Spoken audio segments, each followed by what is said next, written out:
line spot because that's flexibility. That's right now while McNeil's hurt, he's a starter day one. When Aleem is healthy and Reeder is on the last year of his deal, he slots in long term. So it's short term and long term.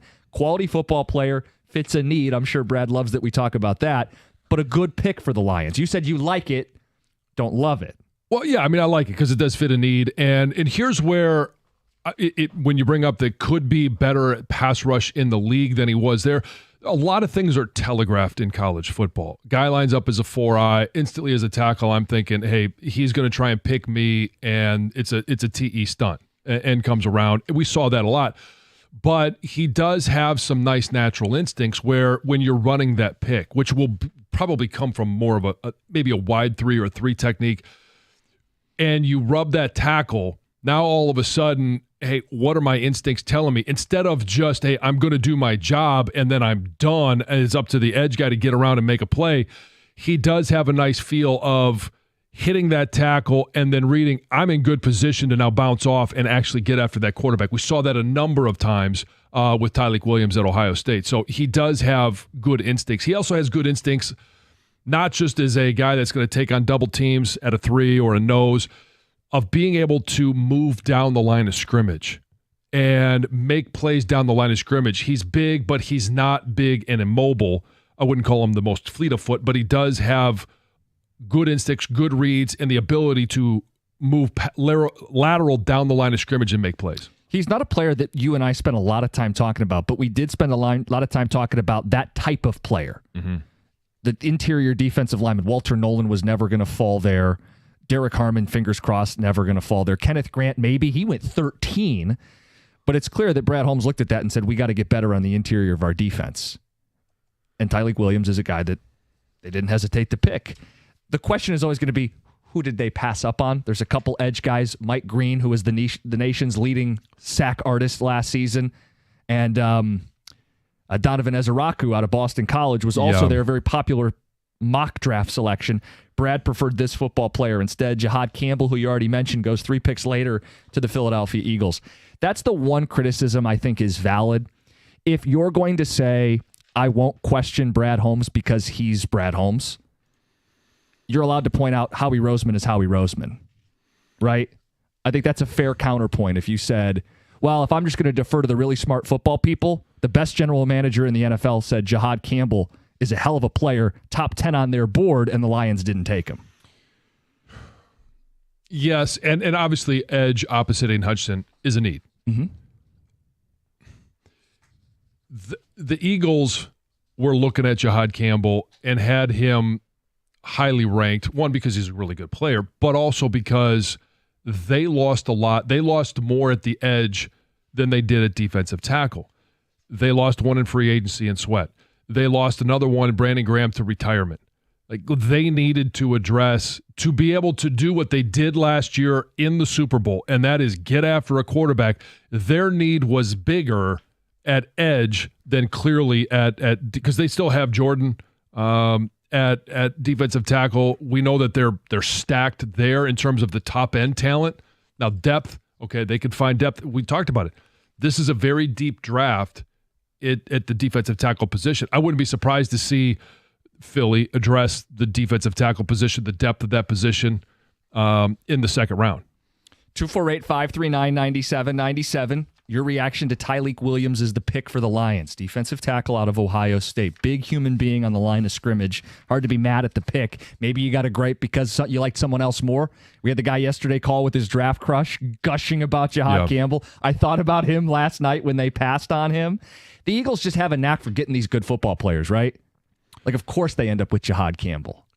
Sure, but you could also say, I mean, Brad Holmes has a knack for getting good players in the draft. But the only person that you would say rivals Brad Holmes is Howie Roseman, right? Well, not just rivals him, is better. He's better. At this point, yes, because he's got Super Bowls. Yeah. So if you go, well, my guy, Brad Holmes, did better.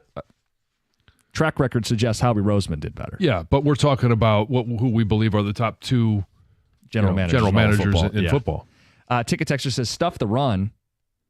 The handoff was all Michigan had, and Mullings ran over him in Ohio State. I mean, I would love to second that emotion, but no. I mean, he did run over Jack Sawyer But that was more Max Bredesen, who was on top of Jack Sawyer, knocking his helmet off, crushing him. Sorry. Maybe you guys want to consider McNeil is more hurt than we think. McNeil's not going to be back until, at the earliest, probably Thanksgiving. I think we all addressed the fact that it was a blown ACL late in the season. He won't be back until late in the season. It's for most guys, even though there's been advancements in recovery, in surgical procedures, it's generally about a 12-month recovery. So, no, I don't think we're underestimating that he's going to be back sooner than later. I think it's probably later than sooner. Yeah. Enough with in Brad we trust. Last year's draft was mediocre at best. Well, I mean, if you got a starting right guard for the next few years in the 6th round, that's pretty good. We have no idea. We didn't see a Manu. Or Rakestraw, really. Right. And so I think it's still TBD. We'll get more phone calls, more ticket texts, and work in the Pistons in the 7 o'clock hour. Want to hear from people who were at that game, the atmosphere. They brought back Final Countdown, but they ultimately lost. Why did they lose Game 3? It's 97-1.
All right, grade the pick. What's your verdict?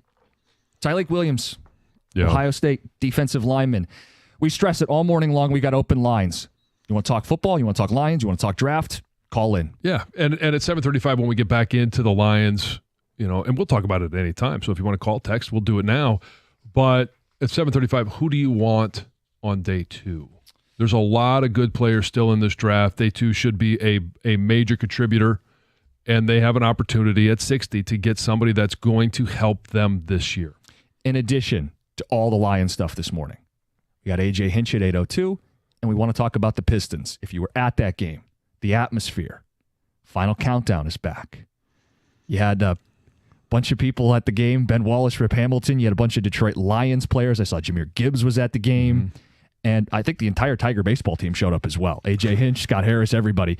So if you were there, we want to hear from you. And then we want to know what went wrong. Because, John, I mean, that is the story here. That as cool as it is to have that environment back, they lost the game. They did. And there were some awkward moments in that game, especially the way it ended was just weird.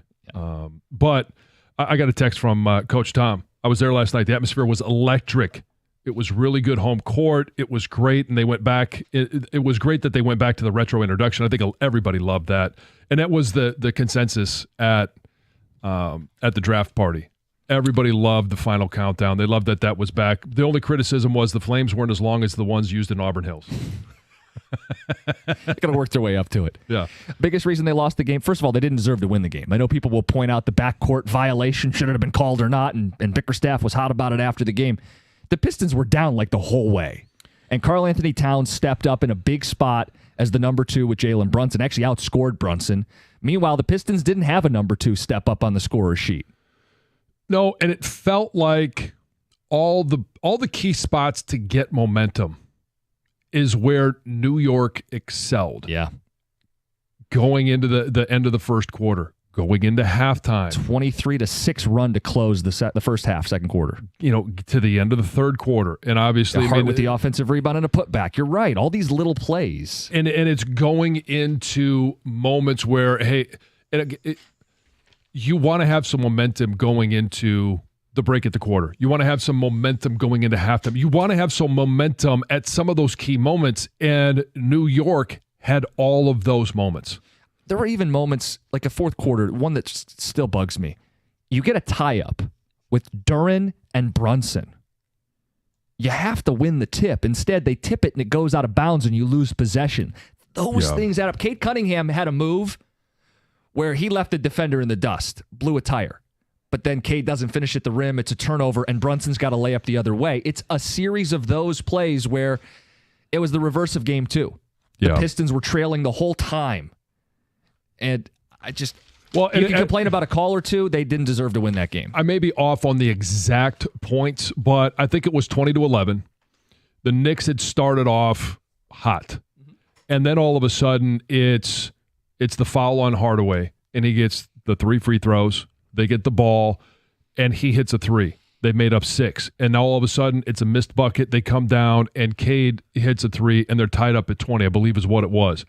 I thought at that moment, all right, we took control of the game. We settled things down. We used everything that happened to the Pistons' advantage, and it's just like they could never follow through and capitalize fully on it. So Sean Windsor with the Free Press columnist, his headline on his story is Metal Tops Momentum. And I 1,000% agree with that. Like, I think the story about the Knicks and not having anything left and the Pistons were in control got way, way oversold yesterday. And after game 2, I do. They showed up last night, and every time the Pistons made a run, they answered. How many times did they get ahead by like 8? And then the acceleration before the half, it's like, they really showed a backbone last night. And you can pick apart the way the game was played and the officiating and all those things. No, I think that's silly. But the Pistons riding the momentum, it wasn't enough. I was surprised it didn't work last night. I thought last night was going to kind of be a little bit of a, this is for Detroit moment. We're going to get our first home playoff win in forever and all these things. And that game 4 would be the problem. The Knicks showed up last night. They did what they were supposed to with Cat. Specifically, Cat showed up. I mean, to put up a goose egg in the second half of game 2, you knew he was personally going to be challenged. He came out. He was hot early. He kept it through the end of that game. He scored 31 points. Jalen Brunson, by the way, less flopping, still productive, in the face of a crowd that was trying to get under his skin. Yeah. A lot of chants and expletives.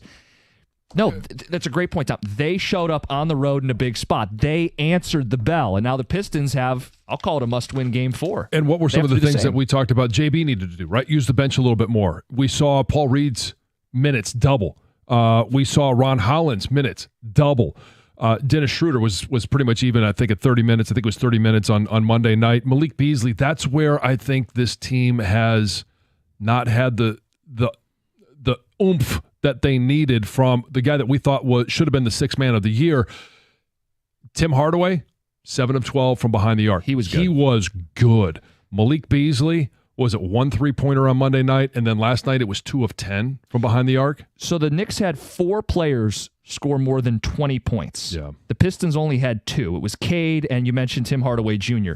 For Tobias Harris to have 5 and Karl Anthony Towns to have 31, that's a huge reason they lost this game. And you're right, with Beasley, it's back-to-back poor shooting games from him. When we talk about, hey, later this summer, trying to put a number 2 with Cade, circle the game from last night as a part of that reason. So before yesterday, it was 4 players standing around watching 1, and now 4 players scored 20. Massive adjustment and change that they made as a team and also as a coaching staff. Yeah.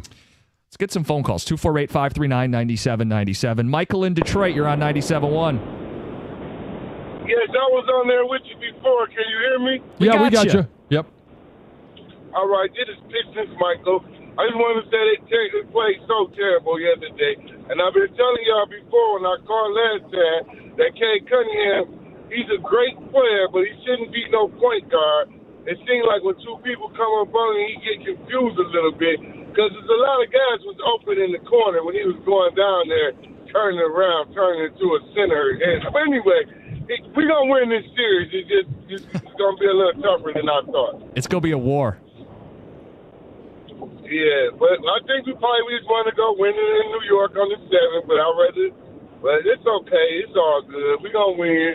Didn't nobody think we was going to go this far. I got $20 that we're going to win the East for $2,500, so we're going to win the East. I ain't scared of Cleveland or Boston. As soon as we get the people going, the Pistons going. And I think we need Stewart back. I really didn't like Stewart, but now Sure. I think we need Stewart.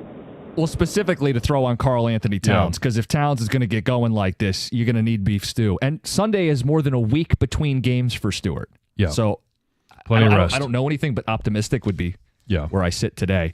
248-539-9797. Let's get to John in Kalamazoo. John, good morning. Hey, good morning, guys. Thanks for taking my call. What's up? Yeah, so I had two things about the Lions last night. The first one is the Tyreek Williams. I think it's a single. It's not a double. It's not a home run. It fills a need, but I feel like there were better players that were available on the board.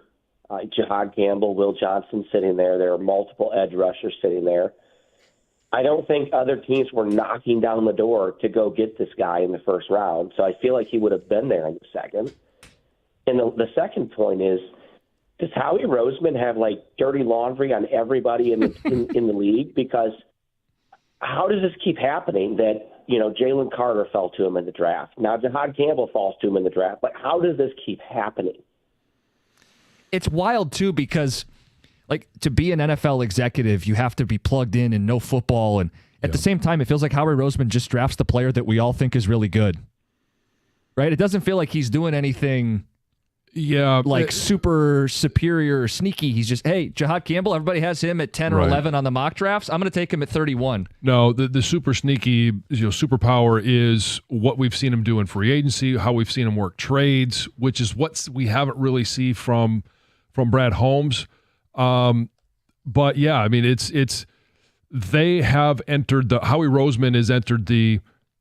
Oh, yeah, that seemed like an Eagles pick. Just like when we talk about Baltimore. Yeah. Malachi Starks, it just kind of seems like a Baltimore pick. But I want to just go through the last couple Eagles first round. So they take Jahad Campbell last night. Everybody goes, hell of a football player. How do you fall? Last year, Quinyon Mitchell. Everybody loved Quinyon Mitchell. Cooper DeJean. Everybody loved him. They got him in the second. These are household names. He just drafts the household names. Jalen Carter the year before with Nolan Smith. Georgia, productive, national champion, front seven pieces. Jordan Davis, Devontae Smith. They just draft the household names that are really good football players. He makes it look easy. How did they keep doing this?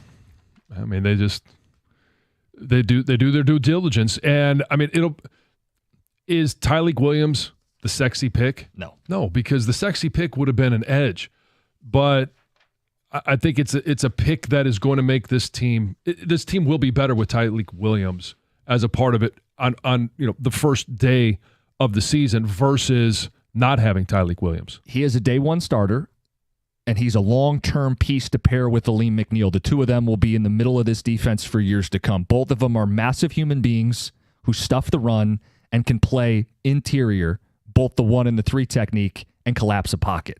I see the vision. We wanted them to beef up the D-line. Edge is one way to get to the quarterback, but the fastest way, right up the middle.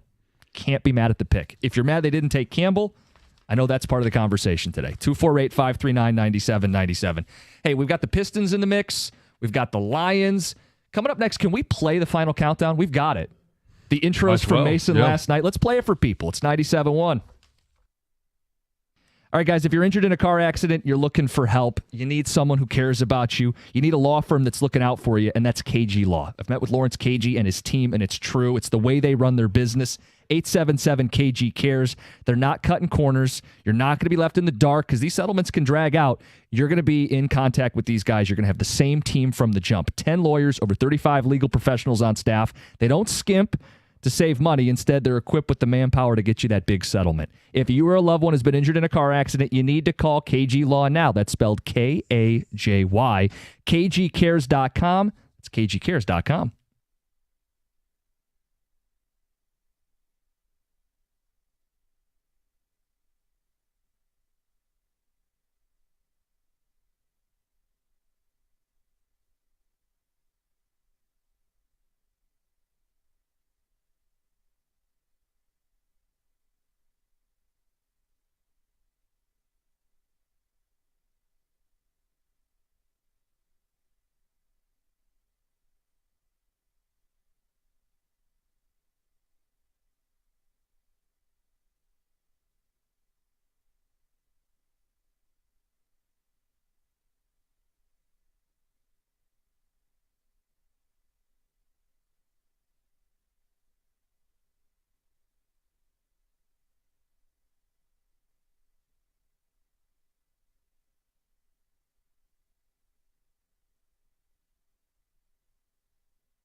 got it down to 2, but for most of that fourth quarter, the Knicks kept the Pistons at arm's length. Knicks pick up a big road win, Game 3. And we want to hear from you. If you were at the game, the environment, it looked electric.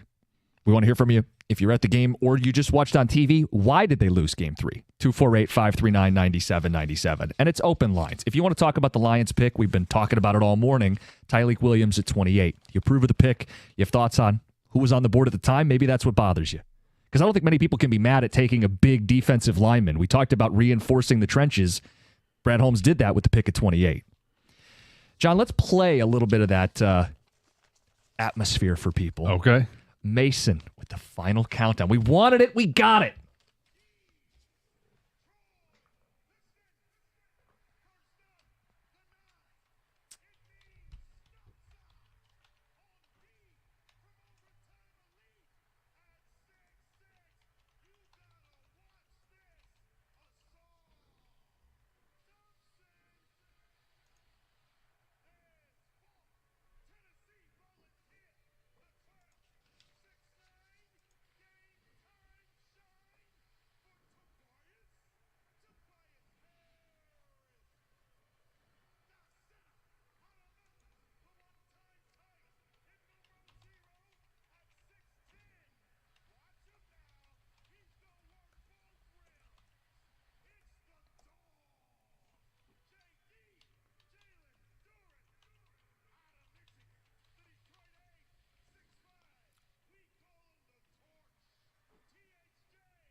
Now that's what we're talking about, baby. That was pretty awesome. I know I said wait to Game 6. I'm glad they didn't. I thought that was so cool. I didn't know Hardaway was the torch. I'm learning that for the first time. You're telling me this for the first time? I thought the Asar Thompson intro was the best. 9, stop sign.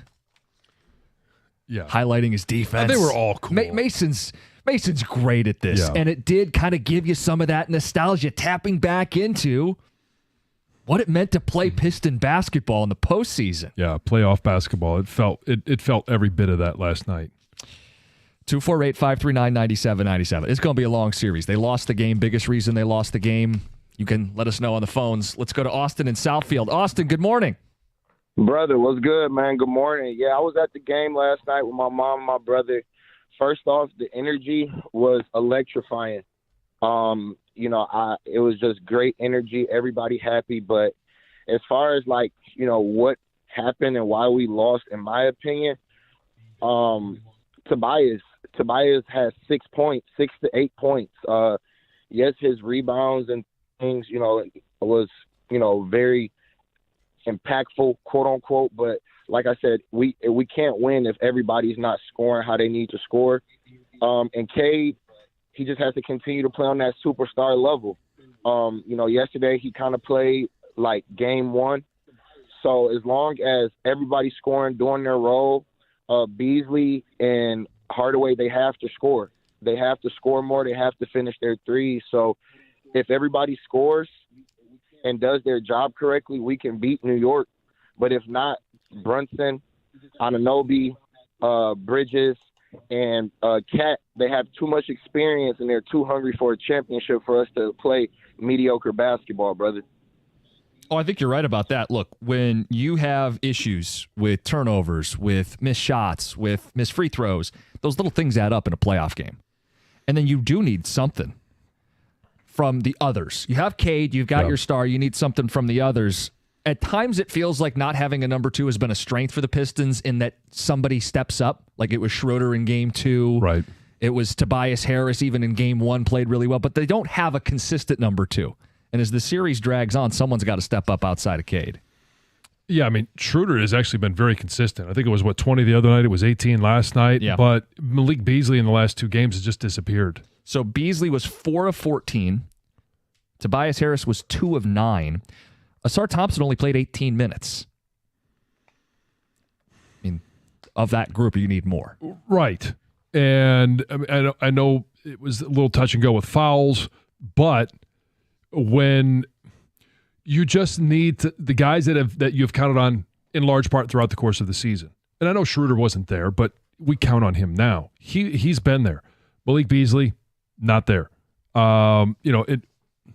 You just need more production. Tobias Harris, not there in terms of being able to score, being able to produce, and being able to supplement what you're going to get from Cade and company. Real quick, need to clarify something. Texter says, both you guys said yesterday whoever wins Game 3 will win the series. Do you stand by that?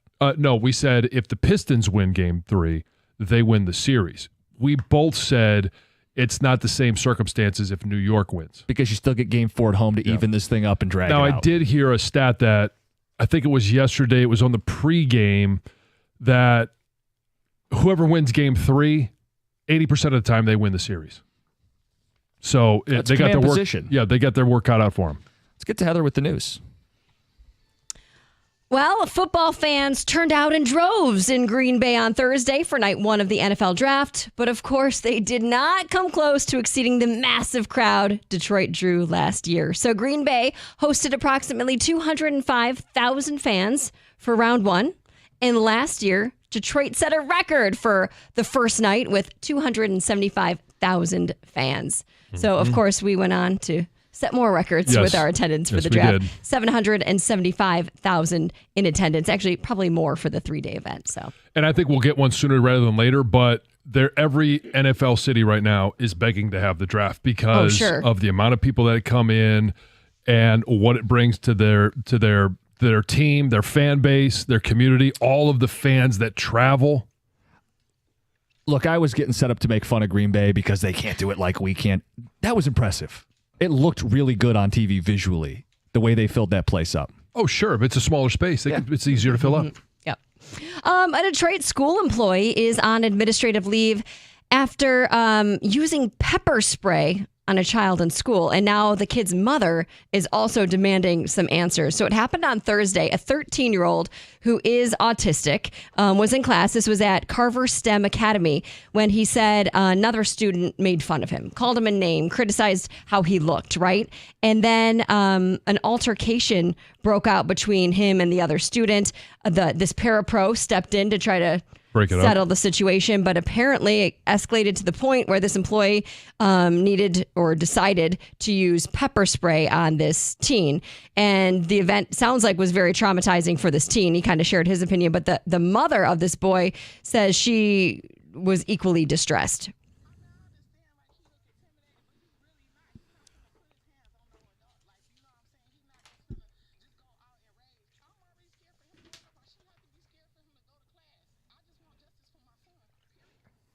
So Detroit Public Schools has placed that parapro on administrative leave, is currently investigating the incident. Yeah, I mean, pepper spraying is traumatizing whether you deserve it or not.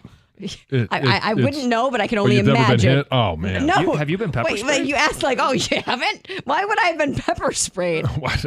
We've heard some stories. And Well. thought maybe you might be in some situations. No, Maybe John. you planted a flag at Ohio Stadium at the 50-yard line. Yeah. I mean, there's been times, it actually was done in Columbus where they pepper sprayed the crowd back in 90, I forget which one it was, but it was crowd control, and some of the cloud got in my eyes. Okay, well, to me, that's different than like pepper spraying with directly in your face, sure. Yes, but well, I'm saying at Michigan State, even there just was a little bit was uncomfortable. I consider that maybe it is pepper spray. I was thinking it was more like tear gas. They did do that at Michigan State one time when things got really rowdy. There was like some rioting and stuff. And yes, I guess I was on the outskirts of that and could feel. Now we're going. But I don't consider that being pepper sprayed. Yes, were you next to a burning couch?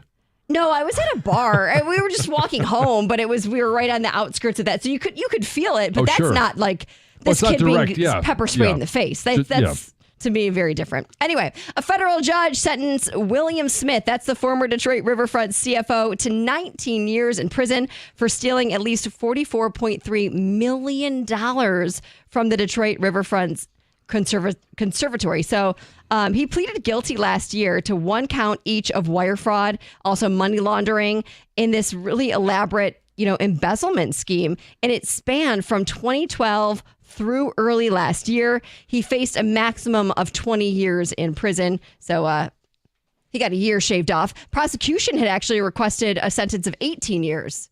So got more than they recommended. And when you look at all of this, the things he spent his money on, $3.7 million to a mistress, right? $500,000 to Pistons floor tickets, private planes, jets, yachts, jewelry, purses, homes. The list goes on and on and on. And that's all I got time for. Yeah, busy day today. Yeah. We got AJ Hinch coming up at 8:02. More thoughts on the Lions and the Pistons this morning. It's 97.1.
It's Brad Holmes.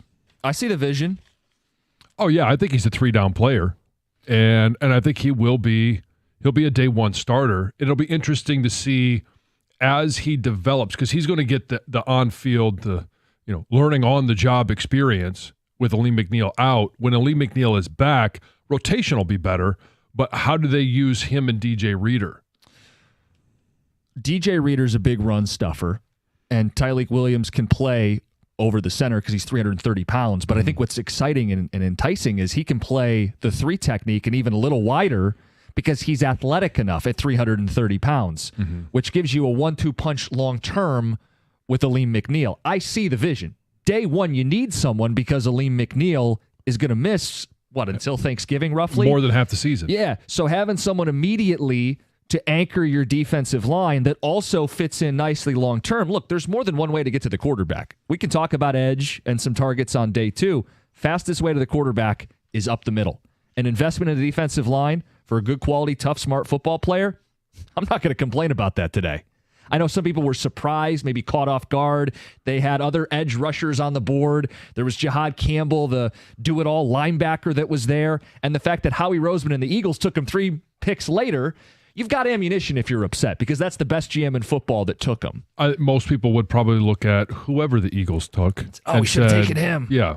That's the guy that we should have taken. They're the defending Super Bowl champs. They just draft better. They just acquire players better. How do they keep getting away with it? Which, by the way, I just want to know, which leads me to a certain frustration when it comes to draft discourse. This idea of, why didn't our GM do what the other GM did, is because we can't do the exact same things in the same universe. Right. There might be a universe out there where the Lions took Jihad Campbell and the Eagles took Tyleik Williams. And Jim Costa is saying, why didn't we draft Tyleik Williams? Yeah, but Howie McNeil's not going to be there, yeah. So that's a fair counter. I think the difference is all the experts, air quotes, thought Jihad Campbell could be a top 15 pick. Nobody thought Tyleik Williams would be a top 15 pick. For the Eagles to get him at the end of the first feels like a bigger win public perception-wise than Tyleik Williams.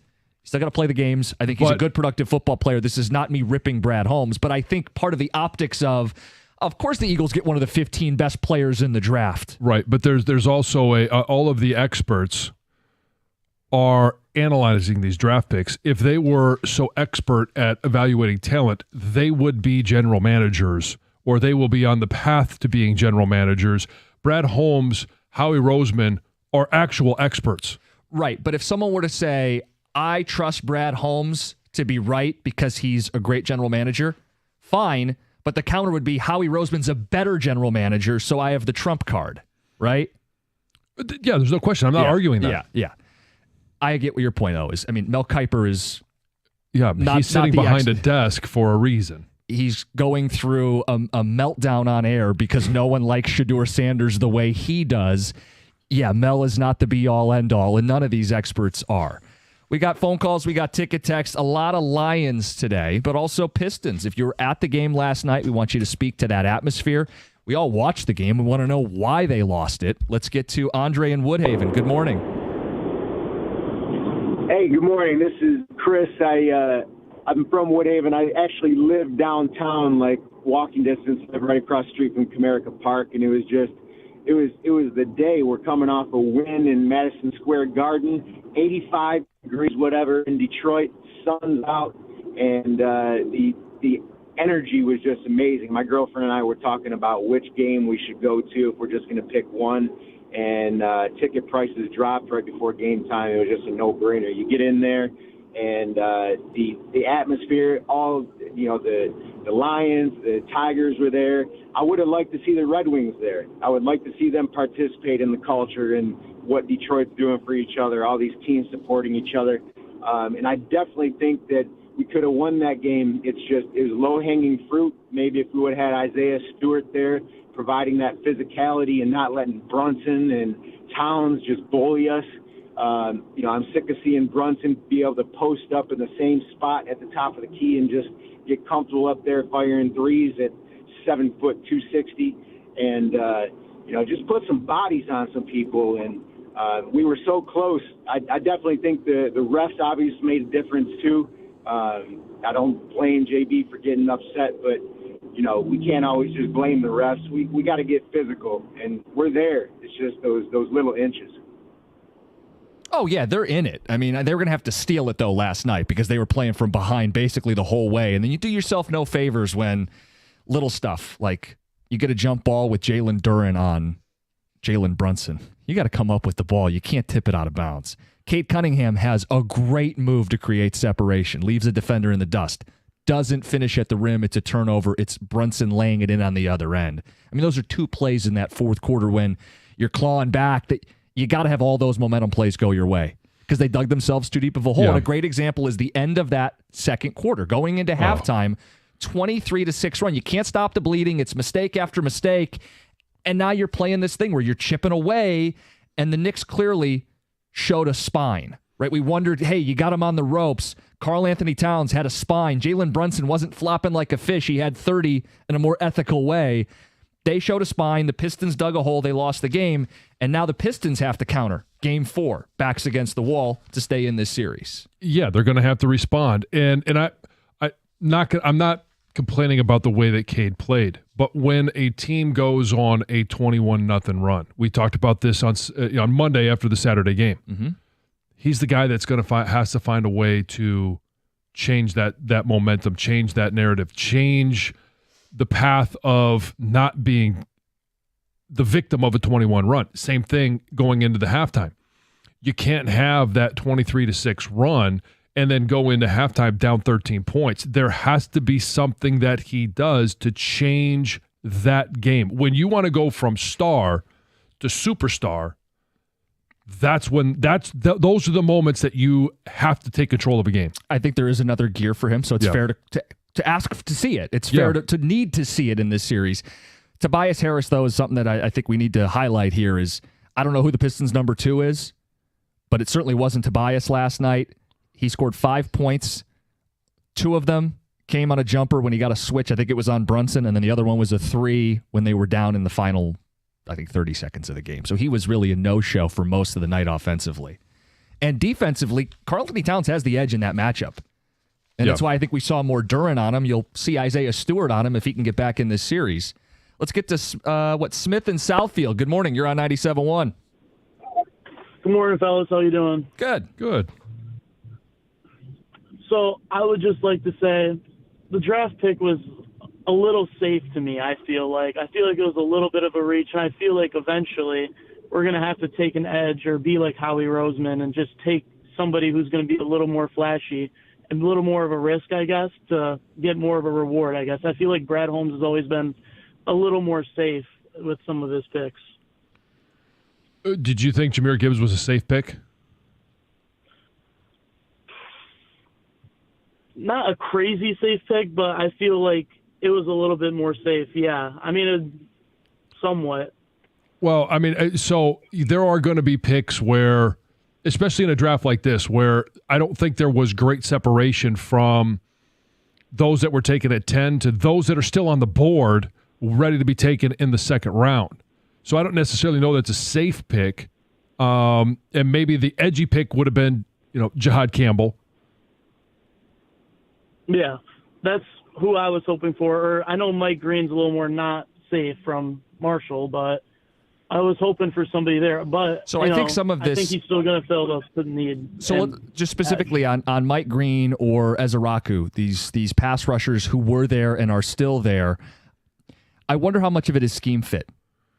They just view that as more of a 3-4 outside backer, smaller frame. They want their edge opposite Aiden to be a bigger body guy. And you couldn't draft Mykel Williams. He was gone. You couldn't draft Shamar Stewart. He was gone. Jahad Campbell's a weapon you can move all over the defense. If you want to complain about that, fine. But I'm not complaining about the player they did get. Call it safe. I want a good, productive football player on the defensive line, and they got him. Somebody's going to make you better. Somebody that's going to contribute. We talked about yesterday. What was the one thing? We needed somebody that was going to contribute in year one. Yeah, I like the pick of Tyleik Williams. Yeah. And they have more picks to make, John. So coming up next, we'll take more phone calls. You got some names to keep an eye on for day 2. We'll do that next, 97.1. Hey, you guys, it's Heather, and I have to tell you, my new hot tub from Beninati Pool and Spa has totally changed the way my husband and I relax. He uses it all the time after working out, and I do too, but I also enjoy hopping in there at the end of the day with my kids. And you can experience your own backyard bliss during Beninati's huge factory direct tent sale happening now through the 27th. It's all going down at their Utica location next to Jimmy John's Field. And now, drum roll, Beninati has a brand new showroom in Clinton Township right off M59 and I-94. So they're even easier to get to. They've got over 40 different hot tubs in stock, including Hydropool and Caldera, both known for incredible comfort and energy efficiency. And yes, they also have the world's only self-cleaning hot tubs, which is life-changing. Plus, you're going to get 12 months, 0% financing. And if you mention my name, you'll save $500 on your purchase. The pre-sale is already on, so skip the wait and grab your perfect spa now. Visit BeninatiPools.com or stop into their Utica or Clinton Township locations and experience the Beninati difference. I promise you, you're going to love it.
It's Brad Holmes talking about the pick last night.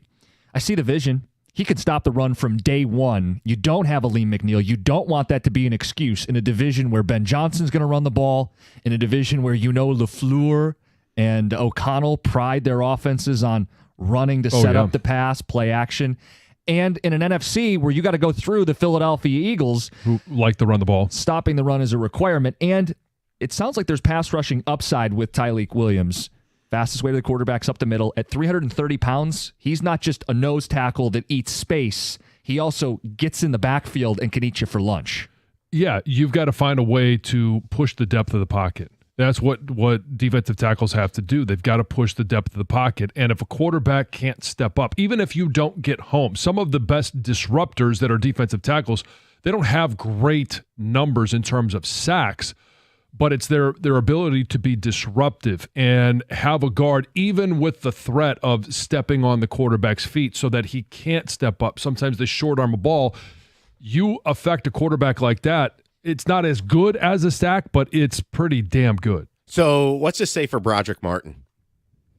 I think we know what it says. Yeah, I think we all knew that going into this. It's Brad admitting it. We think. And he's probably not on the roster. Yeah, move on. I mean, move on. Get free up a roster spot. I mean, I got news for you. They're not going to be able to keep every pick that Brad makes, even the good ones. Exactly. But the fact is this was a guy that they were maybe counting on helping, and it's not. So it's a good second level of this that you got to consider. 248-539-9797. AJ Hinch will join us at 8:02. He was at the Pistons game last night. Get some of his thoughts on that, plus his baseball team, which is off to a great start. Oh, yeah. Back to the phone. Actually, before we get back to the phones, John, you got a couple guys for later on tonight? I do. And in the second round, I mean, there's a couple. Marcus Imbo, the guard from Purdue. I don't know that he lasts that long. The interesting thing about the second round is going to be there are a number of edge guys still available. There's a number of defensive tackles still available, quality individuals. So it may push some of those offensive guards, center type players a little bit deeper into the first round. If he's there, I think he'd be a great pickup. On the edge, Josiah Stewart. I know everybody's going to say, he's a good guy. I like him too. He can get after the quarterback. So if you go with Tyleik Williams in the first round, at the end of the second, you go with a guy like a Josiah Stewart, you're addressing that defensive front. You're addressing stopping the run. You're addressing getting after the passer. He'll be a pass rush specialist to begin with. And I know everybody's going to talk about some of the plays that he made. It's different making those plays against some of the offensive linemen at college than it is in the NFL in the run game. Those are a couple of guys that I would like. Jackson Slater, a name that we haven't talked about. I'm not familiar with him. Okay, Jackson Slater is from Sacramento State. Yeah, guard. That's probably why. Yeah, guard. He had a tremendous Senior Bowl. He was going to need to go to the Senior Bowl and really show that that he could show his wares, that he could play up to the level of that you're going to need to in the NFL. And I think he is a guy that could come in and be a tremendous backup, develop into a starter. He's a good athlete. He mauls at the line of scrimmage. When he gets his hands locked on you, he doesn't let up. He's got good balance. He doesn't have elite pass protection skills, but that's something that can be improved on. What I love is, especially in an offense, and if John Morton follows the way that this offense has been built and it's run first, he fits right in. And he'd be a guy that will probably be available. You may have to trade up in the third, but we've seen Brad Holmes do that. Oh, yeah, he's not afraid to maneuver. Look, they got a pick at 60 and a pick at 102. Ideally, you're getting a guard and you're getting an edge player. If you're waiting on edge, it makes me really want to get back to the negotiating table with Zadarius Smith, because you could go Zadarius plus a young edge. Mm-hmm. Well, Zadarius could be your every down guy, and then you complement it with a specialist, sure, like a Josiah Stewart. We got to be timely here. You want to take a Pistons call first or a Lions call first? You're a football guy. Yeah, let's go Lions. Glenn, good morning. You're on 97.1. Hey, guys. Well, I had a little quick story. In my garage, I got 5 SUVs, but 3 of my kids moved away, so I don't really need an SUV. And my cards that I'm looking at is one's a linebacker, and two of them are edge, and maybe another big one, but it's a little different. Call him Simmons. And I asked my good friend Brad Holmes to go on out and buy a new car for me that I don't really need an SUV. And he comes home with another SUV. What am I to think about this one? I would have loved it. I was screaming Mike Green, and my wife was going like, all right. I said, or Jihad. And nothing happened. And I'm going like, Brad, what'd you do to me? So you're maybe bummed. he got really good value on that SUV. Yeah, but I've already got 4 in the garage, and I don't really need it anymore. But I would fight you on that point. I do think they have a need on the interior of the defensive line. I get wanting an edge player. I like Jihad Campbell. I like, Ezaraku, who was on the board. I get that point. What I would tell you, though, is let's not undercut what they needed on that defensive line. They still needed someone on the interior. Reeder's on a 1-year deal, and McNeil is hurt to start the season. You got to stop the run. You do need to pass rush from the middle. Williams give you an answer of both. We got to get to AJ. We do. It's 97.1.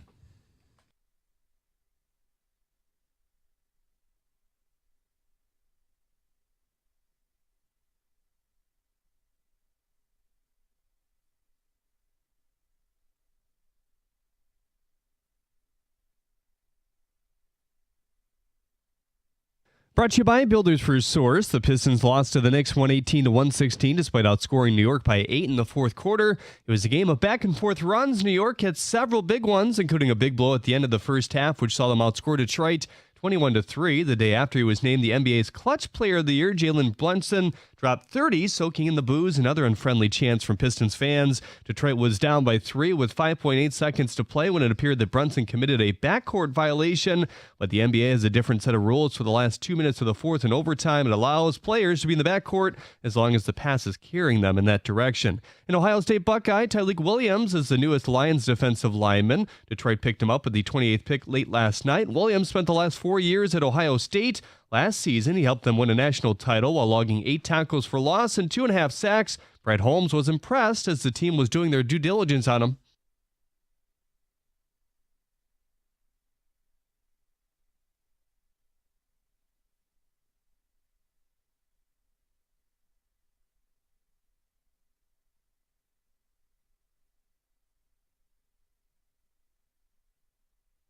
Holmes also said it was never under consideration to trade Jamison Williams. 3 Michigan players saw their NFL dream become reality yesterday. The Browns traded down to number 5 and snagged D-tackle Mason Graham. The Bears will now add tight end Colson Loveland to their offense. D-tackle Kenneth Grant was selected 13th overall by the Dolphins. At the Corwell House Sports Desk, I'm Jeremy Otto. For more, go to 97.1 The Ticket or Odyssey.com.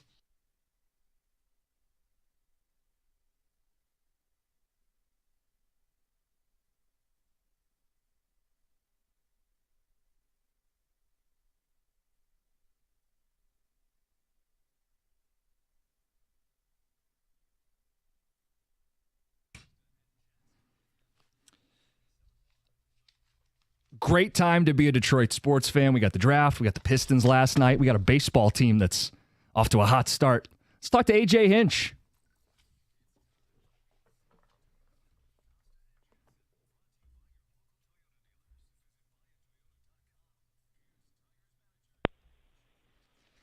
Glad we finally got the phones working. AJ, appreciate you working with us. Good morning.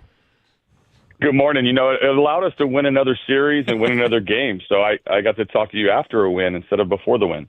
It's perfect. And we want to talk a lot of baseball with you, but can you put your Pistons hat on again like you did last night? What was it like being there? It was awesome. You know, it was a great environment. I mean, it was, you know, obviously NBA games are electric and it's, you know, it's multiplied when it's the playoffs, but I was sitting sort of, I think, a row or two behind Ben Wallace, and then you see Rip Hamilton, and then you see Gibbs, and you see St. Brown. I mean, it was so much fun to see the city, the fans, you know, a lot of sports figures. Our team was there up in a suite, and it was a cool. It wasn't a great night to end because I've got backcourt violation. I'm not the biggest NBA. You know, I don't know the most about the NBA, but looked like a chance to get a last minute shot, but. Fun environment. Need to bounce back, obviously, on Sunday, but was really happy to be there. Well, this is great. Let's get your coaching points. What are the keys to winning the series for the Pistons? I know. Well, that environment really, really cool for the Pistons. But I hadn't seen a lot of games in person. Cade Cunningham, I've always been a big fan of since he threw a first pitch out to Casey Mize a couple of years ago. But they have to keep the athleticism up, given how physical the Knicks are. I mean, that's the thing I noticed the most sitting so close to the competition is, Karl Anthony Towns. Those guys are huge. They're big. They're physical. They play kind of a rough style. So I'm going to say perimeter shooting. So let's talk a little baseball. And going into the season, everybody was commenting on how tough the schedule looked. What's been the difference for you at the start of the season? Because it's not like you've gotten everybody back from injury. I know Gleyber Torres is back, but you don't have any of the center fielders back. What's been the key to success in winning so many series early in this schedule? I think our pitching has been very, very consistent. We've been good across all facets of the game, but the pitching has really kept us in games and kind of gives you a chance. We've had a quick start offense, which has been nice.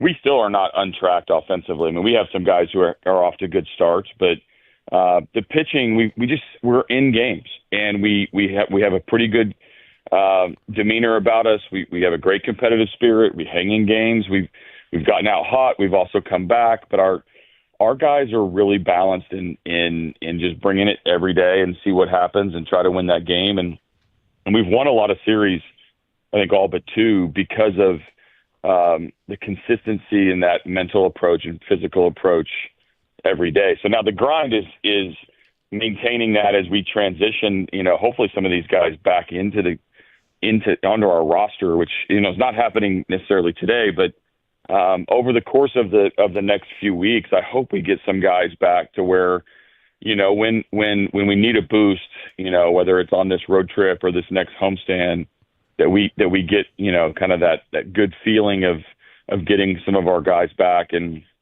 transitioning to the team that we expected to have. The one of those guys back is obviously Vierling. Is it sooner than later?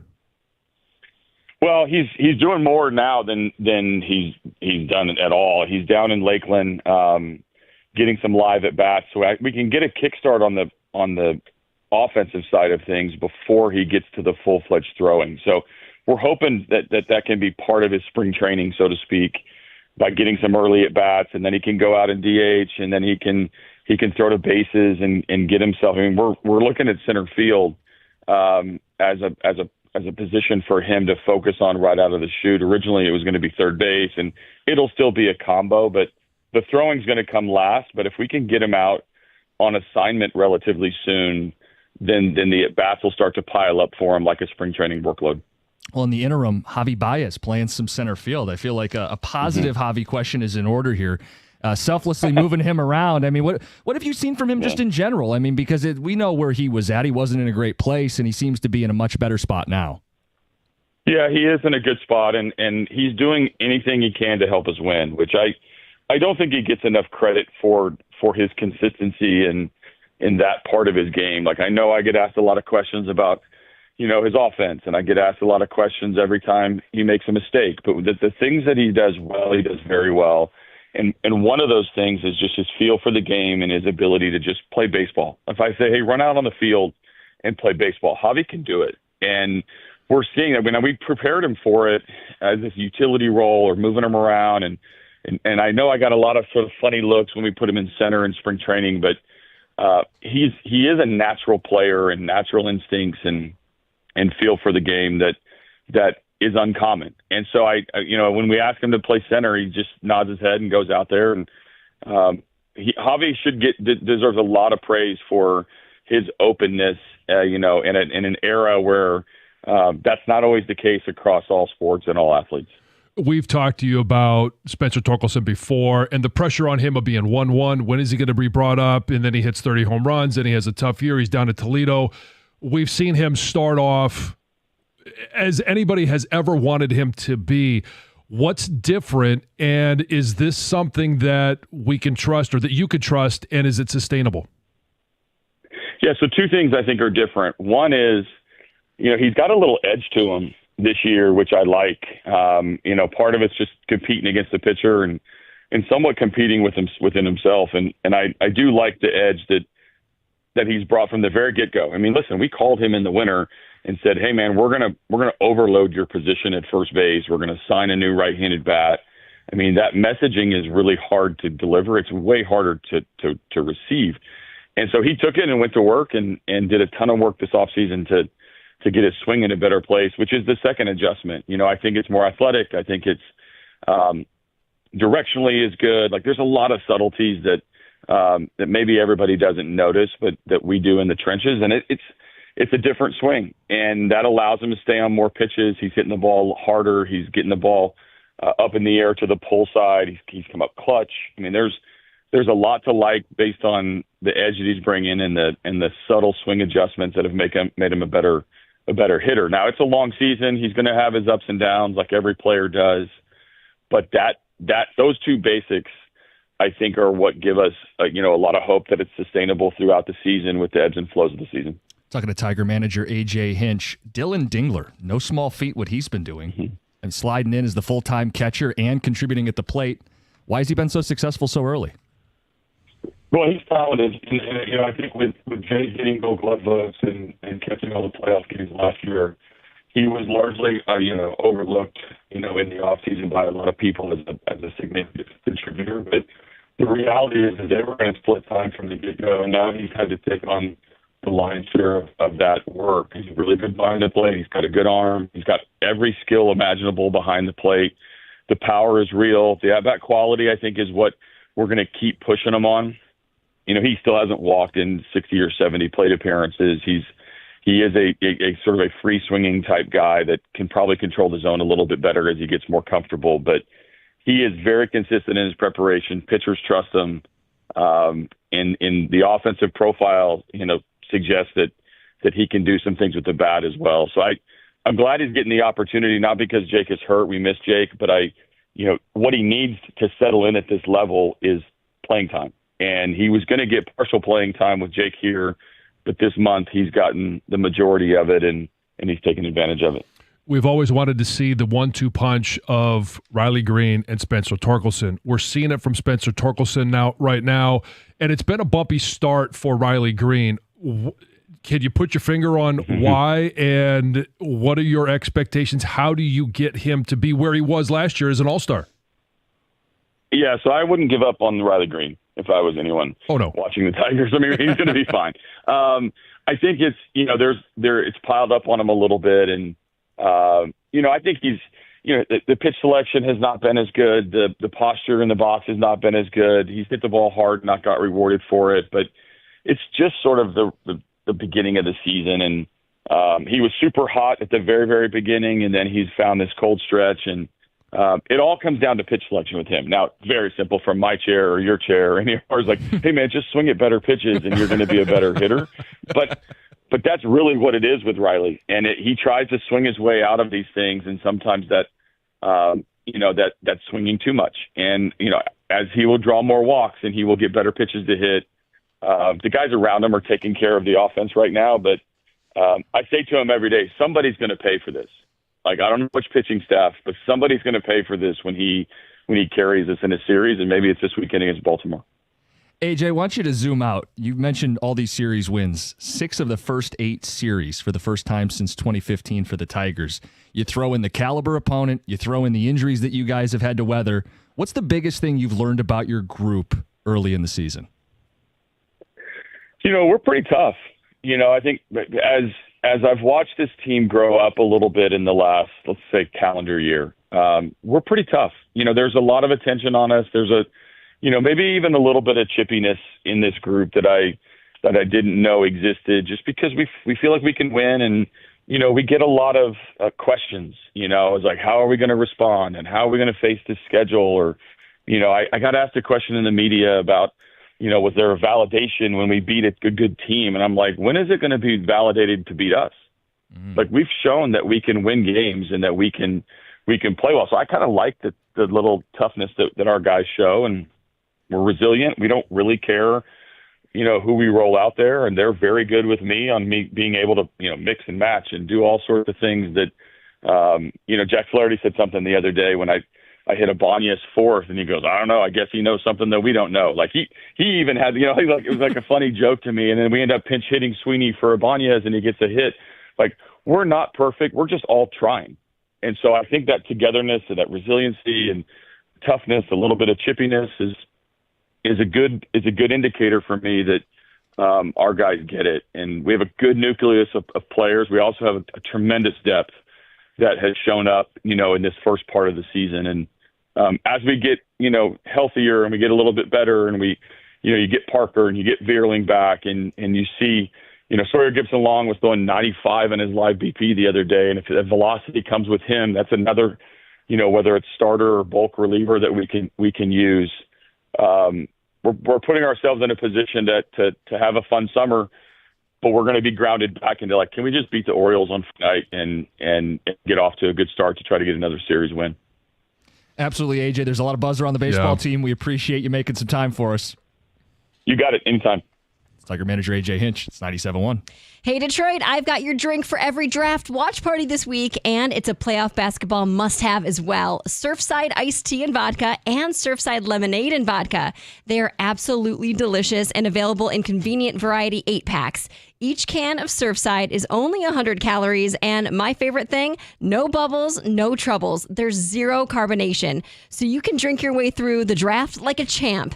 Ask for it at your local bars and stores. Surfside iced tea and vodka, sunshine in a can. Must be 21. Please drink responsibly.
Hey, if your furnace or AC isn't getting the job done, and we are in that got to get the AC rocking and rolling season, do what I did and call the team at Mastercraft Heating, Cooling, Plumbing, and Electrical.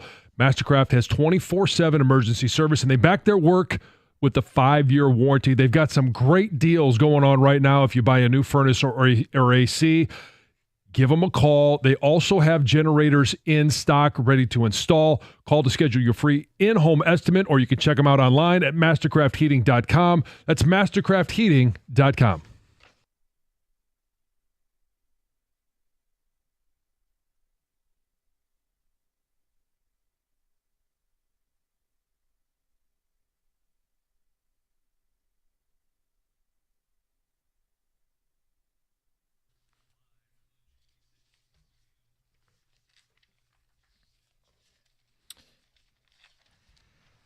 Busy night last night. We got open lines. We're talking draft and Pistons.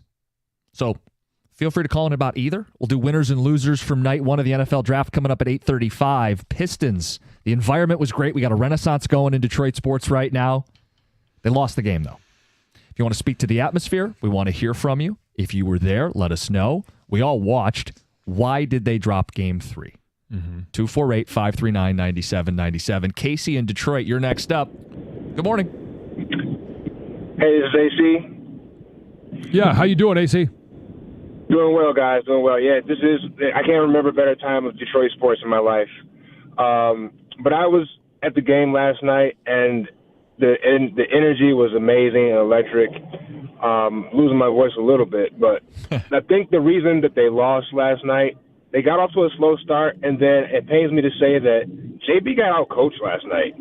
Like, I'm watching this game unfold, and they exploited our big men on the pick and roll. Every time that either Reed or Duren got the ball at the top of the key of the pick and roll, they were trapping them. They didn't know what to do with that pressure at all. Slowed down the offense, or it resulted in a turnover. And then on the opposite end, when they had Schroeder they put Schroeder in the pick and roll, and Cat exploited him on the switch every single time.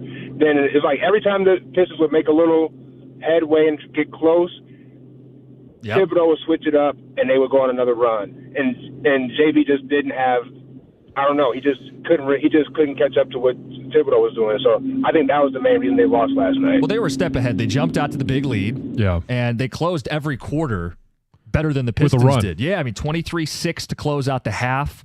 Hart gets the big rebound put back at the end of the third quarter, and the Pistons had to play catch-up the entire way. I mean, Asar Thompson didn't even play 20 minutes. Tobias Harris hardly scored. Malik Beasley for the second game in a row, not knocking down shots.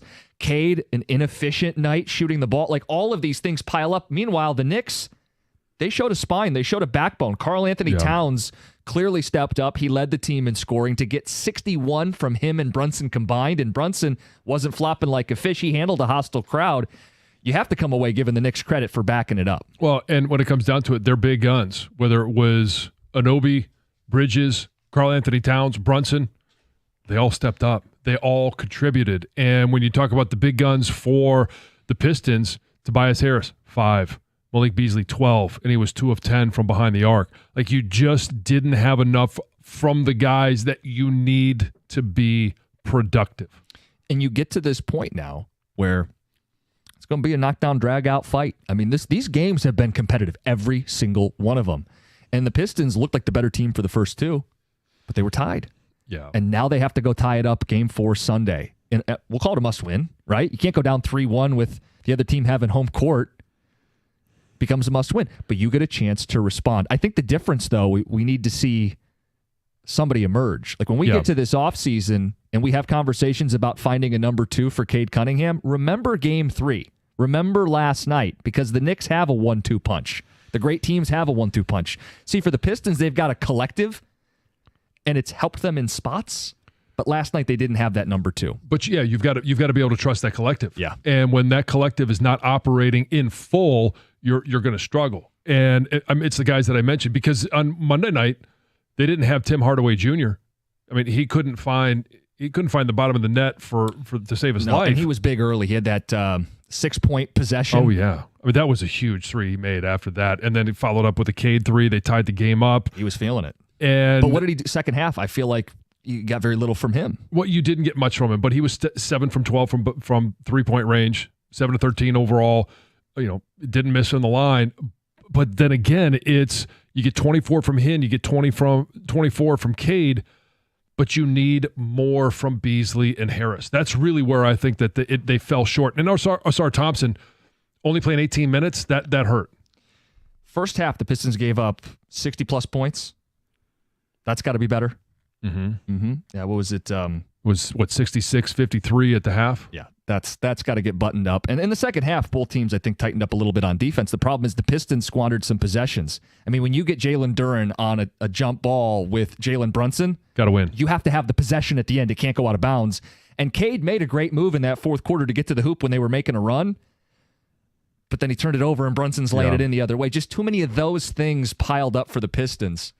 We'll keep taking your phone calls on this stuff. We've got a lot to talk about with the draft as well. But first, Heather with the news.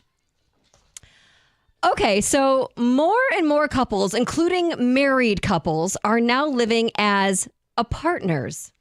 It's a new term that's trending. Wait, say that again? What does that mean? Partners. It means partners?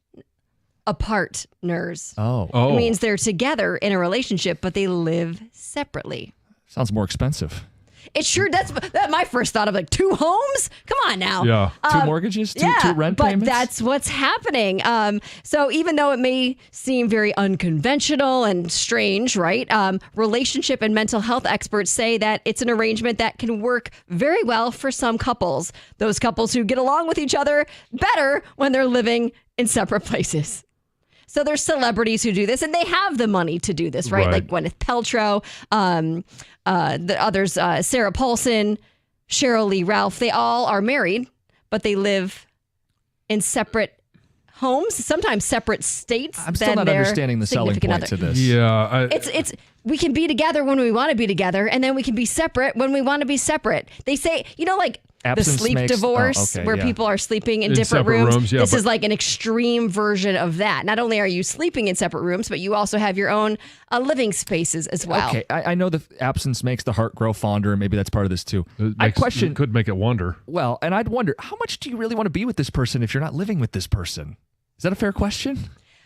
These experts are saying that some of this, more the sleep they focused on, which you could sleep in a separate room or on a different area, but is some of it is out of necessity and how important sleep is. But like if somebody snores in the relationship and the other partner can't sleep because your partner is snoring, there's some essential needs for these sleeping in other rooms. But for some, living completely separately is hey, if it works for them, that's great. This is not something I don't think I would not be open to. They also get to poop with the door open whenever they want. Yep. And with their shirts off. Exactly. You can walk around the house with your shirt off. Yeah, to each their own. If this is going to be good for your relationship, then then why limit it to just the shirt? Normally, if something sounds too good to be true, it probably is, right? Well, there's a Metro Detroit woman who was scammed out of thousands of dollars after starting what sounded like an amazing work from home job. So she was looking for a new job, right? Came across this job. She could work for home, and all she had to do was rate products online. Super easy. 5 stars, 4 stars, whatever it is, she could do that. And after 4 days, I don't know exactly how this worked, but she said after 4 days of working this job, she had $800 in her account. And then she was paired with a mentor as well to work with. And she was told not to withdraw her money right away. And she was also told in order to see even more money, you need to put your own money in. And right there should have been a red flag, right? But if you were convinced by this mentor and you're seeing big money, so she did that. She was putting some of her own money in and she saw more money in this account. However, she was never able to withdraw it. She took out loans. She borrowed money from friends and family. She took out her 401k and deposited into this account. Yeah. And after 2 months, there was $43,000 in this account. And apparently she had like a very limited amount of time to withdraw it, like 3 minutes. And she went over the 3-minute mark and can't get her money back. She's out $20,000 of her own money. And obviously she says she's been struggling financially because of this.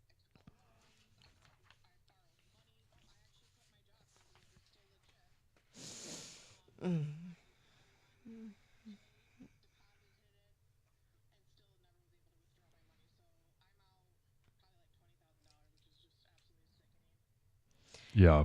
And it sounds like this is all through WhatsApp and like some crypto site. And it's like very, very difficult to go back and trace all of these things and get your money back. So normally, yes, if it doesn't sound right or sounds too good to be true, trust your gut, right? Yeah. Probably is. Man. Finally, I'm going to get to one more quickly. Is that okay? Very quickly. Let's see. Shannon Sharp stepping away from ESPN due to this big, massive lawsuit against him. He says he's going to be temporary and he's going to return near like the start of the NFL season. Have you seen the text messages? I saw the text messages. I've heard the allegations. We'll see seen if her there's a side, his return. side, and they are into some freaky stuff. they were. And But it was all consensual, according to him. And I believe for most part of the relationship on her Was, side, it yes. was up until she said it wasn't. Look, I don't know what to believe. It's a messy story. All right, Heather with the news. Coming up next, winners and losers from night one of the NFL draft. Before the hour ends, if you missed the final countdown intros, we're going to play them. We'll talk Pistons. We'll talk NFL draft. It's 97.1. All right, guys, if you're like me, you like knowing what to expect, especially when it comes to your phone bill. Well, Verizon's got some big news for your peace of mind. For the first time ever, they're locking in low prices for 3 years. That's right, 3 years guaranteed with my plan.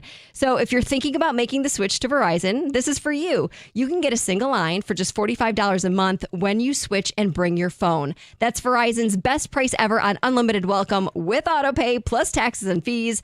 And again, that price is locked in for 3 whole years. Because at Verizon, they've got your back now and in the future. So go ahead and take one thing off your worry list. Visit your local Verizon store in Detroit and ask about their 3-year price guarantee today. $20 monthly promo credits applied over 36 months on a new line of unlimited welcome. In times of congestion, unlimited 5G and 4G LTE may be temporarily slower than other traffic. Domestic data roaming at 2G speeds. Price guarantee applies to then current base monthly rate. Additional terms and conditions apply.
$99.84. Jansen, FanDuel. FanDuel is the best place to find all your favorite player props, and now you can make a heads-up play with player performance trends. That means whether you want to bet on a player to score 30 points or put up a triple-double, you can check out the latest stats and see who's hot right in the app without leaving the app as the game's going on. Plus, after the game tips off, you can even combine live prop bets into a same-game parlay for a chance to win something big. If you don't already have a FanDuel account, playoff time is the perfect time to join. You're going to get started with $250 in bonus bets if your first $5 bet wins. All you have to do is visit FanDuel.com/971Detroit to join today and make every moment more with FanDuel, official sports betting partner of the NBA.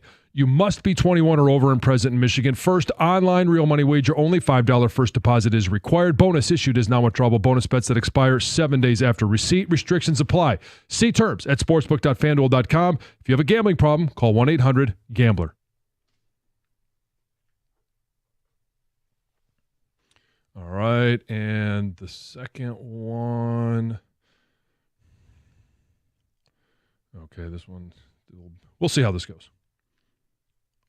FanDuel is the first sportsbook app where you can bet the Kentucky Derby. And right now, all customers can get a no-sweat Derby bet. That means you're going to get racing bonus back if your bet doesn't win. The app is super easy to use, and you don't have to be a horse racing expert or enthusiast to get in on the Derby Day action. You just got to want to participate. So, bet America's #1 race with America's #1 sportsbook. Here's how you do it. Visit FanDuel.com/971Detroit. That's FanDuel.com/971Detroit for your chance to get a no-sweat bet for the Kentucky Derby. That's FanDuel.com/971Detroit. Must be 21 or over and present in Michigan. Opt-in required. Verified FanDuel racing account required. Refund issued as non-withdrawable racing site credit that expires 9 days after receipt. Max refund $10 unless otherwise specified. Restrictions apply. See terms at racing.fanduel.com. If you have a gambling problem, call 1-800-GAMBLER.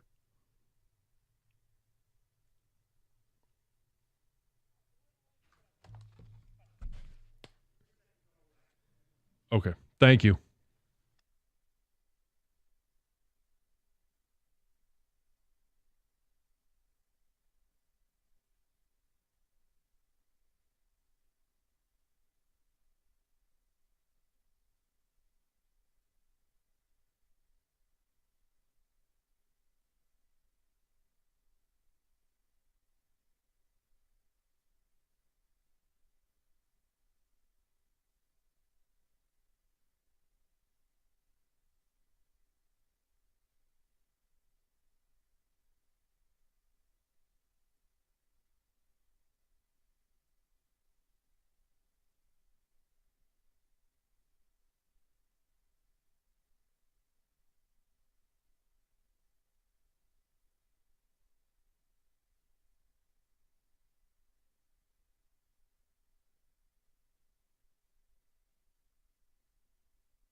At First Merchants Bank, they believe the real value comes from building strong relationships and communities. With their new branch opening in the Fitzgerald neighborhood of Detroit, First Merchants Bank is excited to offer a banking experience that's welcoming, attentive, and is what everybody wants, dependable.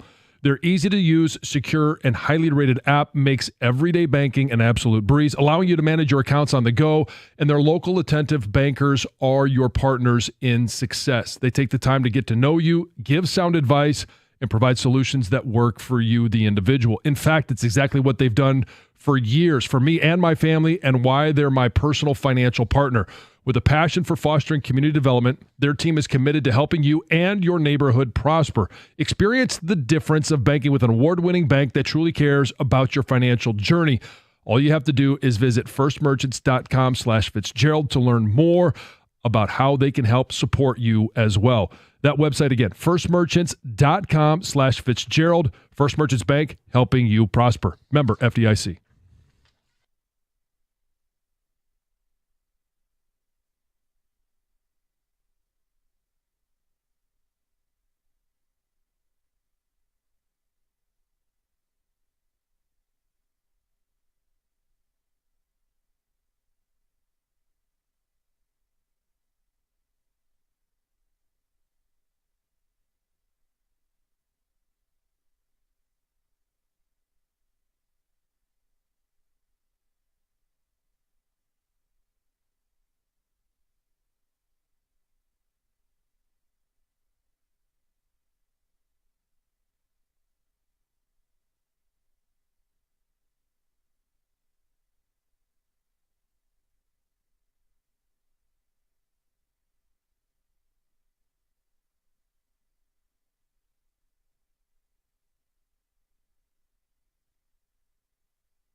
Got open lines. You want to react to the pick? May have caught you off guard. I see the vision. Big people who can get to the quarterback have to be able to stop the run to play on this front. Williams checks those boxes. We're also talking Pistons playoffs. Last night was a busy night in Detroit sports, and we're seeing a renaissance. We saw a great crowd.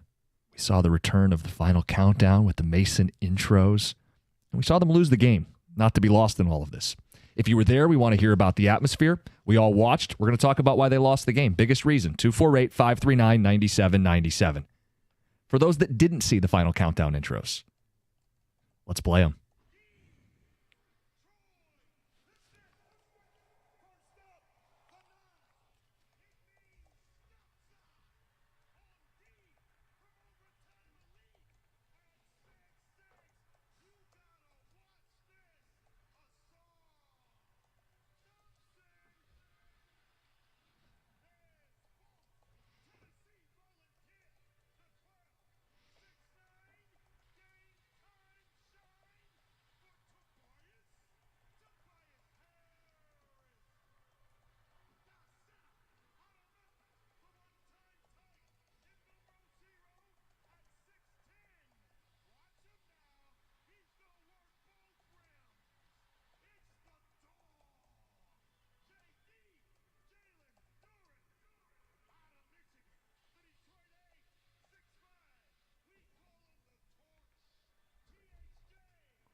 Now, that's what I'm talking about.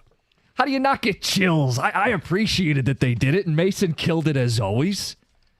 Got the juice going a little bit before the game. And for anybody that was there, the friends that I had that were there, it was like they were texting in the moment. It was energizing. It was unbelievable. It was a great moment at the LCA. Number 9, the stop sign. Sar Thompson. Mason in his element, baby. It kind of gives you chills just to hear it, even though we know the game was a loss. I know. But just to hear that moment at the LCA. And I think basketball is one of those where the environment really translates better to the TV, and you get a chance to feel it more because it's a more intimate environment. The fans are right there. You get more of what's going on in the arena than you do even in football. And we talk about Ford Field, how dynamic that's been. But coming across the TV, you feel it so much more, and that moment was awesome. You want to feel like they're, quote, back? Final countdown with custom intros, you feel like you're back. They lost the game, and we're taking phone calls on it, John. Biggest reason they lost game 3, what is it? I just don't think they had enough from the supporting cast. It was Tobias Harris. It was Malik Beasley. Malik Beasley came out in game 1 and was really a reason why they were in that all the way up until the fourth quarter.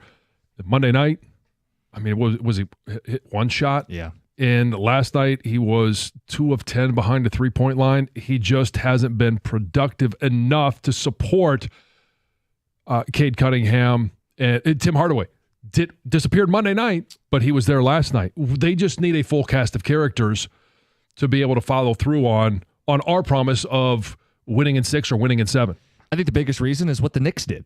Getting a response from Karl Anthony Towns to lead all scorers with 31 points. He's got a mismatch, and they tried Duren on him, and they may try more of that. Ideally, Isaiah Stewart's playing, but he's missed the last 2 games.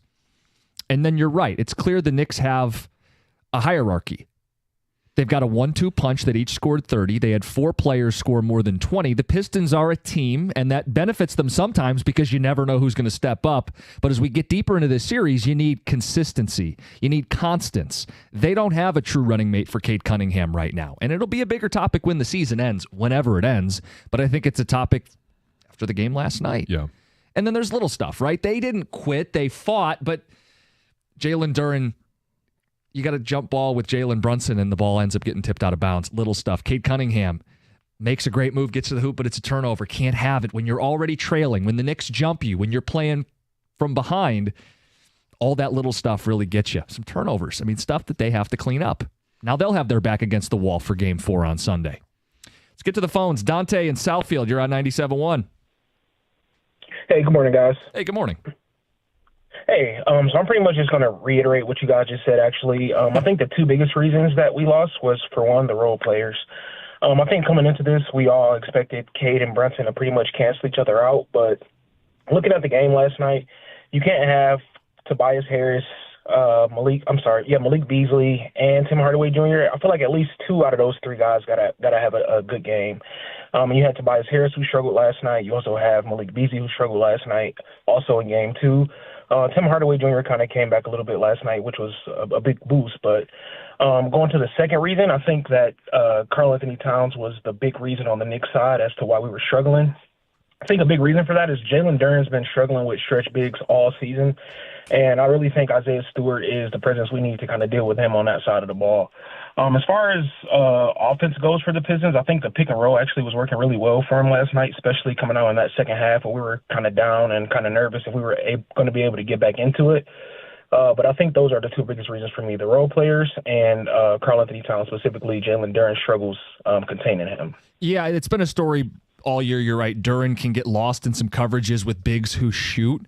And I think they prefer to have Duren on Hart, the worst shooter in the Knicks starting lineup, because then Duren can roam and he can crash the glass and he can play closer to the hoop.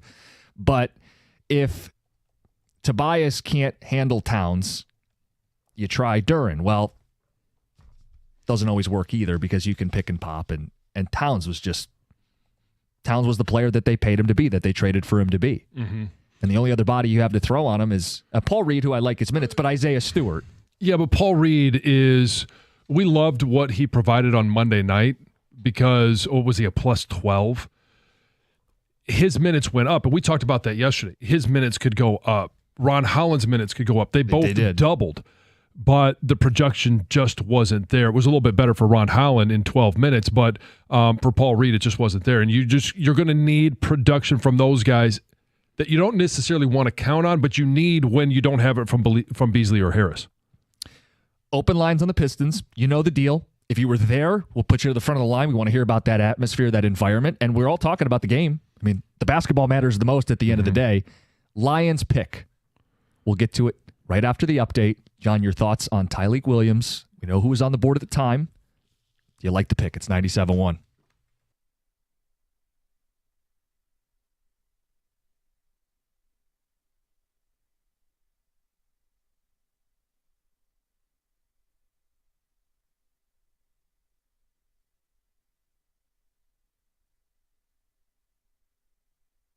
Brought to you by Northfield Lumber. The Pistons lost to the Knicks 118-116 as New York takes a 2-1 advantage in the series. Jalen Brunson knocked down 30 points. Wasn't greeted kindly by the Detroit faithful, facing boos every time he touched the ball.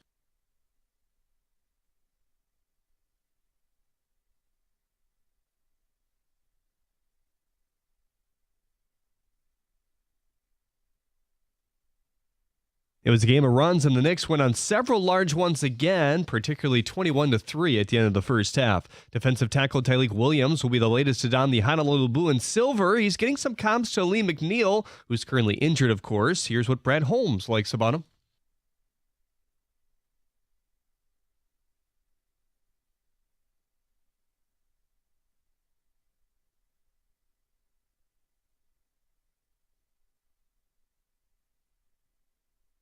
The Tigers have optioned reliever Bailey Horn to AAA. In his first inning in Detroit, he threw an inning in the third while striking out two. Evan Woodbury said he would not be stunned if they brought up a position player, given the bullpen is well rested. The guys also asked manager A.J. Hinch at 8 about the status of injured utility piece Matt Vierling. He said he's doing more now than ever. When he gets back, he'll focus on center field rather than third base. At the Corwell Health Sports Desk, I'm Jeremy Otto. For more, go to 97.1 The Ticket or Odyssey.com.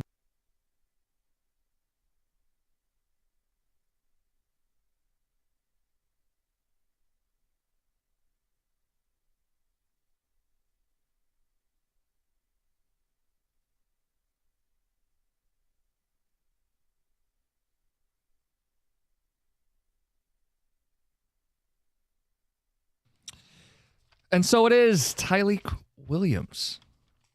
Not a name we spent a lot of time talking about, John. What was your reaction to the pick, and what is it this morning? Not a name that we had talked about, but certainly a position that we had talked about, whether it was defensive line, edge. It was just the fact that they needed to get some reinforcements on that defensive front, and the fit seems really good because Lee McNeil's not going to be back until sometime around Thanksgiving.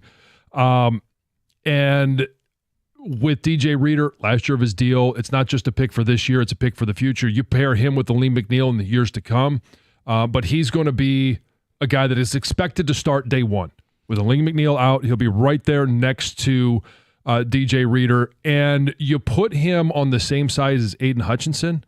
Okay, it's not the opposite edge, but one of the things that you see when you watch the highlights and you watch the game films, he does a really nice job of setting up his edge rusher for success. And that's the picks, it's the TE stunts, and whether he's lined up as a 4-eye or a 3, he does a really nice job of making it easy for that edge to be successful. In this case, it would be Aiden Hutchinson, but also he's got some natural instincts of just when he frees up on some of those moments as well. He doesn't have to waste himself. He doesn't have to sacrifice himself. He can bounce off and make plays at the same time. So I do like his natural instincts. He seems to have a good football IQ. I also like the fact that he makes plays down the line of scrimmage. We all love to see tackles for loss. We love to see sacks. But sometimes that 0-yard gain that may be outside the tackle box, those are ones where they're just as important for no gain. You get to 2nd and 10, that's a huge advantage for a defense. Everything I've seen and read, good player, good person, film junkie, yeah, high football IQ. TJ Lang echoed that same point last night on social media. He's a guy at 330 pounds. The first thing I noticed was where he was lining up. Not exclusively over the center. He's a big person that has the athleticism to play outside the guard. So they can move him around that defensive front. John, this was a need. As much as we talk edge, as much as we talk offensive line, this is a short-term need and a long-term need. Short-term, yeah, Lee McNeil's hurt to start the season. Long-term, DJ Reader's on a 1-year deal. And now you compare these two athletic human beings who can rush the passer and stop the run in the middle of your defense. I get the vision. I see the vision. Makes sense to me. This is also, though, the second draft in a row. You could argue Brad Holmes is drafted for need. I know he doesn't want to say that, and he would deny it, but this is a need pick, is it not? This was not BPA on many people's. So it's interesting you say that because Brad has always preached it's best available.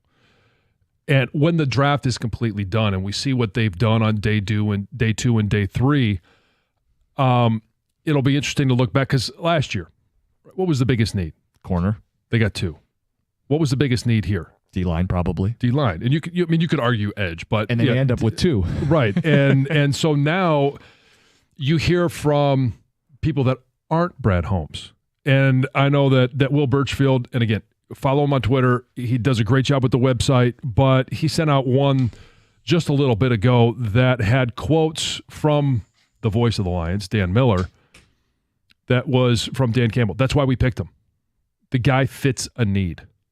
And I want to be clear, this is not a dig at Brad Holmes. No. It's a good thing they drafted a quality football player who fits a need. Right. So I think, and we talk about this, Brad Holmes at some point, is there going to be a pick or a draft or a free agency that he goes, it varies from his principles. You can have principles that you live by, but there are situations where it requires you to get outside your comfort zone. It requires you to do something a little bit different.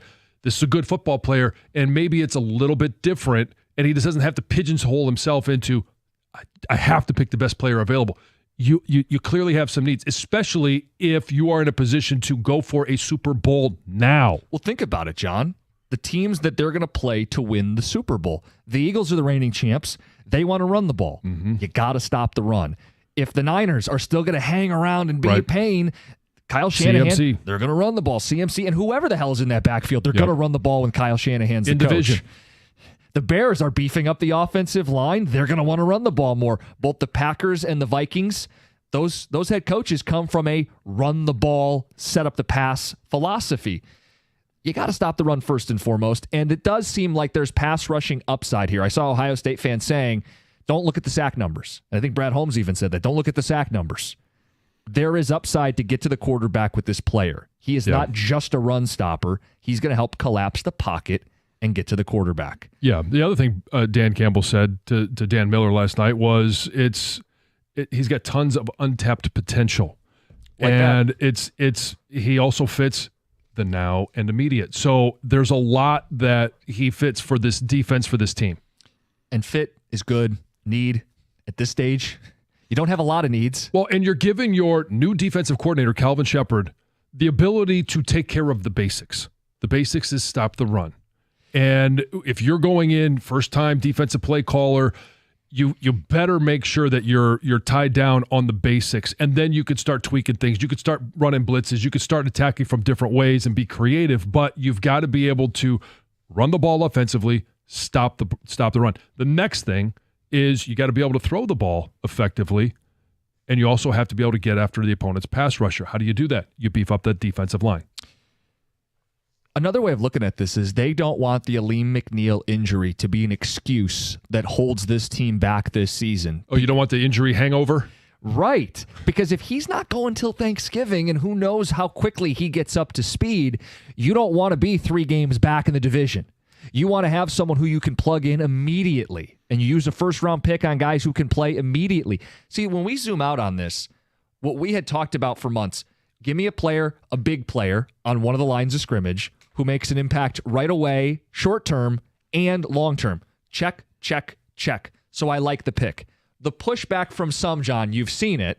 Oh, sure. Jahad Campbell was there. Many thought he was a top 10 pick, top 15 pick. And it doesn't matter what draft Nick's had to say on it. You got confirmation when Howie Roseman took him 3 picks later. Sure, but he's also a guy that fit a need for the Eagles. And yes, the Lions have the same need, but they've got 2 defensive tackles that are damn good. And now all of a sudden, Jordan Davis and Jalen Carter. They lost Brandon Graham to retirement. They lost Sweat to free agency. They had to reload at the edge. And what was the conversation about Trey Hendrickson or Myles Garrett? You know, Howie Roseman has said, yeah, we're willing to go after all of those individuals. And we heard that Dan Campbell was the one that called Cleveland the most. So he's hyper aware that they need somebody else opposite Aiden Hutchinson. But this is a pick, and where I would shade towards Tyleik Williams for the Lions, this is a 3-4 down guy. I think Jahad Campbell, and maybe in their defense, because they run it a little bit different, maybe he was a 4-down guy because they'll always have a wide guy and he could be that guy. But for the Lions, I don't know that he would be a first or second down run stop guy. Right, but the thought would be the best player available, regardless of position, was Jahad Campbell. Yep. And that's confirmed by the best general manager in football. So I know we trust Brad Holmes, and I like the pick from Brad Holmes. But if someone called in today upset, they could defer to the best general manager in football agrees with them. And I think you could at least make the argument or the case. If we get past the point that we just don't need to hold Brad to his words in terms of best player available, and they didn't need, and get caught in that vortex because it's a vicious one. Yeah. And look at the fact that there was a garden that had to be watered that we probably overlooked, and it was the run defense. That we thought offensive line and edge were, this may be an equal because without Aleem until Thanksgiving, let's just say, you have a glaring hole potentially in the run D, which was one of the hugest things this franchise has changed about itself since these guys have been here. It was awful the first year they were here. It was awful early in the second. Remember, that's what cost them in Carolina. But then when that changed, along with a lot of things, double digits wins started coming. Yep. You know, so maybe we just kind of overlooked that. And this guy, they say the one thing he's going to do no matter what is stop the run. They say he's a can't miss with that. That's non-negotiable. He's a run stopper first and foremost. If they didn't draft him / if they didn't prioritize this position group, they go into the season with DJ Reader, who's a little long in the tooth, on the final year of his deal, and who's next to him? Well, yeah, Lopez, who they signed as kind of a depth piece. It's a bigger need than maybe people gave credit for. Well, and you also look at just, in terms of the Detroit Lions depth chart and what you're going to need. This is, if there's any lessons learned from last year, you can never have enough defensive linemen. You don't think you're going to lose, 7 defensive linemen per season, but you can never have enough O-line. You can never have enough D-line. You can never have enough edge. So it leads us to the question, what do you want them to do on day 2 and day 3? It's a great question. We can get into it coming up next. Phone calls first, ticket text as well. It's 97.1. Hey, a personal injury of any sort is, in fact, personal. Injury attorney David Femininio has dedicated his career to securing justice and maximizing recovery from those who have been injured. David is also dedicated to ensuring that you get all the medical care that you need to put your life back together after an injury. You need an attorney who's going to make it personal, and that attorney is David Femininio. So if you or someone you know has been injured, you need to tell him to call David Femininio at 855-65-CRASH, or you can always go to his website, getdavidgetpaid.com. That number again, 855-65-CRASH, or on the web at getdavidgetpaid.com.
Before we get to John Jansen's day 2 targets, we get back to the phones. Your reaction, Tyleik Williams, the pick for the Lions at 28. Not a name we spent a lot of time talking about, but a position that we highlighted.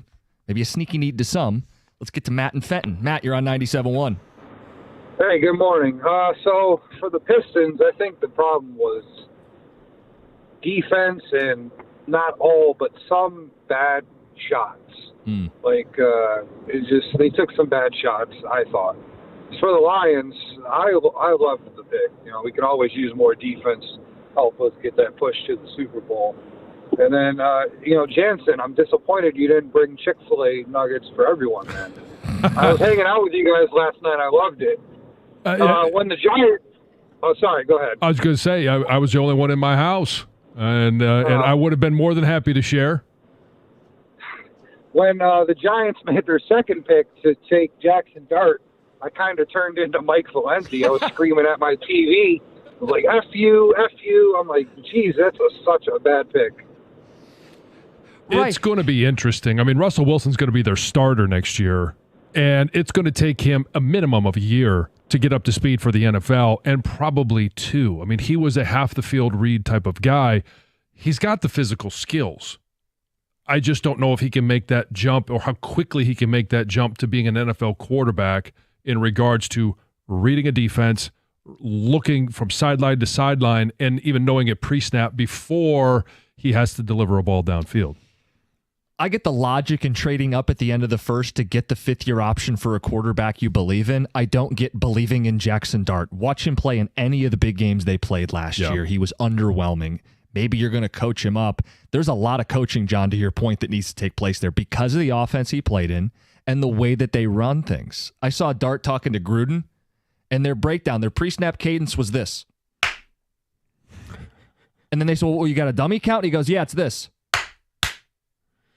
That's the sophistication of the offense at Ole Miss is there's a lot that goes into playing quarterback beyond the physical traits. And even Mel Kiper questioned, are you drafting this quarterback for the next regime?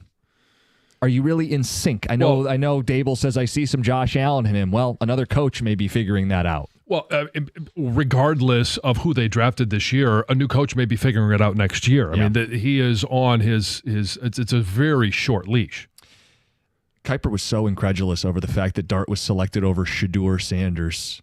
I wondered if it was Mel Kiper hyphen Sanders, if he was like a member of the family. I think I mentioned it yesterday. I didn't think there was a first-round quarterback in this draft. You put all of these guys in last year's draft, and they're probably taken after, which is why Cam Ward came back for another. He knew what was at stake of going in last year's draft, competing with all 6 of those guys to be picked versus maybe coming in and being the best of the bunch, knowing someone's going to take a shot on a quarterback in the first round. Where does Shedeur go?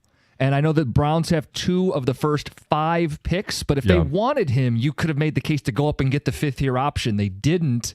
So now is it the Saints at 40? Is it the Cowboys at 40, 44? Here's the other thing, too, is they're not dealing with, if they called the Eagles, if they called the Chiefs, you're not talking with general managers that are going to be taken advantage of. They knew the value they had in that pick 31, 32, that 5th-year option, and they probably said, we know who we want. Obviously, the Eagles, they took Jahad Campbell, a guy that we wanted, and they probably said, okay, if you want that 5th-year option for Shedeur, it's going to cost you. Can we jump back to this hyphenation thing quick?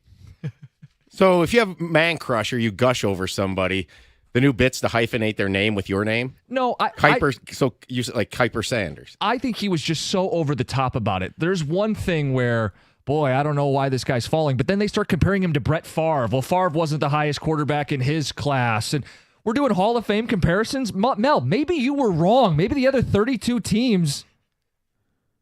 It was a bit much, John. Yeah, it was a bit much. Referring to you as Costa Chapman or Costa. Multiple hyphens. No, I think right now it's more Costa Maeda. John, who are your day 2 targets for the Lions? So I got a couple for you. At the guard position, the guy that we saw mock to him in the second round, actually, Marcus Mbow out of Purdue.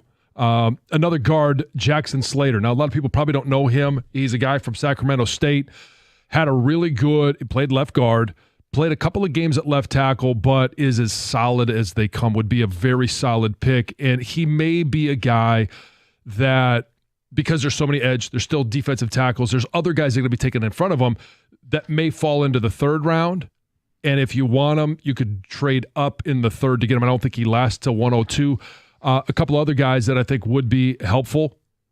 Nick Scourton, probably off the board by that time. Jordan Birch from Oregon. But I think a guy that's on the board late in the second round, Josiah Stewart from Michigan. A guy that's not going to come in and be a 3-down guy. He's a pass rush specialist. You pair that with re-signing Zadarius Smith, who's probably first and second down, then you bring in, or you use them and mix and match in a lot of different ways. I think it would be intriguing to see him as a guy that coming off the edge could get to the quarterback. Yeah, the disclaimer is you still got to take good football players, but in a perfect world, they end day 2 with a guard and an edge player. And the longer they wait on that edge player, the more I want Zadarius Smith back to pair up with him, because he might not be a finished product if they're taking an edge at 102, for example. But guard, edge, pair them up, keep getting big people, win the trench battle, keep stocking it up. Yeah. 248-539-9797. Let's get to Heather with the news. Listen to this story. A poker player from Texas won nearly $1 million in Vegas with a really extremely rare hand. So this guy, he achieved an incredibly rare 7-card straight flush. And he won $897,000. Now, the probability of hitting a natural 7-card straight flush is 1 in 10 million. Wow. Pretty incredible. He had a 5, 6, 7, 8, 9, 10 jack in hearts. So I don't know. I don't play poker. I'm not really familiar with. Obviously, that one is rare, and I do know what it means.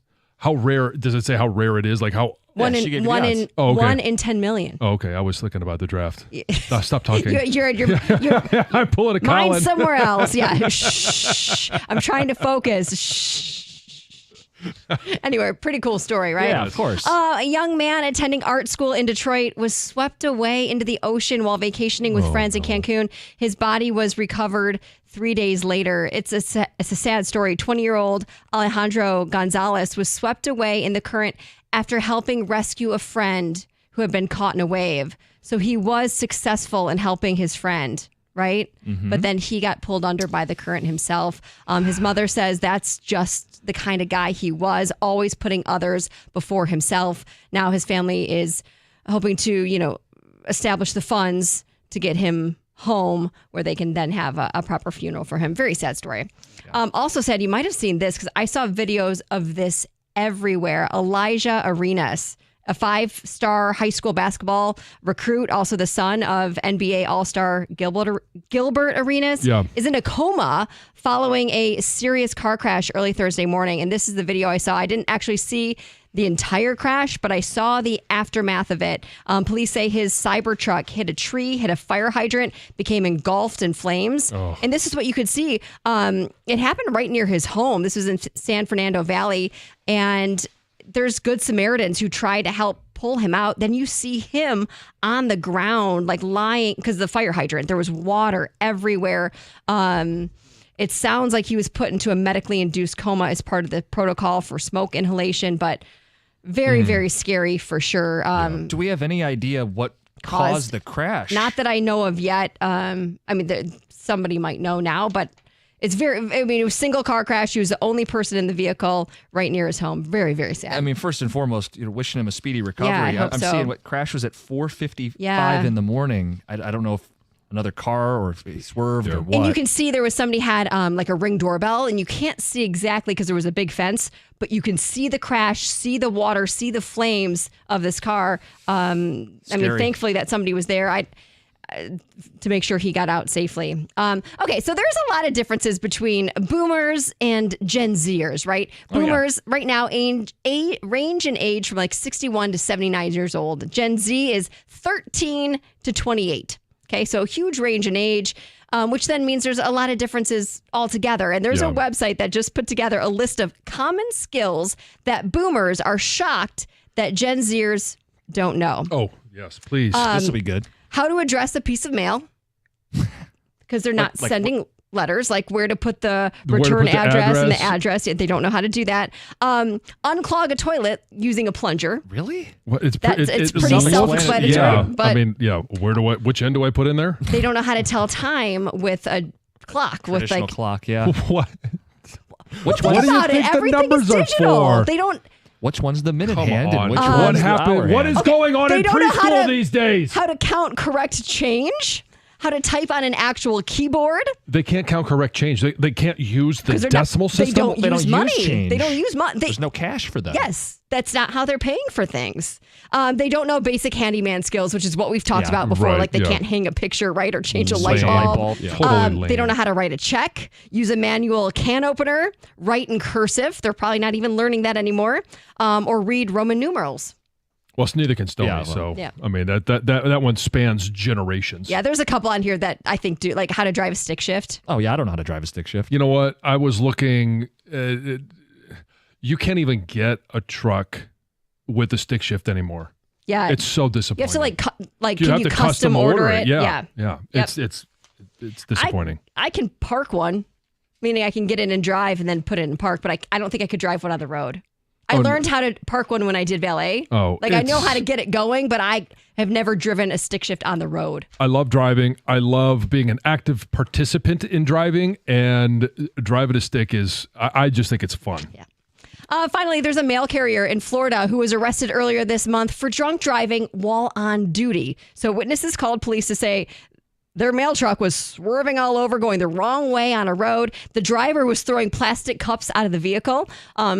Crazy. So obviously pulled over, failed the field sobriety test. And she told the officer that, you know what? I have been drinking. I stopped at a house party on my route, had a couple shots of vodka, and then kept going. Huh. So, I mean, mail is normally delivered during daylight hours. 1 o'clock. First of all, where's the house party at 1 o'clock? That sounds. And did kind she of know awesome. the people, or was it just Yeah. like, hey, Hey, mail lady, come on in. have a shot? And Would then you- she went back to delivering mail. So, Would you offer shots to the mail carrier? oh no, I not wouldn't. while they're on duty. No, it's kind of Like, an odd choice. Well, I mean, I if you're having a good time, Yeah. and all of a sudden You're somebody inviting walks everyone up, over, I you're like, guess. hey, More the shot merrier. for you, shot for you. It's Heather with the news. All right, coming up next, AJ Hinch. He was at the Pistons game last night. He's got takes, opinions, keys to the series, and of course, we'll talk about his baseball team. It's 97.1.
Hey, you guys, if you're like me, you like knowing what to expect, especially when it comes to your phone bill. Well, Verizon's got some big news for your peace of mind. For the first time ever, they're locking in low prices for 3 years. That's right, 3 years guaranteed with my plan. So if you're thinking about making the switch to Verizon, this is for you. You can get a single line for just $45 a month when you switch and bring your phone. That's Verizon's best price ever on unlimited welcome with autopay plus taxes and fees. And again, that price is locked in for 3 whole years. Because at Verizon, they've got your back now and in the future. So go ahead and take one thing off your worry list. Visit your local Verizon store in Detroit and ask about their 3-year price guarantee today. $20 monthly promo credits applied over 36 months with a new line on unlimited welcome. In times of congestion, unlimited 5G and 4G LTE may be temporarily slower than other traffic. Domestic data roaming at 2G speeds. Price guarantee applies to then current base monthly rate. Additional terms and conditions apply.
Mark Champion on the call. You know, I was going to mention, because I was listening on the way home. Did you hear that voice in the background? That scream? It was there the entire time.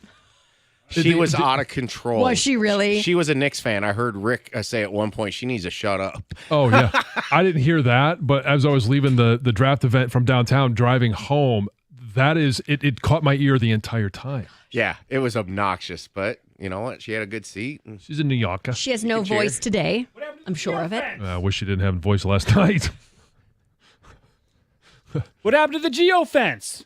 That's right. Yeah. She got How'd she through get it. tickets? Over, around, underneath, Jim? whatever. I don't know.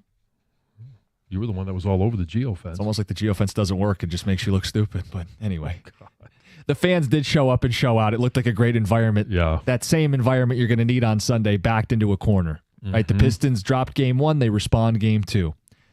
Drop game 3. Got to respond game 4. And I think last night was honestly more about the Knicks than even the Pistons. They got the bounce back from Karl Anthony Towns. Jalen Brunson did it more ethically. Didn't flop around. Still got his 30. Pistons got to respond. Look, we're talking about 6-7 game series. It's going to be a war. Game 4 on Sunday, 1 o'clock.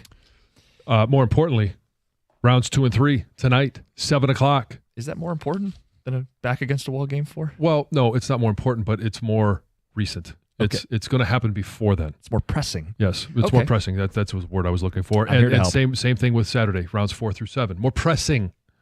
So, what should we look forward to? I gave you some of the names in regards to where I would like to see them go and the production I think they could get out of it. But with, pick 60 and pick 102. It's the last pick of the third round. I wouldn't be surprised to see them move up in the third round. They've got an extra 7th round pick. It's not going to get you far, but Brad Holmes loves to move around, especially in the mid rounds. Whether it's Jackson Slater, who is still on the board at 60, but they feel like they could get him mid-third round. Maybe that's one where they go ahead and address the edge in the second round, and then they take center guard mid to late third round is where I feel like they're going to go. In that scenario, you're probably banking on Graham Glasgow starting with Mahogany. At the beginning of the season, But a healthy competition depending on how high they draft an offensive lineman. But you then have the flexibility as you develop one of these mid-round guys. He could eventually go in a pitch if somebody gets hurt, or if Frank goes down, you bump in Glasgow, which we've always talked about. Everybody knows that's the backup plan. But then you're going to have somebody come in to play guard. And I know that they've got a Wasika. They signed him back.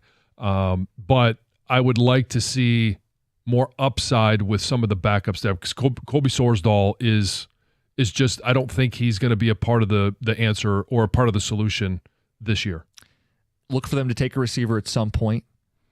I know Brad Holmes last night said they haven't even entertained trading J-Mo, doesn't know where that rumor came from. But Campbell has talked about getting younger in the receiver room, and I think they'll get somebody at some point this weekend. Mm-hmm. You get to the mid rounds and you can get some quality third, fourth receivers in that area. But again, some of the names that I talked about, Marcus Imbo, a guard from Purdue, would be a good guy to be able to pick up. Jackson Slater, guy that not a lot of people probably know. In fact, maybe nobody knows about, from Sacramento State. Had a really good Senior Bowl, and he needed to show that he could play against the big boys coming from Sacramento State.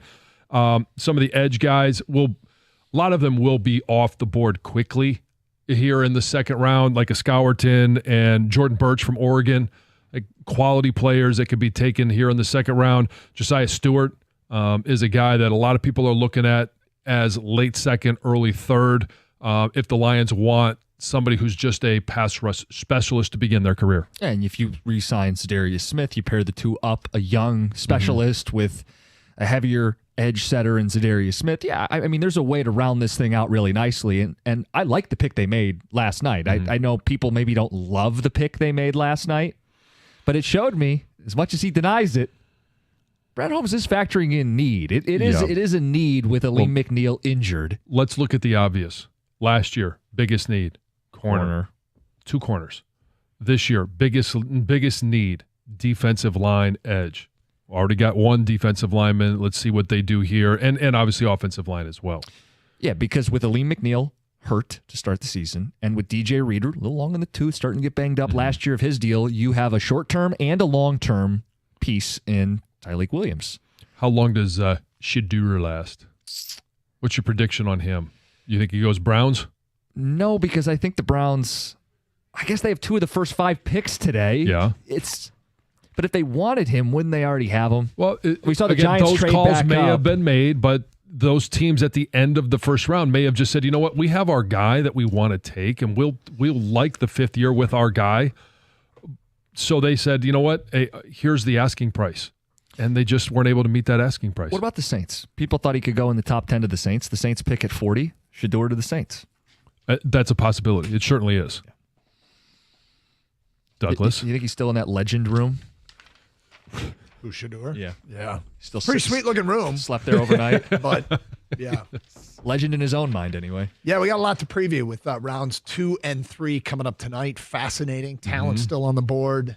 Need still there for the Lions. Do they move around? Who do they take? Who do you want them to take? Who's the non-edge rusher that if he's still there, you'll be tempted by? Like, there's a lot of decisions to be made. We'll get into all of it over the next 4 hours. Piston game. Were you surprised, Will Johnson? I know we're now seeing medical, but So, you covered him. Yeah, it's interesting. I feel terrible for Will, first of all, but we were talking off the air about 3 weeks ago, and I said, I think Will Johnson could fall out of the first round. And Kang said, you going to go with that? And I said, I'm not sure. And he said, don't do the whole, if he falls a little bit, you go, I was right. And I'm right. Like, yeah, out of the first round's a bit. So what are you much. doing now? And then he freaking fell out of the first round. Now he's trying to take credit for it. No, I'm not, because I didn't do it. But he, I didn't think he'd fall. It was like he's not going to fall all the way out of the first round. I feel terrible if it's medical. I mean, that sucks. I do want to say, I want to speak for the Twitchers and those on YouTube that joined us last night. I thought you guys did a tremendous job for the entirety. I didn't get a chance to join until later, but it sounds like it was fun. I had fun when I joined with you guys. I'm so pleased with all our colleagues here at the station for participating. Everybody, it was a fun time, a good hang. It was a good. I think the only disappointing thing was that we're paying attention to the Pistons while the draft it was going hard. on, and that made it hard. It was really distracting for everybody involved. I wish we just had just the draft and we could enjoy the Pistons game tonight, but that's not the case. And of course, we'll talk about the pick of Tyleik Williams right out of the gate. So you guys have an approval poll. Be a good conversation. Carson Anderson, 97.1.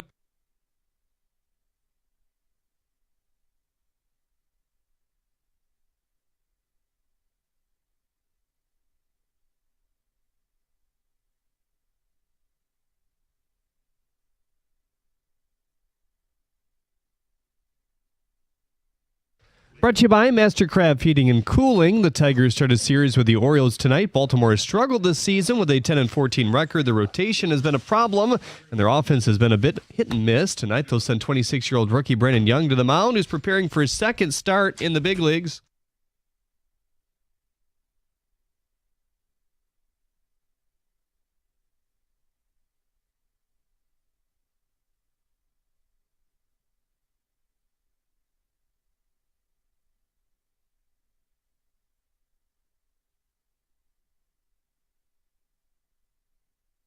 That's Orioles broadcaster Jeff Arnold. First pitch at 6:40. You can hear it right here on 97.1 The Ticket. Rounds 2 and 3 of the NFL Draft coming up tonight. Michigan corner Will Johnson, as you just heard, is still on the board. His past knee injury caused some teams to shy away in round 1, according to multiple reports. Johnson played in just 6 games for the Wolverines last year with a variety of ailments. Yesterday, the Lions selected Ohio State run stuffer Tyleik Williams. Williams commented they thought him and Lee McNeil will get together or will gel well together. McNeil tweeted that graphic by the Lions saying, quote, "Let's get active, fam," end quote. According to the Free Press, top college basketball transfer portal player Yaxel Lendenborg is making a visit to Michigan this weekend. UAB star still has his name in the NBA draft pool, but if he plays in college, it will be as a Wolverine. NBA playoffs continue tonight as well. The Celtics and Magic will tango. Boston looking for a 3-0 lead. That starts at 7. Pacers and Bucks an hour later at 8. Indiana also looks for a 3-0 lead in that one. The Lakers and T-Wolves are tied at 1 apiece. That's coming up at 9:30. At the Corwell Health Sports Desk, I'm Jeremy Otto from Oregon at 97.1 The Ticket or Odyssey.com.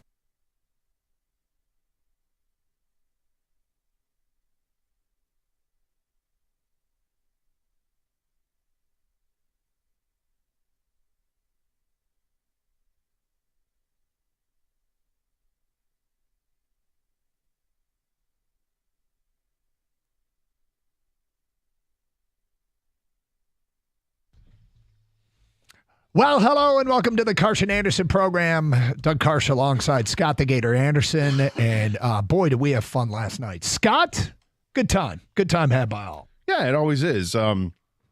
It's a fast 3.5 hours, man. That thing flew by.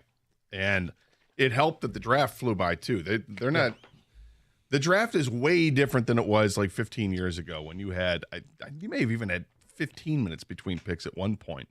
But – It goes pretty quickly, and the teams they know who they want. They go get them. Yeah, there's some trades certainly, but they're moving fast to get their guys and moving this thing along. Yeah, and thank you everybody who logged on and watched. And we it's pretty wild. I lost cable for about 12 minutes last night, and it just so happened to be coincide with when I was shooting the boot. I went back and was able to watch to see that you did see almost all of it. The very end, you couldn't see, but pour out of your mouth and down your chest. Yeah, onto the towel that you had. Well, hold on, and then stop. You've done this.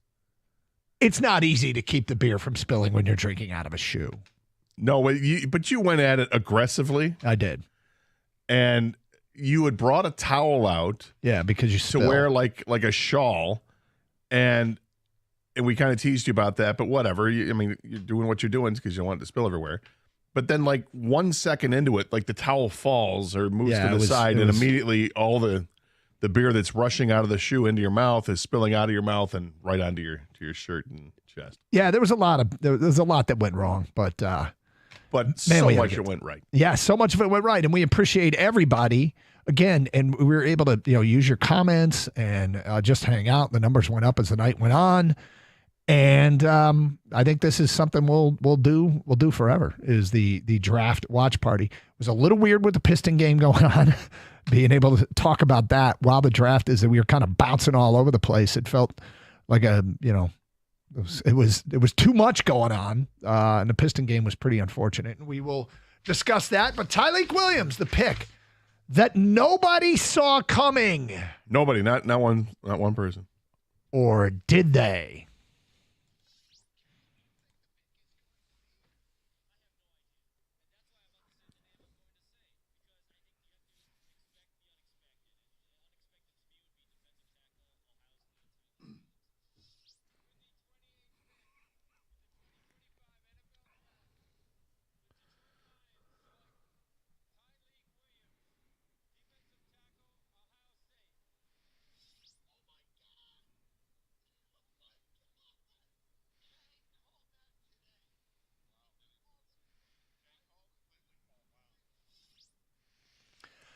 There it was from yesterday and last night. One person saw it coming. I want King to relish this moment as much as you can. This might be the greatest moment of your life. I have 2 daughters and got married as well. And this might be the greatest moment in your life. Today I feel like I am the greatest draft pontificator. To call the shot on pick number 28. I know. It went completely off the board, and you admitted, I'm going off the board because who knows what the hell is going to happen. Tyleik Williams, and then he got it right. It was fantastic. It was so great. And I got to tell you, nobody had this. Yesterday we went through and I read off the results of like 16 mock drafts. Nobody had the name Tyleik Williams. Not Kuiper, none of the local guys who all do a really, really good job.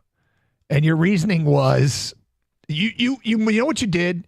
You put together a fantastic guess for reasons that all made sense. It was, yeah, like, listen, to get in the mind of Brad Holmes or any GM is nearly impossible. And then you mentioned that Gator, pick 28. My God, this isn't even top 5 stuff right here.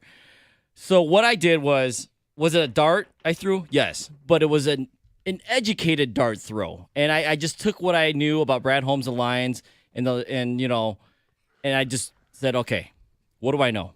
We know he doesn't care about positional value, right? Yep. We know he drafts football players.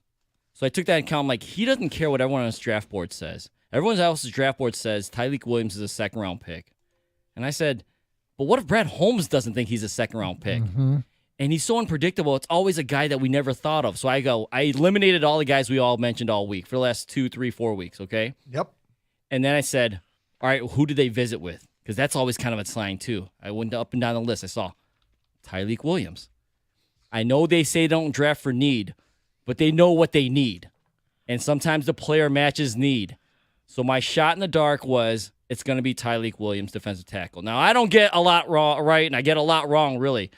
But when I do, I'm going to celebrate the hell out of it. And if you watched last night, when Kane came back on the Twitch stream, he had a cigar. He brought it into work. Oh, did he? He still got it. Lead into it, my friend. Yeah. It was a great job. And what did they get? Well, they got a big run stuffer.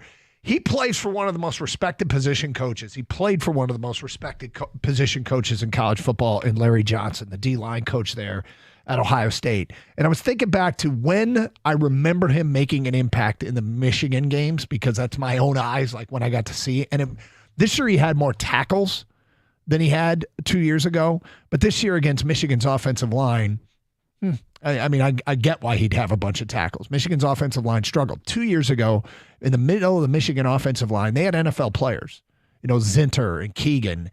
And he was a big part. If you recall early in that game, Will Johnson had an interception that set up Michigan 1st and goal, and they ended up scoring on 4th and 1. And Tyleik Williams had 2 big plays, one run stuff where he pushed somebody into the backfield, and another where he made a tackle on Blake Corum. And that's where he first kind of came on the radar to me.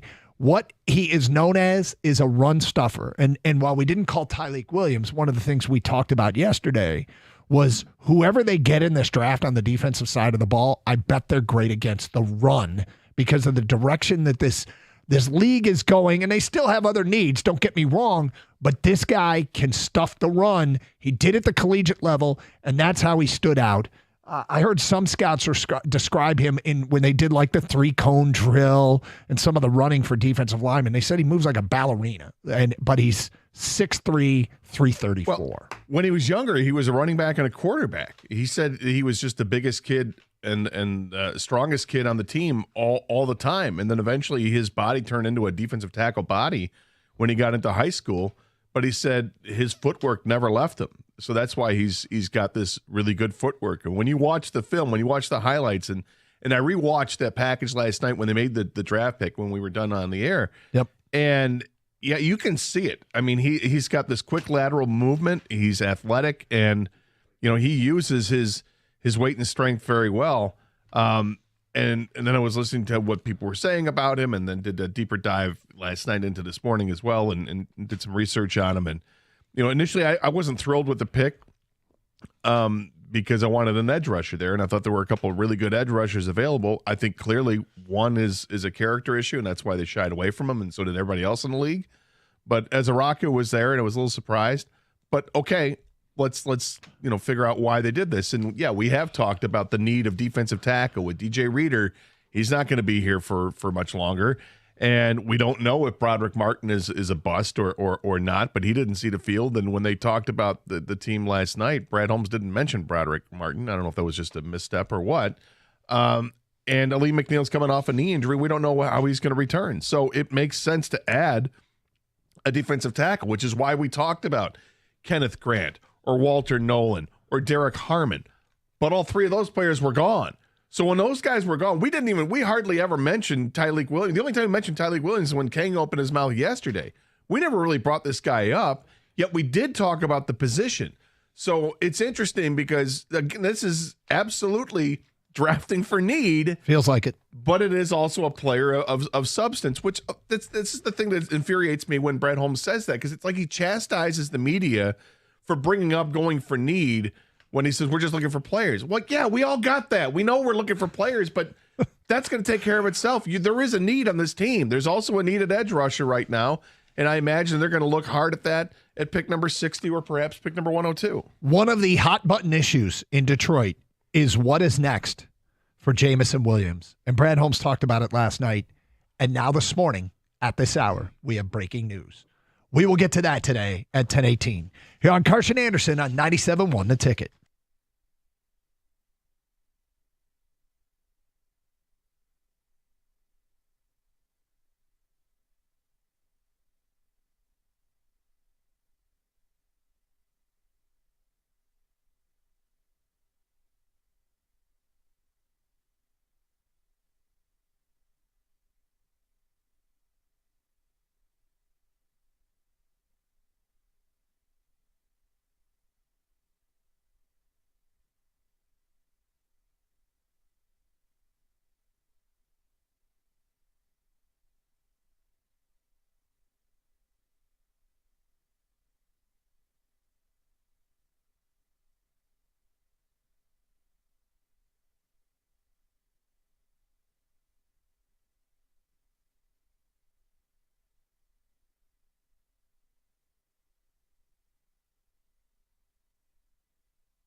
All right. The first that I saw to report this was Field Yates from ESPN, so we will give him credit.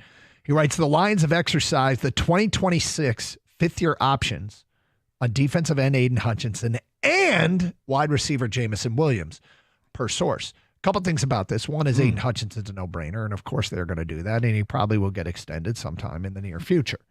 JMO. The JMO story is interesting, and I was really glad that somebody asked Brad Holmes about it last night. And it came up during the press conference, and here's when the question was asked, Did you get any calls about Jamison Williams? Here's what Brad Holmes said.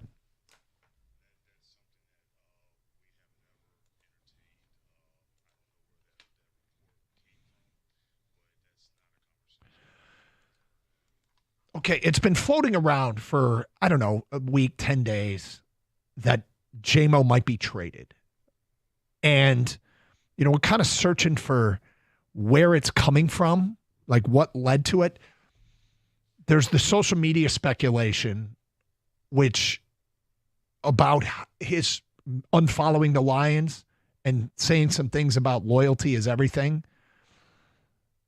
We trace that back to an Alabama fan, some woman who's a fan of Alabama, who posted screenshots of J-Mo's page. And it's really funny because the loyalty be everything or whatever it was he posted, people immediately interpreted, oh, J-Mo's mad. Or J-Mo's happy. Right? Couldn't it also have just as easily meant that J-Mo is loyal to the Lions and the Lions are loyal to him? 100%. And the other thing is, nobody knows if J-Mo was following the Lions in the first place on Instagram. Yeah, people say, oh, he stopped following the Lions. He unfollowed the Lions. And then it was, I can't remember which reporter it was. One of the Lions beat reporters said, are we sure he ever followed the Lions? And then when Albert Breer tweeted out, people in NFL circles think Jamison Williams might be traded. We're like, okay. So we kind of had ignored it and said, until we can get this thing, I made one call, but until we can get sort of, if there's actual news here, we sort of ignored it. But when Albert Breer mentioned it, he said, okay, we're going to talk about this. But it was one of those weird stories that honestly felt a little uncomfortable giving it oxygen because there didn't seem to be a lot of merit to it. At this point, I don't know if that completely shuts it down, that we all relax, let J-Mo go out and do his thing. The Lions wouldn't have picked up the contract if they weren't happy with the way he was maturing professionally behind the scenes. Like, because part of J-Mo's story is J-Mo's behavior has gotten in the way of the football. I mean, he got suspended. Right? He's a couple times. And so Jamison Williams has had to grow up. And I get that some I just think back to, and I say this all the time, but I think back to who I was at 21. And I remember some of the things I said and some of the things I did. And then I hear my kids, I got kids are around that age. And I'm like, okay, they're pretty good kids, but my God, sometimes some of the things they say and believe. And so allow someone the chance to mature and grow up and grow into this role. Now, when you do that, you can get burned by it. You can get burned by it. But at this point, is it relatively safe to say that they're comfortable with Jamison Williams' maturity and professionalism, or they wouldn't have picked up this contract? Well, I think they are for the next 2 years. Yes. I think for sure. I don't think that. I mean, that doesn't mean they still want to see more, but well, no, but I mean, but they also got a lot out of him last year, and they know can get so much more out of him. He's a big part of this offense moving forward. So to have him for really the next 3 seasons here, okay, great. Yep. I think it's a no-brainer. We've always said, pick up the 5th year. The 5th year only costs you, I think it's $14 million. So, God, it's a lot of money, but but if you extend him, that number jumps well above 30. If you're going to give him an extension. So to pick up the 5th year option and announce you're going to do it makes all the sense in the world. And same thing with Aiden Hutchinson. That is an easy no-brainer to pick up that contract because, again, you've got him pretty much on the cheap for the next couple of years. Now, the downside of that is a guy you're likely to extend. And if you're going to push it down the road at least another year on the extension, it may end up costing you another $3 or $4 or $5 million a season. But if you think he's worth it, you're going to go ahead and do that. And really what it tells me is that they believe in his team right now. They believe that there's a real window to win a championship now. The way they've extended a lot of these players, they think that window extends into the future as well, literally. Yep. But because they've done these 2 moves, this is a right here and now for the next couple of years. Go all in if you can. If there are guys you can find on a 1-year contract in free agency, or guys you're going to trade for that are going to have an expiring contract in the next couple of years, go ahead and do that if you can. So I think it's I applaud them for what they've done with picking up those contracts, but it's not a lot. It's a golf applause because I think it's expected. According to Spot Track, they track contracts. The 5th-year options: Aiden Hutchinson $19.782 million, Jamison Williams $15.493 million. Yeah. So there you go. Kang, your thoughts on this? Yeah, you guys know I've always been a big fan of J-Mo. I believe there's so much more meat left on that bone. I think he was just scratching the surface of what he can do for this offense and this team last year. Yes, he's had some off-the-field issues that over time, hopefully he matures and surrounds himself with people that keep him out of trouble. On the field, he's explosiveness. And to me, yeah, it was a no-brainer to pick up the option. Now, you can still trade him. I don't think this eliminates that completely. I highly doubt they trade him, but it's just... You really think so after what Brad Holmes said last night? He was so dismissive of that possibility. I'm just saying in the future. I mean, it doesn't have to be this year. You know what I mean? Like, he's not untradeable is my point, is what I'm saying. I don't want to trade him. I think that he's trying to put out the flames that somehow got started, right? And it's like, no... I don't want to, because that's just distraction. I don't think he wants J-Mo distracted. I don't think he wants distractions on this team. And by the way, people keep saying, he's under control for 2 more years, which he is.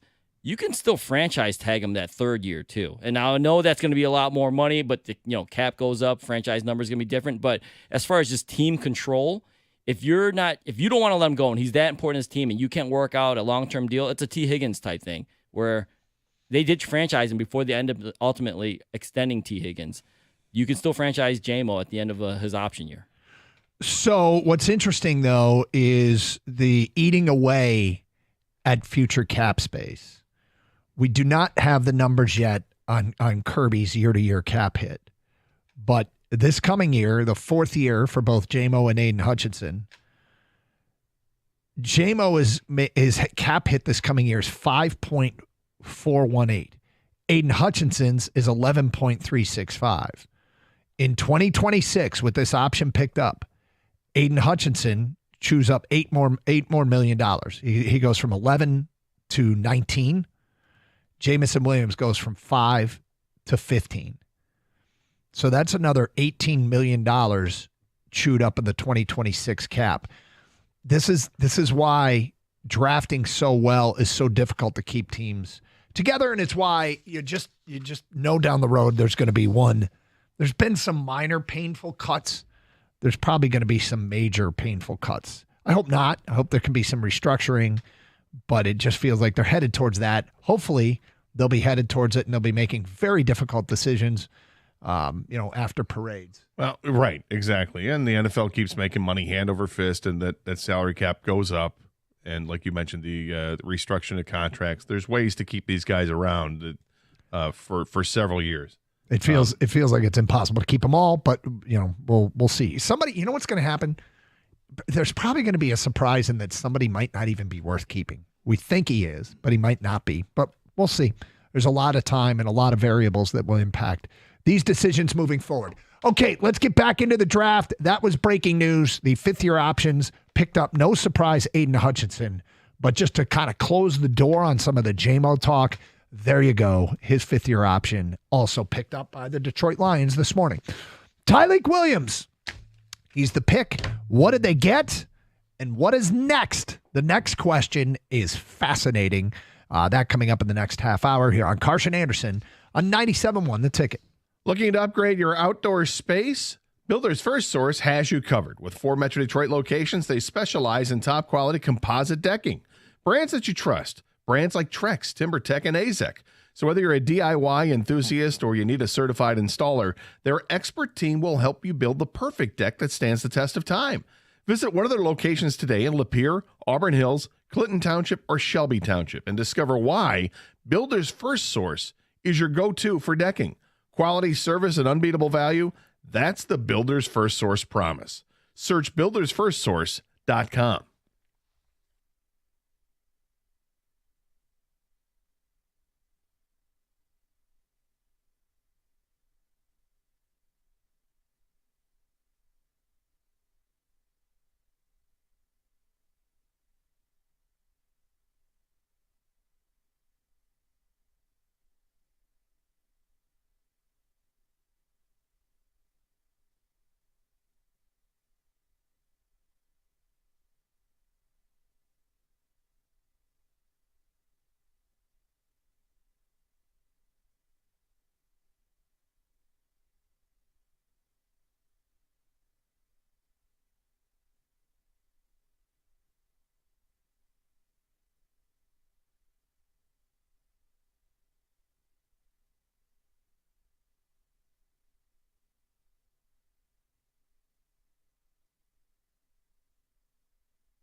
All right, so there it was last night, and defensive tackle, a position of need.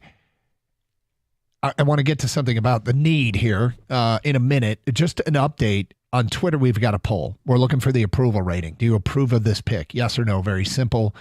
What really I think would work that has people questioning it, if they do question it, is who was on the board. I know that a lot of you coveted Jahad Williams and wanted to trade up for him. So the fact that he was on the board at 28, the linebacker from Alabama, and the fact that he probably went to Philly doesn't that's one that makes you go. Philly's done that a lot to the Lions, right? Where they end up drafting a player that Lions fans wanted. Yep. So you got a whole roster of guys like that. Campbell was on the board.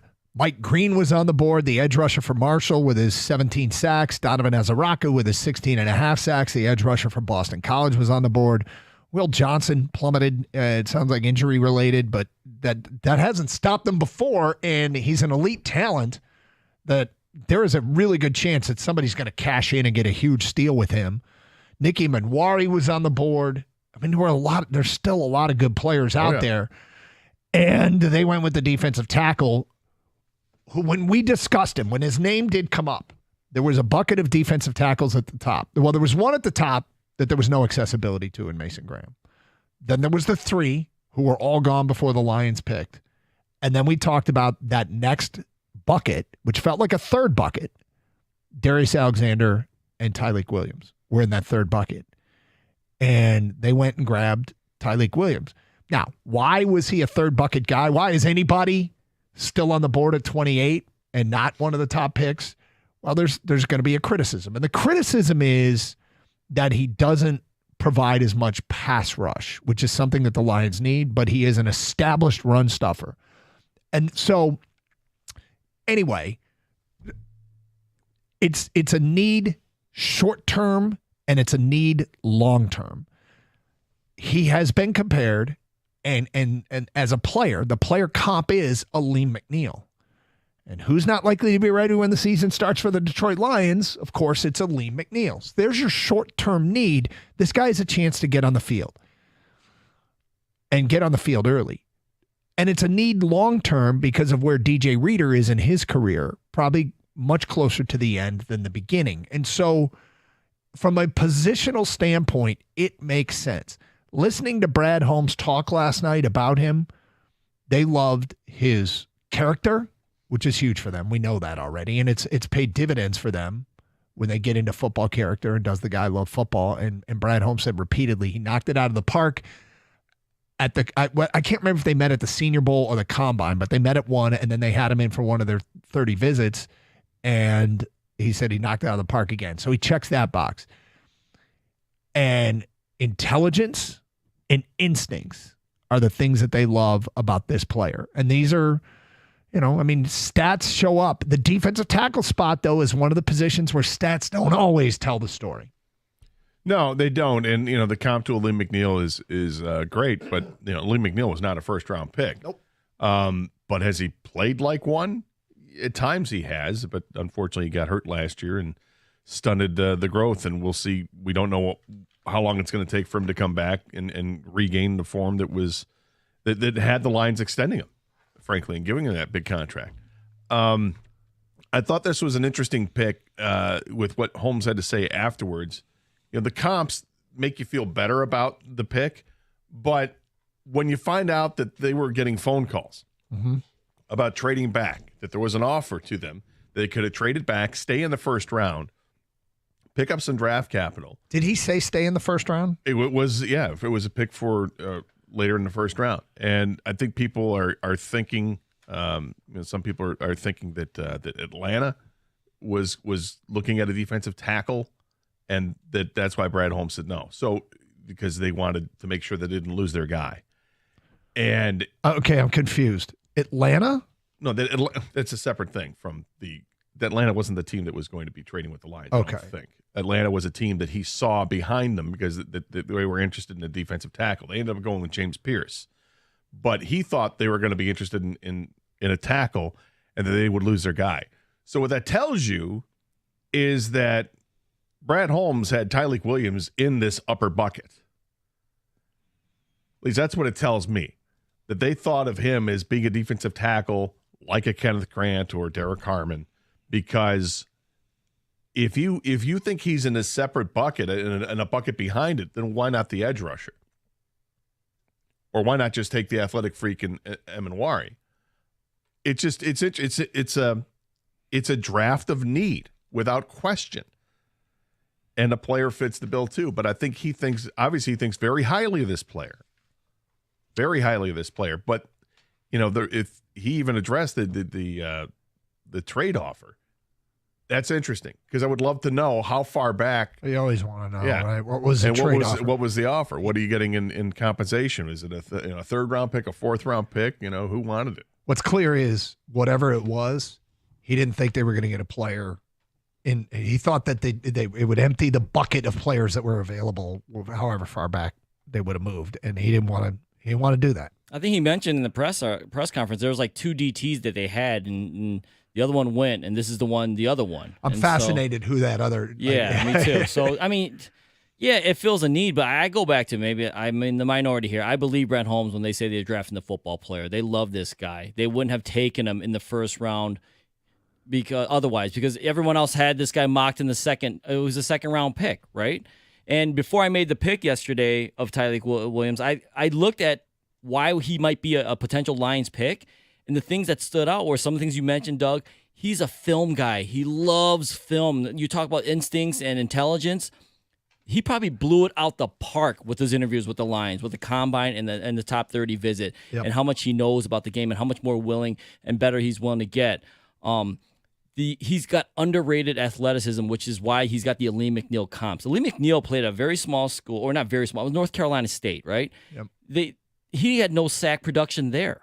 And look what he's been able to do, translate that in the NFL. He can get pressure. We all see that. They feel the same way about Williams. He's obviously a run stuffer, but also he's got the skills and the intelligence to pressure up the middle. And they see that, they're similar in size. They love this guy. And it does fill a need. But I think they didn't want a chance going to the next bucket because this guy was in their tier 1. All right, so here's Brad Holmes last night talking about the player they got at 28, Tyleik Williams, defensive tackle, Ohio State.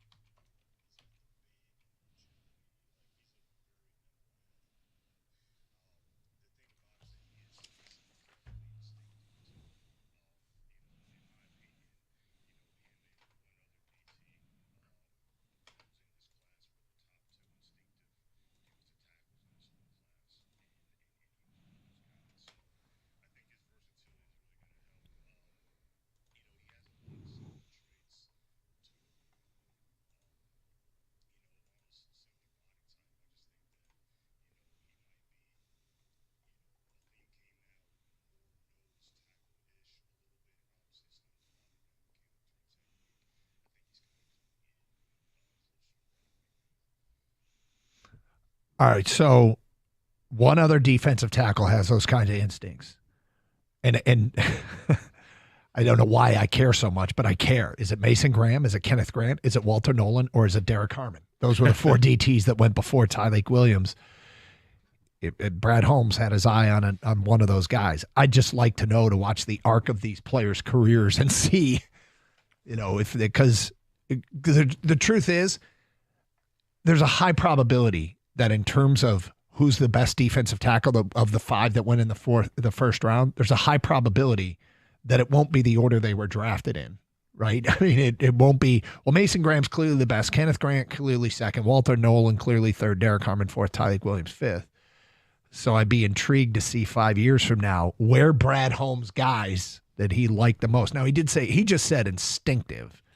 So it's not like that may not be the order of how they had him, but they liked somebody else, and they liked Tyleik Williams, and they walked away with one of their guys. That they did. I want to clean up the trade talk that was there. The Free Press article says a few teams were looking to trade into their slot. Holmes listened to their proposals and was even intrigued by one of them, which would have required them to move down in round 1. Holmes even described the particular offer as enticing, but in the end he rebuffed it and all others while standing pat. And he said the fluid environment on Thursday seemed ripe for Holmes to swap picks again. 4 trades were consummated and the draft started. 2 of them went down right before the lines were set on the clock as Atlanta and the Giants each maneuvered their way back into the first round. The sudden burst of activity made Holmes nervous because the Falcons had a need at defensive tackle. He said there was a little anxiety there. The breathing got a little irregular there. Now, the Falcons ended up taking James Pierce at 26. Yep. So that was before. So they didn't even take the defensive tackle.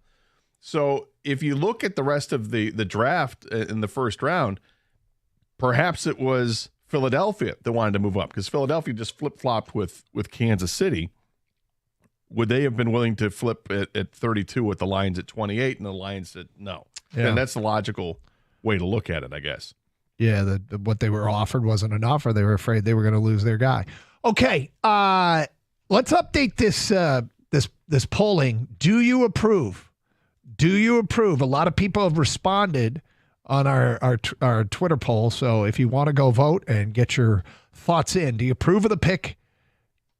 Campbell was on the board, Mike Green, Donovan Azaraku, Will Johnson, Nick Emanwari, others, but they go Tyleik Williams, which was a little bit out of the blue.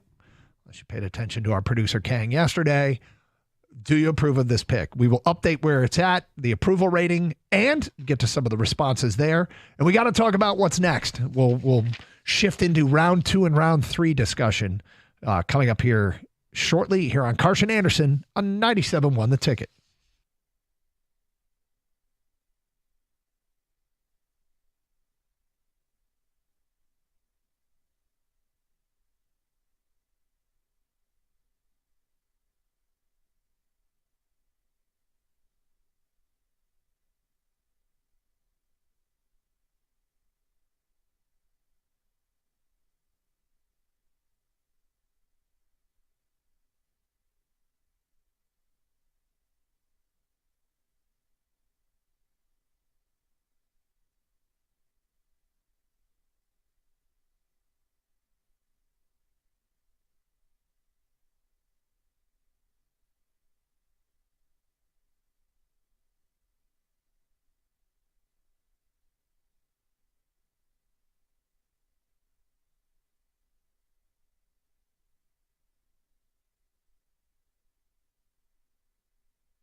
Hey, I've got some good news for you. I think we've officially moved on from winter, and there's more great news. The red, white, and blue trucks are everywhere. So call the expert technicians at Birmingham Plumbing, Heating, and Cooling, and they're going to make sure that your HVAC and your plumbing are ready to take on the heat that's just around the corner. Don't just take my word for it. You can check out their A-plus rating from the Better Business Bureau or some of the 5-star reviews they have on Google. Whether it's your furnace, your water heater, boiler, water filtration, your AC unit, schedule an appointment at BirminghamPlumbingCO.com. Birmingham Plumbing, Heating, and Cooling, your Metro Detroit boiler experts.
Regarding Tyleik Williams, Ken Go Blue 73 on Twitch says, I take it his teammates went to his birthday party. I think it's a pretty good bet. I'm sure that question was asked. When on draft day? Yeah. From, who's this? Mine Only Hooves on YouTube. I think Detroit really wanted Kenneth Grant, and we're shocked he went at 13. Gray Zabel was probably the next man up. He's gone, but I think they still got a solid player. 248-539-9797, a phone call. Lee on YouTube says, Gator, thank you for showing your rather impressive electric guitar collection. Yeah, that was part of the stream last night. You that, and you had your selection of tequilas we saw. Well, I let the people decide, tequila or beer for the third drink last night. Yeah. Yeah. The people came out in droves and said tequila. Yep. So Gator got into the tequila. 248-539-9797. All right, here we go. So, approval rating. What do you think the approval rating is of this pick? Have you seen it? I have not. Okay. What do you think it is? I think in the end, people just trust Brad Holmes, so it's probably higher than maybe what I originally would have thought. I don't know, 71%. Ken, you think it's higher or lower than 71%? Oof, I think that's a good number, Gator. That's a good number. I'm going to go slightly higher. I'm going to stay in the 70s, but somewhere, it's 74%. All right. Do you approve of the pick of Tyleik Williams? Yes, I approve. 79.2%. No, I do not approve. 20.8%. Here are some of the posts that have come in on Twitter. Pat writes in, I approve. Williams fits a need. He's a culture fit and has eye upside. Patrick says, do I approve? Sure. Would I have rather had Green or Azaraku? Yes. DC says, two Aleem McNeils is better than one. I'm very happy. Stephen Kelly says, big reach. Could have got the Aleem type at number 60 in the second round. Green or Campbell would have made more sense here. Well, the difference they see in Tyleik Williams as opposed to just a run stuffer is they do think that he's got the ability to rush the passer. They think that they really didn't use him as that at Ohio State, that their scheme was different than what they might want to use here in the NFL, and they think he's got some pass rushing chops. So that's why. But I think the texter is right. There are guys that are just pure run stuffers they could have gotten. Deion Walker from Kentucky is a massive human being, and from the Detroit area, that would have been a guy that could fit with that, and you don't have to take it at 28. But is Deion Walker the pass rush possibility? Cade writes in, depends on what they get done today, but most likely the answer is yes, I approve. Kenny says, get the biggest man you can early. We need girth and a good supply. There's a good supply of it to control both lines. Ken writes, I'm not a scout. I want a defense. If Brad says this is the best, gotta trust.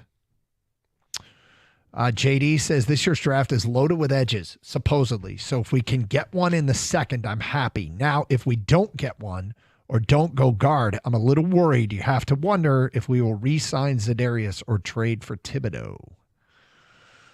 Raymond says, the fans that disapprove of this selection, I bet the majority of them disapprove because Jahad Campbell was drafted by the Eagles, but when week one arrives and Big Mac is still months away from returning, we'll appreciate this selection. And Larry says, Green and Azaraku are both destined to be the next James Houston. One-trick ponies. No interest in a DB, especially one with questions. D-line was the need, and Williams is a good player. No issue with the pick. Go vote and comment on Twitter at Dungator971. Okay, so what is next? What is next? There are a lot of good players on the board here. A lot of good players. The problem is there's a lot of territory to cover before we get to the Lions' next pick at 60. And are any of these guys that'll be the most coveted? Like if the Lions had the first pick of the second round, we'd probably be very happy with who was there, one, and also very happy with trading back a few picks because the pool of players to open up round two, we've mentioned them. Mike Green, Azaraku, Will Johnson, just to name a few. I mean, all could be in play. There's a lot of intriguing picks. It's just who's going to get, if anyone's going to get, who's going to get to 60. It's this is also the exciting part because I think this is where Brad Holmes likes to cook. Yeah. I think he likes to maneuver throughout the draft. He had a chance to last night. He balked at it, got the guy he wanted, and breathes a sigh of relief to live for the next day. I could see him absolutely maneuvering around to get an extra pick or to move up and get the guy that he covets here in this round, I would love to hear him get aggressive and move into one of the top 4 or 5 picks of this second round. But again, it's the same thing like the first round. It's going to cost a lot to do that. But if it just costs a lot of back end, draft capital, who cares? Or if it costs next year's third round pick, does it matter? I mean, it's next year. If the Lions were to walk away with Tyleik Williams in the first round and someone like Donovan Ezeraku in the second round, and then they don't have next year's third round pick, I think that's a pretty good haul. What if it costs you this year's third round pick? Then again, I think it's still a pretty good haul.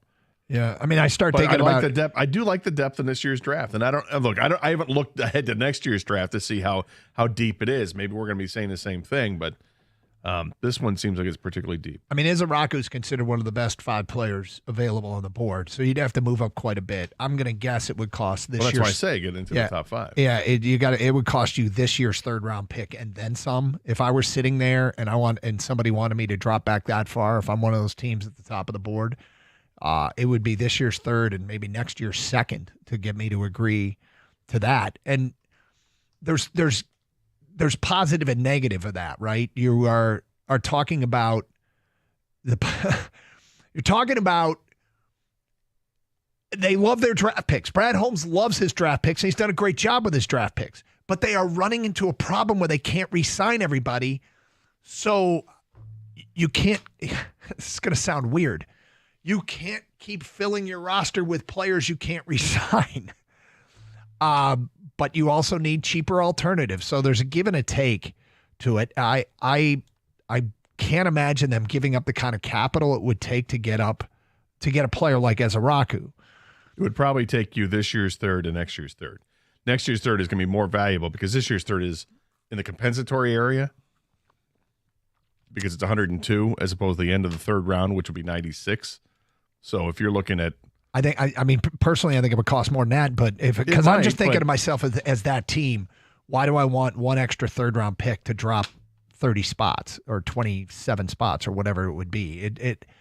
I would think that they'd want something better than just doubling down on third rounders. But there's some coveted players here. And to move up, I think they could probably move up 10, 15 spots comfortably. I think you could probably get a trade partner there. So who is it that you would want to drop into a range that they could trade for him? Is it I'm going to assume for you it's Ezeraku because you wanted him in the first still the round. same thing, absolutely. Yeah, but I don't expect him to. I don't expect him to be there. But again, I'm a little surprised they passed on him last night. But this might tell you a lot about what they feel about him as a player, particularly in comparison to the defensive tackle. And they thought the defensive tackle need was a bigger one than the edge rusher. So fascinating player is Mike Green. The off the field stuff, he was not. There's no charges, like pending charges against him. But the fact that he falls out of the first round has to make you wonder what teams' research showed them. And it can be a very humbling experience to fall in the draft for personal or character reasons. Is that an eye opener for a kid, or is this, is he the victim of bad information or a bogus charge? I would think if he was a victim of a bogus charge, I would have thought he would have gone drafted yesterday. This is a really unfair thing to do, but you have to wonder, why is Mike Green still on the board? When going into the draft, there were people who thought he was going top 15 in the draft, and he's still on the board in the second round at a position of need. That can also simply be a reflection of all the draft experts got it wrong. They just got it wrong. Teams didn't evaluate him that high. He's a second-day pick through and through, and we shouldn't be surprised he's still on the board, but the evaluators got it wrong when they put together mock drafts. I don't think this is what the Lions would do, but it's something that just me as a fan, that I'd like to see. I know the Lions covet players that have the ability to play multiple positions, right? They like the versatility. And when it comes to the defensive linemen, they really like that. I want the Lions to go out and just get a pure edge rusher which that sounds like that's Azaraku or Mike Green or a Josiah Stewart, as opposed to a guy that can move inside if they have to, because I think they have too many of those guys, and those guys just haven't panned out, whether it's Pascal or Anzarike, Wingo. They've got a lot of these guys. I want the pure pass rusher. I don't care if he's only 6'2". If he gets to the quarterback, go get him. If that's his lone skill and it's a really good skill, go do it. I mean, for the half a season to look great with James Houston, he broke his leg. He was never the same guy, and then looked like he was just completely, out of it when he did come back with the Lions. But these other guys are more proven with what they've done at the higher level of college football than what James Houston did. And they've done it for a longer period of time. So I want to take that chance. Scott Anderson, there is one player that is on the board who is not an edge rusher, but I like him so much. I have such a second-round NFL draft crush on him, a Friday NFL draft crush on him, that if he's on the board at 60 and there's an edge rusher on the board at 60, I'd be okay with not taking the edge rusher. We will get to that coming up today at 11:05 here on Carson Anderson on 97.1 The Ticket.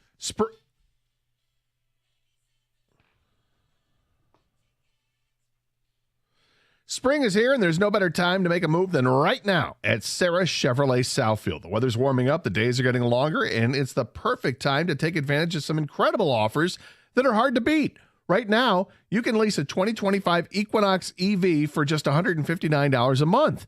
That's right, only $159 a month. Plus, if you're looking for something with a little more power, you can drive off in a 2025 Silverado for just $298 a month. Here's the best part. Both of those offers are with just $999 down, and that includes taxes and fees. Yes, you heard that right.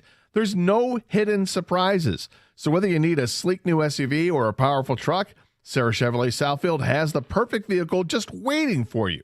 But you're going to need to act fast because these deals aren't going to last long, so why wait? Head over to Sarah Chevrolet Southfield today and take a test drive, and you're going to see for yourself why they're known for making car buying a stress-free experience. Spring into action today. Don't miss out on these incredible deals. Sarah Chevrolet Southfield, together, let's drive.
Brought to you by National Benefit Plans. According to Field Yates, the Lions are picking up the fifth-year option on Aiden Hutchinson and Jamison Williams. GM Brad Holmes mentioned they would do that at the league meetings. Round 2 and 3 of the draft is coming up tonight. Shedeur Sanders of Colorado has the biggest odds to go first in the second round. One name to watch for the Lions is Donovan Ezaraku. The Boston College edge rusher was projected by some to be Detroit's first-round selection. From Michigan, Josiah Stewart and Will Johnson still remain on the board. Let the picking begin at 7. The Tigers option reliever Bailey Horn to AAA after just an inning's worth of action. No corresponding move quite yet, but one will come before the game tonight against the Orioles, which you can hear right here on 97.1 The Ticket at 6:40. Casey Mize heads to the mound for Detroit. After winning a national championship, Western Michigan goalie Hampton Soskinski is headed to the World Hockey Championship to dress for Team USA. The team will be coached by MSU coach Adam Nightingale. Soskinski is currently the only college player on the roster. At the Corwell Health Sports Desk, I'm Jeremy Otto. For more, go to 97.1 The Ticket or Odyssey.com.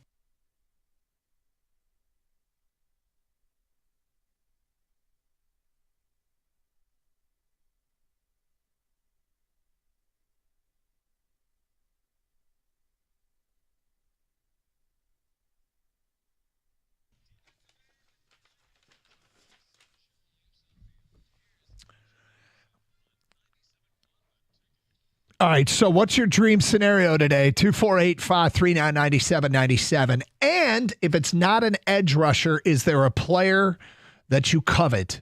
Because I personally have one player that if he's on the board, Scott Anderson, I'm just not sure I can say no, and that's based on my evaluations of watching this guy at the collegiate level, and one of his best days came against one of the best players in the draft.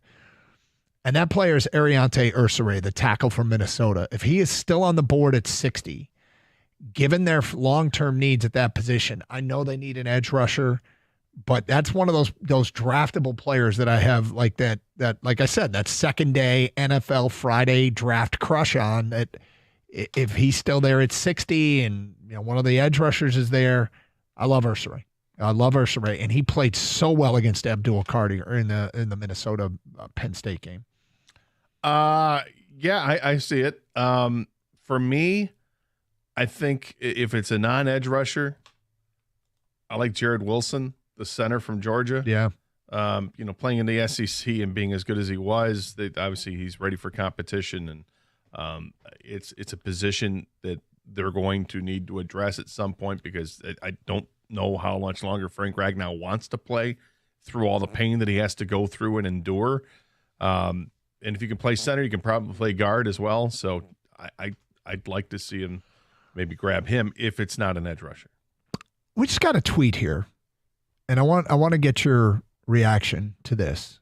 This is from Detroit Sports U of M. He tweets us, Brad seems to hate edge rushers for whatever reason.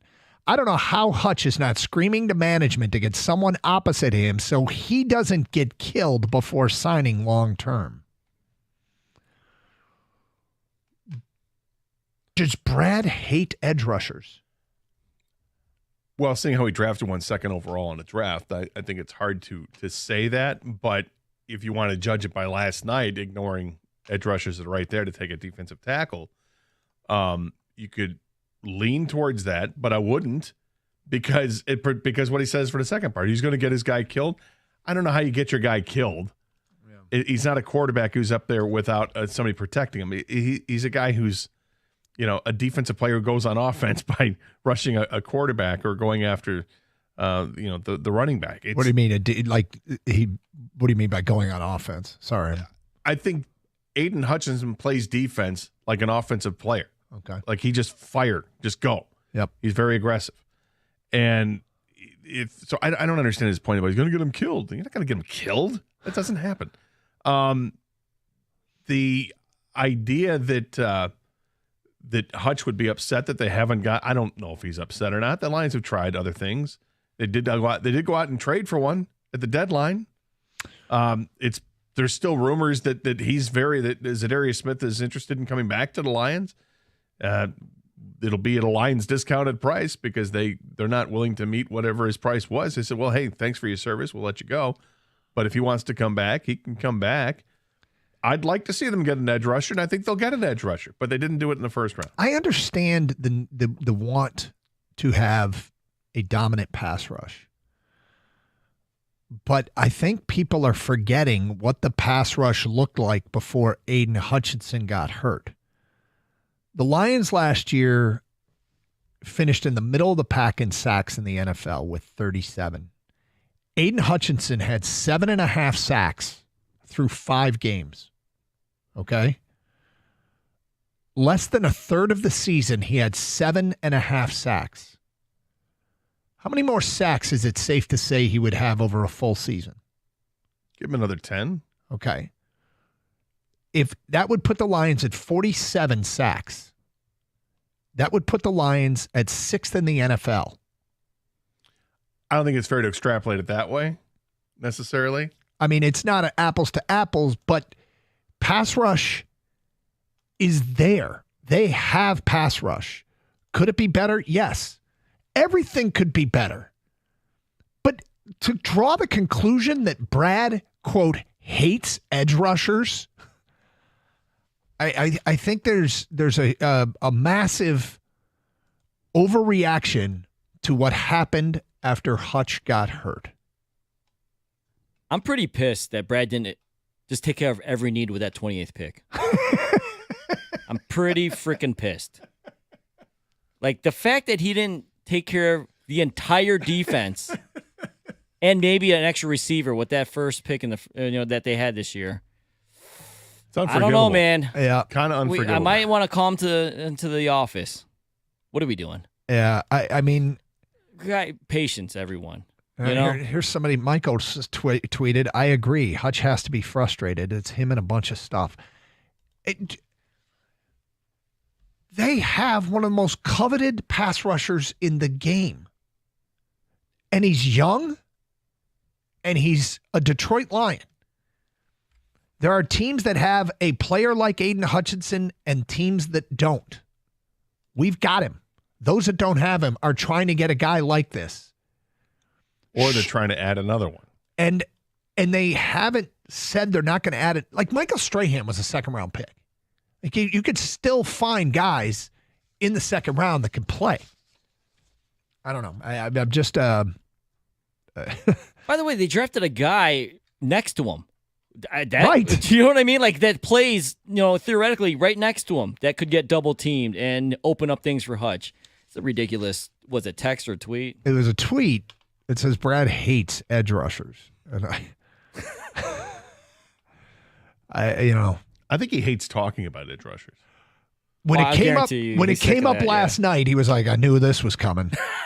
Well, yeah. Hey, remember the draft when they needed a receiver and they didn't draft one until Amon-Ra St. Brown? Yeah.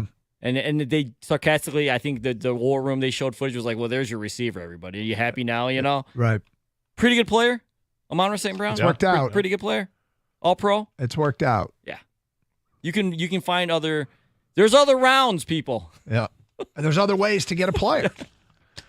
I think it's quite possible that the Lions end up with a Big Ten edge rusher tonight. Well, because there are 3 of them that I would consider. Well, I'll tell you what. Whether it's at 60 or 102, if you can wait till 102. Well, we will discuss all of that coming up here on Carson Anderson Open Lines, 248-539-9797. 97.1 The Ticket. A great lawn is like a great sports team. It takes expertise and a little extra care to really stand out, and that's where True Green comes in. They are the local experts in Detroit and the official lawn care treatment provider of the PGA Tour, so they know a thing or two about keeping grass looking like a fairway. And here's the best part. It's more affordable than you think, and they'll even match any competitor's price. Plus, True Green backs it all up with a satisfaction guarantee. Are you not happy? They'll come back between visits to make it right. Don't wait. Head to TrueGreen.com today and let the pros do the work while you sit back and enjoy the results.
Feedback coming in to the Carson Anderson inbox. You can text us at 248-539-9797.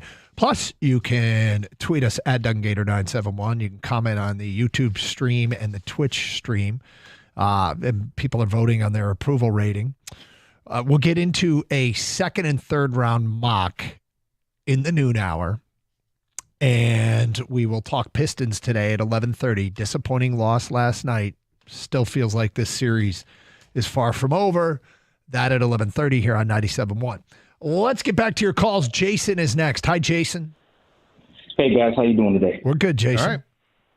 Hey, I'm just kind of sick of the dramatic fans.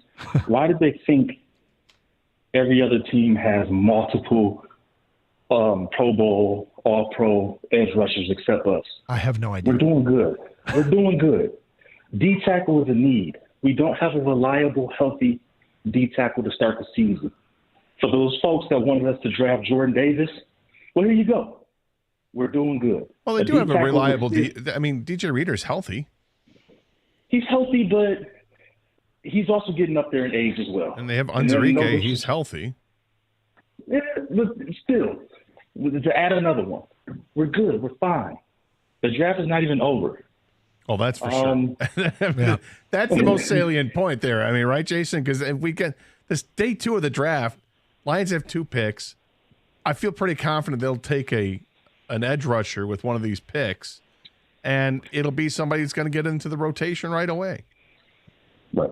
And real quick before I go, guys, in regards to the Pistons, outside of Schroeder and Hardaway, they played awful and only lost by 2. They got to pick it up on Sunday. It was a weird game. We'll get to it today at 11:30, but it was a very, very strange game. Feedback coming into first via Twitch. I still stand. This is J Money 1339. I still stand by the fact that the middle of the defensive line was the weakest part of this team's pass rush. The edges could get there to the quarterback, but he had plenty of space to step up in the pocket. And I think there's merit to that. There is, but let me ask you this. Do you think Tyleik Williams is going to start from day one? It's a good question. I'm not sure. I imagine he's going to be in the rotation from day one, given the injury to Aleem McNeil. It basically comes down to who? Tyleik Williams or Wingo, Onwuzurike, Roy Lopez? I think you might see Roy Lopez and DJ Reader be starting defensive tackles to start the season. And I do think that Williams will be part of the rotation. I do too. If people think that he's going to step right in and be a starter, I'd be surprised if that were the case. I mean, defensive tackle is a position that seems like it takes a couple of years to really get under your feet before you know what you're doing. It was like that with McNeil. Yeah, I mean, I do like his skill set a lot, and it's one that they need. And he may be forced into early action just based upon you never know depth with chart injuries there. and everything Yeah. else. Yeah. Yeah, I think Brad Holmes also said last night he's got to earn it. They're not going to hand anything to him. And if he is good enough to start week 1, awesome. That must mean he's killing it, right? And if he's not, that's expected. I agree, Gator. I think Lopez and Reader would be my odds-on favorite right now to start week 1 the first snap. But after that, it's obviously a fluid situation, and they have a rotation going. 248-539-9797. Feedback coming in. I would love an offensive lineman or an edge, but a guy I would not mind the Lions taking would be Kyle Williams, wide receiver, Washington State. Tim Patrick and Khalif Raymond are free agents after this upcoming season, so they need depth at that position, and if they don't want to re-sign him long-term, he would be if they don't want to re-sign them long-term, he would be a nice option. That's from Marlon and Wall Lake. Do we trade up and take Green or one of these studs early in the second? Okay, I'm thinking if I'm a team at the top of the second round and the Lions offer me a pick at 60, I am asking for this year's third round pick of the Lions and next year's second round pick of the Lions. And I'm just trying to think of what would make sense to me at the top of the board if I were, whomever, the Browns with one of their picks, the Bears have a pick in there. They have 2 picks in there. The Saints. I mean, what's it going to take to get Mike Green? Probably in the top 10 of the second round. Now, if he gets into the 40s, the mid 40s, and you don't have to give up as much, I could see them making a move for an edge rusher. Yeah, but you got to ask yourself, why is he slipping? I would think that they have their homework done just like everybody else. And so it would be, what are you comfortable with? What are you comfortable with? But I do wonder why he has slipped. Well, I'll go back to what Kang said yesterday and last night when he repeated it on the Twitch cast last night. And that is, he may not even be on the Lions draft board at all. It's possible. And maybe Pierce was in that same category, that they just ruled him out, period. Yeah. More feedback to the Carson Anderson inbox. I want Jordan Birch or JT Tuimoloau. Both players fit the size that we want and can set the edge. That's from Tony. Well, both of those players are Big Ten edge rushers. Yep. Oh, that's right. And who's you said there's 3 of them? Yep. And the other one is Josiah Stewart's the yeah. other one. Yeah. I don't think you'd have to use a second-round pick on him, but a third-round pick, if he's there, that could be one. Jack Sawyer is another one. I know you don't like Jack Sawyer, but that's another Big Ten edge rusher. They're just loaded with it. So the thing about JT Tuimoloau is he became Oladipo, another one. A pretty surprising. He wasn't consensus, but there was a lot of Tuimoloau to the Lions at 60 mock drafts for anybody who did a second round. He became a very, very popular to the Lions at 60 draft pick Tuimoloau. So he, I don't know if that means anything, but it's something that has been discussed at great length. Yeah, there is quite a bit of difference between Tuimoloau and Jordan Birch. It's like 15 pounds worth of difference. Jordan Birch weighed in at 279 pounds at 6'4", compared to where Tuimoloau was at. Birch started his career at South Carolina and then transferred to Oregon. He played 5 years of college football. His last 3 years, his last year at South Carolina had 7.5 sacks. Then 2023 had 7.5 at Oregon, and then last year had 11. I'm sorry, those are tackles for loss. 11 tackles for loss and 8.5 sacks with Oregon last year. So nice little progression there. 248-539-9797. Again, we'll get to a second and third round mock next hour. You got to also wonder how aggressive Brad Holmes and the Lions are willing to get today, because when they went up and got Brian Branch, they moved 3 spots. I think it was a small amount. This year they're so good, 15-2. They're farther back. And do they wait till someone falls in the 50s, or do they say, hey, they try to get up into the 40s? Like, I'm very curious of the mindset. I mean, we're trying to do the impossible, which is, check out their draft board, right, and their tiers. Yeah, dude, why don't you just tell us who they're getting? Trust me, I'll have some picks coming up later. Good, right? yes. It's difficult, but I think you can't rule out them getting super aggressive because of this. They already have a really great roster, no matter what people think. I feel like they're still down because they didn't win the Super Bowl last year. This team is pretty much set, so they can't keep all their draft picks. Do you know what I'm saying? So they don't need as many draft picks. They need quality draft picks, not quantity. Yeah. As far as something I said last hour, I want to make sure this is clear. I think they're running out of places to sign good players. That doesn't mean draft bad players. It means you can trade some picks here and there because they've really got a pretty damn complete roster. So exactly. I'm not afraid of them moving up and giving up some draft picks. The other side of that coin, of course, is you need cheaper alternatives, and draft picks always are cheaper alternatives. Like, there's nothing better for cost containment than Christian Mahogany being great. As a 6-round pick in 4 years of a 6-round salary. Giovanni Manu looks like a completely different guy now with a year spent with the Lions than he did last season. All right, tell you what. We got to get to some Pistons. Disappointing last night. Great atmosphere at LCA, and we want to talk about all of that. We will get to it coming up today at 11:32, and a second and third round mock in the noon hour here on Carson Anderson on 97.1 The Ticket. Spring is here, and there's no better time to make a move than right now at Sarah Chevrolet Southfield. The weather's warming up, the days are getting longer, and it's the perfect time to take advantage of some incredible offers that are hard to beat.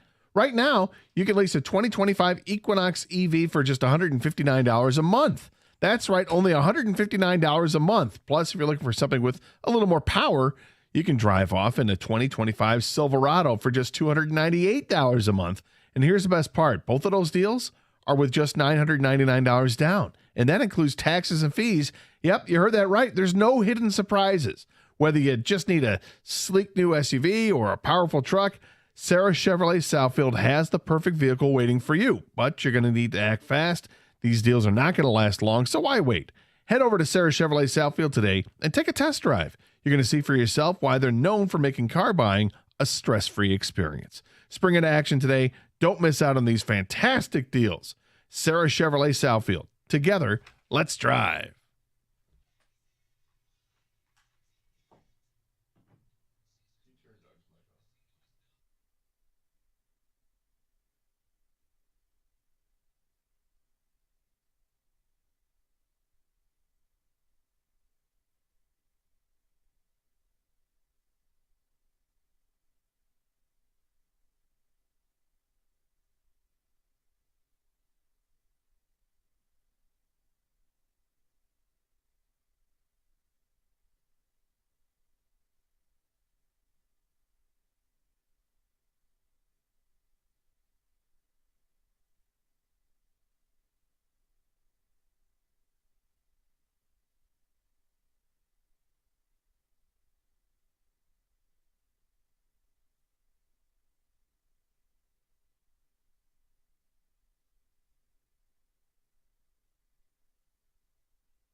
Doug Carr, Scott Anderson, 97.1 The Ticket. We'll get back to the draft in the noon hour, but right now we got to talk some Pistons. Look, that was a big disappointment last night. There's no sugarcoating the loss to the New York Knicks. They just didn't play well, and I credit the Knicks for that a little bit, but I thought on both ends of the floor, too many open shots allowed and had problems getting into their offense. They would have been fine had they shot the ball reasonably well, but they didn't even do that. It was what it was. It was not a good night. These are 7-game series. This can happen. I have a feeling this one's going to go quite a ways. I don't think it's going to be over in 5.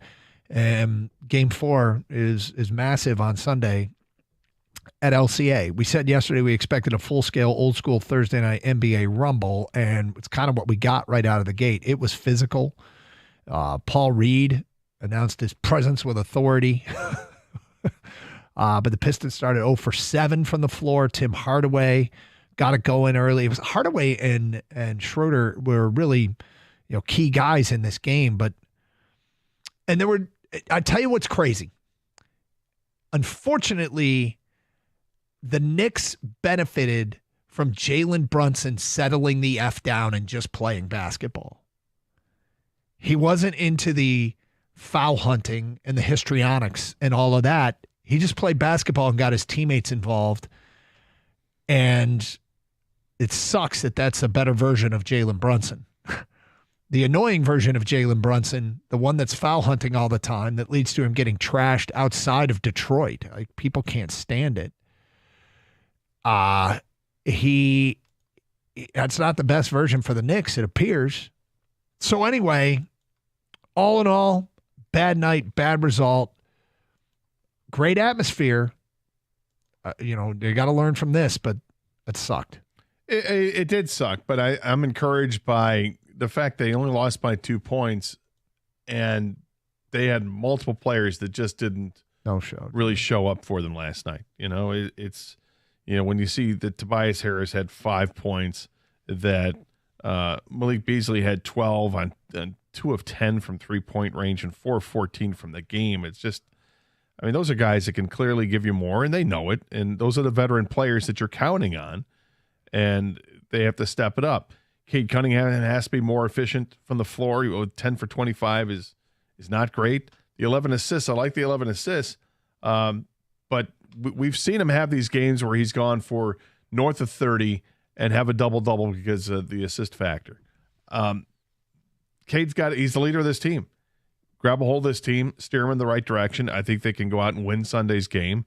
It's a Knick game last night where it showed what they do. They rely heavily on their starters. They had 9 points off the bench. That's it. Yeah. 9 points off the bench, and not many other statistics off the bench. In fact, only 5 rebounds off the bench and just 3, no assists. None assists off the bench. They don't rely on it. They rely on their starters. And those guys, 4 of the 5 starters ended up with 20 points or more. That's why they win. And I think we've seen the best the Knicks can offer up, and sometimes it's been good enough to win games in this series. We have yet to see the Pistons play that dominant game where you're looking at Tobias knocking down shots. You're looking at Malik Beasley knocking down multiple 3-pointers. Yeah, they gotta get Beasley going.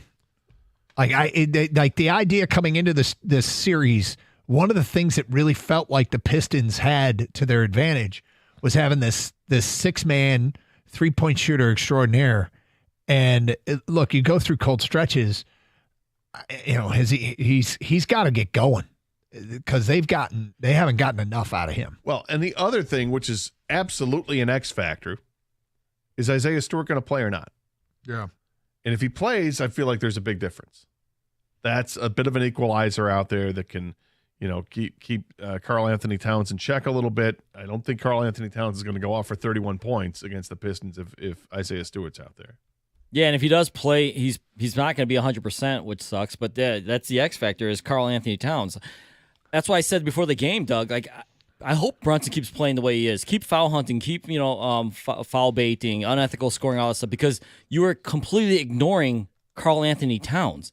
And what happened? They established Karl Anthony Towns very early last night. They got him in his spots. They let him shoot.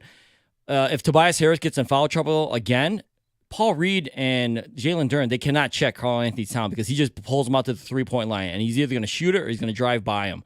And I think that's what's hurt the Pistons last night specifically was the defense. They are turning the ball over too much on offense, and the two guys that I think you had, your X factor was Malik Beasley, Gator. He's been non-existent. My X factor was Asar Thompson. I've been completely disappointed with him in this series. Those two guys really haven't shown up, and it's still been a hell of a series. If one of those two guys can show up, the Pistons they can still win this thing. Yeah, they can. I credit the Knicks too. Like we do the whole thing. Pistons didn't play well. Well, the Knicks had something to do with that. I think played their game. I think the Knicks, their experience showed out last night from this standpoint.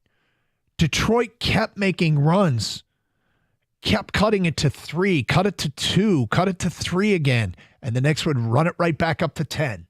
And the Pistons would scratch and claw and get it back down to 2 or 3, and the Knicks would run it right back up to 10. And it happened several times. And, at one point we were it was hard because we were watching the game and watching the NFL draft and doing the Twitch cast. So it was sort of, doing 3 things at once.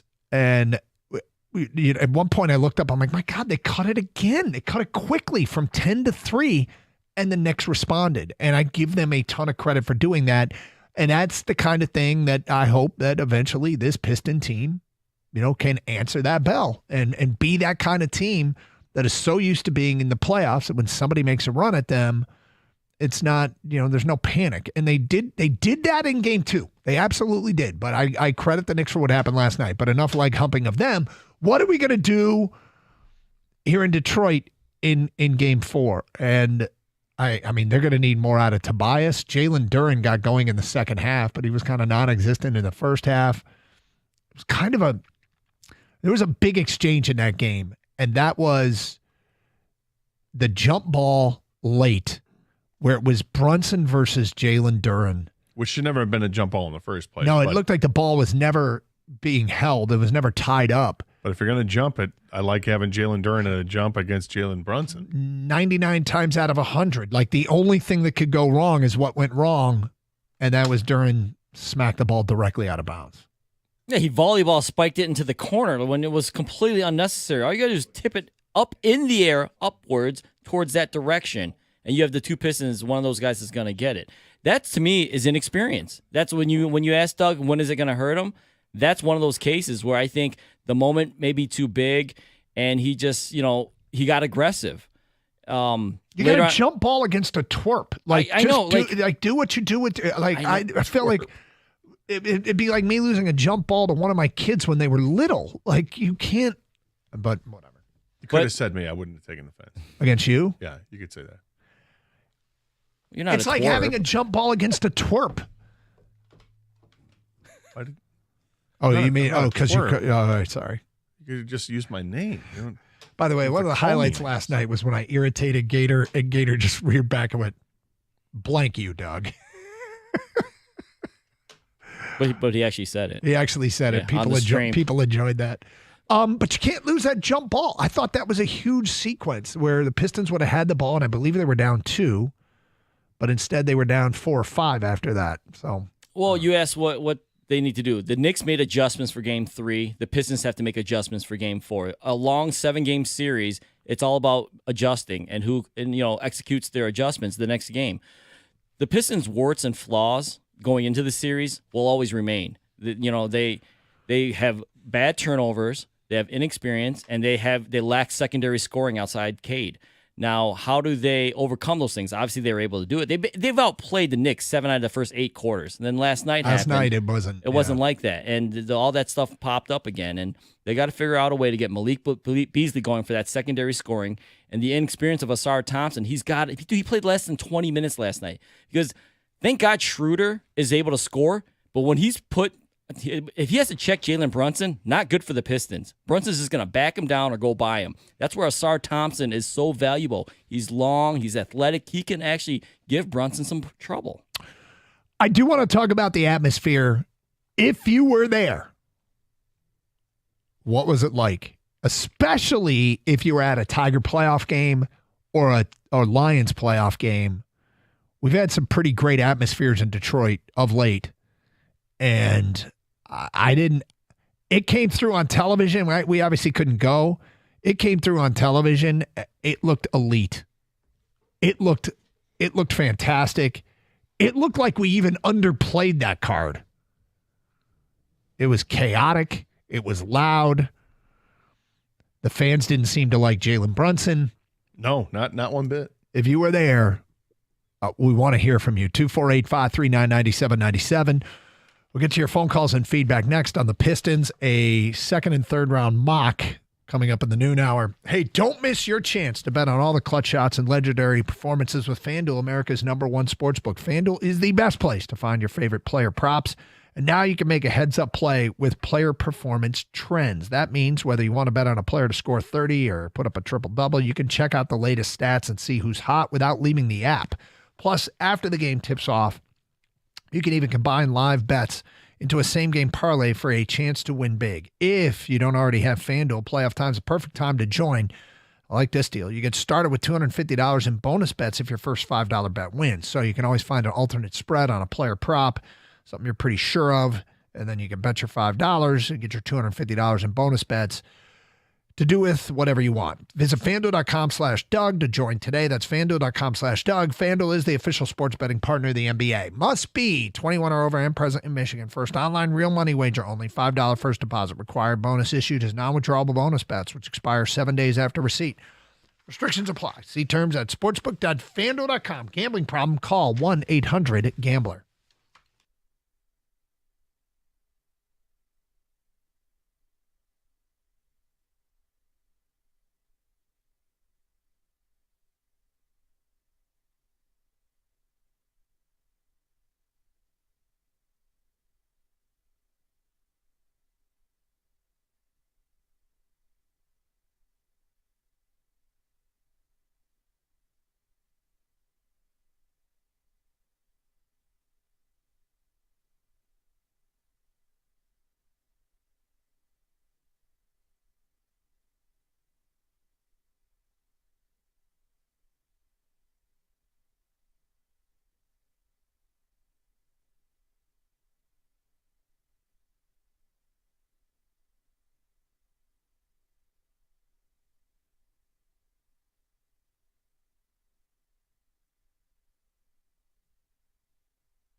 It's Carson Anderson, 97.1 The Ticket. Open lines, 248-539-9797. Let's go to Chris in White Lake. You're on 97.1 The Ticket. Hi, Chris. Hey, guys. Yeah, I was at the game last night, and I also got season tickets to the Lions, and they're not comparable. It was nice, it was loud, but it was nothing like back in 03, 04, 05, like at the Palace. And I got to tell you, I was in the upper bowl. We grabbed tickets last second, and the visuals, it's tough up there. That screen's so big, it's hard to see around it. So but I will say when we left, we snuck out a little early because we wanted to catch the back half of the draft. The outdoor area out there is rock star. It's awesome. They got it set up. So if we ever did get good, that's a party out there. Well, did they had the game? It was being shown on the big screen then, yes? You can't even see the court because the screen's so big. I mean, literally. No, I'm talking about outside. Outside. Oh, yeah, outside. Yeah, they had it outside as well. As we were walking out, we caught the last couple seconds outside. And, you know, the outside setup is, if the Wings and Pistons got good, that area is just, it's set up so right. So did they have, like, food and beverages available to purchase outside for people that didn't have tickets to go into the stadium? Well, we left with a few seconds left, so I can't answer that. I didn't see that. So, and then the other critical thing is bathrooms. But I'll just say I think the Pistons are good.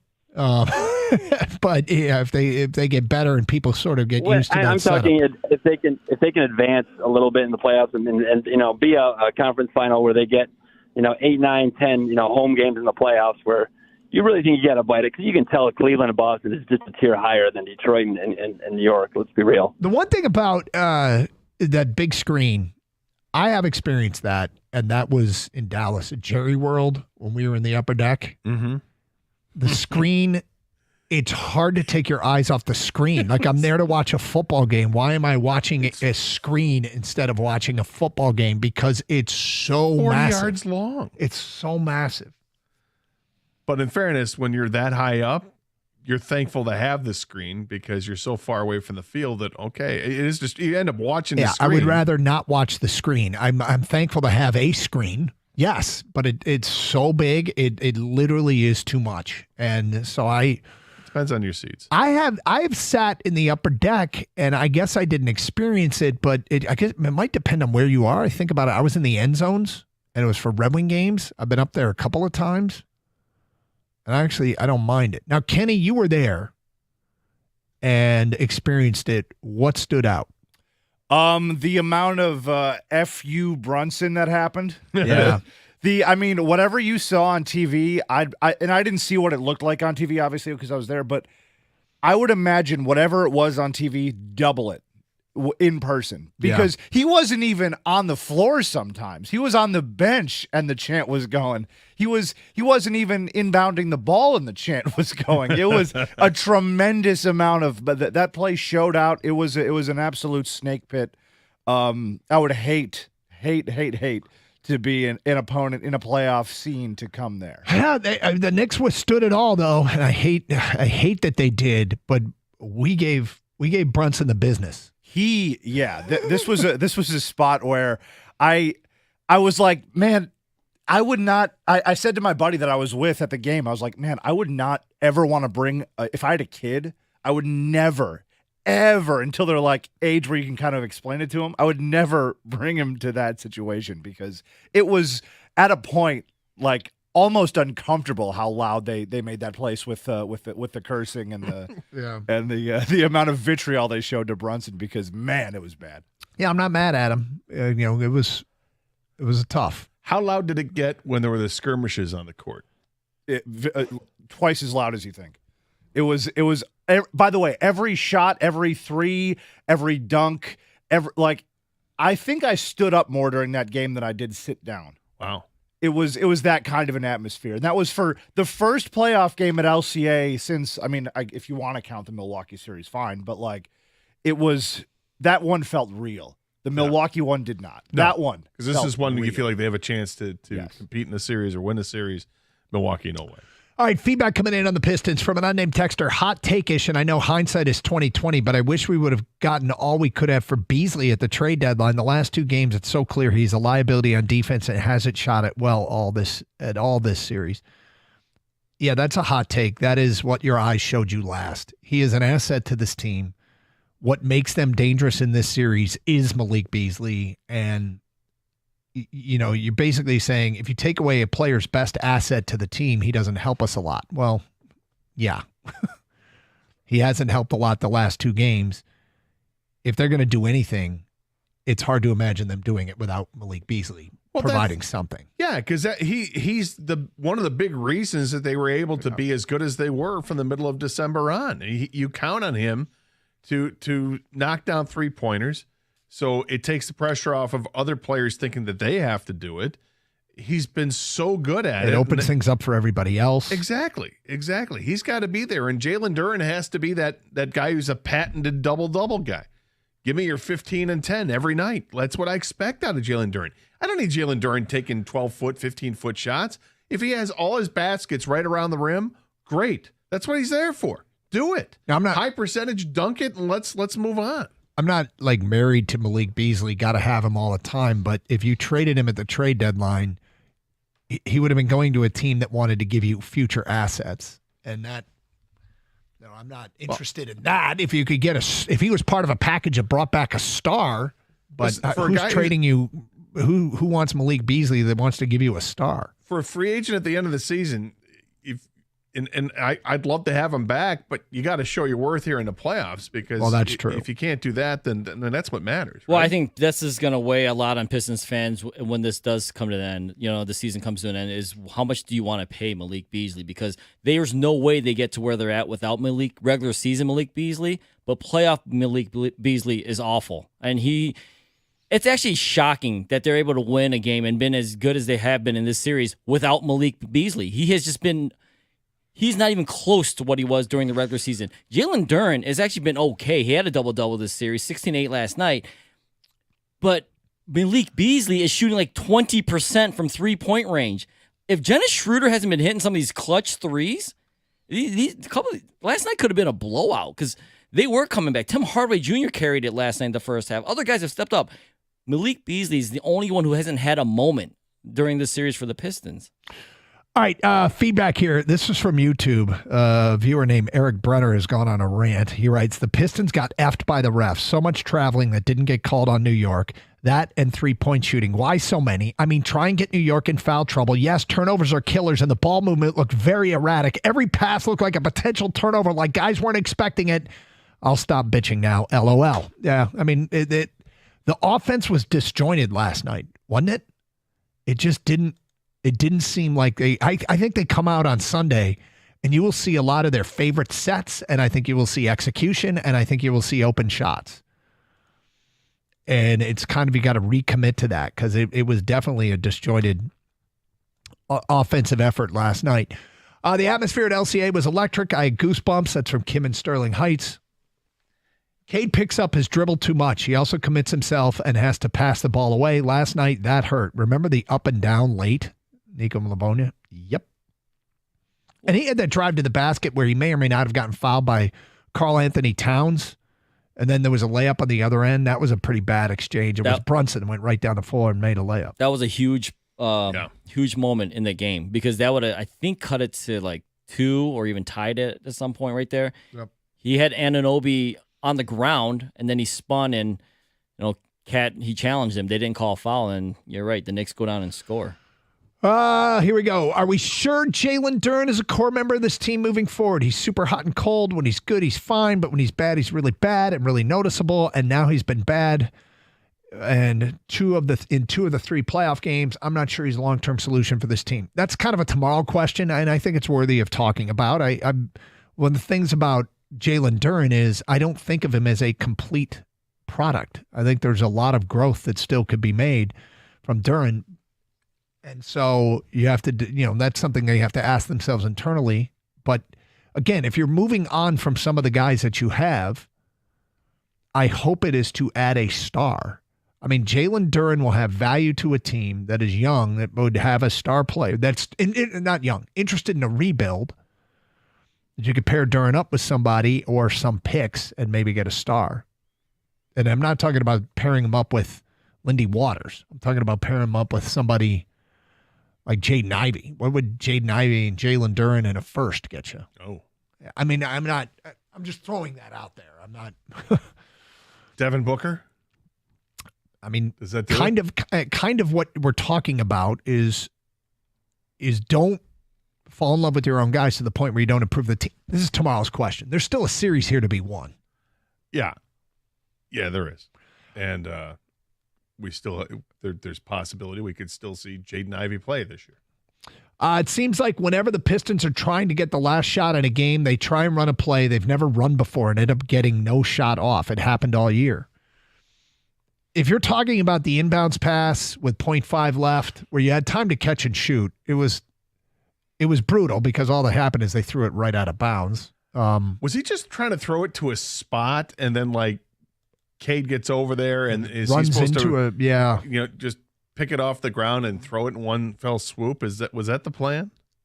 I don't want to criticize too much because I don't know what the exact play call was, but to me, the fact that you don't have something going towards the rim is beyond me with 0.5 seconds left. Like, it was going to be like a 70-foot shot. I don't know why the Pistons have this problem. It seems like no one can shake over coverage. When a guy's overplaying you, it's like they don't know how to jab step one way. You know what I mean? Like, they can't lose their defender. And maybe it's because they're grabbing and the refs aren't calling it, but this happened on regular possessions, not just the last possession. But that was terrible. Jalen Duren, I just chalked it up to inexperience. It's a terrible throw. If you want to keep talking Pistons, 248-539-9797. Straight ahead, Brad Holmes talks about trade opportunities last night, talks about Tyreek Williams, and talks about what he sees on the board available tonight. Hear those things next here on Carson Anderson on 97.1 The Ticket.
Let's go to Isaac in Oak Park. You're on 97.1 The Ticket. Hi, Isaac.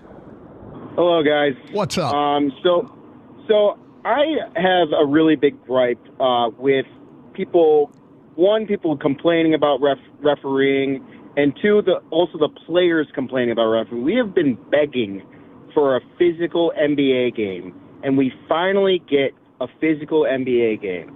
And not only are we as fans, I constantly see on social media, complaining about the refereeing when it comes to, having some physicality, but I also see the players complaining. I see Asar Thompson, I see Jalen Duren, I see Malik Beasley, I see OG Anunoby, and especially Josh. Josh Hart has been unbearable to watch with his hands just being thrown up in the air constantly.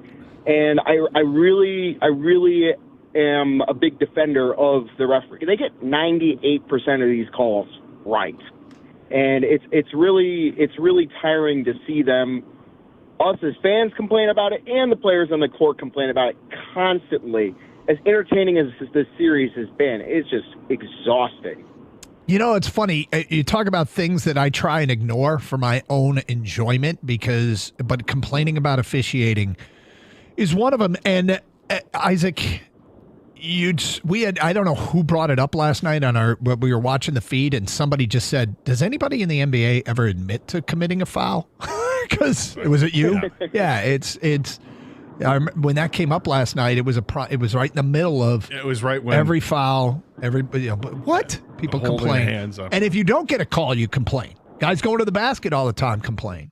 It's incredibly difficult to officiate that game, and I'm getting really disciplined at ignoring stuff that bothers me so that it doesn't bother me and I can just enjoy what I like about it.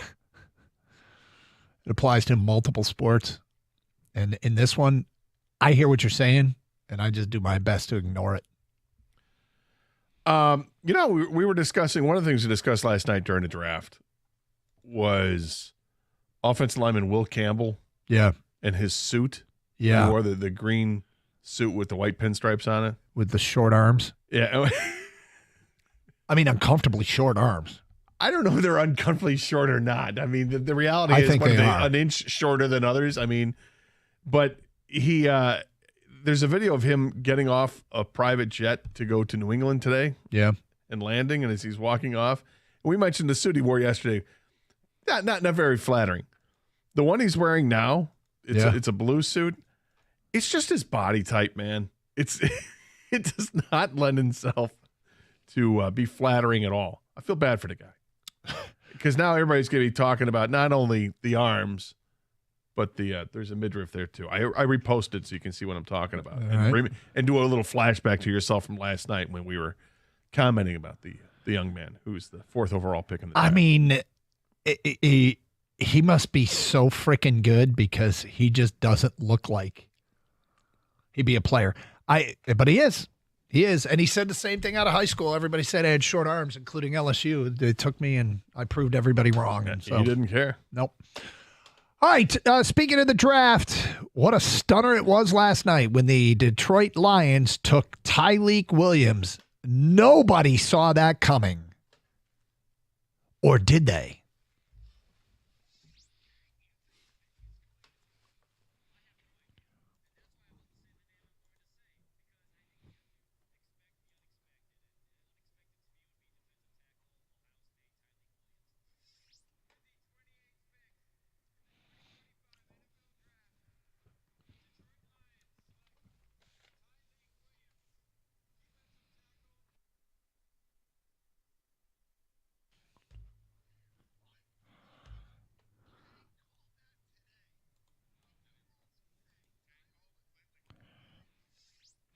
So what you had there was Kang yesterday saying who he thinks the pick is going to be.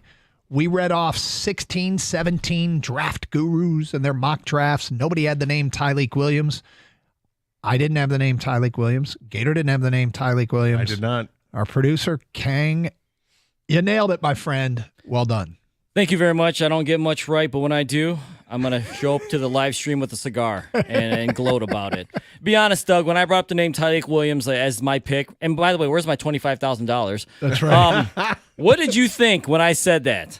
I said this is sneaky smart because you're right. Your logic, I don't want to take credit away from you, but you made one hell of a guess using previous behavior patterns. And it worked. Those previous behavior patterns were football character, right? Did he kill his interviews? I know they had an interview with him at the Combine. He had a top 30 visit. We know how important those are to the Lions. If you go back and start looking up on how he is as a player, he's a film guy. He loves going in and watching film and seeing how he can get better.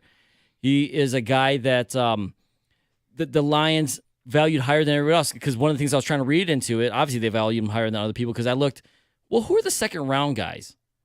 Tyleik Williams. I'm like, well, they're second round guys to you guys, but maybe not to Brad Holmes. So that's where I took the stab and said, you know what, maybe this is the guy that the Lions are going to target and draft. Well, we are proud of you, and you did one hell of a job. And so you heard Kang's prediction, you heard the actual pick, then you heard us last night on the stream, well, mostly me screaming that Kang, oh my God, he got it right. And Kang had signed off for the night, and he signed back on. I honestly, when Roger Goodell said Tyleik Williams, I go, what? and you deserved your victory lap. So well done. Meanwhile, Brad Holmes talked about what kind of player they got. Reminds him a lot of a player that they have in-house.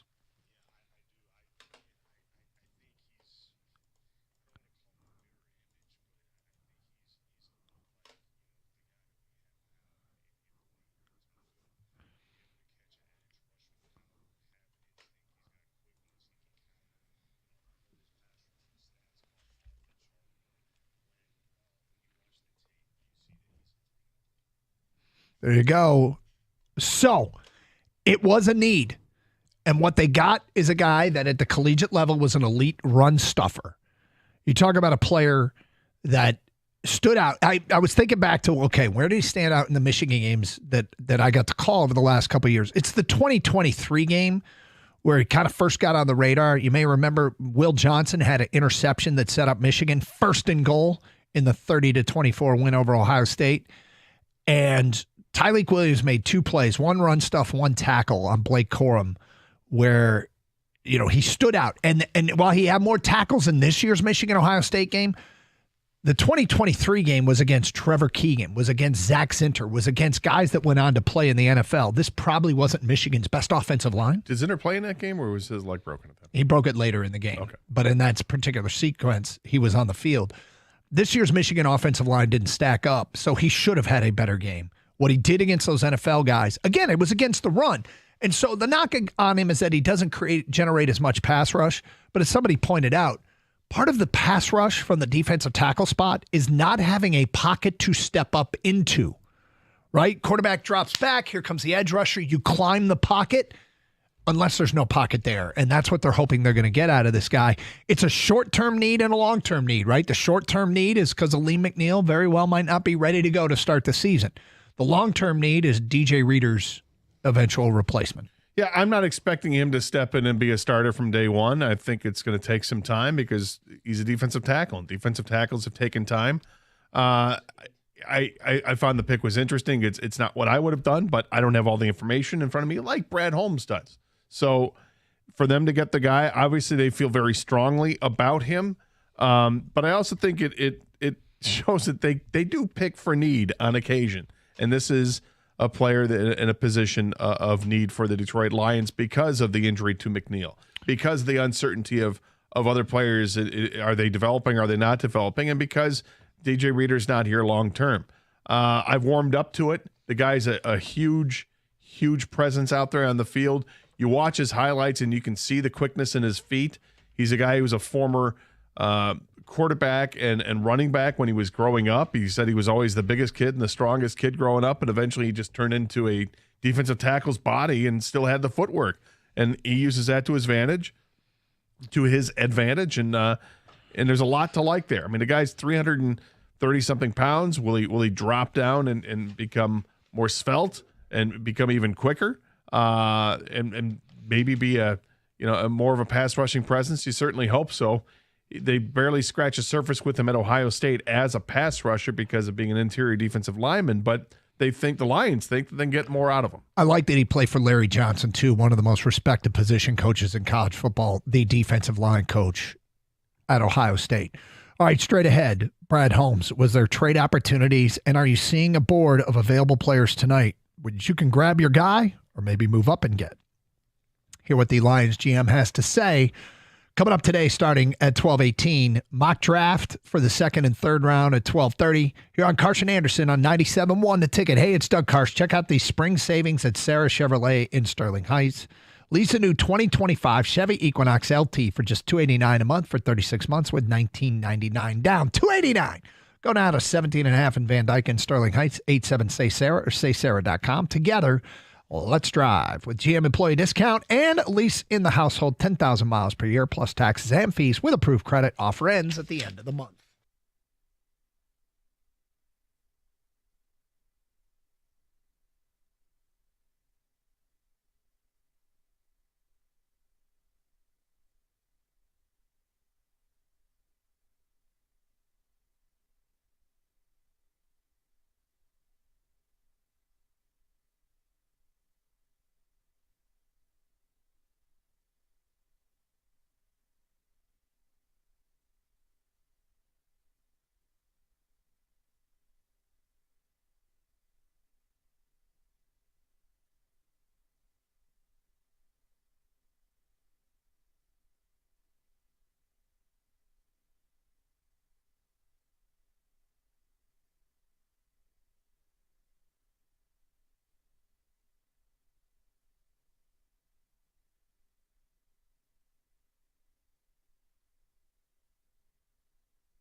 Doug Harsh, Scott Anderson, 97.1 to take it. Tigers open a series with Baltimore. A lot of Tigers. You could see their presence last night at LCA. It's awesome. And unfortunately, I love that A.J. Hinch complained to the morning show about the possible backcourt violation on Jalen Brunson late in that game. I was yelling about it on the Twitch stream, but looks like they got it right. But still, I couldn't believe they didn't slow it down and take a look. Nonetheless, it's cool to see the Tigers supporting the Pistons and vice versa. All the Detroit teams get on board with one another, which makes it fun. No, it's really cool. A lot of symmetry. Hearing AJ Hinch this morning was fun. Yep. That was great. Yep. Okay, let's get to Brad Holmes from last night. We always talk about trade possibilities, trade up, trade down. Fans love that discussion, and we like getting into it as well, and you start thinking about the possibilities.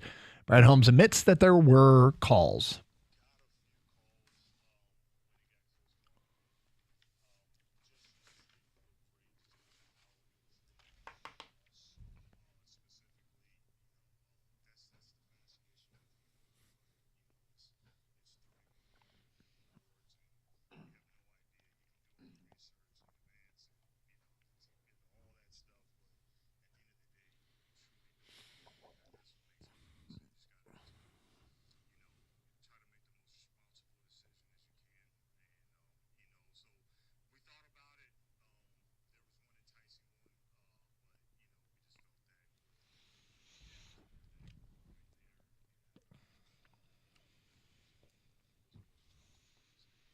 What was the enticing one? I know. What was the enticing one? And the depth, when he says the depth of that group right there, is that group right there the depth of defensive tackles, or is that the depth of the bucket of players that we had rated? Because, like, I was told that most NFL teams they don't rate players by first-round guy, second-round guy, third-round guy. They rate them as future star, elite player, really solid starter, could be good. Like they have that. That's how they more likely to break it up. They don't put round grades. Most teams don't put round grades on players. Was whatever bucket of play, was that draining and that's why they didn't want to move back, or was it just defensive tackles? The way I interpreted it was defensive tackles. Okay. They said it was thinning. And they wanted to get their guy because he had mentioned earlier about being worried that Atlanta was going to go and take a defensive tackle, which they didn't do. They took James Pierce instead. It was another edge. They took 2 edge rushers in the first round. So I think he was looking at defensive tackle and it thinning out there. And if that bucket was only, for our purposes, if that was only 4 players deep, and this is the 4th play, or 5 players deep if you include Mason Graham, then I get it. Fair enough. This is the last player in that group, and then there's a big drop-off between Tyleik Williams and the next guy, whoever that is. Go get your guy. And he got his guy. And they valued that more so than the edge rushers. And maybe it's because they look at the bucket of edge rushers and see there's a lot of talent. It's spread out really, really deep here. Once you get past Abdul Carter and Jalen Walker, maybe the other edge rusher from Georgia as well, that at that point, then it's this whole secondary group, and guys are kind of in the same group there, whether it's Ezaraku or Jordan Birch from Oregon, or the kid from Arkansas. All that maybe a lot deeper of a pool to look at than the defensive tackles. And they had the need at defensive tackle as much as they do at defensive end. They did what they did. Yeah, I'm intrigued as to what he meant there. You obviously think it's defensive tackle. I'm not as sure, but and then you asked the question, what was the trade offer? It's always, trade offers are fascinating to know what you could have got. What you always have to remember, though, is that, first of all, he's not afraid to trade. He's not afraid to pull the trigger. But I always love, he turned down something to get this kid. So I want to see now this kid manifest itself on Sunday. Yeah, and I mean, if you look at it and try to think of it logically, is it logical to think that Philadelphia called the Lions and said they want to move up to the Lions spot at 28, move up from 32? Because they ended up switching and flip-flopping with Kansas City at the end of the first round, and they took Jihad Campbell. Yeah. Could be. In the meantime, there's tonight the 2nd and 3rd round picks. We spent most of the first half of this show when we talked draft. We talked about what happened. So what's going to happen next? There are a lot of coveted players still out there. Brad Holmes last night was asked about this and discussed who's still on the board. Do you think you can get your guy? Do you think you might have to move around?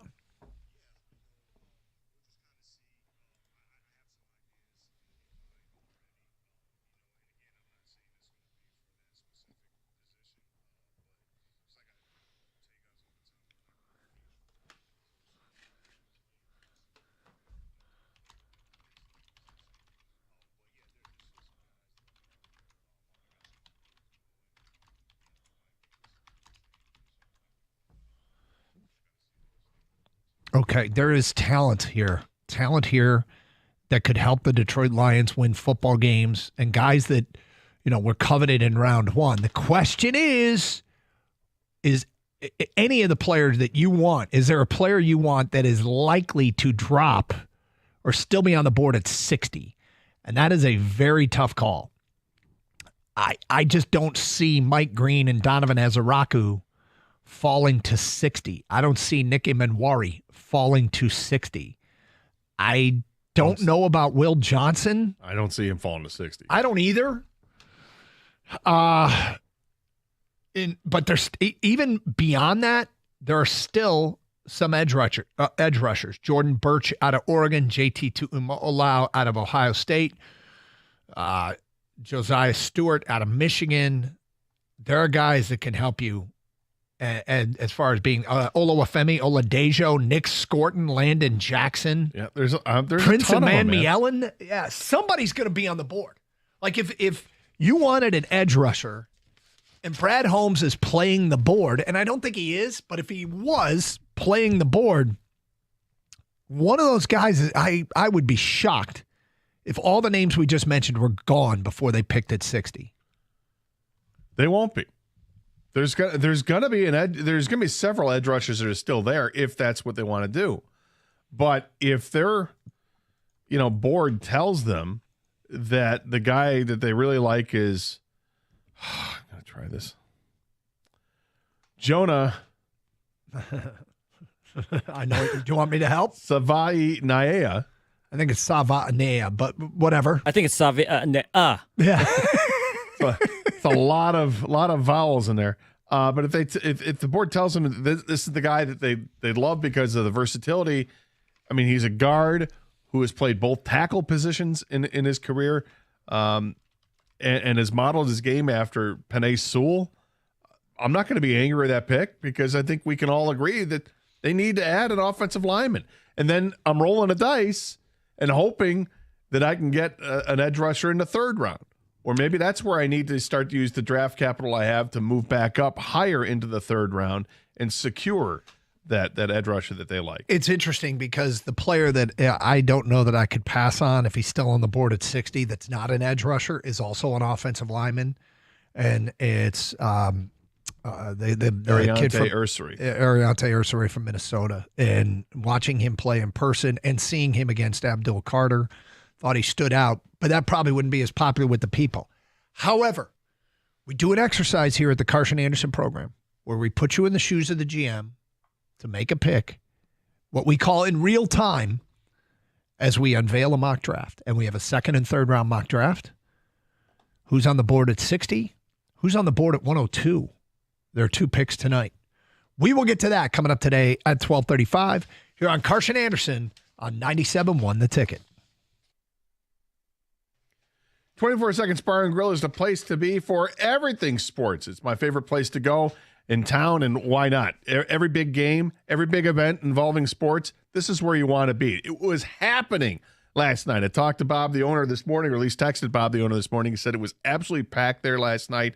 It's awesome. It should be the same thing tonight, same thing over the weekend. This is where you want to watch all the professional sports games because they got great specials like $4 bottles of Miller Lite and Coors Light for all the Detroit baseball games. They have basketball playoff specials as well. Trivia on Thursday nights at 8 o'clock.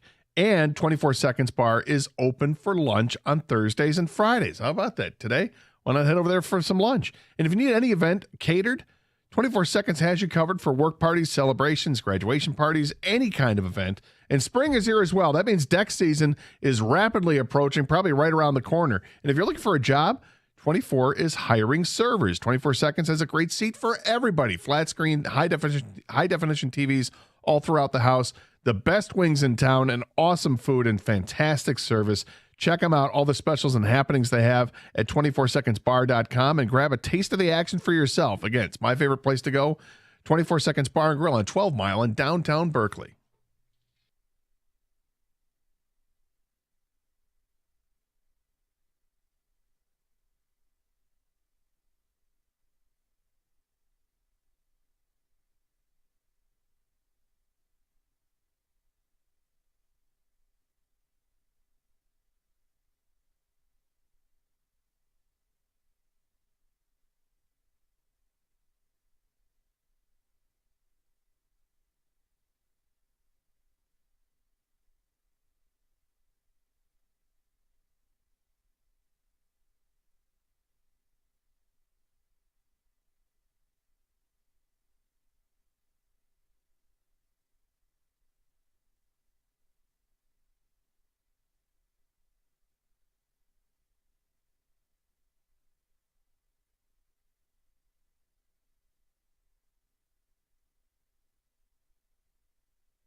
How does the board fall tonight? It's an interesting question, and one that we will start to answer coming up in a few moments. I'm going to make a comment here that I need to give credit where credit is due. You far exceeded my expectations. I think you did a hell of a job. Thank you. Not you. I kind of called you out. Thank you, Doug. Not you either. What? I didn't think you could represent the way you represented. Green Bay looked pretty sweet last night. You're talking about me, because I showed up. No, I showed up, and I was going to say thank you. Yeah, but it had to guess be one not. of us. I'm sorry. It had to be one of us. Doug was clearly talking about one of us. No, I was talking about Green Bay. That looked pretty awesome. They did a nice job. I don't want to get carried away. Yeah, why don't you move there, dude? But they did a nice job. Who doesn't love a Hamlet? No, in all fairness, I think it was the impression everybody had. We're watching it last night unfold, and they start the draft off. It's in daylight. It looks great. The sea of people there, everybody's seated, orderly, made it look awesome. And then when it got to the nighttime, and you had the different kind of ambient lighting that was going on and changing colors and stuff, that was fantastic. It was a well-run event last night from a visual standpoint. I thought they did a great job. So the one thing to keep in mind is that the draft is a 3-day event. That place emptied out after the Packers picked. I'm going to be intrigued to see if they show out tonight and tomorrow. But it looked really good. I think in fairness, the same thing happened at Detroit last year. I thought Detroit's crowd but for Saturday and Friday and Saturday, I thought the crowds actually, the numbers went up. But those are the different rounds. I'm intrigued to see what they look like tonight. But for the they first look good. round, Look good. I tell you what I wasn't impressed with. What? The green rooms. Or the green room.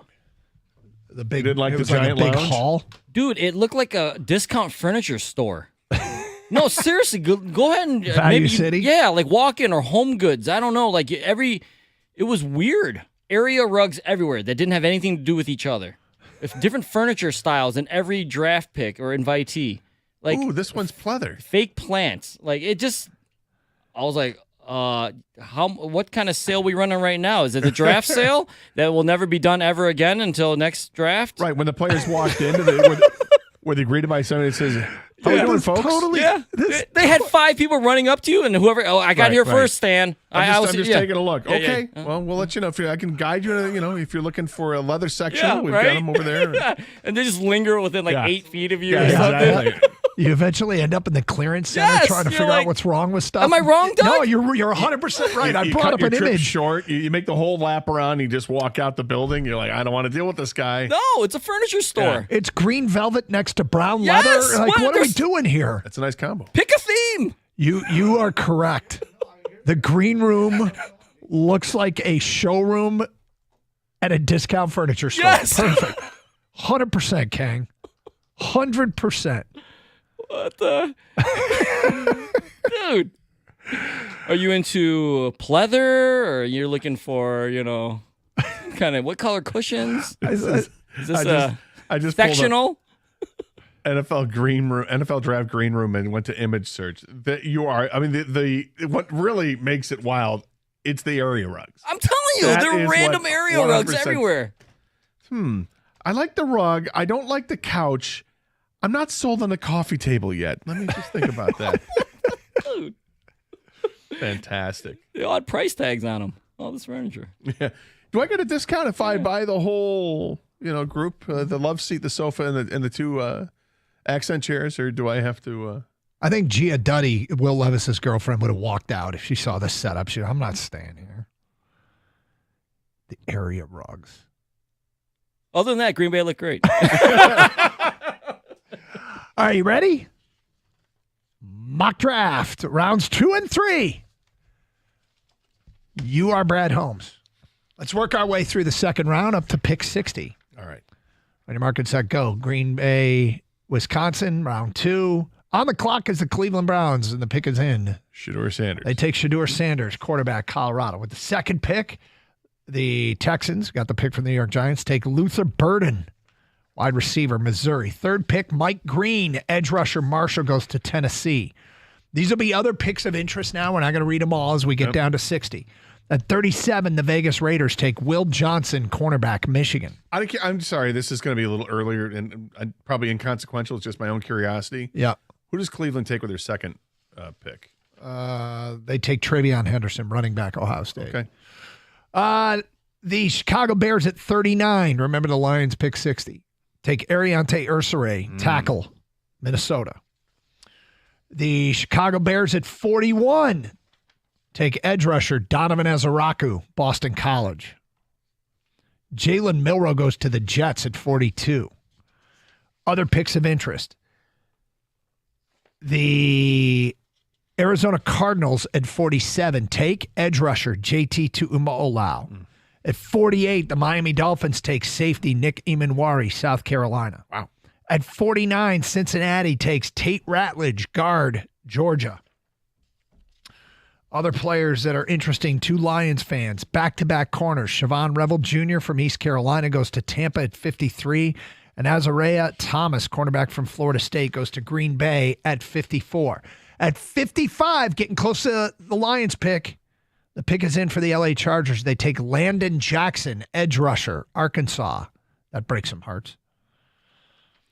Big guy, 6'6". At 58, the Houston Texans select guard from Arizona, Jonah Savaanea. Here we go. At 59, right before the Lions pick, the Baltimore Ravens select edge rusher, Jordan Birch, Oregon. Here's who's on the board for the Detroit Lions at 60. Marcus Embo, guard, Purdue. Guard tackle. Yeah. Nick Scorton, edge rusher, Texas A&M. Harold Fannin, tight end, Bowling Green. Jonas Sanker, safety, Virginia. Benjamin Morrison, cornerback, Notre Dame. And Anthony Belton, tackle, NC State. One of those guys is the pick. Wow. I want everyone right now to write down who your pick is, who you would take out of that field of players at 60, especially if you're going to text us in and play the game. So right now, who you got at 60? Gator, who would you take at 60 out of this group of players? Oh, man.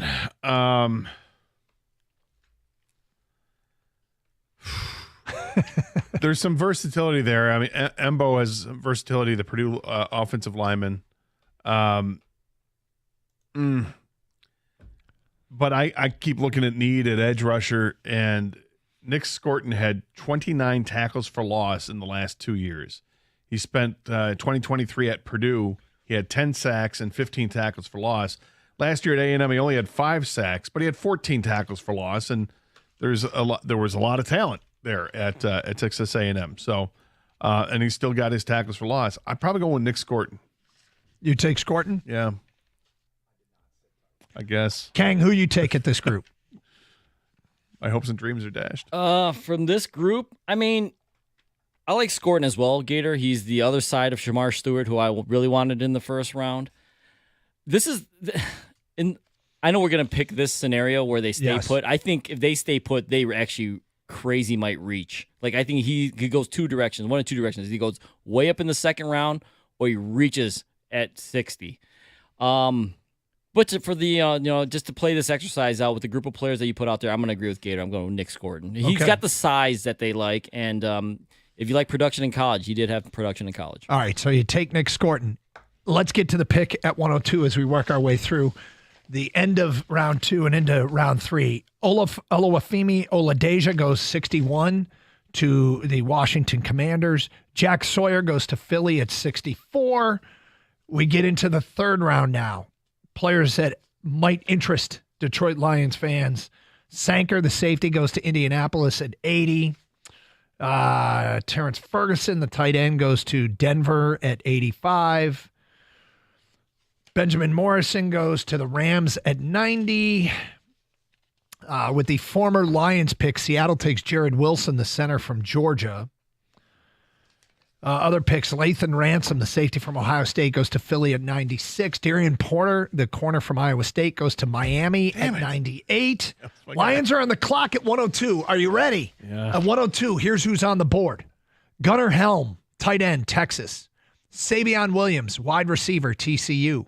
Miles Frazier, guard, LSU. Jared Wilson, I said he went off the board, right? I think I did. I thought you did. Yeah, you did. My bad. And the last one is Josiah Stewart, edge rusher, Michigan, still on the board at pick 102.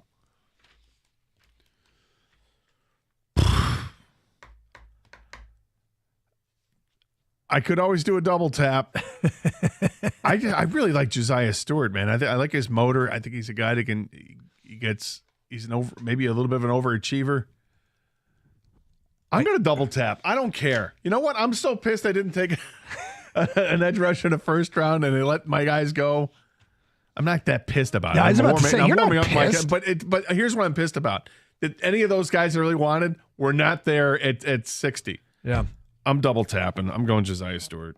Kang, what about you?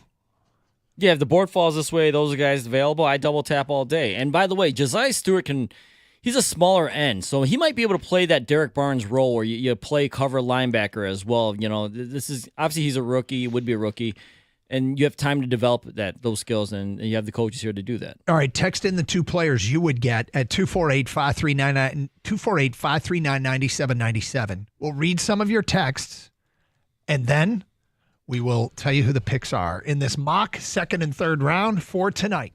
That is coming up next. You're on Carson Anderson on 97.1 The Ticket. Hey, Michigan Auto Law, auto accident attorneys. They specialize only in auto and truck accidents. You wouldn't go to a doctor who specializes in all sorts of medicine, would you? So why would you do that with your lawyer? Specialization really matters. Once they take your case, they will communicate with you, which is awesome. They're the best in customer service and satisfaction, which is why if I or a member of my family needs a lawyer for an accident, I'm sending to my guy Steve and the crew at Michigan Auto Law. They care more, you win more. They put people over everything. Visit Autolaw.com. That's Autolaw.com.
All right, here we go. Remember, you're sending us your pick at 60 and your pick at 102 with this mock draft. Nick Scorton at 60 and Miles Frazier at 102 all day. Brad won't stay at either pick, though. That's from Lou in Ann Arbor. Scorton and Stewart is the right call. That's from an unnamed texter. Brendan in a car says the pick is in at 60. Nick Scorton at 102. Miles Frazier, who was the guard from LSU. Nordo just writes double tap, which is what you and Kang did. This mock draft is from Nick Baumgartner of The Athletic. And the picks are in. At 60, the Detroit Lions select Nick Scorton, edge rusher, Texas A&M. Well done, Kang. Well done, Gator. Nick writes, Scorton's high motor and high character will be terrific fits on Dan Campbell's squad. Addressing defensive tackle and edge before the end of day 2 would cross off a pair of big needs. All right, good. The second pick, we gave you a field of 5 players. And with the second pick, the pick is in. The Detroit Lions select Josiah Stewart, edge rusher, Michigan. You guys nailed it. Back-to-back edge rushers in the second and third round. Many people out there did as well. I could see a scenario like this playing itself out. Love it. Well, I don't know about you, Gator, but for the purpose of the exercise, I chose those two, and now I know for sure that the Lions are not going to draft those two guys, right? Feel pretty confident that's going to be that's absolutely the case. So what your scenario plays out, that we have no shot. Why? Are you saying because it's impossible to predict what Brad Holmes is going to do? You got to go with the unpredictable, Doug. And that's how I did it the first time. So it's to me, I think we all like those players for obvious reasons, right? But does Brad Holmes? And that's the part, that's the part we can never figure out. What's his board look like? And I don't know. It's too obvious if it's Scorton and Stewart. Those guys are not going to be Lions. If you're betting, bet the field.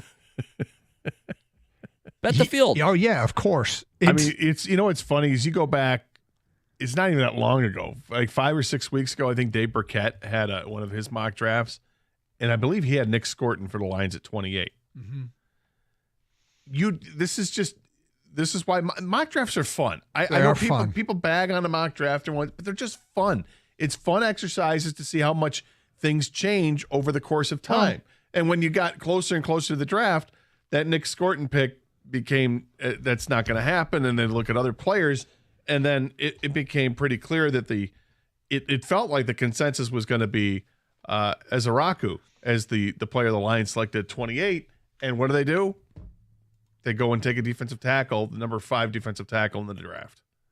On most people's boards. Yeah. Well, Well, it literally was the 5th defensive tackle taken in the draft. Yeah. Position-wise, yes. Mm-hmm. I have no idea what he's going to do tonight. I imagine that one of those picks will be an edge rusher, but to narrow down who it's going to be, that could be an exercise in futility. Yeah. I think here's what I do think is going to happen. I think Brad Holmes is going to be active in trying to move up. Do you? I do. I don't think the Lions are going to pick at 60. I think they're going to move up into the 40s. Aggressive. Wow. Very, very aggressive. And that would be costly, is my guess. I mean, late 40s, no. Early 40s, probably pretty damn costly. Is there a player in particular you think they're going to target, or? I think edge rusher. So I don't know who's going to be the guy that's who's there. Their favorite? Yeah. I could see them liking Oladejo. If Ezaraku starts to slip, I don't know. I just think the call for them to trade up, it would be bold enough. I think I got the opposite. I think they go back or they reach like a mofo at 60. I think this is going to be a pick. If they stay at 60, everyone's going, what the hell did Brad Holmes just do? Because that's my reason for him wanting to trade back. He didn't want to have to take this guy at 60 because the value isn't there, right? But he don't give a crap. If he likes this guy and he can't get out of that pick, I think a reach is coming. Okay, we have some credibility today, so let's use it while we can. Do you have a name in particular? I got for today, 2nd and 3rd round. Yep. I got these are reaches, okay? Yep. But I think Brad Holmes is going to do something crazy. Wide receiver. Already you're like, what the hell, Kang, right, Gator? Kind of. Arkansas, Isaac Tesla. Wow. I think that's a guy to be wary of in the 3rd round. Okay. I got also a guy by the name of Thomas Perry. Do you know who that is? No. He's a Division III college football player, okay? He's a guard. I'm serious. This is the Manu of the draft. His nickname is Thomas the Tank. He got invited. Oh, that guy. Yes, he got invited to the East-West game. He actually did great at the East-West game. He is an all-on. This is football is his life. He's actually he's the first like D3 player that might be drafted like ever. Was he the one that? And I think the Lions will be the one to draft him. Isn't he the one that asked for a giant tire for his 16th birthday so he could do those tire flips? Wasn't that him?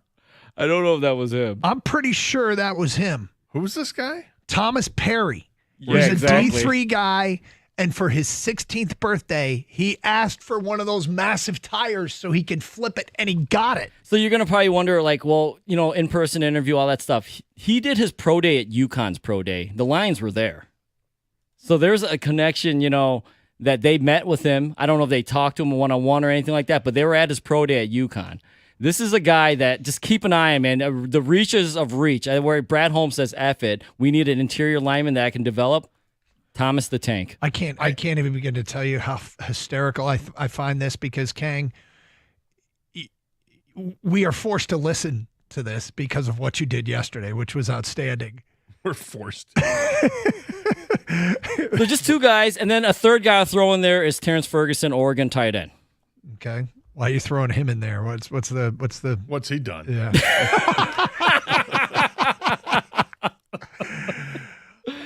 I think if we talk about the extensions and all that stuff, I mean, everyone's got to get. Not everyone can get paid. Sam Laporta might be the guy who can't get paid at some point. You know what I think he's done here, Scott? I don't know. I think he is guaranteed that when the Lions are on the clock for both those picks, that those guys will both be on the board. That's what he did. Like if he says, I think the pick is going to be Donovan Azaraku, there's a chance Azaraku's gone and he can't possibly get it right. So I think there's some gamesmanship here from our guy Kang. If you get this one right, though, we're going to replace like the Marconi Award behind us with a bronze bust of your. It'll just be a picture of Kang, a bronze bust of Kang with a cigar in his mouth. Yep. That'd be. Who the hell is this guy? The dude from D3? Yeah. What school did he play for? Millbury? Millbury or Middlebury? Middlebury. Middlebury. Yeah, Middlebury College. I swear, I went through like 200 receivers, and I haven't seen this guy. He's a guard. Oh, guard. I'm sorry. Tesla is a receiver. Tesla's a receiver. Yeah. Good God. Okay. Keep looking at receivers, though. I'm like, hey, this guy's nowhere right here. I want to make sure this is the guy that asked for the giant tire. He is. I'm like, why is the receiver asking for a tire? Dude. No. Don't you know about the receiver giant tire drill? Seems odd. He did very well at the East-West game. This is the type of guy I feel like they're the diamond in the rough type who loves football, just absolutely loves football. Yeah. The tire story's true, Doug. Yeah. Right. There you go. And the receiver one is just he's a bigger receiver, a Tim Patrick replacement possibly, maybe a JMO replacement down the line. Big body, big frame. All right, so if you want to give us what you hope happens tonight, what's your dream scenario, people? Do you move up? Do you stand pat? Do you move back? If they walk away with this, you're happy. Call your shot. Kang just called his. 248-539-9797. It's Carson Anderson, 97.1, The Ticket.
first time we did any draft preview, I said, there's a player I really, really like that I think could be a good mid-round selection. Mike Green, this kid from Marshall. And we started talking about him. Then he goes to the Senior Bowl and tears it up. And then everybody starts talking about him in the first round. Next thing you know, he's a top 15 pick. You know what? There's a chance he was always a mid-round pick. There's a chance that it was all hype. It was Senior Bowl. Media started paying attention, overplaying the card. And if you're a team, if I'm an official at a team and Todd McShay calls me and says, hey, I really like this Mike Green, and I'm that guy and I don't like Mike Green, I don't tell Todd McShay that. I say, yeah, he's something. So I think Mike Green might be an example of he was a mid-round pick the whole time and is totally worth the pick at 60, but he blew up in the media, and now it looks like he's dropping. And maybe he never actually rose in the first place.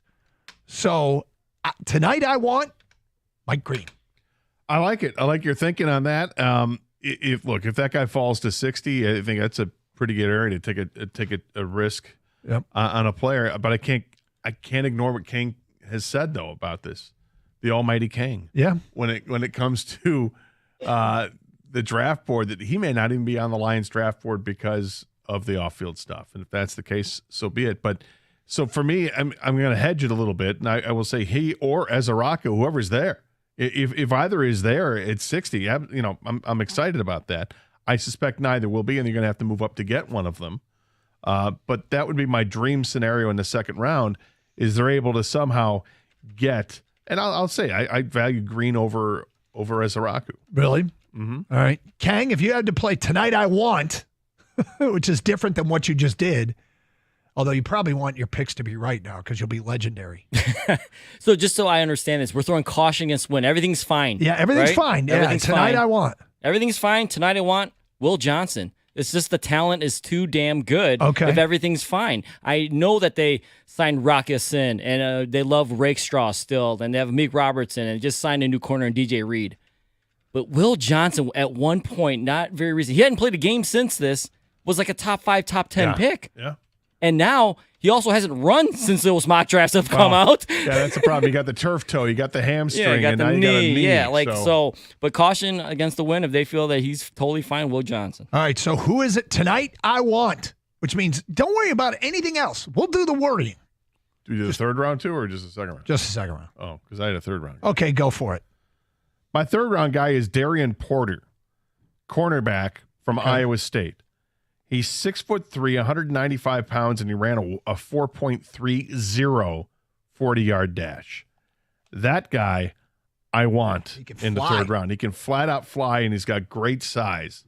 Like I said, 6'3" and 195, 36-inch vertical leap as well. So 3 feet straight up in the air, and he's already 6'3". That sounds nice. He's been playing college football since 1991. Actually, it's not true. Since 2019, this guy. Let's say since 1991. He's been playing college football since 1991. He's a 6-year player at Iowa State. He's a 36th-year player at Iowa State. The entire time at Iowa State, though. So he's played 64 total games at Iowa State. So, and out of those 64 games, he only had 3 interceptions, but they all came this last season. So utilize that speed and size. I want him in the third round. All right, Lions fans, let's play. Tonight I Want. Who do you want out of tonight's National Football League draft? 248-539-9797. I'll play along with the third round thing. There is a player out there that I think has elite upside, and he's got a problem, and that's why he's a third round pick. But if I'm going to go third round, Tonight I Want, it is also a wide receiver, and I've talked about him before, and it's Savion Williams, a wide receiver from TCU. I like his size. I like his versatility. I like his run after catch. I like his ability against man coverage. He looks like a big play receiver to me. He's got this problem that comes inherent with the receiver position, that he drops the football. Yeah, but and that's a big one. But he runs with the football very well. Yep. He's kind of a Deebo Samuel type, but with worse hands. Yep. And now, is it a concentration issue? Is it something that they can work on and make him better at? Look, let me put it to you like this: if he was a complete wide receiver, given his size and his speed and his versatility, and he's 6'4", 222, he wouldn't be available in the third round. I think Savion Williams is an interesting one for a third-round pick.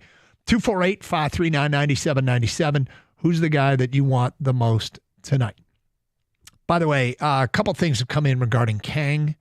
Scott says, this is a total heat check. If he nails one of these, he's going to be hard to live with. Oh, he's going to be hard to live with. You guys want to do another stream tonight, if I'm right? Or No, I really don't. Stoney said he's in. Yep. I'm sure he did. From I Hate Usernames on YouTube, can we get the sculptor from Dwayne Wade's statue to make Kangs? So no matter what, Kang will look like Lawrence Fishburne? That's right. Yeah. Matrix. Badass. Yeah. I'm down with that. Yeah, let's do that. Well, Doug will think I'll look like Denzel Washington, though. So. That's the only actor you know. That's it. Yep. You know who Lawrence Fishburne is? I do know who Lawrence Okay. Fishburne is. How about that? Right? Doug saw Boys in the Hood. He knows what's up. Oh, Yes, yeah. I did. Furious. Yes, I did. Was that Here we go. was that with Rocket? Was that Rocket? It was Boys in the Hood, wasn't it? Or was that Colors? That was Colors. That was Colors. Yeah, Rocket. All right. Was Doughboy in this? Was that Yes. Doughboy? Yes, or that was yeah. Boys in the Hood. Yeah. Yep. Okay. And who is the running back? It was really Morris Chestnut. I was going to say, Morris Yeah. Chestnut was the actor. I forget his. He was going to USC, wasn't he? Yeah. Yeah. That was a tough scene to watch. Speaking of football draft. Spoiler alert. Thoughts and prayers. 248-539-9797. Who do you want most tonight, Lions fans? And we'll do the heavy lifting for you. Because here's the other thing, and we talked about it, there could be a surprise. It could be a surprise that's still on the board at 60. What do you think? One of the biggest storylines, and we're just going to have to deal with it because it is what it is. What do you think happened with Shedeur Sanders? Why didn't he go yesterday? I think Cleveland, I thought Cleveland was smart. If they thought that they were going to take a quarterback at the top of the second round, why not go ahead and do that and get the surefire pick you can get in the top 5, right? They traded back. They trade back to 5, and they took Mason Graham. Was that it? Yep. I think it's brilliant. You got a guy you can plug and play right away and is a general consensus top 5 pick. There wasn't that general consensus with Shedeur Sanders. People's evaluations are all over the board on Shedeur. So they can roll the dice and see if he's going to be there or if it's going to be Jackson Dart or Jalen Milroe or whatever, right? Mm-hmm. They did. They traded back, got more capital, and now you see they've got a couple picks in the high second round. One of them is the first pick. They'll take Shedeur Sanders to start off, and then they'll take whoever else they need. Whether it's, they can end up with Will Johnson. They can end up with Mason Graham, Will Johnson, and Shedeur Sanders. Because they have those 2 picks right at the start of the round. Or if they want, maybe they end up with one of those edge rushers. Which would be crazy because at some point that looked like they had 3 picks in the top 10. Yeah. Now, so for a franchise that is desperate to find its footing. Because they suck. Right. And when they made a horrific decision by trading for Deshaun Watson. One of the worst ever. All that draft capital, all the money they sunk into it, it was just horrible. And somehow they're going to land on their feet like a cat because of the move they made last night. They possibly could. I thought it was brilliant what they did. It's not so great for Shedeur. It's not a good look for Shedeur, but who cares? Go into camp, earn the spot, and win the starting job. And, I know it's a money factor that you lost out on a ton of money by not being a first-round pick, but you can also reach free agency quicker than the other guys do. So just go do it. Shedeur, I saw him addressing the people at his party, and I got to tell you, I was impressed with his attitude. I just like the guy. I think he's a hell of a quarterback. He said, all this is going to do is add fuel to my fire. We all know this shouldn't have happened. On to bigger and better things. And, I'm not surprised in that after reports got out that some of the interviews didn't go great and there aren't as many quarterback needy teams that are willing to take a chance on a guy. It isn't stunning. I didn't expect him to fall this far. I thought he was a fall candidate. But at the end of the day, he may end up in Cleveland anyway, which would be pretty crazy. 248-539-9797. All right, let's get to some of the wish list for tonight as we got a whole bunch of texts on this. That is straight ahead here on Carson Anderson on 97.1 The Ticket. All right, folks, huge day yesterday, and we've made it to the weekend, and Twin Peaks can't wait to start the party up with all of you. They got action-packed sports this weekend in store for you. Remember the draft, of course, the basketball and hockey playoffs, local baseball. They've even got a solid boxing match on Saturday. The second and third round of the draft is on the agenda tonight, the rest finishing up Saturday. The boxing match, Chris Eubanks facing off against Connor Benn in a highly anticipated matchup. And get this, their fathers fought each other in the ring twice in the 90s for title belts. Then follow back on Sunday as our basketball team in Game 4 action. And you can take it all in at Twin Peaks. And the reasons why? That's easy. Hands down, the best place to watch sports. They create the game day atmosphere in a comfortable mountain lodge setting, boasting over 50 high-def TVs, the coldest beer in the state, poured at a bone-chilling 29 degrees, all your favorite high-end bourbons and tequilas, and a scratch kitchen with some of the best food you can have. Haven't even gotten to the best part, which is the beautiful Twin Peaks girls. You won't want to miss any of the awesome action this weekend. Twin Peaks, eats, drinks, scenic views.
Okay, interesting responses we got here playing a little game of Tonight I Want. This is for Detroit Lions fans. Tyler, and we'll worry about how, if it's possible and how it'll happen. Don't you worry. We'll worry. Yeah, we'll do the worrying. Tyler writes in, tonight I want Mike Green or Donovan Azaraku. Don't care how he has to make it happen. Make it happen, Brad, please. Okay, so, I don't think there's accessibility to them at the top of this round without paying a hefty price, and I'm not convinced that Brad Holmes will want to do that because I think you're talking about a future second and probably your third rounder to move up to the top of the second round. But if those guys, and I could totally see one of them still being on the board in the mid-40s. I don't expect it, but I could totally see them being on the board in the mid-40s, mid to late 40s. Could they move up that far to get a Donovan Azaraku or a Mike Green? Yeah, that's a feasible trade that won't be too costly. I would agree, and I would gladly help along Brad Holmes in making that. Make it happen, Brad. You're encouraging this move. Yes. Yeah. Yes. Next one. Unnamed texter. Tonight I want Landon Jackson and Tate Ratledge. Can they get them both? Landon Jackson, the edge rusher from Arkansas, and Tate Ratledge, the guard out of Georgia. Of the available players, you want to know where they're ranked? Yes, Doug, I do. Okay, thank you. Landon Jackson's ranked 33 on ESPN's big board. Okay. Tate Ratledge is ranked 40. So one of them they're both projected. If not that everybody's going to go in the order they are. Of course, right. But those are both third round numbers. It's possible. No, it's definitely possible. I mean, you're hoping that you start to see a run on certain players, right? Run on wide receivers. Yeah. Run on tight ends, something like that. So that these guys are available. And I think both those things are going to happen tonight. I think you're going to see a lot of wide receivers and tight ends go in the second round. I think you can too. Josiah in Detroit writes in, tonight I want Will Johnson. Picture him, Rakestraw, and Terrion Arnold plus our safeties. No fly zone for years. So, it's really interesting. One thing that we can kind of get caught up in here, everybody loves the quarterback sack. Everybody loves, that's all part of pass defense, right? Yep. There are other ways to be great as a pass defense. Yes. A secondary with a healthy Will Johnson, Terrion Arnold, Ennis Rakestraw feels like that could be a core group that's together for 8 to 10 years. With Branch and Kirby Joseph. I can see why Josiah in Detroit would want that. Well, is there any chance that Will Johnson's on the board at 60? That feels awfully unlikely. It feels like if it's an injury concern, somebody's going to take a chance. Yeah, I think somebody would. And that's the big concern, right, is it's injuries. And you already have a banged up corner, and he hasn't even played it down in the NFL, where it's it's faster, it's more physical. And that's where I'm nervous about Will Johnson, is it's not just the turf toe, which is something that'll linger for his career. It's not just that he had a hammy. Now they're talking a knee injury. I don't know if hopefully it's not all the same leg, but good God, that's a lot to endure in one off season. And when he shut it down last year, halfway through the season. So when is he going to be fully healthy? I don't know. And with turf toe, you feel like you're never fully healthy. Hamstrings linger too. I don't like lingering injuries. I don't like seeing that. I'd feel better if he broke his leg, honestly, Yeah. But he can absolutely recover from it. But can he stay healthy? That's the other part. Okay, yeah, it's going to take some time before he's 100%, but can he stay healthy once he is healthy? That's the chance you take. Yep. 248-539-9797. Tonight I want, let's see, from Matt on the road in Dearborn. Tonight I want Landon Jackson, whatever it takes. So again, we just said Landon Jackson's the 33rd best prospect available on ESPN's list. He might be there at 60. He could totally be there at 60. I suspect when you move up for someone, that means one of two things. Either A, he's so good you can't pass on him, or B, he's the last at a position that you want. Like you have your bucket of second-round edge rushers you want, And if bang, all of a sudden Azaraku, Mike Green, Nick Scorton are all off the board, and all you have left of the players you covet is Landon Jackson, you're like, we got to move up. Can't lose him. Can't lose him because otherwise we're caught with our pants down here a little bit. Which I think is what happened with Brad Holmes. With Tyleik Williams. I think that's why he made the Tyleik Williams selection there. Like, I'm not going to wait around. I'm not going to trade back and risk losing him. I got to get him. I'm staying here and I'm taking him. Because he said he was nervous. He was really nervous at 26 when Atlanta's on the clock, and he thinks that they need a defensive tackle. Yep. So he breathed a huge sigh of relief when they selected James Pierce Jr., the edge rusher. Mm-hmm. But he wasn't going to waste any more time. Let's make that pick when we get to it. Marlon and Walled Lake writes in, if the Lions get Donovan Azaraku, edge rusher, Boston College, and Kyle Williams, wide receiver, Washington State, I will be so happy. People will think I hit the lottery. That's my dream scenario, walking away with those two guys. Okay, so how do you get Azaraku? I don't know how you get Azaraku and Kyle Williams. Azaraku is one of the most coveted players on day 2. Kyle Williams could be a third-round pick. To move up to get Azaraku, I don't know how it doesn't cost you the third-round pick that you have.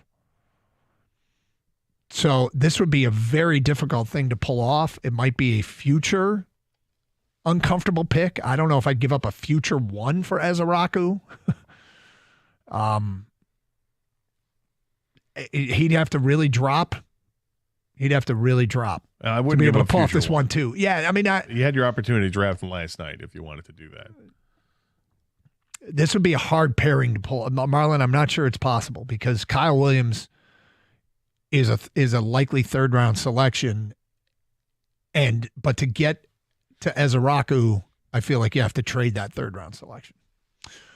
All right, what do we got here? I want and need Jalen Milroe. He will have 99 speed on Madden and be fun to use in Madden. The Lions need Jalen Milroe. Imagine a read option with Gibbs and Milroe in Madden. Sorry, is this person calling from New York?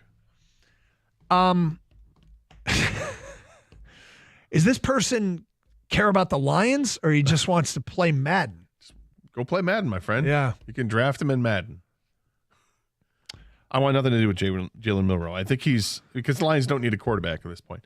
But I like Jalen Milroe as a talent. I think that what he does with his feet, he's so fast and he's so big and he's got such a great attitude too. There's a lot to like, but he's a work in progress when it comes to passing. He's got arm talent. And if he's able to sit behind and learn on the sidelines for a year or two, I think you can get incredible dividends with it. Tony writes in, tonight I want Jaden Higgins from Iowa State, wide receiver. This is the round where we go get our ex-receiver. A lot of love for him. Who is it that had him going to the Lions? One of the mock drafts. Nolan Bianchi? Does that sound right?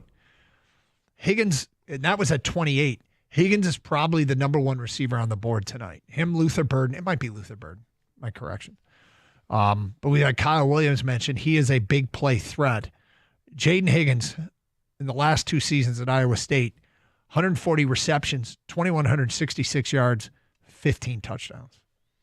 And then killed it at the combine. So Jaden Higgins would be one heck.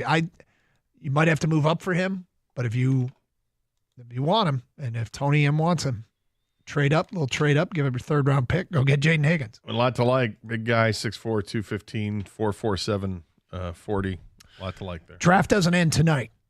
There will be more picks made on Saturday. Is there a sleeper that you think will be available Saturday that you think is better than the scouts do? We'll get to that today at 1:35 here on Karsch & Anderson. And more of your picks for tonight I want. We'll worry about how you get them. You just tell us who you want the most tonight. When the Lions are on the clock at 60 or 102, or you want to see them move. It is Karsch & Anderson on 97.1. Natural Way Lawn and Tree Service is where you get green, you stay green with Natural Way. You want that green lawn all summer long? You got to call Natural Way. They're going to help you out. Give them a call today, 888-GET-GREEN, or go to naturalwaylawn.com. And for a limited time, you purchase the full lawn program, you get free grub control, but you got to mention my name, Gator, and the station's 97 won the ticket. Look, we're getting warm weather again, right? That means the weeds are coming out. Weeds are no good. You know what's really no good? Dandelions. Why? They rob your lawn of water and nutrients. They're filthy, filthy criminals. Stop dandelions before they get to seed. Plus, it's not too late to treat for crabgrass. We know about crabgrass. As you see it in the summertime, it is too late. But right now, it's not. Call now for that beautiful weed-free lawn this summer. There's no runaround with Natural Way. They know exactly what they're doing. They tailor specifically for your lawn using high-quality products, high-quality expertise. It's a locally owned company for over 35 years. It's a company that I've trusted in my house at almost a dozen years now. Michigan-owned, Michigan employees, Michigan families. Keep the money right here in Michigan with a company that's involved in local charities. Love Natural Way. Give them a call today, 888-GET-GREEN, or go to naturalwaylawn.com.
From Scott, tonight I want a chicken sandwich, Landon Jackson, and Cam Scatterbo.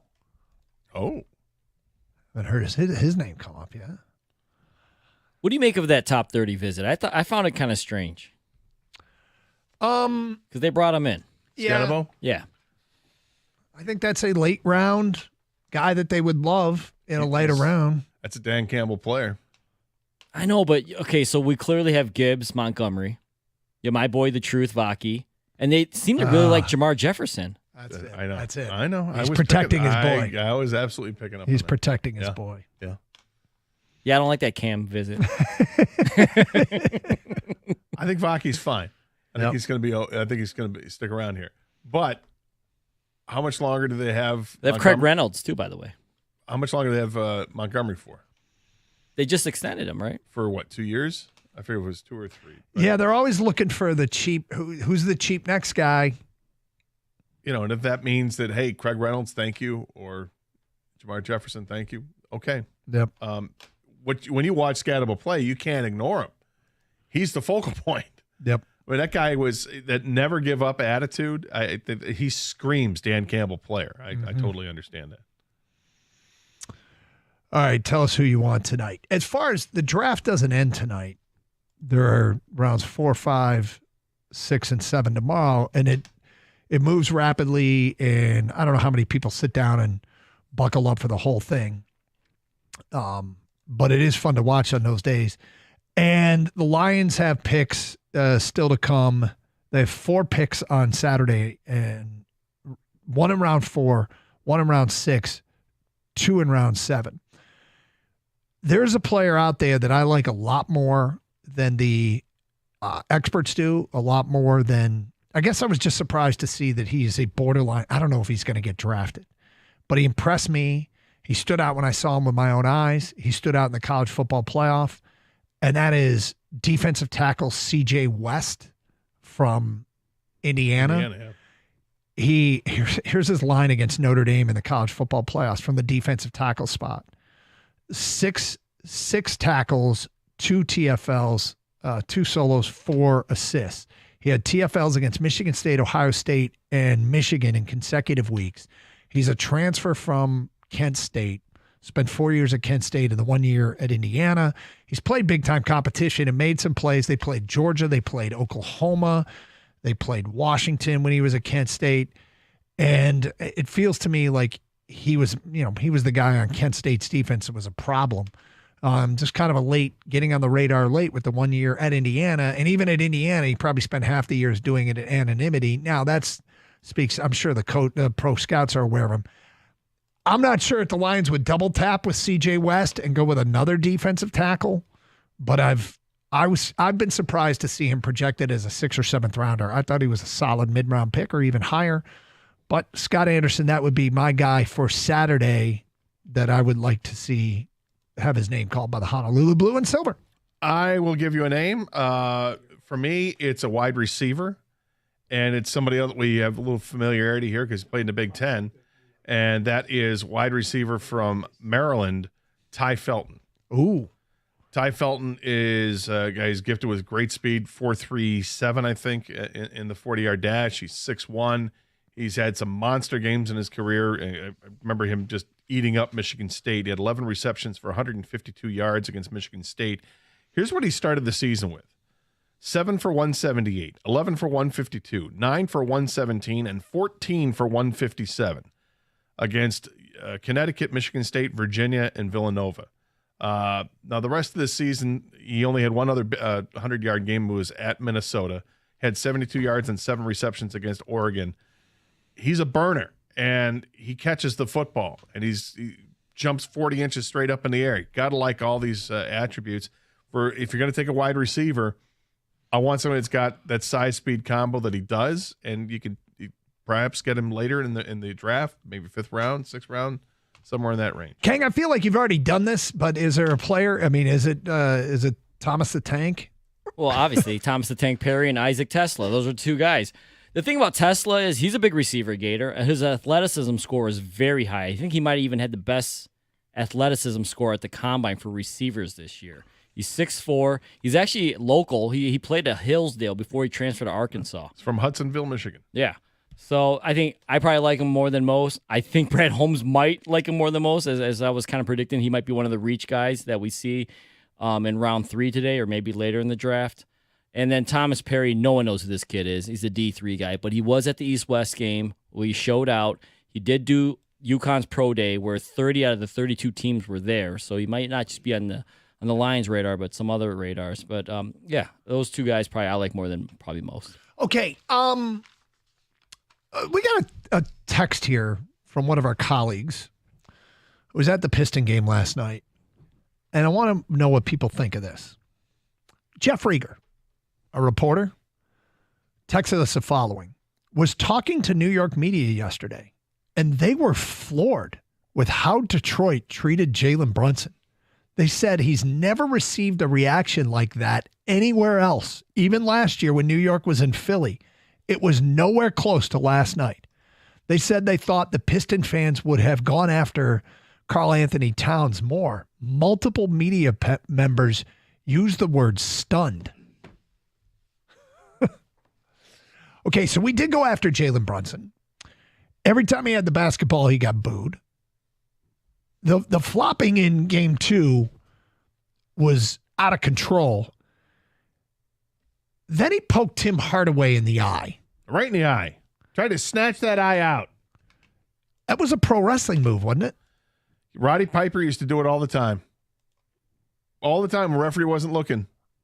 Just killed the momentum of the other wrestler. I saw it happen in Kill Bill 2. You're a veteran of this move. You know this move. You've seen this move. Why do you think I wear glasses? Are we over the top here with Jalen Brunson? Or, I don't know, the fact that nobody's got the vitriol towards him like we have? Just sounds like New York is a little precious. Aww. I didn't know. Oh, you mean, are they making fun? Are they attacking our guy? Why? Wow. What did he do? Wow. Wah. How about instead of that, how about this? Ben Stiller. Familiar with Ben Stiller? Yeah. Super fan of the Knicks. Yeah. Was at the game last night in Detroit. Yep. He tweeted this out in relation, it was a reply to somebody else's tweet about Jalen Brunson, kind of walking towards the bench, holding his hand to the ear, and the crowd was silent. They were just, because what are you going to say? They lost, right? Yeah. Ben Stiller said, incredible energy and volume in that arena, and so quiet whenever Knicks would score. The fans of Detroit are locked in. Never heard it so loud as when they were in the lead. Knicks were able to stay ahead most of the game. Was so important to keep the crowd noise down. I mean, Ben Stiller is even acknowledging that crowd was great last night. Incredible energy, he said. That's cool. I thought I was scared you were going to read something that made me dislike Ben Stiller because I'm a huge Ben Stiller fan, but that's showing us our respect. Yeah, I think it was a combination of this fan base has been dormant for so long, waiting for something to erupt them and wake them up. And then you combine that with the fact that Brunson had like an all-time foul baiting game, right? Like he does that. Yeah, that's the style he plays. But I mean, I felt it was worse, like the worst of his career in game 2.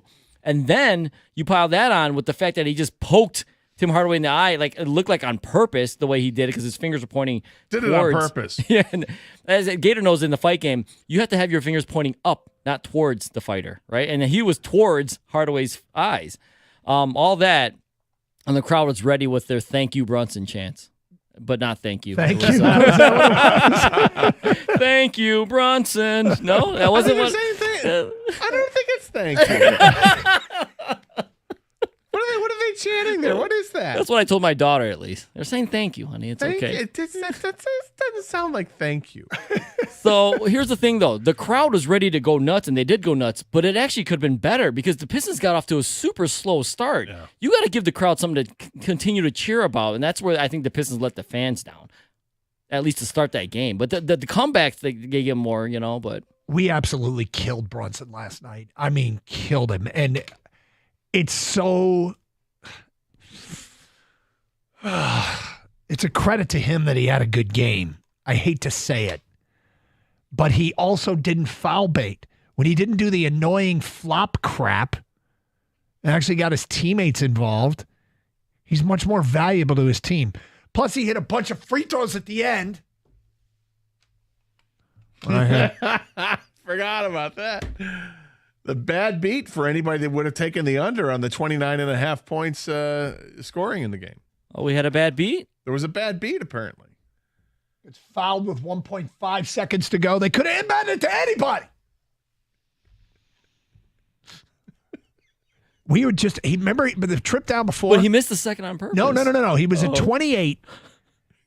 He was the total was 29.5. He was at 28 and he missed the first free throw. And this was like 7 seconds ago, 6.5 seconds ago. And I'm rejoicing. I'm like, yeah, the under's going to hit. He hits the second one, 29. I'm like, it's all right. I got 29.5. That's why you get Pistons the go hook. down. And Tobias hits a 3 and cuts it to a 1-point game. They quickly inbound it to Brunson. And they foul him with 1.5 seconds to go. Like, are you kidding me? Maybe it was 0.5 seconds. 0.5 because that's when they got the ball and it wasn't set. It wasn't unbelievable. Set, but yeah, and then one of the listeners, I'm not going to do this, but one of the listeners said Doug should say at the end of the show, treat everyone with respect except Jalen Brunson. F that guy. You've already said it. No, I'm not going to say that on the air. Not again. It's Carson Anderson, 97.1 The Ticket. Hey, you trust CGC for top quality Connecticut water systems. Now trust them for your plumbing too. April showers bring flooded basement. Keep yours dry with CGC water treatment and plumbing. Right now, save 10% off a new Zoller sump pump. Need backflow testing. CGC's got you covered. Call 855-339-4242 or visit cgcwater.com. Remember, if you're not filtering your water, you are the filter. Do not be the filter. Call your authorized independent Connecticut dealer today, 855-339-4242, or visit cgcwater.com.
All right, Carson Anderson, 97 won the ticket. Just for the record, Kang, someone in my household completely is on board with you. My 17-year-old said during the game last night, Cameron Payne is an eyesore. And did you see the spittle? No, I didn't. I feel like I'm the only one that saw that. He was yelling at a ref, and he like spit all over his beard. It was disgusting. Ew. Other people saw that, right? I wasn't so many beers in that I made that up, was I? How many shoot the boots did you do last night? Just one. Just the one. And he did it with a shandy. I did. Somebody else had to see the spittle, right? That was disgusting. It wasn't just a little bit of spit. He spit all over his own beard. At least he didn't spit on the ref. That's so gross. Oh yeah. That's really gross. It was nasty. Yeah, there's a professional wrestler that does that all. Kenny, you know Jay White? Jay White gets spittle after the matches when it's the most disgusting. It's like this thick, foamy spit that gets stuck in his beard. It's disgusting. I mean, at least that's by accident a lot of the times. Because do you remember Carlito when he would spit apples in people's faces? Oh, yeah. Yeah. You know, and last night, the other thing is... Doug remembers. I was like the only one on our broadcast. I'm like, did anybody else see that? And nobody did. You kept asking about it last night. I was watching the draft. Was it during the brush up with was it Schroeder or I think he got into it with Schroeder. Yeah, I think it was. Anyway, 248-539-9797. Eyesore. Dan in Ann Arbor, you're on 97 on the ticket. Hi, Dan. Hey, Scott, Doug, Kang. How you guys doing? We're great.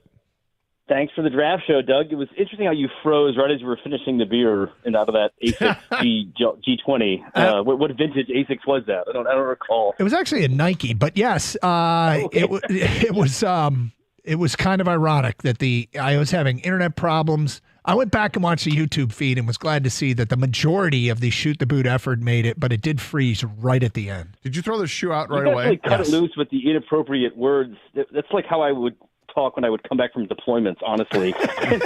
Every other word, it was interesting. Yeah. It was very different from when you guys are on the radio. Oh, that's true. That was fun. Yeah. Dude, do the Lions get Jared Wilson from Georgia? Does he go down that far or not? Center. I mean, that would be a dream for me. I think that would be put them in a good position. That's your Tonight I Want guy? Exactly. Yes, they could get him. ESPN's got him going 52 to Seattle, and I think The Athletic had him in the early third round. So it sounds like he very well could be there for them at 60. You read, he has such limited playing experience, but a high ceiling that I feel like, and where the Lions are at with Frank Ragnow running his tread down, I think he is a good fit for this team at this moment. I don't think you're wrong. And I mean, the only problem with taking him in the second round is that means you don't take an edge rusher. And if the edge rusher isn't there, and by that I mean if it's not worth it, if they don't see a guy that's worth it, then don't take him. Don't force it. But that would probably be the only drawback. How do the Lions do with Zadarius Smith signing him? I feel like edge rushers are now, they've got the NFL market captive. You can get them at the trade deadline. We have a great edge rusher, and we have others that can fill the back end. But these interior linemen, I think, can be got in the draft at the best value. Well, their pass rush isn't completely screwed if they don't add somebody else. What they're rolling the dice, and it's a substantial roll of the dice on Marcus Davenport. Here's the thing about Marcus Davenport. Most of you haven't seen him. We were at practice last year. You talk about a guy that looks the part. My God, does he look the part? He's a massive human. And you don't need to be elite on that side of on the opposite side of Aiden Hutchinson to still be very effective. But you do need to be healthy, and they seem to be willing to take that risk. I mean, there's some people that never would have taken Jamison Williams because he had that injury in college, and sometimes you take a risk, and sometimes it's worth it, and sometimes it's not. Look, Davenport, when he's healthy, is productive. He's good. But he hasn't been able to stay healthy in his NFL career, which is why the contract the Lions gave him is a brilliant contract because it only rewards him if he's playing. Yep. It's based pretty much, game by game basis there.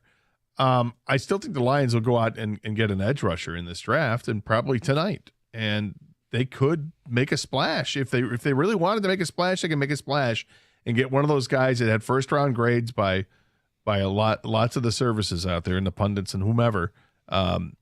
If they want to make a splash, they can go do that. But it's going to cost them something to do it, because I don't think either of those guys, Ezaraku or Mike Green, are going to be available at 60. I'm not sure if either are going to be available at 40, to be honest with you. But we'll watch with bated breath to see if it's possible. People are confirming on Ticketex, Doug, that spittle was observed by many. Okay, good. You're not the only one. It was so disgusting. He looks like when you go to a fair and they draw like a fake cartoon version of you, but he's like actually walking around like He's a that. caricature. Yeah, he is. That's what he looks like. God, I told you, that guy's bothered me since he's entered the league, Doug. Yep.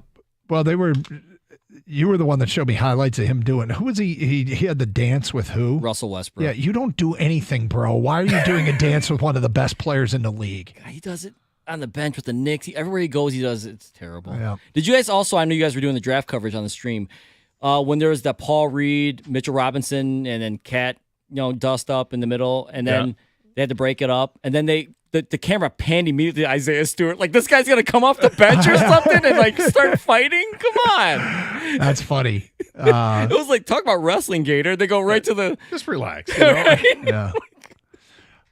We welcome in Rico Beard. Again, we had him on last night and loved it. Thank you for being with us, Rico. It was fun. Well, no, thank you, Doug, for inviting me into your home and vice versa. And hanging out with And by the way, Gator and the guitars. We all agree it looked like Kang was doing the show from his bathroom, didn't it? Yeah, and then he came back with a cigar, and it's like, Kang, we can't hear you. But you know what? He was in his moment. He I was. just didn't want to let him know, we can't hear you gloating right now. Yeah. He You could be gloated, though. reciting the recipe for lemonade. We wouldn't know. No, but hey, it was fun, and we appreciate you and Mike and everybody at the station being part of it. How are you today? I am great because I'm still laughing because it's one of those, if you know, you know. John Jansen had the line of the night last night. So which line was that? When I asked him, like, his partner, like, oh, you don't have to go to sleep because, like, Cookies left because he had to go to sleep. God. Oh, boy. And what he said about Cookies? And I was just like, you know what? Good night, everybody. We're done. Enjoy the draft. Yep. In not so many words, he called Cookies soft. A cat enthusiast. And it was... Yeah, he's got a catio. It was. You know what we got? We got locker room John Jansen last night for that brief moment in time. We got And locker room everybody last Yeah. night. But you're right. Although I did like when I said something that irritated Gator, and he just looked into the camera and said, "Blank you, Doug," or "Blank off, Doug," or whatever it was. It was. Can It was you guys funny. start doing that for your show? Yeah. I mean, there would. It If would we be want the show to continue. Yeah, it would be one of our last shows. Think but, about it. It'd be an epic way to go out. yeah, and our days are numbered anyway. So You know what? Today, we're not going to be respectful. no, we're not. All right, what do you guys got planned coming up next? Pistons, draft, and, fifth-year option of 2 players. Yep. Hey, you guys have a great show, and everybody have a great weekend. Stay safe. Treat each other with respect. Even Jalen Brunson. Thank you, Brunson. 97 won the ticket.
Brought to you by Precision Garage Door Service of Southeast Michigan. Lions are back on the clock tonight. Picks number 60, 102 in the second and third rounds of the NFL draft. After landing Ohio State defensive tackle Tyleik Williams in the first round last night, GM Brad Holmes asked, could they add to the front again tonight? Maybe an edge this time?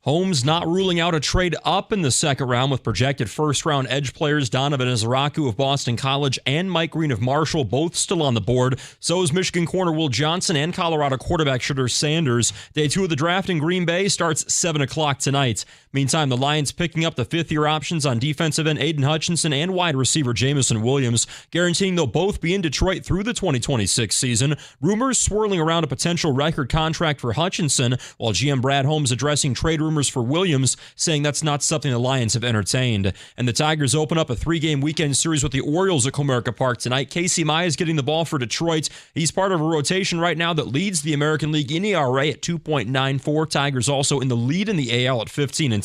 That first pitch 6:40, 6:15 pregame right here on 97.1. At the Corwell Health Sports Desk, I'm Luke Sloan. For more, go to 97.1 The Ticket or Odyssey.com.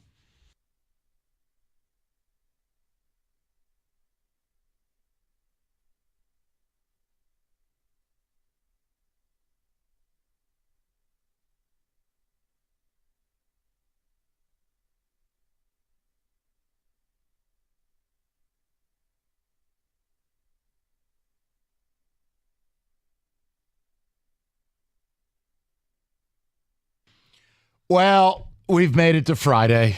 We've got so much to talk about. And as much as I want to open with the draft, we do want to dedicate some time to Game 3, into a winners and losers of the draft, into full-blown draft talk. And what I'm not going to open up with, I don't want to be self-aggrandizing. We won't open up with basically everything I said about the draft came true. So if you need some life advice or marital advice, I can help you with that too. I'm just laser-focused. I'm not going to open with, I told you Shedeur wasn't going to go in the first round. We're not going to do that. That would be, patting yourself on the back, Kenny. The greatest. We're not going to do it. No chance we do it. Not going to open the show like that. No shot. We're not going to open up with the fact that I told you the Giants were trading up for Jackson Dart. That would be egotistical. We will not do that. We will not. And also, too, I don't want you to think we'd ever open up with me saying yesterday, I think they're going interior big person. Here's a couple of the style of D tackle they would want. A Kenneth Grant or a Tyleik Williams, the kid out of Ohio State. Like, if I open the show like that, well, then you're just being a penis. I wouldn't do that. I wouldn't do that. Okay. Wow, what a penis. The biggest penis. David, I think we have a new drop. I think so. That may actually be a category. But That's going to be a bracket right there. Yeah, honestly, David, I'm going to need that drop on the board mid-show.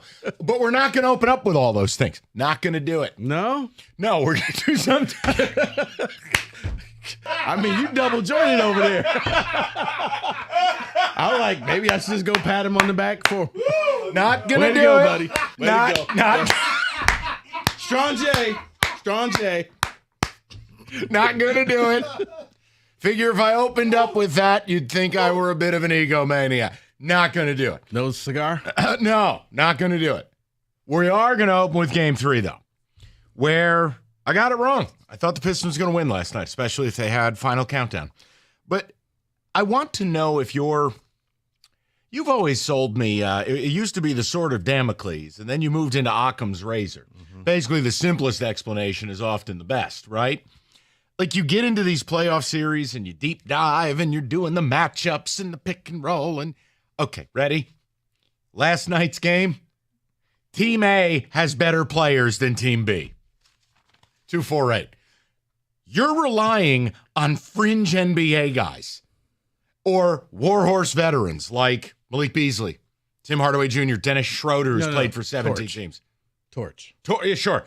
You need Dennis Schroeder to help you close out a fourth quarter. Meanwhile, the other team has Jalen Brunson, who, by the way, what a gross look for the fans last night.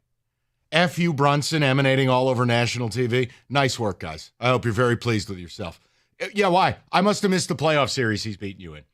I must have missed where he played here and left you when you're bringing Kevin Durant cupcakes to the game. He complains about calls. Really? Because here's the other thing. So does your coach. There's no bigger hardo than Bickerstaff. 2 minutes into that game, he's mouthing to the ref, don't start with this bleep. Yeah. Nobody complains more. Stop it. Everybody complains all the time. Brunson is a shot taker, shot maker. Because you know what he wasn't doing down the stretch? He wasn't living at the line until you had to foul. He hit 3 daggers on you. That's skill. Suggesting this dude's just a foul hunter like he can't play the game, you're missing it. Also on the same day, by the way, did you see he won the Clutch Player of the Year award? Yeah, foul hunters don't win that. But I digress. They have Brunson. They have Karl Anthony Towns. They have OG Anunoby. They rely on guys who are actual stars. You rely on Tim Hardaway Jr. And sure, Schroeder and Hardaway hit 8 of their first 9 3-point attempts or beat. Fourth quarter, those shots don't go down. And is that too simple? Cat wasn't in a coma. The Knicks moved the ball a little more. I'm not going to start the show telling you I nailed the Knicks game plan. Not going to do that. But my point is the Pistons got outplayed. And I'm so bummed out because that crowd was ready, man. Here, let me help you out. You know what? Here's one more pat on the back for you, Mike. Okay. One more. So, yes, as I'm coming up with all the different things on the show sheet and the different angles for it, then you just put that final thing on there saying, or this is all overthinking and what you just said. I'm like, you know what? You may be right. You may be right. Like, I spent all morning on doing this, and you're just like, it's all overthinking. Because it comes they down. just got better players than us. It just comes down to the principle of like game on the line, and I've got Karl Anthony Towns, game on the line, and I've got Tobias Harris. Like sometimes it does boil down to that. And for the Pistons to win the series, they have a very tight margin to do this. And last night, look, you knew Karl Anthony Towns was going to be more assertive. You didn't have an answer for it. Duren getting in all kinds of foul trouble. Can't happen. Can't happen, especially with Beef Stew not being around. But then you started to look at, okay, how are we going to pace this out? The defense never really got there. It never got over the hump. They'd get within 4, they'd get within 3, back out to 9. Get within 5, get within 4, back out to 11. You know what it was? It was the inverse of the games in New York, where the Pistons had a gigantic lead. The Knicks would struggle to come back, and then the Pistons take the lead again. Yeah. I mean, other than, just starting off – and I actually know because starting off the game, I think it was like 8-1, and you just never I thought when Hardaway had the 6-point swing, when he got the fouls, got poked in the eye. Got poked in the eye. And guys, that was not – I don't think he did it on purpose. He was putting a hand in his face. I'm not – you know what? Here, I'll take it a step further because you're too nice. I will not listen to a fan base who champions the dirtiest basketball teams in the history of this sport cry. Not happening. Take it elsewhere. Plenty of other shows to call. You guys sit there and have babies in your pants about teams that tried to kill people. Not listening. Right. I was just like, that was just a basketball move. But anyway, they couldn't. I was like, and then you're expecting Tobias Harris to really show up, and he went playoff Tobias. Yeah, he became who he was. The playoffs have the ability to expose who you really are. Look, I'm not bailing on the Pistons. I'm not telling you they can't fight and get this thing back.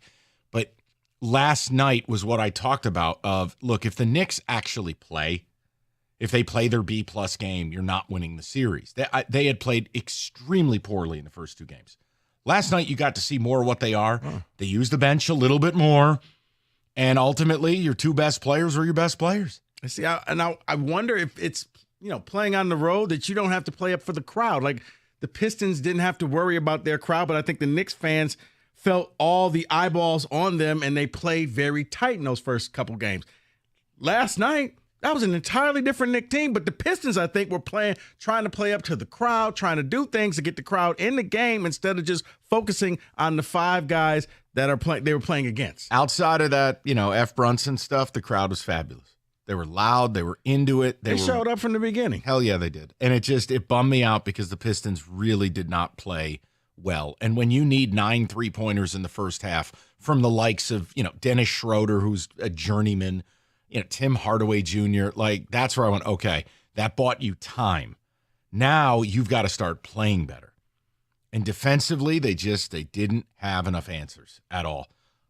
I was in disbelief at the clock malfunction late. I couldn't believe that. I've never seen it. Miss free throw on purpose and get screwed. I was like, wait, so what? Right, because I couldn't believe it. If you told me they were in New York, I could buy that. I'm like, wait, you're here. Well, and after they kept trying to explain on TNT, they kept, this is a neutral clock operator in the playoffs, but come on now. They did that for the Pistons to get them in the final shot. It was not necessary. But here's what I'll say. The clock, I'm talking about when it was like 0.5 seconds? Yeah, at the end.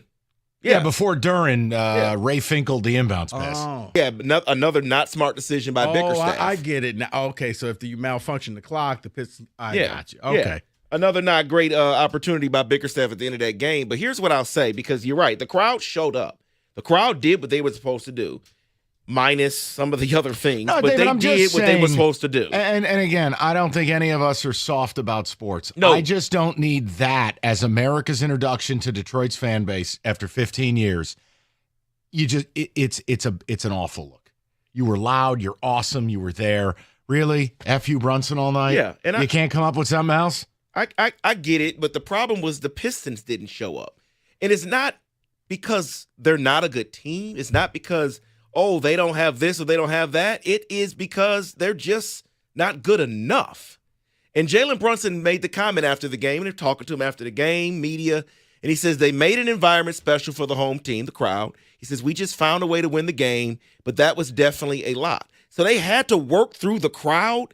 The team just isn't good enough to match the crowd. No. They're just not. No, and Cade didn't play the best. Cade was okay. Hardaway was exceptional with the early threes, but you got nothing out of Beasley. That's you got it. Next to nothing out of Duran for 3 of the 4 quarters. Fouls are a problem. Nothing out of Tobias. It can't happen. Everyone has to pitch in if this team's going to get anywhere. And look, it reinforces what you and hell, even Kenny. I have just Even said. Kenny. Look, even Kenny. It reinforces you've got to go all in this summer to get a star. You got to get someone here with Cade, because when it's the fourth quarter and you got to close people out, Asur Thompson ain't there to help you. Jalen Duran, who I hate to break it to Caller Lewis from 2 weeks ago, not a top 5 center, not a top 5 center. Like, you need someone to rely on. And Malik Beasley, if you want to keep him, you keep him. Not a star, not a frontline guy. That's another guy that's struggling in the big moments. Why? Because you're not a frontline guy. Correct, because I love, and I absolutely love what Dennis Schroeder has brought to this team. Love it. But I don't need to rely on him in a game 2 to hit the game-winning shot. I don't need that anymore. I need someone else there. If it's not going to be Cade, it needs to be someone else, not Dennis Schroeder. Right, because here's what happens. When you have a big 2, then the other players are, man, that's house money. That's when you can go out there and say, hey, even last night, Bridges dropping in 20 points. You didn't need that, but it worked for you because Cat and Jalen Brunson gave you 61 points between the 2 of those guys. They went out there and they performed like big-time players. And that's the whole thing. This summer, that's mission 1, 2, and 3. But for now, yes, Sunday, get it back on the rails. Go back to New York 2-2. Let's see what happens. I'm not going to bail on you, but that was very disappointing for a multitude of reasons. 248-539-9797. Yes, we're going to get to the draft where I'm not going to repeat that I got everything right. That would be self-aggrandizing. A personal injury of any sort. Oh, come on, you got to laugh. We're having fun. David Femininio has dedicated his career to securing justice, maximizing recovery for those who've been injured. And David, dedicating to ensuring you get the medical care you need, put your life back together after an incident. So, you need an attorney that's going to make it personal? You call David. 855-65-CRASH. That's 855-65-CRASH. Or you can go to that website, getdavidgetpaid.com.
Remarkable. We'll get to the draft at 2:45. We're rapping about the Pistons game 3. We'll get to you guys right now. David, we'll get ticket text later in the hour, okay? People are amped to talk. Let's do it. Carl, 97.1. Carl, what's going on? How's it going, man? Good. What's on your mind? Just hearing you guys talk about the Pistons and everything, and it's we lost by 2 points yesterday, and they're going to be having all these free points from us barely even touching the Knicks. Oh, is this a referee call? Yeah, because we lost by 2 points, Right. but one of their guys went to the free throw line 4 times, you know? Yeah, he's one of the best players in the league. Do you know what the free throws were yesterday, Carl? 29-27. You know what the free throws were the game prior? You shot 15 more of them, 34-19. And in game 1, you outshot them by 3. You want to cry about the refs, take it to a different day part. Also, get out of the public library if you're going to call us. It's noisy. I'm not dealing with that crap. You cannot call and complain about officiating. You can't. 29-27. It's even Steven. Game prior, 34-19. How could you cry? You don't. Game 1, you drew more fouls. Guys, the refs didn't cost you the game. Come on, man. Can we please? Right, because if you want to do that, well, we only lost by 2 points. Maybe if Tobias Harris scores 8 instead of 5, you win. Get a singular stop late. Right. Brunson didn't live at the line until you had to foul him. What led to that was him routinely hitting dagger after dagger after dagger. That's what he does. You didn't get stops. Then you factor in your role players let you down. Like, those are the reasons you lose. I'm sorry. But I guess because the Knicks went to the line 2 more times than the Pistons. Okay. That's the difference. All right. Okay. And you maybe, know what? My response? No. And you know what? Here's the thing. Maybe when the Pistons get to the foul line, you don't go 22 for 27. That could be the difference right there.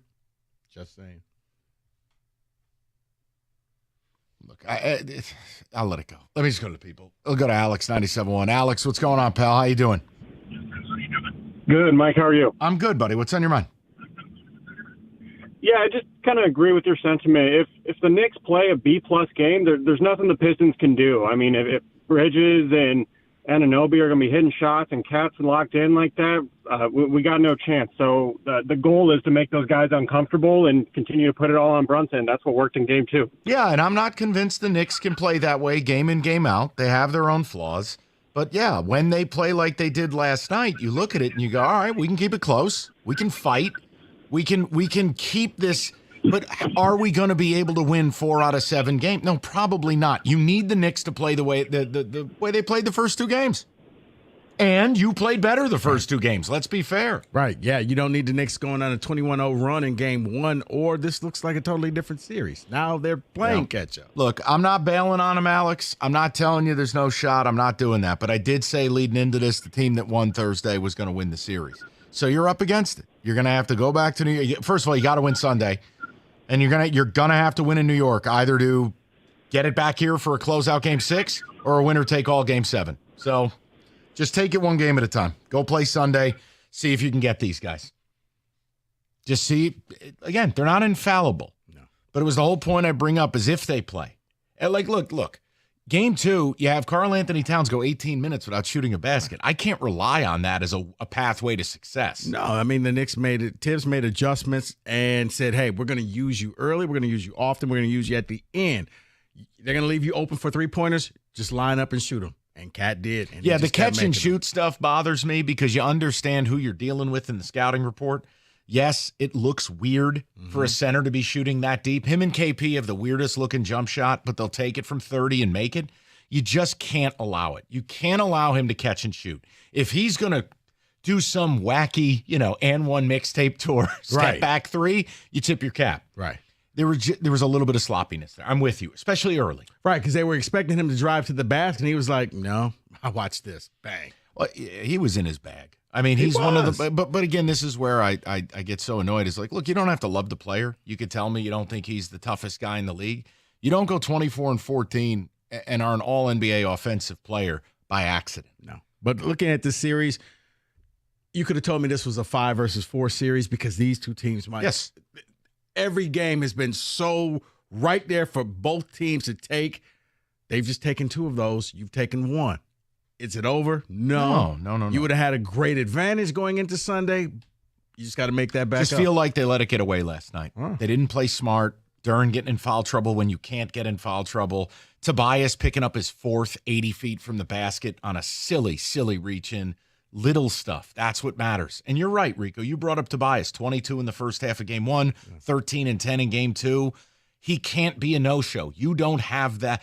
Like, you don't have the ability to overcome that. Wait, can I? You know what? I'm not going to say that Tobias was the key to the game for me. That would I'm be, not going to say that. It would because be egotistical and unsavory yes, if you did that. It would be. We'll go to Chris. 97.1. Chris, how you doing, bud? What up, Mikey, Rico? How we doing? What's going on, pal? Hey, I got a question. More of a take I want from you guys. Yeah. So we all know the ratings in the NBA have been very downhill in the last couple of years. Admittedly, so I'm a football fan, not a huge basketball fan. So if I'm wrong here, school me. What?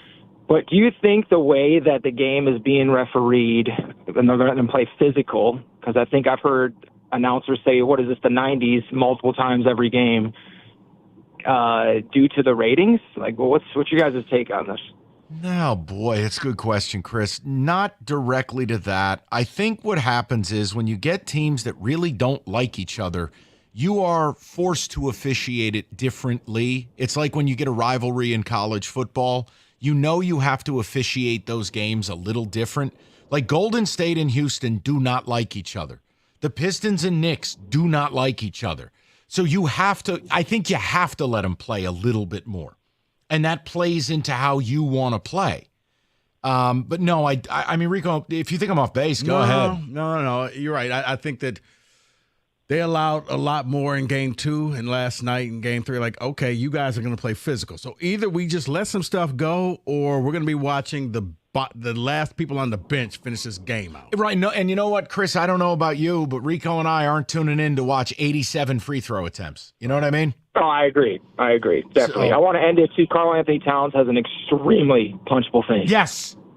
No, there's no question. He's one of those weirdos who's looks like he's smiling even though he's not smiling. I don't like it. Yes, 100%. Thanks, boys. Appreciate you. I mean, but Chris is with me on this. Like, I was diagnosed, Chris, at a young age with resting bitch face. When I'm not smiling, I look miserable. That's just my general state. Karl Anthony Towns looks like someone's tickling his feet when he's just standing there resting. It's punchable. There's nothing to smile at. And when you are smiling, we still think something's wrong. I have RBF. We should do a telethon for it. Right, you look like the Joker when you start smiling. Like, what did you do? What did you do? 248-539. Listen, if you see me in a nurse outfit pressing a button outside, you'll know there's a real problem. That scene was wild. He starts shaking the thing around, the remote. Right.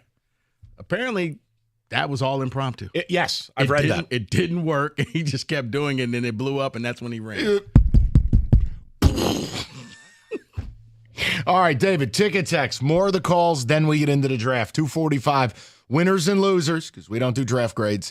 And then more of my magnificence at 3, as I told you, the lines were taken. I mean, that's again, I don't want to open the show that way. Happy to get into the 3 o'clock, though, saying that. Tobias Harris. That's X Factor. 97.1. All right. If you like pizza, Hungry Howie's has got the offer for you because it involves free pizza. All you got to do is this. Very simple. Just go to hungryhowies.com. You sign up for emails, make any $10 order. You get a free medium 2-topping pizza. That's it.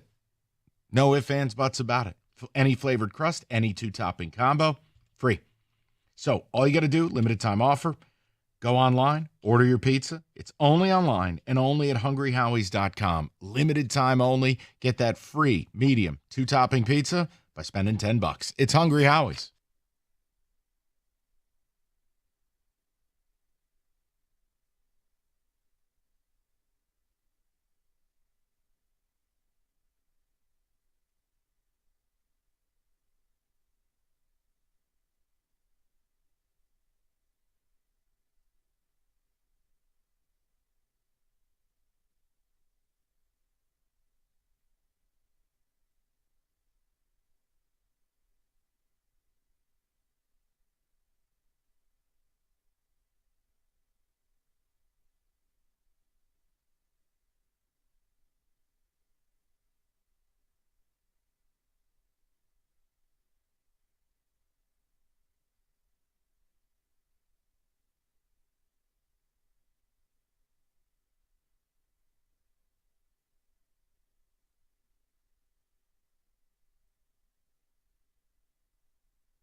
All right, 9 minutes. We get to draft winners and losers, and then top of the hour, really zero in on the Lions, what they did, why I at least liked it, but whatever. We'll have a conversation. What we're not going to do is try to predict who they're taking in the third round. That's just a fool's errand. David, ticket text, though. I know I've got to catch up on those. What do people have to say? Mike hit the nail on the head. The Knicks have more dudes. Still think we have a good shot to tie the series on Sunday. Ultimately, though, I think the Knicks take the series. Series has showed that Cade needs a Robin. Yeah, and again, this is the problem in this town. No one's good enough to come here. I say Devin Booker. People say he's not good enough. I say Lauri Markkanen. He's not good enough. I say, fine, you want a low-price option because he's probably pennies on the dollar. Zion Williamson. Oh, he's fat, bro. Okay. Fat, and you got to pay that big contract he has. Right. So, you know what? Here's who you should go and get. Zero BS. Irvin Magic Johnson. What do you think? 248. So, that's my whole point. The perfect player doesn't exist. But you need, if you give Cade. No, but he's pro Lakers, so he wouldn't work here. If you give Cade that type of help, you immediately enter the conversation of challenging for the Eastern Conference. The Celtics cannot stay together. They can't. I don't think Cleveland's real. I think they're having a magical season. The Knicks are the Knicks. The Bucks are probably losing Giannis. You want me to keep going? Your opportunity starts next year, this summer. I know what's going to happen. We're going to have these battle shows. And people are like, I don't want him. Well, who do you want? Well, just give Ron Holland some more time on the floor. He's going to need 3 years, Rico. And you know I like him. Okay, here's the thing, Mike. I'm being facetious. I agree with you because nothing is ever good enough. I'm with you. You'll say a name and immediately get shut down. It's not just Pistons. It's any sport. Like the if second you say, oh, they should go get, oh, that guy, oh, he stinks. If you got a Zion Williamson, for as many flaws as he has, I argue from day one he never wanted to be in New Orleans. You saw draft night when he had the white suit on, the whole bit. He looked like his life ended. It's a disastrous organization. Now, you have a culture here, true or false? You believe you got a culture? Yeah. Okay. You think you're going to roll in that locker room eating ho-hos? Malik Beasley will break his jaw. You get him up here, your career's on the line, and here's what we need. You get to play with Cade Cunningham. Can you imagine Zion at the 4? That's 27, 7, and 5. No. And that's a downhill player that in the fourth quarter, you're going to get to the line, and then you don't call me crying about officiating. And then you'll have a foul hunter. The only thing about Zion, how much, and the durability factor. Yeah, I think you approach him. Thing. I think you approach him like the Celtics have approached Porzingis. You're going to load manage him. No, I'm not saying hard minute restriction. Yeah, here's the other news story. Get in shape. And that's part of his deal, by the way. That deal can get voided this summer. Right. So I'm making a point. I guess he's made weight as of late because I made that point when you were on vacation, and I guess David he's made. Yeah, that's a clause, but as of January, that's the last update I saw. He's been hitting it. So look, I think the fact that we have to weigh him during the season problematic. But if you get him into a winning culture, what would it look like? Guys, I don't have the answer. The point is Rasheed Wallace wasn't a perfect player when you got him. That's reality. The going-to-work Pistons were all throwaway parts. Oh, they were the island of misfit toys. Billups was already on his third or fourth team. Rip Hamilton got made fun of by Michael Jordan. Ben Wallace was the guy you took because you wanted John Amici, and the Magic said no. No, Amici had a no-trade clause and said, I'm not going to Detroit. And then you got Rasheed Wallace, who was a problem child. And Tayshaun was a 4-year player at Kentucky, so apparently he was no good, because if he was any good, he would have came out after year 1. Flawed players can work. Yeah. David, go ahead. In the playoffs, actual talent matters. We need a second star and the two athletes to just get better, more experience. Yeah, here's the thing. If you're trying to make a trade this summer, I really find it hard to believe you'll be able to make one without giving up one of Ausar or Holland. You're giving one of them up if you want to get anyone of consequence. Like a Lauri Markkanen deal, the centerpiece of it would be an Ausar Thompson, 2 first-round picks plus. Ivy. Yeah, like Ivy, Ausar, 2 first-rounders. That now, again, you don't have to say yes, but if I'm the Jazz, that's what I'm asking for. And that's Kenny, isn't that the art of the deal?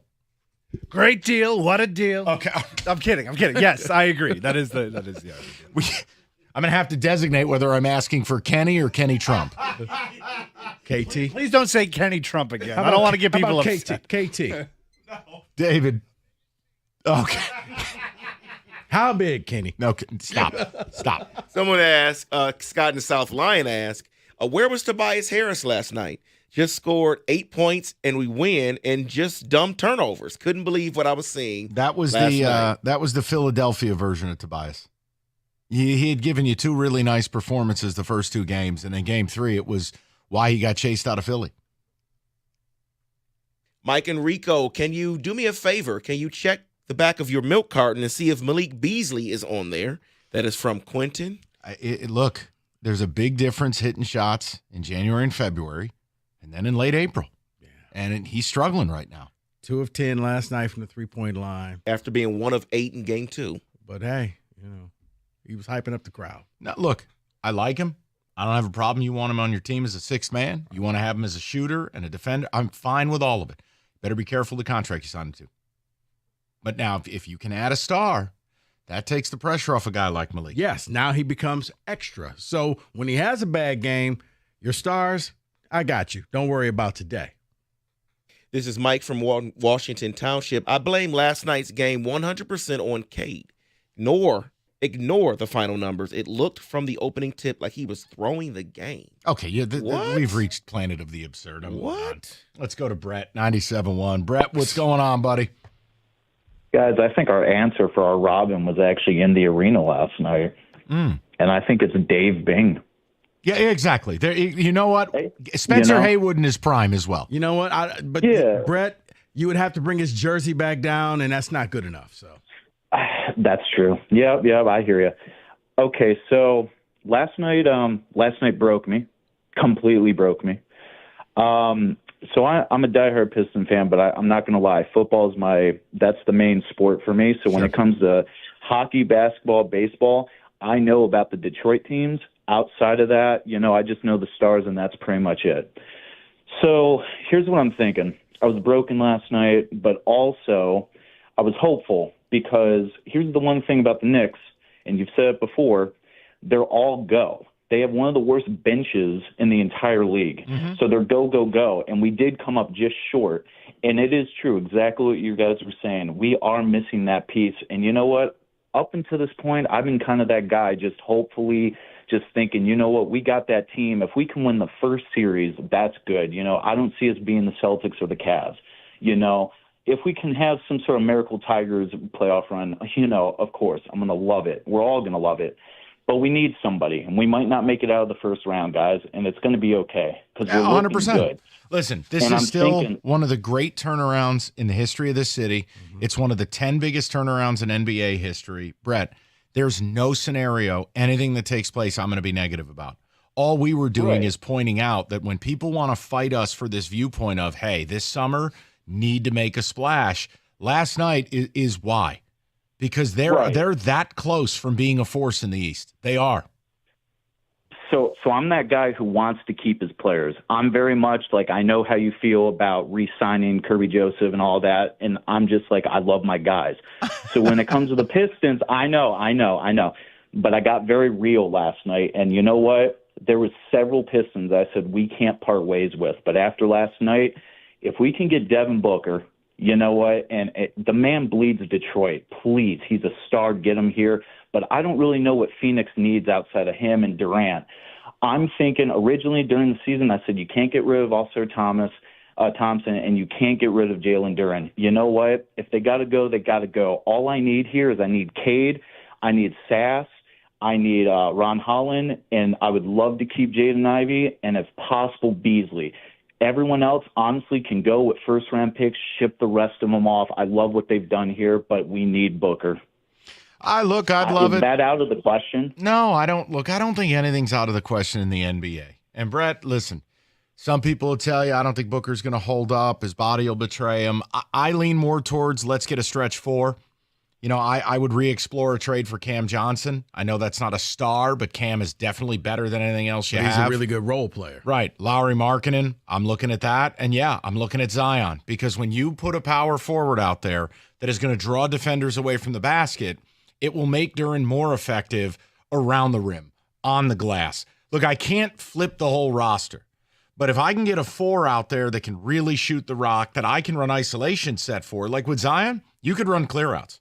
You could take Cade off the ball, have Zion at the top of the key, and he goes downhill all fourth quarter. All jokes aside about him blowing a sneaker or weighing 800 pounds. You've got to, look, if it's Lauri Markkanen, it looks different. That's more two-man game, pick and roll, pick and pop, just dead-eye shooter.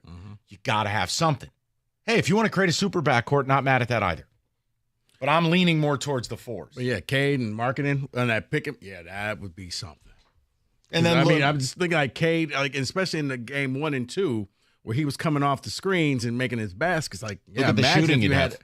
another option. You'd have Cade, you'd have Markkanen, you'd have Beasley, you'd have Hardaway Jr. You would have shooters everywhere. That can make up for the fact that Duren can't score with two hands and a flashlight. But again, those are the moves that this summer I'm going to be pumped up, and I hope they explore. I do, because I think the team is close. Who makes the moves first? Pistons, Wings, 248.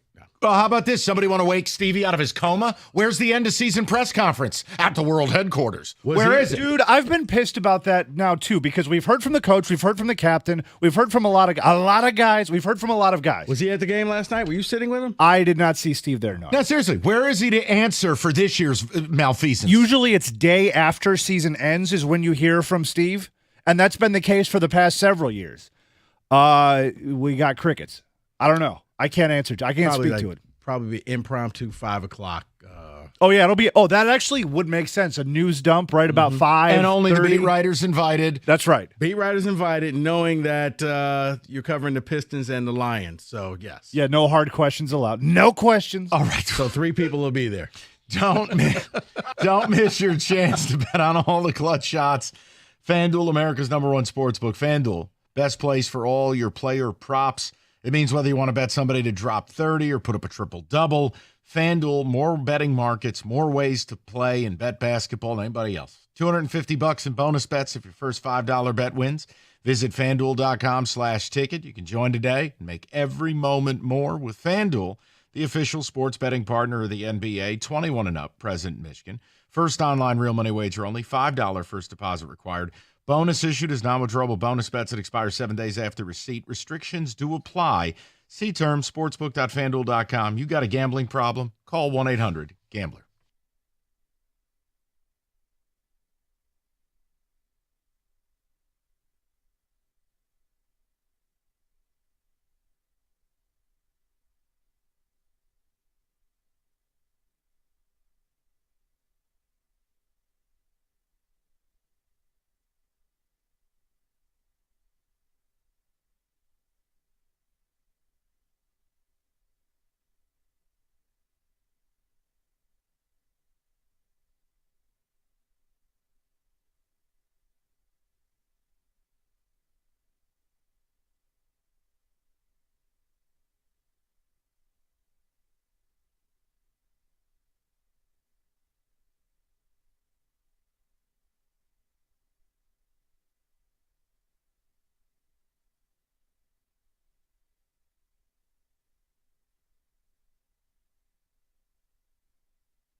NFL Draft-a-Palooza, and we don't do draft grades. You got to wait 3 years for those. But we do like winners and losers. That's fun.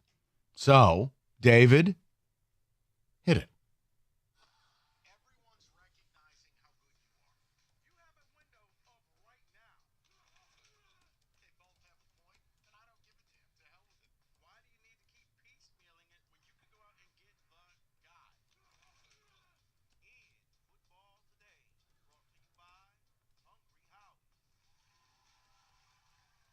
So for this one, I want to focus on just winners. Let's go through this. You let me know if you agree or not on these players, teams being winners.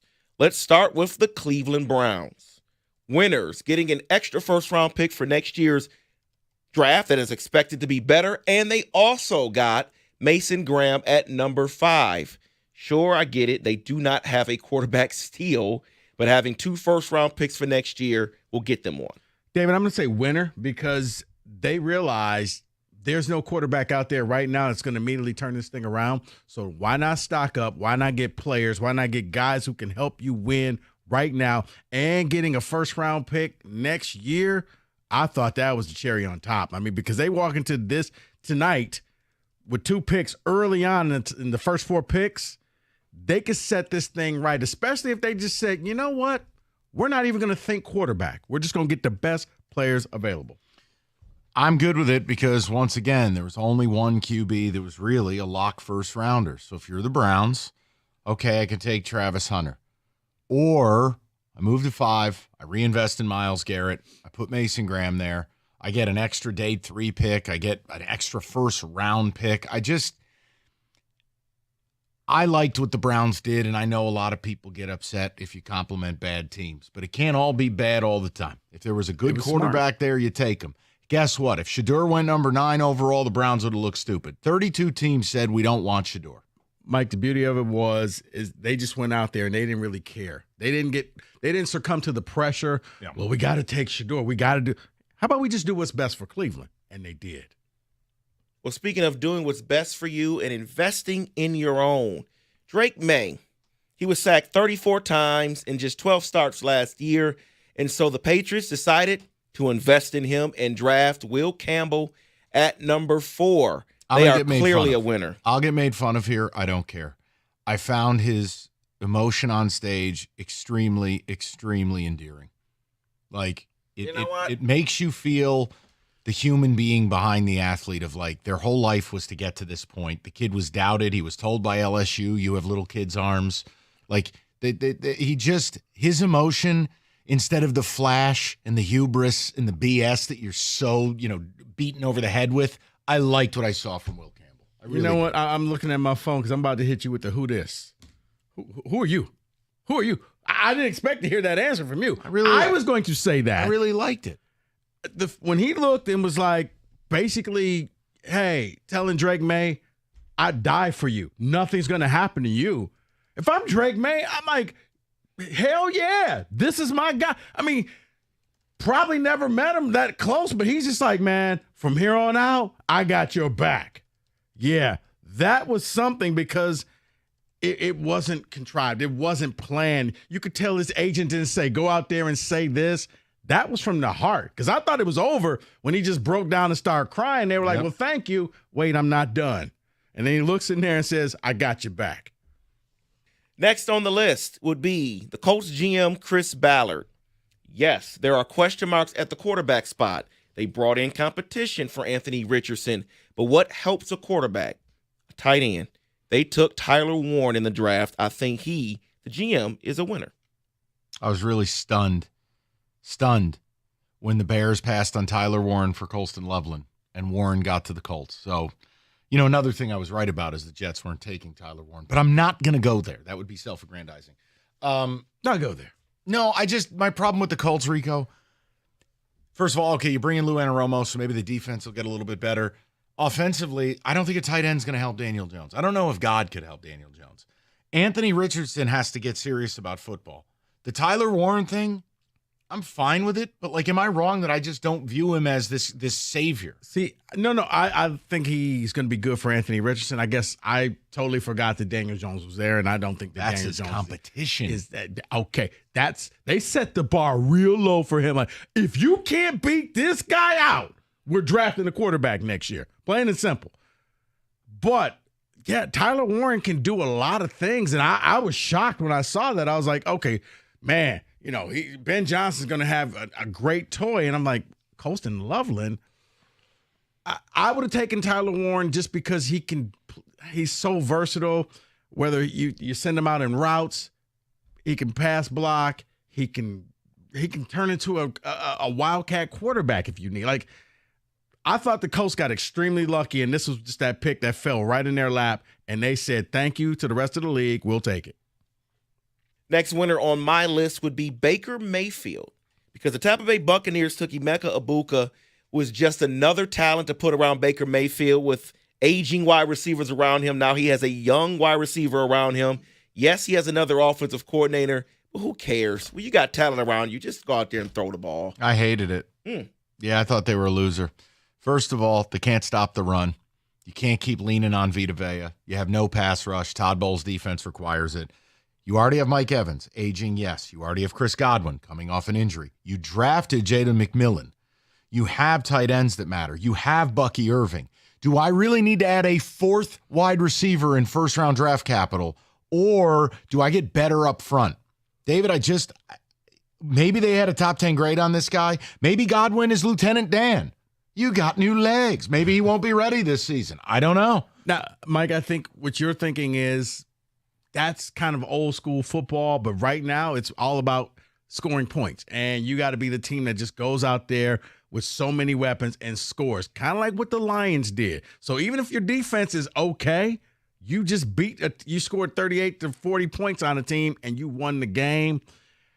David, I like the pick, bringing in that extra guy, a more of a possession type receiver for him. I'm good with it. Next on my list will be the Green Bay Packers in a division where every team scores lots of points. You drafted for the first time in 23 years a wide receiver in the first round, Matthew Golden, and now you have Romeo Doubs, Jaden Reed, Christian Watson, and Matthew Golden, all under 26 years old for Jordan Love. Well, Christian Watson probably going to get hurt. Convinced not a real person. He's a real person. You got the fastest player in the draft. It's your version of Xavier Worthy or your version of Tyreek Hill or J-Mo. Look, they needed a number one. They didn't get DK Metcalf. They weren't able to secure a T. Higgins. I don't hate it. No. It's fine. I didn't first time since 2002 they took in a wide receiver in the first round, which is wild to think about. But no, I'm good with it, honestly. Now, you haven't said one team that I thought was a big winner and it was in this division. I loved what Minnesota did. Do you? Yeah, I do.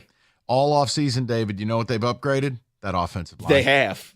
And there's no better weapon for a young QB. And JJ, again, turn around, hand the ball off. That offensive line is going to be a much better unit this season. And if they get any quarterback play, don't be shocked they win 11, 12 games again. You could almost say that every team in this division is a winner in the draft. They had really good drafts. The Bears did. Aaron Rodgers is going to look great in that offense. You stop it right now. David, go ahead. And then I'll close it out with this one. I don't know if you agree with me, Michael, but I will say Brian Daboll and Joe Shane are winners. Grabbing the best player in the draft and then getting your guy, Jackson Dart, late in the first round. Again, last night on the Twitch thing, Cookies got all butthurt about this Jackson Dart stuff. And I'm like, Jim, I'm not saying I love the kid, but if the Giants don't get a quarterback, they get bitched at. If they do get a quarterback, they get bitched at. Here's the reality. Oh, why didn't they take Shedeur? Brian Daboll has been very open. He wants a mobile quarterback. Do you know who's not mobile? Shedeur Sanders. It wasn't what they were looking for. Do I think Jackson Dart's ready to play this year? Absolutely not. I do not. But you know what? You have two quarterbacks that are there. Yes. That you can essentially redshirt him this year. And here's the beauty of it. If you do, I don't think that Mr. Dart is going to be yelling at the Giants saying, why aren't you playing my son? My son is great. And again, they got the best player in the draft. They got Abdul Carter. Is it going to help us? No. We could have drafted Jesus last night. We'd struggle to win 7 games. But there was a good night for a bad franchise. Yes. See, I'm feeling like David is going to slander my team a little bit later on. I don't know why. We have time. Don't worry. Those are your winners. Oh, those are all the winners. NFL draft. Okay. 97-1.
Brought to you by Shaner Roofing. The Lions picking up the fifth-year contract options on defensive end Aiden Hutchinson and wide receiver Jamison Williams, guaranteeing they'll be in Detroit now through the 2026 season. Rumors swirling around a potential record contract extension for Hutchinson, while GM Brad Holmes addressing trade rumors for Williams last night, saying that's something the Lions have not entertained. Meantime, Detroit's back on the clock tonight with picks number 60 and 102 in the second and third rounds of the NFL draft. They landed Ohio State defensive tackle Tyleik Williams last night in the first first round. Michigan corner Will Johnson still available tonight. Day 2 of the draft in Green Bay, 7 o'clock tonight from Lambeau Field. The American League leading 15-10 Tigers opening up a 3-game weekend series with the Orioles at Comerica Park tonight. Casey Mize gets the ball for Detroit. Outfielder Justin Henry Malloy told FanDuel Sports Detroit one of the things he's most proud of so far this year, the Tigers' aggressive base running.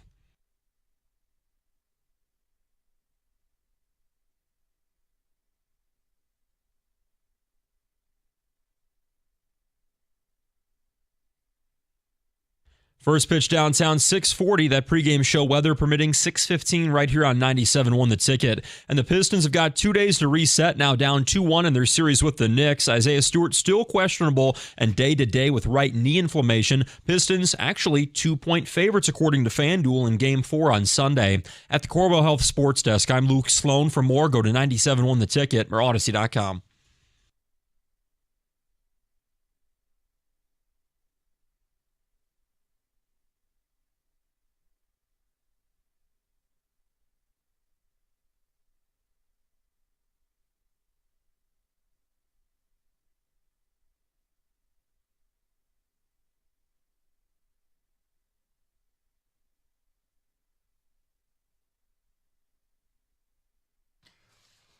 Draft thoughts, open lines. Now, we're going to guide the conversation, but I want you to feel very comfortable with any draft thoughts about your Detroit Lions, both last night and who they selected, or looking forward into today. Now, yesterday, we did our show, and I said, look, I'll take the futile fool's errand of trying to figure out Brad Holmes. And I said, I think it's going to be IBG, interior big guy.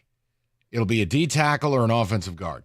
I laid out reasons why, and I was specific about the type of defensive tackle, which is not a disruptor, but a space eater. And I gave you Kenneth Grant, and I gave you Tyquil Williams. These are the two guys, 330 plus. I wasn't going to give you the kid from Florida who's literally, big pun, might be 600 pounds, Watson. But those two guys, and they ended up taking the latter. I have no problem with it. DJ Reader's on one leg. Aleem McNeil's dead until potentially Thanksgiving, and Onwuzurike's on a one-year deal. It's a problem now. It's a problem later. And here's the other thing. If people are going to go, well, I didn't see about a lot of first-round mocks, that's not Brad Holmes' board. That's why I got so sick and tired of listening to Mel Kiper have a psychological break every time somebody didn't want Shedeur. Hey, Hairspray, the teams don't value your effing board. Like, Brad Holmes' board is his board. And I'm going to trust if he likes this kid, yes, it fits a need. Yes, you win with the tip of the sword. You're picking 28th. How the hell am I going to get angry? I'm more than good with it, but I want your take. I know you were big on Doug's guy. Glaze Babin. No, but he was taken already. I know. So at that My heart broke. At that point, Mike, we were there, same team. I thought Simmons from Ohio State, offensive line, can come in, help this team. He went to the Chiefs, right? Yeah. Okay. But I like the pick. I'm very comfortable with it. And I don't think you can go wrong in the first round just drafting big people every year.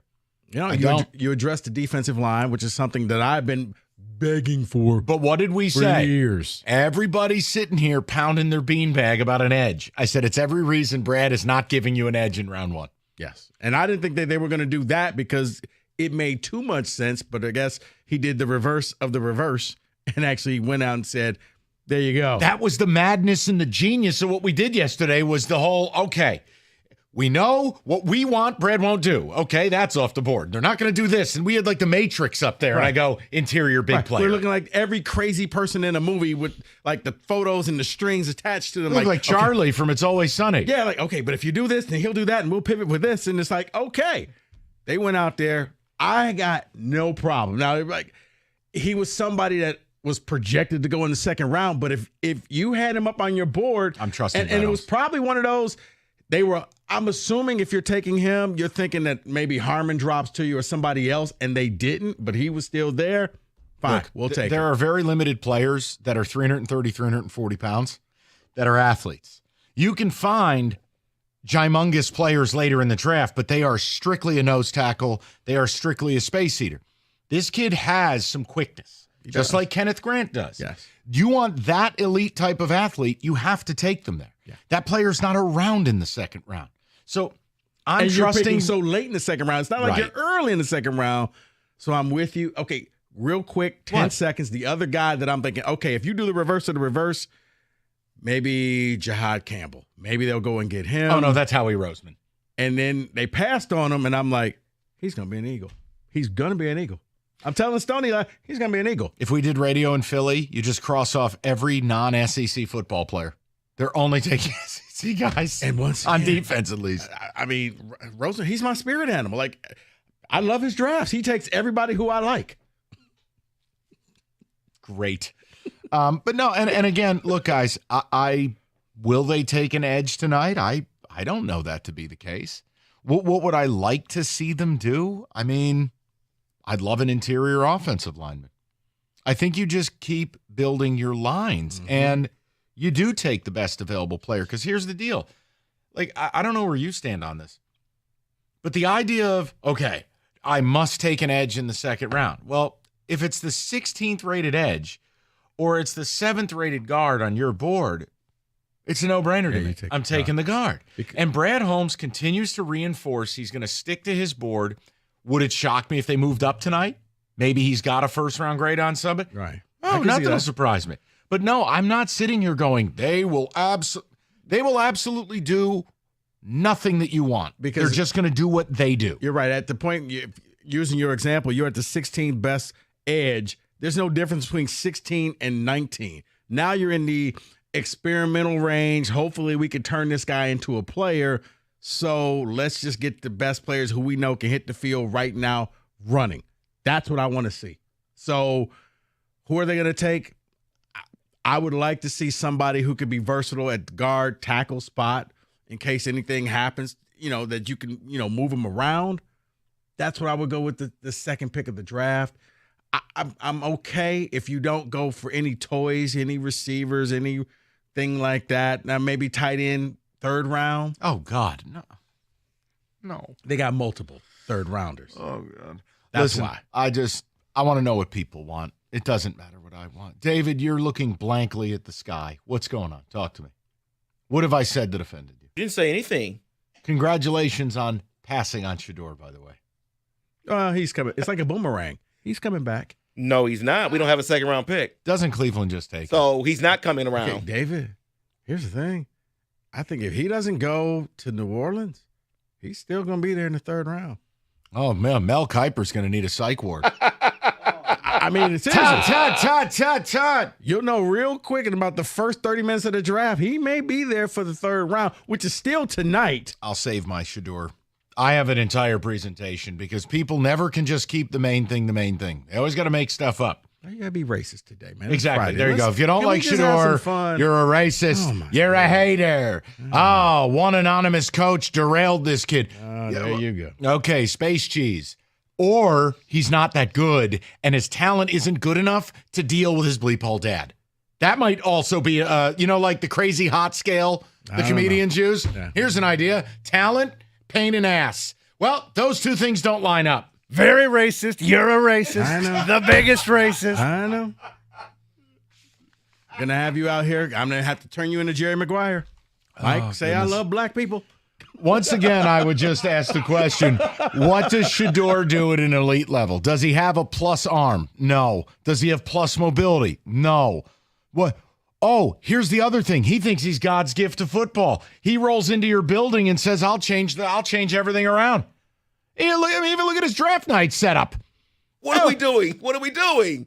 Save it. Okay. I'm sorry. Lions draft. Wow. Tyleek Williams. Sorry. ID, whatever you said. David from the clouds just dunked on all of us. You know what? He's right, though. Yeah. Because I'm very passionate about this, because I got tired of being berated last night on the television that if I didn't want Shedeur, I was a crackhead. No, he's not that good, and 32 teams decided we don't want him. Well, we had to cancel our orders because we had Shedeur jerseys.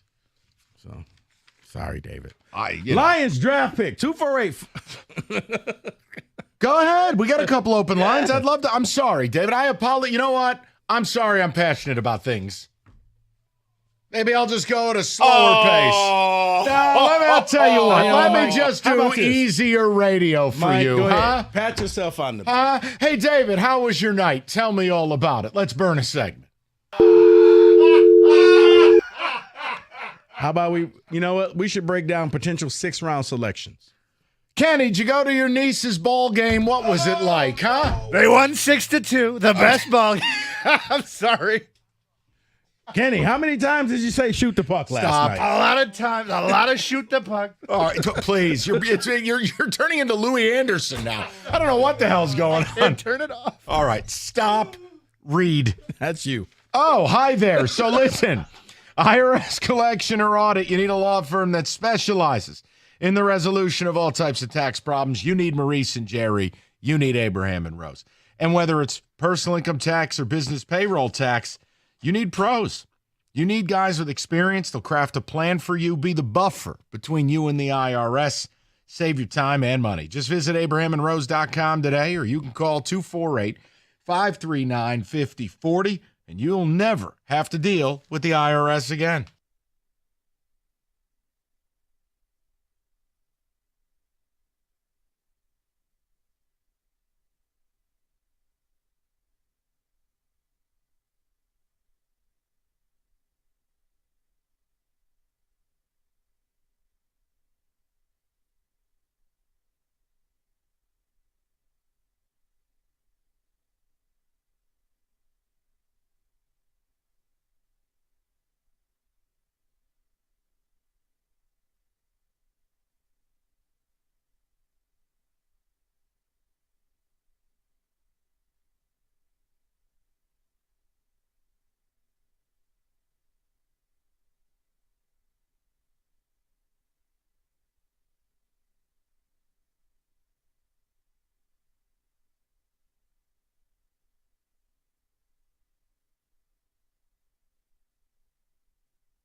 A lot of options. I can't do it the way Kenny does.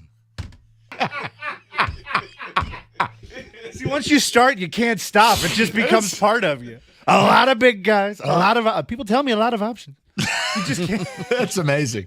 What do you make of the Lions draft pick? I mean, I love it. I do. I think when you can draft athletic big people in the first round, it's hard to go wrong. And their scouting has been really, really good. And whatever they do day 2, like, no, I'm not going to sit here and tell you they must do X, Y, and Z. No, I don't know that he's going to force a draft pick and make it an edge. Or he's going to do what he does. Wouldn't shock me in the least if they took a guard. They're roster building. We talked about this. So let's get into it. See what Reese has got to say. 97.1. Reese, what's going on, buddy? What's up, man? So I liked the Lions pick, and for our division, they all made good picks, which makes the division harder.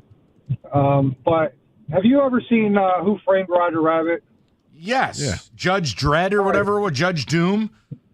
Yeah, they're going to make a remake where instead of Jessica Rabbit, it's going to be Shedeur Sanders, and the wolf hitting himself in the head with the hammer. It's going to be Mel Kiper, because that's basically all that happened last night. Like every time they showed him, it was, Shedeur Sanders. Oh, when it got to the part around the Packers pick, and this idiot's looking at his notes, Joe Montana, 3rd round pick, Joe Theismann. I'm like, this is not relevant to anything going on right now. And then when it got to the Giants' 2nd pick, I kind of quoted you to one of my friends. And I was like, oh, okay, they picked that quarterback. And then I was like, oh, good job, but not by you. That's it. Look, my team's terrible, Reese. My only point was when people wanted to go nuts and rip it as if that had been Shedeur, it would have been better. It's like people continue to just do the narrative stuff. These draft experts do not have the value boards of any of these teams. Like Mel Kiper, newsflash, no one respects you. We don't care that you have Shedeur's number 3 overall. You're wrong. Brian Daboll, from everything I've heard, wanted a mobile QB. Well, right off the rip, that takes Shedeur out. Buddy, you want to just make that transition? Let's just talk Shedeur. No, I was answering the caller. I'm just calming you down. I'll get there in the 4 o'clock because I'm only just getting warmed up. Let's go to Greg. 97.1. Greg, what's going on? Hi, guys. I watch the playoffs, obviously, every year, and one thing stands out to me. You're not going to beat an elite quarterback unless you can put pressure on them with 4 rushers. Every year, Manning, Brady got knocked out. Cam Newton, when Von Miller single-handedly took him out. You have to do it. So I don't get why no GMs out there don't draft a pass rusher in the first round every year until you have like 6 of them. Like your Giants did it back in the day with OC and Tuck and Strahan, and they won a title. They beat Brady, and you have to do it. You have to get these pass rushers. It's a premium position. They're all gone by the end of the first round. I mean, I like defensive tackles and everything, and they're great, but you have to get the pass rusher until you have look what happened to the Lions this year. Hutch goes down. They're a completely different team. I mean, they lost more than just him, but, I mean, for Lions fans, now you can see it up close and personal, even if you don't watch the playoffs, But Greg, here's the thing. Drafting a defensive tackle is just as urgent as getting a pass rusher. The pass rusher gets all the glitz and glory, but if you could stop the run and teams just can't go up the middle against you, that also makes your defense look a lot better because now you become one-dimensional. You have to pass. Oh, absolutely. Absolutely. It all matters, but coming from the edge, if you're a quarterback, it doesn't matter how good you are. If your receivers have not turned around yet and the ball has to come out, there's nothing you can do about it. No, look, here's the thing, Greg. The only thing I would tell you is there are still plenty of good football players out there, right? Like your concern is edge, right?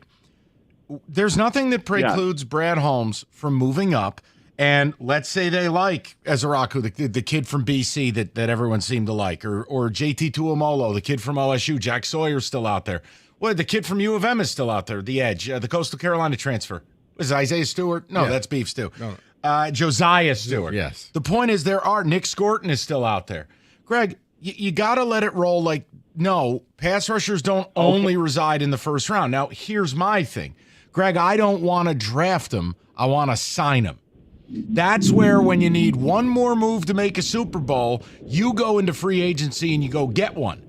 See, I have no problem with Brad Holmes drafting. I got major problems with the free agency approach. Yes, no, and you are correct. But if you draft him every year, like Howie Roseman, like Rico just said, he's my spirit animal. It makes me want to throw something at the TV every year because since Jordan Davis, literally every time that they're on the clock, I'm like, oh, you know. And then when the Lions passed on Jalen Carter, I was furious. To me, that's why the Lions were where they were. I mean, it's big boy football when it comes time to turn they should have taken Jalen Carter. Like, I like Jahmyr Gibbs. I like all these flashy 4-2 guys, but let me ask you a question. Big boy football is what wins. Greg, here's the question I'll throw to everybody. If Brad Holmes loves one edge player here in round 2, would you essentially give up the rest of your draft to go and get him? The meaningful stuff. That if you needed to go from the bottom of this round and you needed to take the 2, you needed to take a 3, you needed to really ratchet it. Like 2, a 3, and a 4. Like, I don't know if they like this guy. Right. Just hear me out on this. Let's say they had a grade on Mike Green, the kid out of Marshall. Okay. No clue if they like him. He has off-field stuff. Let's say they've sorted through it. He's explosive. Made plays for Marshall against Ohio State. And he's high effort, right? All these things. Would you just pull the trigger on that move and go and get that guy, and your draft ends up being Tyleek, an edge rush guy, and that's it? See, I was just having this conversation with David behind the glass. We were talking about it, and I asked him. A lot of big conversations. No, I was just talking to him, and I asked him, am I crazy for saying I would love to see Brad move up to get a guy that's right here, right now, going to make this team that much better? The window is right now. We've established this the past 2-3 off seasons. The window is present. We are on it. So if you want to move up, if you're in the second round, you want to move up in the draft, I can't kill him for that. No, especially if he identifies, because Mike is 100% right. He said free agency is a big problem. NFL pro scouting might be an issue, but what we got for sure is a guy who knows how to draft. And if he wants to move up to grab his guy, no qualms at all. If you think that he's, you had that first round grade on him and you want to go like the Atlanta Falcons, hey, we believe we got 2 first rounders right now. So they traded theirs for next year. If that means you got to go, I don't know what the draft chart is. I'm spitballing. But if you have to swap your second and give up a 3rd, a 4th, and a 5th, but you think that is the guy, go for it. Now, this is one where you better be right because you're giving up a lot of draft capital. Right. But if he's on your sheet, you know what? We would have taken him at first round selection as well. Then do it. But you say you better be right. I trust him to be right about that. I don't know if I trust him to be right about a free agent, but I know I trust him to be right about But that. Kenny, I wouldn't be mad if he wasn't. I wouldn't either. I get mad when there's no urgency. Now, from the free agency plan, there was none. So look, and I don't know who he likes. I'm not going to be one of these radio hosts acting. You picked it yesterday. Come on. on. But that doesn't matter. That was just my skills of deduction. But here's my thing. Whoever they like, I'll go with. If it's Nick Scorton, like Oladejo's a kid I like from UCLA, where your eyes are falling out of your head. It's 1 a.m. and you're watching UCLA Big Ten football. UCLA football. No, not at all. But no, like Oladejo, like the Lions generally want guys that can set an edge, that are bigger. Oladejo's like 265. That's not like Mike Green is 245, 250. Those are distinctly different players. Yes. Right. Look, if he gets aggressive and goes, this is the move that puts us over the top. I can put this guy in the rotation. I can ease this player in, but they're explosive. I would rather do it and fail than not try. And it works because here's the thing. You didn't spend a ton of money on him, bringing him in as a free agent, and you could sit there and say, hey, I knew what I was doing when I passed on all of these other guys that would have cost us an arm and a leg. Oh, that's right. 248-539-9797. Here's Rico. Natural Way Lawn and Tree Service. Get green, stay green with Natural Way. Look, it's cloudy, but as you know, it is getting warmer outside. That means you're going to start taking care of your lawn. Do what I did recently. Call up Natural Way at 888-GET-GREEN and purchase a full lawn program. And if you do it right now, you get free grub control as well. But you got to mention my name. You got to say Rico from 97.1 said to give you a call. As I stated, warm weather, it's here. And guess what? Pretty soon, so are weeds. Dandelions will rob your lawn of water and nutrients. You can stop dandelions right now before they go to seed. Plus, it is not too late for Natural Way to come in and treat for your crabgrass. Give Natural Way a call right now. 888-GET-GREEN. That's 888-GET-GREEN. Or you can go online at naturalwaylawn.com.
David, a few ticket texts. Get back to the calls. Your thoughts on the Lions pick. Tyleek Williams.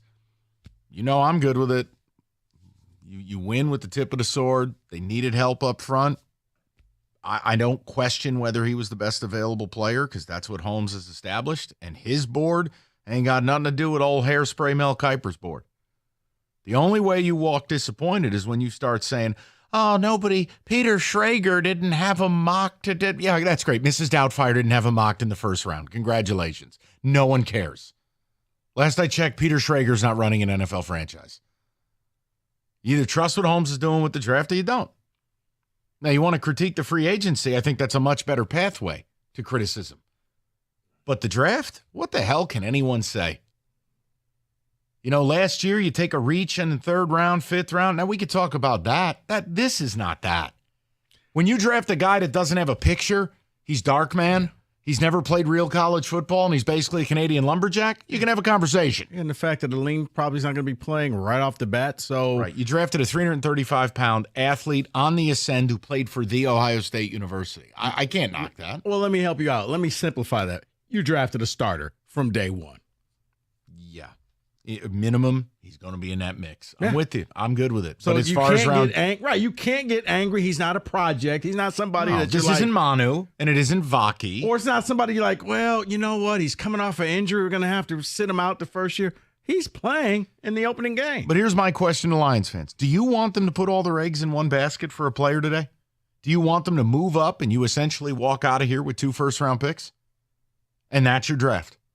That is the primary pieces of the draft. Do you want that type of move versus, and guys, I'm not being disrespectful, and I know they found Mahogany in the 6th round last year. The players they're taking here on out outside of today are they're not going to start. Some of these guys simply won't play. That's a testament to the roster you've built. Mm-hmm. Would you take a 2, a 3, and a 5 and move up and you get the guy that Brad Holmes wants?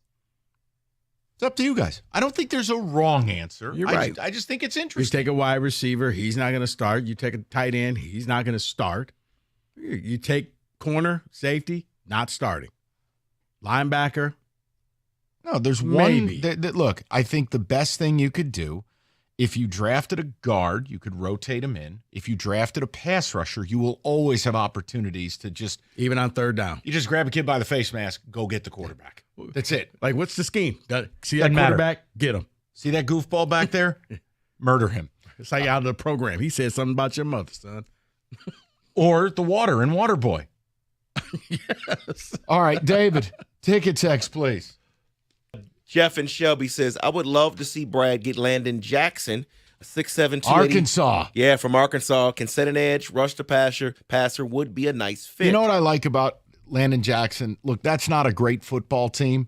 That kid is nonstop motor, team captain, that's a Dan Campbell player. 6'6", 265. We talked about it. They generally want bigger edges, guys that can set an edge, that guys that can take on a tight end tackle combo block. Landon Jackson would fit that. Oladejo fits that. Like, there are players that fit. Look, I'm not against it if they wanted a speed merchant, pass rush specialist, and they like Mike Green or something. I'm just saying we think we know the profile of guy they want. You get a Landon Jackson, that's also a guy that can moonlight where he lines up. Mm-hmm. That type of size, you can line up on a 3rd and 14. You could slide him down inside. You can do different things. I got a feeling for that guy. Here's the rest of my draft picks. We're going to pull a Mike Dick. If Holmes loves them. Yeah. That's all. And who knows, maybe he doesn't like any of these. Maybe he's begrudgingly selecting someone today. I have no idea. David, go ahead. Solid, unspectacular pick. He was a consensus number 5 defensive tackle. This was a need over BPA, though, as there were higher-rated players. But he will play right away. According to who? Miss Doubtfire, Pete Schrager? Old Hairspray, Mel Kiper? According to who? 4 brain cell, Joel Klatt? Whose value board? Consensus 5th defensive tackle. Do you know if it was Brad Holmes' consensus 5th? He could have been his number 2. Yeah, exactly. Look, here's the other problem, and you got to specify. I said to you the exact type of defensive tackle you wanted. You needed that 320, 330-pound behemoth. Mm-hmm. You don't have that. And again, you don't want to take it on a guy that's just a space eater. I gave you Kenneth Grant. I gave you Tyleek Williams. Two guys that, while they are massive, they got that like fat cat athleticism where you're like, wow, that cat's kind of chunky. Whoa, he just leapt 10 feet in the air. They can do things. I can't stand what these mock drafts have done to people's brains. They've rotted them out, and it's almost like just a bunch of cheese puffs in a skull. Bro, I'm with you. That's why I like to watch the games, look at the tapes. If you can't watch the whole game, and does this guy make plays? Who did he make the play against? You know, was it a team from a directional school, or was it like one of the big boy teams? Like, I'll get upset at the top of the draft if a team doesn't take a quarterback and they need one, and it's like last year's draft, and you're the Giants, and you go, great, another year of Daniel Jones. But when you get down to pick 28, Rico, you and I have always had this approach. Whoever they take, there's not going to be some huge opinion. I'll watch the kid play. I'll tell you if he's any good. The best I can offer you is I trust Brad Holmes drafting. I love the profile of the player as far as size. Yes, he played in the Big Ten. It's an added bonus. We got to see him play. Big time program. And yeah, it's one of those when you're picking that late, did you get lucky did somebody just slide all the way down and you're like, wow. Mel Kiper says Nick Scorton should have been the pick. And that's my issue is, by the way, how many mock drafts and power ranks and whatever you want to call them do they have to release before you're like, all right, I don't think any of this is credible. That's my like whole outside point. of the first 5, 6, 7 picks and whatever scramble order you want to release them in, it's largely worthless. Because what happens is then you just want to be right. You want to be the authority. You want to be that guy that says, hey, my mock draft had 20 of the 32 if you teams release correct. 15 of them, I mean, you're going to be right about something eventually. So many Jesus. mocks, beautiful mocks. A lot of mocks, maybe too many mocks. Some are illegal. But I mean, I just like, and I obviously, like when I was in my 20s, like, yeah, I took mock drafts more seriously, but you get to a point you realize none of these guys, like, do you think anybody in an NFL player personnel office is actually talking to Todd McShay the week of the draft? No. You are out of your effing mind. And you took them more seriously if maybe your team is in the top 5. Correct. It gives a temperature of where they're looking. But yeah, But guess what? No one had Jacksonville being interested in Travis Hunter. No one. Nope. No, not even Travis Hunter. When they asked him, so how's Jacksonville going to use you? I don't know. I didn't talk to him. I saw him at the combine, and that was it. So, yeah, that was a shock when I was just like, wow, who are they? Because I thought. Also, Jacksonville's GM is a dead ringer for Justin Timberlake in the social network. 248-539-9797. I took a double take. It looks dead Refresh. He's plugged in. All right, Northville Lumber. Talk about them all the time. Largest Trex decking outlet in the country. Northville, Michigan's Trex Superstore. They stock all colors of Trex decking, railing, lighting. They do it all the time and at the lowest prices. So whether you're a builder, do-it-yourselfer, you can count on Northville to have all the Trex decking you need when you need it.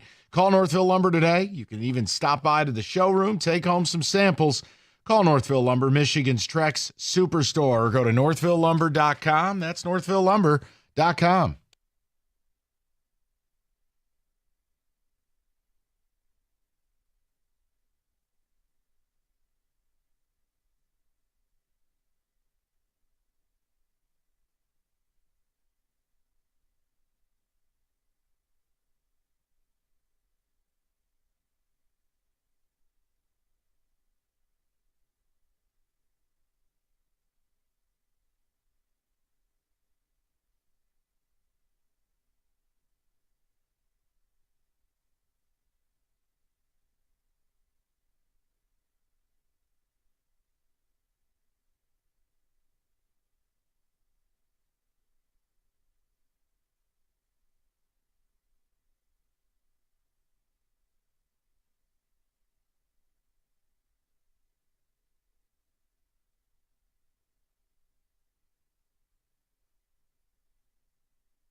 All right. More draft recap. More conversation and consternation. David, the music, please.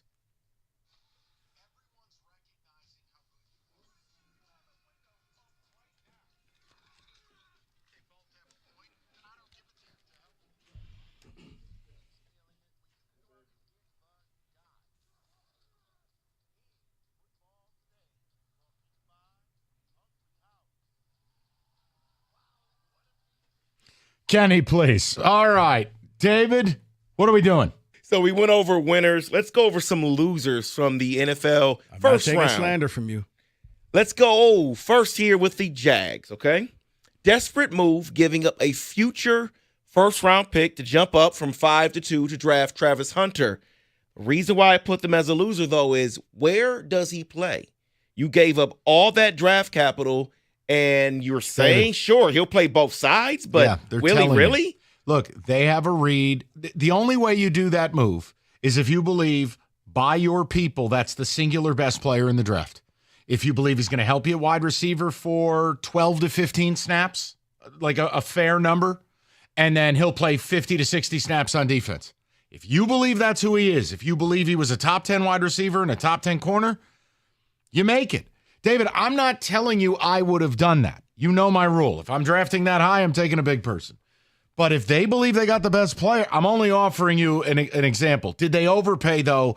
In my world, absolutely they did. I think that they want to pair him up with the wide receiver that they have. I think he's going to play receiver, and they're going to let him moonlight in the secondary until he gets his feet wet. But I think wide receiver is who they drafted. This is Trevor Lawrence. No more excuses. We need to do something. We need some playoff victories. Well, then have an offensive line. There's an idea. My next loser on the list, the Dallas Cowboys. Why? Sure, Zach Martin retired, and you needed offensive line. Tyler Booker, it's nothing on him. But you had Matthew Golden on the board. You had Amarion Hampton on the board. You had guys on the board that you could have drafted to help your offense. Who impacts winning the most, though? Go ahead, Rico. You're pointing at him. Go ahead. No, but David, you just contradicted yourself. You said they need an offensive line, but you just downgraded them because they addressed the offensive line. They need weapons. Okay, here's the thing. Your weapons are no good if your quarterback's on his back. He got sacked, okay? But at 12, do you draft that guard? Yes. That a little bit too high? No. If your offensive line is bad, it's one of those drafts where I like to call paying your taxes. You draft a lineman, and it doesn't look great. The Lions did it with Sewell. Didn't look great at the time. You passed on a lot of people, but it was an investment that paid off. And I think that's what the Cowboys just did. Go ahead, Mike. No, I'm done. You said it all. I'm good. So the next on my list will be the Atlanta Falcons, similar to the reason with the Jags, okay? Totally disagree. Nothing wrong with Jalen Walker at 15. Nothing wrong with James Pierce at 26. But it's what you gave up to get James Pierce at 26. You gave up a future first-round pick. We talked about this before the draft. They only had 4 selections in that draft. Yeah. I don't like giving up a first-round pick for that. Look, it's a double tap. They've been second worst in the league in sacks last year. They've been worst in the league over the last 5. They've been trying to fix this problem for how long? Here's how this is going to go. It's either going to be a stroke of genius or someone's getting fired. Pierce is going to be the best pass rusher in football or out of the league in 2 years. They doubled down and said, look, we're not going to do this again. We're not going to be dead last in sacks. We're not going to be helpless. Right. We're going to improve our defense. We can score points. We got a ton of offensive players. I actually like what they did. I do too. And David, it's one of those, we'll worry about next year. But right here, right now, they believe we got 2 first-round selections coming off the opposite ends of the ball, 2 edge rushers. It's bold. I like it. I like when teams take swings. Yeah. Well, here's what I'll say, and I hear you guys saying it's bold. And put it this way. Okay, and congratulations, you gave up pick 16 next year. It's not like you're giving up pick 1 or 2. Oh, yeah, because Michael Penix is the quarterback and he's taking him to the playoffs? I mean, I don't think that's a crazy thought. No, it's not. But we also he's just trying to be mean. That's all. The Saints blow. I'm not sold on the Panthers and the Bucks. I mean, okay, but they're gettable. All right, come on. Let's move on. This isn't, what is this, the John Kincaid show? This isn't It's the Atlanta Michael radio. Penix show for Rico. Let's get to the next loser on the list. It is Ashton Genty. Agreed. Wonderful selection. Great draft prospect, but the Raiders have no offensive line. Correct. Terrible fit. I feel for the kid.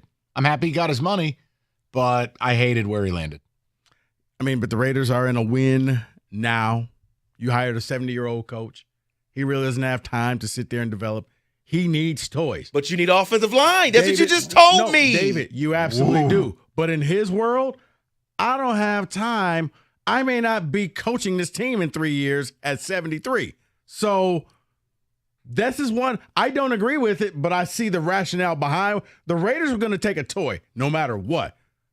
But they're the Raiders. They do this every year.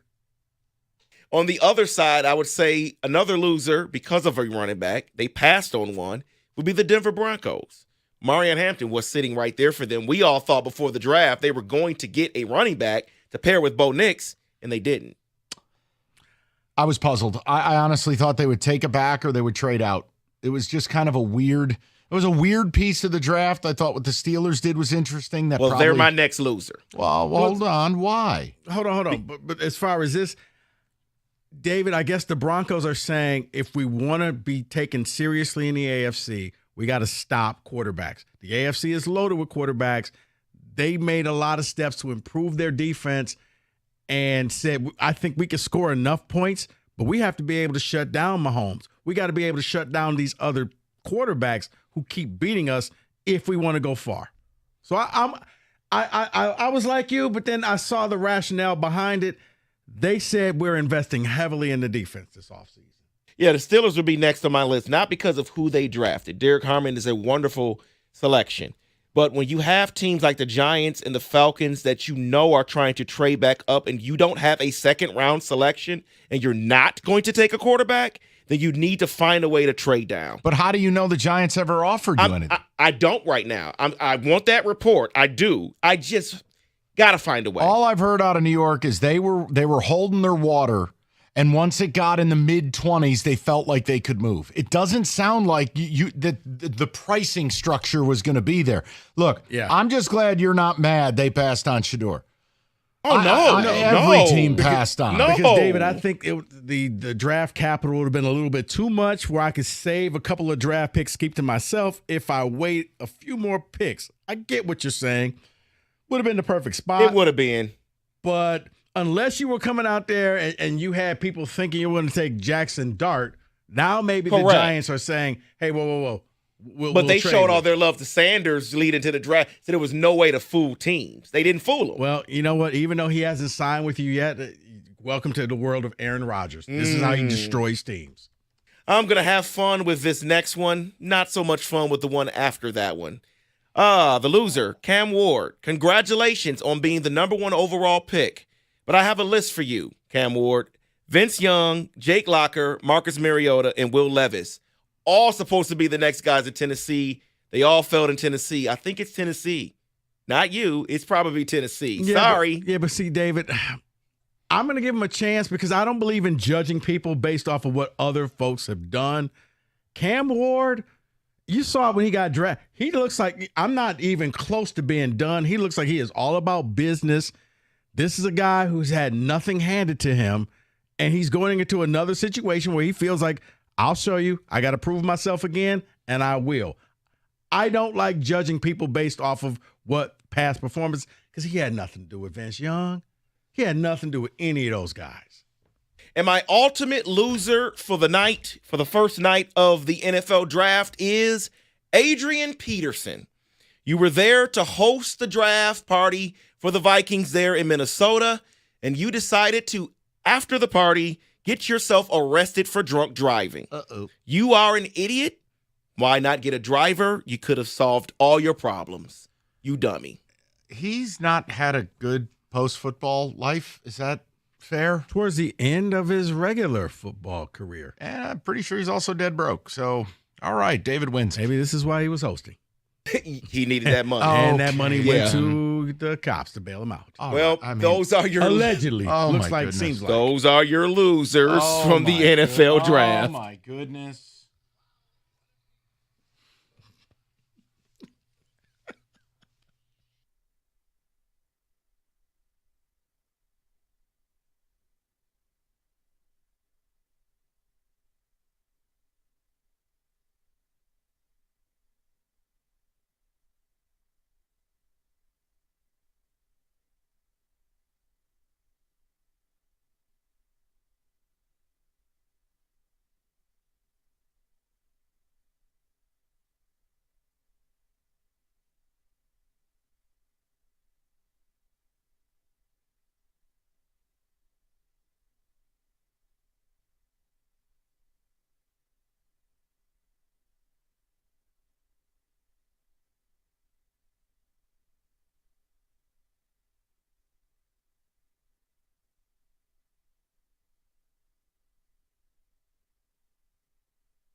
The Tigers open up a 3-game weekend series with the Orioles at Comerica Park tonight. Casey Mize gets the ball for Detroit in Game 1. He's part of a very good rotation right now that leads the American League in ERA at 2.94 on the season. Tigers also tied for the best record in the AL at 15-10. That first pitch at 6:40, the pregame show at 6:15 right here on 97.1 The Ticket. The Pistons have 2 days of practice and 2 days to reset. Now down 2-1 in their series with the Knicks. Isaiah Stewart is still considered day-to-day with his right knee injury. Head coach J.B. Bickerstaff says despite the loss last night, there is absolutely no panic in that locker room.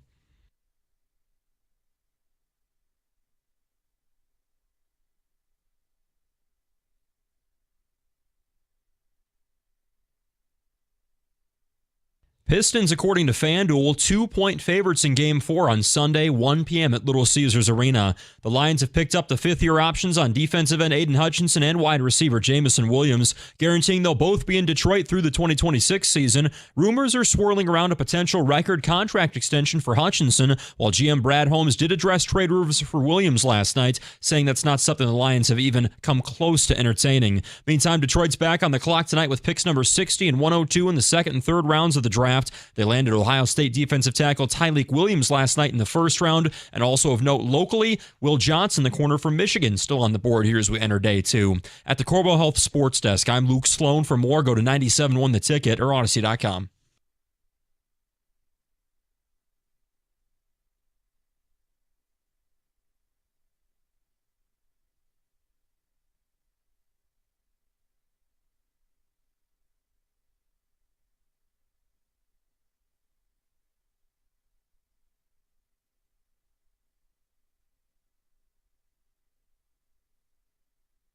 Welcome in, 4 o'clock. Good to have you. So I want to give you some options because I'm going to do something that's a little bit self-serving here. But if you want Pistons, we talked all about Game 3 to open, Odyssey.com rewind. If you want Lions draft pick conversation, we just got done with that last hour. We'll get back into it at 5. I just need one segment on this Shedeur Sanders thing after David yelled at me last hour saying save it for the 4 o'clock. And I'm looking at Ryan Clark up on a television, another one of these numbskulls, who's out here saying, oh, you know, the Shedeur thing, it feels awfully personal. Last night, if you watched the draft on ESPN, you were berated by Mel Kiper seemingly nonstop. I mean, teams that didn't even need a quarterback passing on Shedeur, you would have thought they had started a war in the Ukraine. And it was this, it's never about what it's actually about. That we create. Well, it's ironic because I'm going to play you a cut that talks about narratives, and yet the idiot saying it is propagating a narrative. I'll play it for you in a second. The reality of the situation leading up to this is any smart football person would tell you there is only one surefire, absolute, high-end first-round draft pick, and that's Cam Ward. High ceiling, low floor. Cam Ward's going to be a star or a bust. Reasons why are irrelevant right now. You guys don't care. He's not here. Everybody else, the volatility for quarterback scouting in this draft was insane. Some teams had Dart top 15. Some teams had him as a third-round pick. Okay? Some teams have Milroe as a late first. Other teams say, why don't you go play wide receiver? He can't throw it. Look, Shedeur Sanders, factually speaking, does not have any elite trait within the trait set. I'm not saying his arm is terrible, but it's not an elite arm. I'm not saying he's immobile, but he's not mobile. I'm not saying he's tiny, but he's not prototypical size. That's before you turn on the tape and you look at how he plays, and that's before we deal with a privileged young man who is arrogant and aloof and a loudmouth. I wonder where he gets it from. Oh, wait, dad's a pain in the ass. And you package it all together, and 32 teams said, no, thank you. But here's the problem.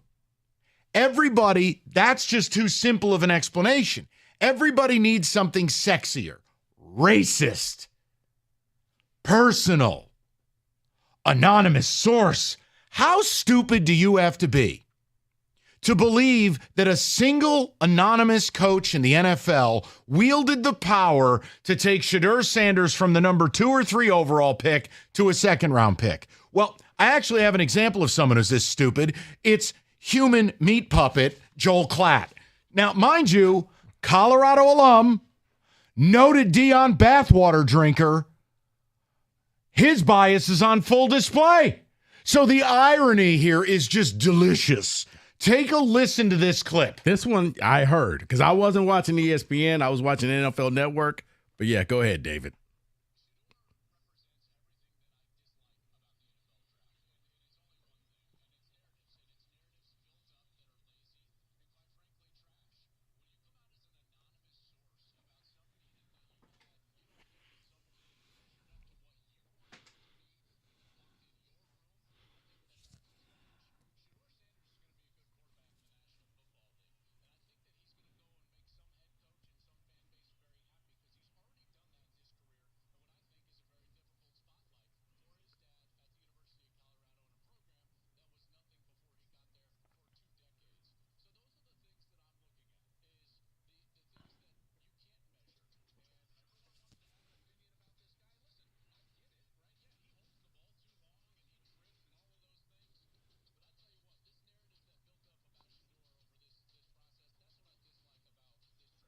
Okay, well, I dislike you because you're a compromised POS.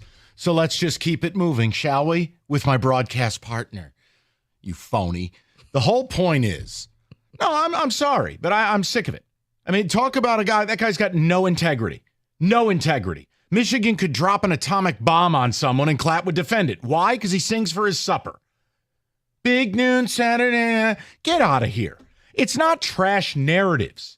No, it's not a narrative. When a kid wears a $300,000 watch in pregame warmups, that's dumb. When a kid has a $500,000 car and his teammates are riding a bike to school, that's dumb. When a kid doesn't shut his mouth and is constantly telling you how he's God's gift, and then the dad also agrees with that, that's dumb. Do you know what teams don't want? A circus. But if they're going to deal with a circus, I'll give you a perfect example. Better be good. Cam Newton was a circus, but we have never seen something like Cam Newton before. He was a transformer. He was built out of a comic book. So the Panthers said, you know what? The circus is worth the show. Like, we will take him number 1. NFL teams don't deal in drama. They don't deal in nonsense. And only at the end of what Klatt said did he get to the actual reasons why Shedeur's not here, why he wasn't drafted. Oh, I guess you're right. He does drift a little bit. Drift a little bit? Well, I guess he does hold on to it a little long. Yeah, and you left out the part he's not a plus athlete and he doesn't have a plus arm. So what are we really talking about? Like, it's not... The idea that one anonymous coach shifted the mindset of an entire league, oh my God, how dumb can you be? Just keep the main thing. He's not that good. And his dad's a pain in the ass. And the kid's entitled. Okay, and? See, I thought Deion was the downfall. I thought Deion calling up other teams, pretty much interviewing him, interviewing the other teams. It's like, do we really want to deal with if we don't play him, No. if we don't do this, now we're going to get calls from Deion, or we're going to get slandered every time Colorado plays a game, and they're going to call our team out saying, well, they're not playing my son right, they're not doing this, they're not doing that. I like Shedeur. You know that. I know you do.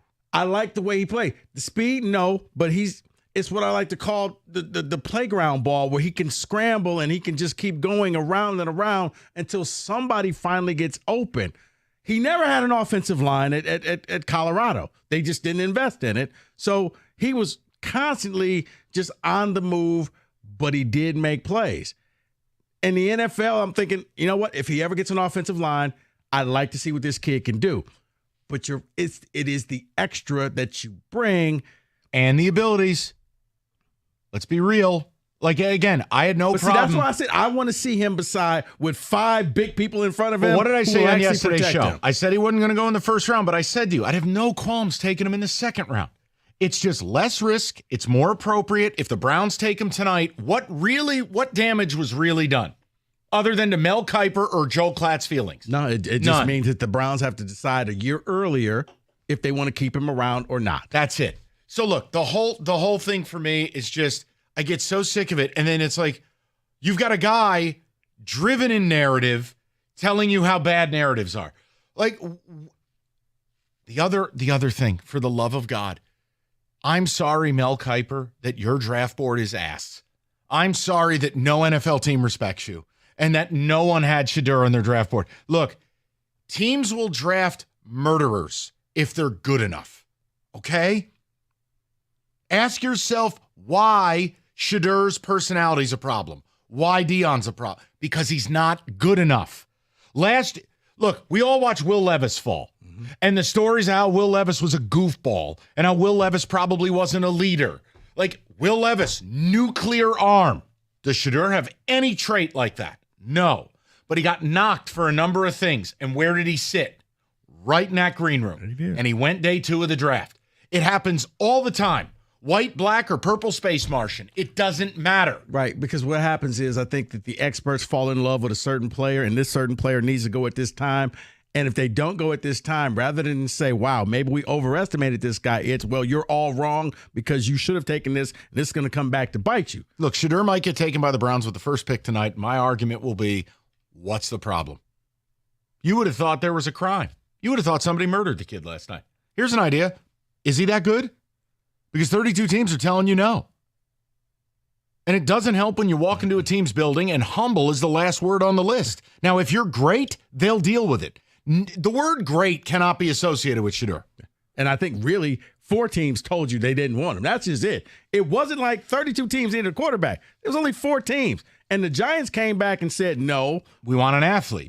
So, all right, Cleveland said, maybe we could wait and see if the price comes down a little bit. Saints the same way, Steelers the other way. He could still get drafted, but at this point, I can go out there, get somebody else that can help me win right now, and he'll still be there. Because here's the thing. I do believe if Cleveland and the Saints pass on him, David, he may be available for your Steelers in the 3rd round. Because that's telling me we can get the value pick. Well, then you'll need a straitjacket for Mel Kiper. He'll get drafted in the 3rd round like Hendon Hooker. Mel Kiper he'll have a psychological break. 248-539-9797. I mean, we've just seen it all through history. They told you Dan Marino couldn't read. Last I checked, Dan Marino's white. So it happens. And every year it happens. Oh, C.J. Stroud couldn't read. Oh, that was one of the weirdest deals. He just didn't fall in the draft. But they slandered that kid to a point where they acted like he was Dexter Manley. Yeah. All right, listen, price of everything is going up. I'm sorry about that. I know it's not a huge caller topic, but I was so frustrated watching the draft and then listening to goofball Klatt. I can't take it anymore. It's just enough. How about you just look at it that he's not that good? He doesn't have elite profile. Maybe that. Sprinkle in a little bit of a entitlement and pain in the ass father, and you end up falling to the 2nd round. You're not the sort of Damocles, the Occam's razor. Occam's razor. All right, price of everything going up. That includes the cost of keeping your home comfortable. If your furnace or AC isn't doing its job, get it done right by the team at Mastercraft Heating, Cooling, Plumbing, and Electrical. Mastercraft. They've got Generac and Honeywell generators in stock and ready to go. And this month, you buy a generator, you get half off the installation of a furnace or AC, plus an extended 10-year parts warranty on that generator. Schedule your free in-home estimate today at mastercraftheating.com.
You're looking for the best deals on the hottest Chevy models? There's only one place to go. Hamilton Chevrolet in Warren. Hamilton is leading the way with unbeatable prices, top-notch service, and a commitment to total satisfaction. Andrew Pavlik and his sales staff, they want to be your Chevy dealer. Whether you're looking for a sleek sedan, a tough truck, or a spacious SUV, Hamilton Chevrolet has the inventory of brand new 2025 Chevys, and the selection is best right now. Hey, look, you don't have to wait months for your dream car.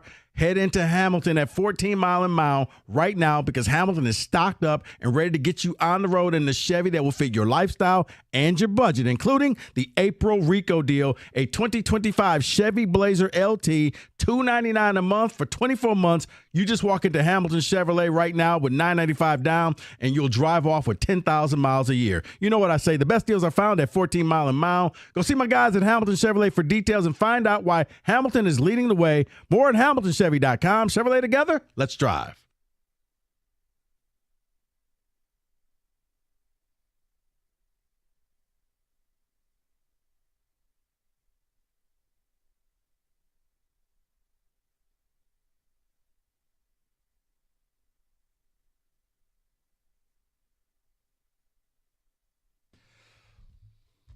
All right, as a reminder, if you want Lions Draft Talk, Odyssey.com, rewind to the 3 p.m. or wait till 5 p.m. We got you covered, and we handled the Pistons earlier today as well.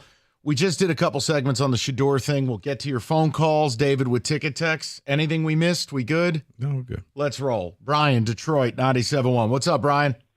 Hey, what's up, fellas? How you doing, babe? I can understand. Oh, I'm doing good. I can understand your statement about him on the field, but it just doesn't stop there. It's what he wore. It's being a loudmouth and entitled. You know what I remember? I remember one guy, number one pick, Baker Mayfield, being drunk, disorderly, get arrested. Nothing but praises about him being a great leader. People were running out there to tell you how great he was. Johnny Manziel gets suspended, alcoholic, gambling problem. I didn't hear nothing but positive stuff about him. That's not true. You're lying. Brian, he fell in the draft. You can't say that, Brian. Who fell in the draft? Johnny Manziel fell in the draft. Did he go number one? I'm about to bring the point, Mike. The point is, I never seen the Shedeur Sanders holler, scream, get arrested, be disrespectful to nobody. But you say he's a loudmouth. Loudmouth to who, Mike? To everybody. Listen to how he talks. Do you listen to the interviews? Do you listen to how he talks with teams? Mike, he has confidence in himself. That's what I see. Great. You know what, Brian? You see it as confidence. I see it as cocky. And guess what? So does the league. Mike, is there something wrong with being cocky? Yes. When you can't back it up, yes. His abilities are not good enough to act that way. Yes. All I know is when Johnny Manziel and Baker Mayfield, they were still drafted, and people came out trying to tell us these guys are not like that. Okay. They're positive that is guys. just not, Brian, you're living in an alternate universe. Manziel was ripped from day one, Brian. You're making things up, Brian. I'm not making nothing up. All I know is you just don't like the guy because what he wore yesterday. No, that's no. You know what? No.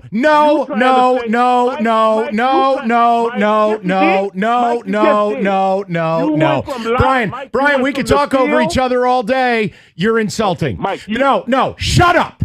Now I'm getting pissed. Shut up for a second. You're on hold. I didn't hang up.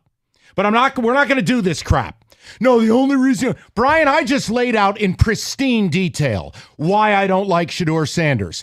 Doesn't have an elite arm, doesn't have plus athletic ability, has terrible habits. Then you do factor in the fact he walks in the room and tells you, I'm a culture changer. Oh, the $300,000 watch on the field and showing it off to the student section stuff. Guess what? Adults don't like it, Brian. Do you know what Cam Ward does? None of it. Don't forget going to class saying, oh, this is what class is like. I've never been here before. It's the whole thing. But if you want, I'll tell you what, Brian, if you want to call up, erase everything I said that has to do with football to try to make your point, go ahead. But I'm not going to sit here without defending myself. That's absurd, Brian. You've listened to the show long enough to know I'm giving you the complete picture. Mike, let's get the confusion out the way. The first thing I said was skip the football field stuff on the field. You can't skip the stuff on the field. It's a part of the action here. Mike, I'm not saying if he's good. I'm not saying if he was good or bad. What I'm saying is more than that. Now it's what the kid's wearing. Now I don't like him because he's a loudmouth. That's a part of the job interview, Brian. But then it's personal. Yes, it That's is. just what it is. Everything these teams do is personal. Cam Newton wasn't a great kid. Cam Newton had baggage. But you know what else he had? Outer world ability where you're willing to put up with it. This kid doesn't have that. It's all a piece of it.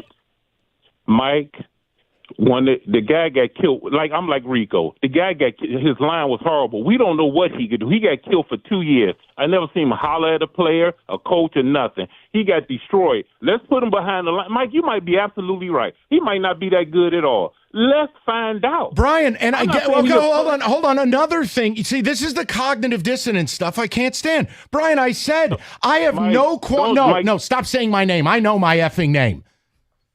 If the Browns take him with the first pick of the second round, there is no issue. If the Giants took him, my team, apparently you think I think this guy's the Antichrist. I had no problem taking him. Not at 3. Not at 15. Second round, let's roll. There's no qualms. You got to stop making stuff up, Brian. You got it. This ain't Harry Potter. Go ahead. No, you. My co-host. You. Oh my God! I thought you were bringing it back. No, it's asinine. Guys fall in the draft all the time, and you know what? It's for various reasons. Whatever. I mean, I remember we all saw the Aaron Rodgers, and as he just kept falling, Will Levis as he fell in the draft. It happens every year that there is a person. Now for Shedeur, I think a lot of it deals with his father. And I think a lot of it is, you're making it personal. I don't want to deal with dad. If it was just him, you know what? I could probably overlook some things. But I don't want the phone call of, it's a phone call from Colorado. How about the fact that Deion came out and said, oh, no, I'm interviewing the teams. They're not interviewing my son. How about the fact he said my son will only play for 5 teams? Oh, is that personal or is it reality? So when it comes to that, yes. If I deem you equal to this guy, but this guy brings me less problems, I'm going with the path of least resistance. Here's an idea. Any knock you have on Cam Ward, okay, is this making it personal or is it reality? Cam Ward is absolute humility. No flash, all steak, no sizzle. Didn't have a huge draft party, didn't show up in a damn zoot suit, didn't have all the sizzle, showed up with his parents, showed up with an alumni pin on, and is a gentleman. Mike, you know why? When teams are making you the face of their effing franchise, you now represent a $5 to $7 billion operation. It's a job interview. It all matters. When Cam Ward got drafted, I'm like, this kid's going to be a problem. He's about business. It was almost as if, okay, this is just the next step. This isn't my dream of getting drafted. I knew I was always going to get drafted. My dream will be when you put the gold jacket on me. My dream would be when I hoist the trophy.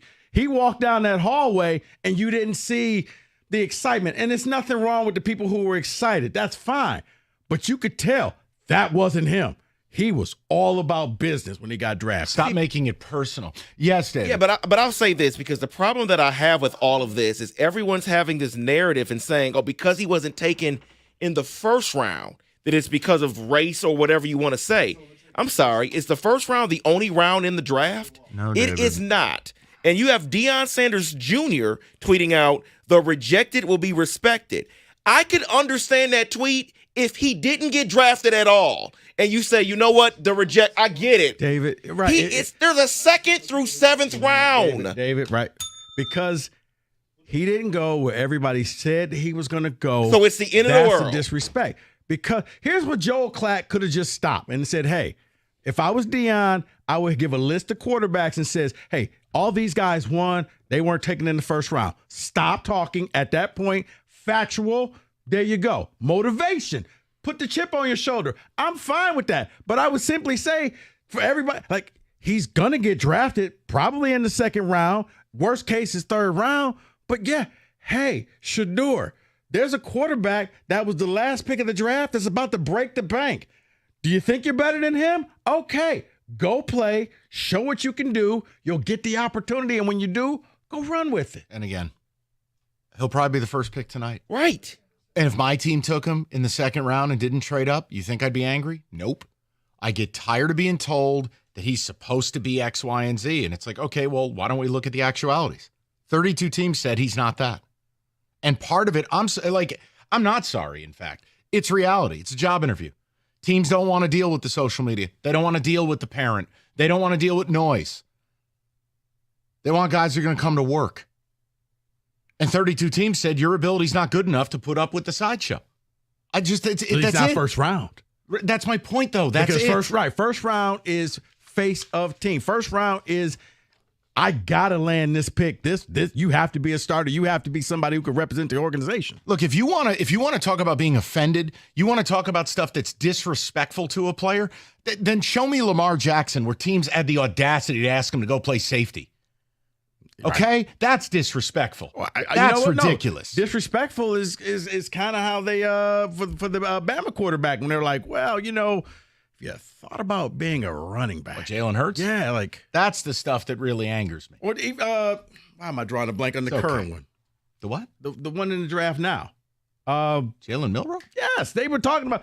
Yes, as a running back, he would be awesome. And but guess what? Whoa. He has the single most impactful ability of any of these quarterbacks, meaning his run trait in the RPO game, on the scramble drill, Jalen Milroe has Lamar Jackson level mobility. He is a thoroughbred. Now, here's my deal. I can build an offense around that and go, you know what? This singular trait can be so devastating, we might be okay. Right. What is the singular trait from Shedeur I'm building around? Scrambling ability. It's limited at best. Well, like I said, I want to see what he has when he has 5 blockers, but no. Well, the Milroe thing, I was like, okay, this is some racist stuff right here. Then caller Brian would have a point, and I'd actually agree with Brian. I'm like, wait, he's just a run. Okay. Well, let's not be Pollyanna. Everything gets taken into account. All right, good talk. Okay, we'll have some fun momentarily. I don't want to see people upset on a Friday. M43 New England IPA from Old Nation Brewing Company. It's brewed right down the road in Williamston, and you know it. And if you don't, you should, especially right now for a limited time. They have a flavored M43 variant available throughout the great state of Michigan. The Orange Creamsicle M43, it will sell out. It is limited run. So pick it up before it's gone anywhere. Great beers are sold. Just visit oldnationbrewing.com to find a retailer near you. Support local, support independent. 21 and up, it's Old Nation Brewing Company, and they remind you to please drink responsibly.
All right, we're back to draft talk in about 8 minutes. Want to do what we always do on Friday, lighten the mood a little bit. Evan is overheating out in the bullpen area. He is now in a high school T-shirt. Good for you. All right, let's get to who said it, shall we?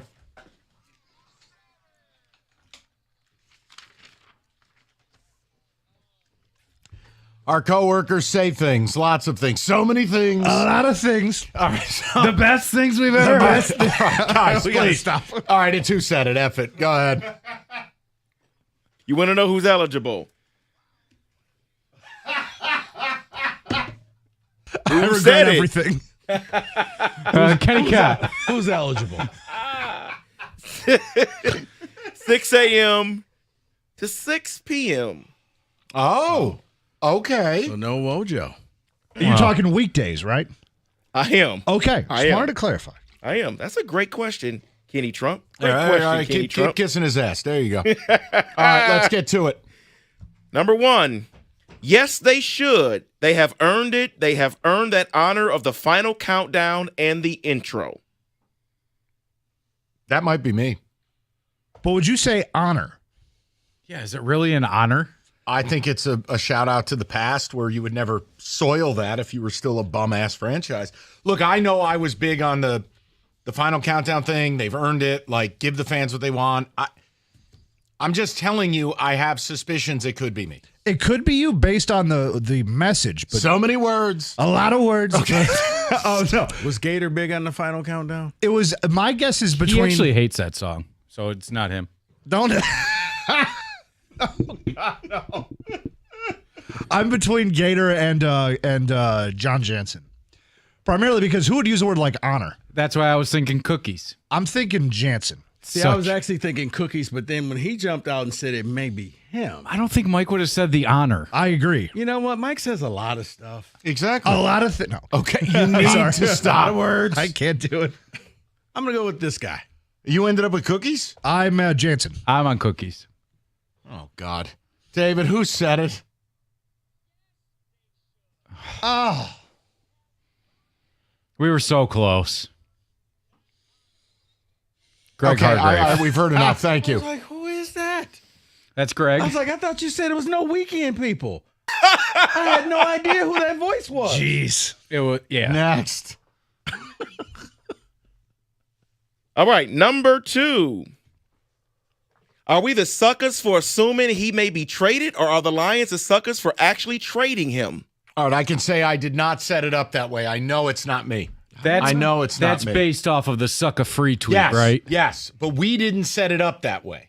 So I know it's not us. You That at sure? least I could hear you saying sucker. I didn't. Listen. I don't know. I know Try I it out. imitated Kenny. Try it hey, out. it's sucker free. Sucker free. Was that Kenny? No. No, I don't think so. I want to guess Costa because I just want to hear him say sucker. I want to say Kang because that definitely feels like how Kang would present. Oh, He's done a lot of talking a this lot week. of talk, maybe too much talking. maybe it's Jansen. Now, come on. We need a clue okay, here okay. now. I'm going Kang. No, yeah, probably Kang. Because I don't think Costa would be comfortable saying sucker. Yeah, he might get carried away, though. I don't know though. He could do what I do and just extra white it up a little bit. You know what? I want to change my Very pick. sucker free. I hope that's Tom Milliken saying that. I picked Tom Milliken. Out I of want to hope, hear yeah, it. that'd be great. Who you got, Mike? It's just who I want to hear say Yeah, that. yes. You guys have talked me into Kang. I don't have a great opinion here. I don't have a strong lean. David, who said it? Yeah. Oh, there you go. Yes. Oh, I picked Tom. Damn. You changed. Damn. David, number 3. I was So right hold there. on. So, Evan, this isn't who said it anymore for you. This is who I want to say. Who I want to have said it. Well, with that, sucker Who free. should say it? Yes. Oh, that's amazing. All right. Number 3. Yeah, I hate the term generational talent. I hate it. I hate it. I hate it. It's just overused. I have to use the Jenkins rule. I know who this is. Okay. So we're going Not midway. us. To me, it sounds like Doug or Scott. So Would it because be Gator? Gator hates a lot I of was going to things. say because Gator hates everything. It may have made the list, and things irritate him. They don't irritate other people. Right, like he gets irritated by the NCAA tournament. Ooh, I got to Right. go back to my crutch. And there was a rule I put in place. Yeah. Doug Karsh likes to repeat stuff when he's trying to make an emphasis on it. I'm going Doug Karsh. One more time, David. You may have changed my mind. Yeah, I hate the term generational talent. I hate it. I hate it. I hate it. It's just overused. Yeah, he does that. Are you you're talking me off a Gator? No, you do what you want to do. This is my personal He opinion. does that. I'm going Doug. I'm locking in. I'm locked in at Doug Karsh. I believe you guys are all overthinking this. It's the other host of that show. It's Gator. No. Kang? Yes. Are you kidding me? That would be my belief. I'm pretty sure he said that. All right, go ahead, David. Kenny may have just ruined the surprise. Kenneth Cott. I listen to that show sometimes. Well, I'd hope so. You're their call screener. All right, last one, David. I think I'd give real consideration of giving him a big-time extension. I like having Kirby Joseph here long-term. Definitely not me. I think I have to use the rule again. Okay. Is that Gator? Wait, one more time, David. Well, it sounded like Gator didn't know he got the extension the other day, and then he got informed live on the air That's he did. kind of what I'm thinking. Is that Gator? I think I'd give real consideration of giving him a big-time extension. One problem. I like having Kirby Joseph here long-term. Yeah, One that problem. sounds like pre-extension. They already considered it. In fact, he signed. I'm going to go with Gator. I'm going to go with Gator as well. Yes. I may have heard this portion. Yes, me too. David, a lot of words. Who said it? Yes! And it was like moments. Actually, they signed him. Is that really how it went down, or was that That's before? actually how it went That could have down. been the day before. I don't in all know. reality, I You want me heard to tell you? Looks like, seems like, feels like. Yep, sounds like. I can give you the reasoning behind. Oh, okay. No. One more. A lot of words. One more. Quickly. Bringing the band back together. This is what happens. This is the result. This is the consequences of your actions. Mike Valeni. I was going to say Rico Beard. It's both of us. We both have the same approach. We love a lot of the players on the team, but we want to be able to go all in. They don't want to. It might be us. You just want to split it? So one of us is going to be right at it. Yeah, So that's I'm all that locked in. matters there. That's yeah. how I feel. I Yeah. feel You wanna like just split that's this? something our show would Yes. say. Yeah. Okay, yeah, go ahead, David. Yeah! That was me. Oh my God! What an idiot. All right. Thank you, Kenny. Kenneth Cott, Evan I gotcha. Jenkins. That's who said it. All right, we have your pick for the best dealer in town. It's Moran Buick GMC, where you always get the best price, period. Right now, GM employees, immediate family members, you lease a 25 Buick Encore GX Preferred, $199 a month, 24 months, or a 25 Sierra Elevation Edition, $298 a month, plus absolutely everyone gets employee pricing. Schedule the certified service at Moran. They give you the free loaner, unlike other dealerships. MoranExpress.com. They continue to be a great sponsor of ours, including the draft week coverage. So search inventory, make your pick at MoranExpress.com or in store on Telegraph, just north of Eureka in Taylor. It's Moran Buick GMC. We are professional grade.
And we don't do draft grades. You got to wait 3 years for those. But we do like winners and losers. That's fun.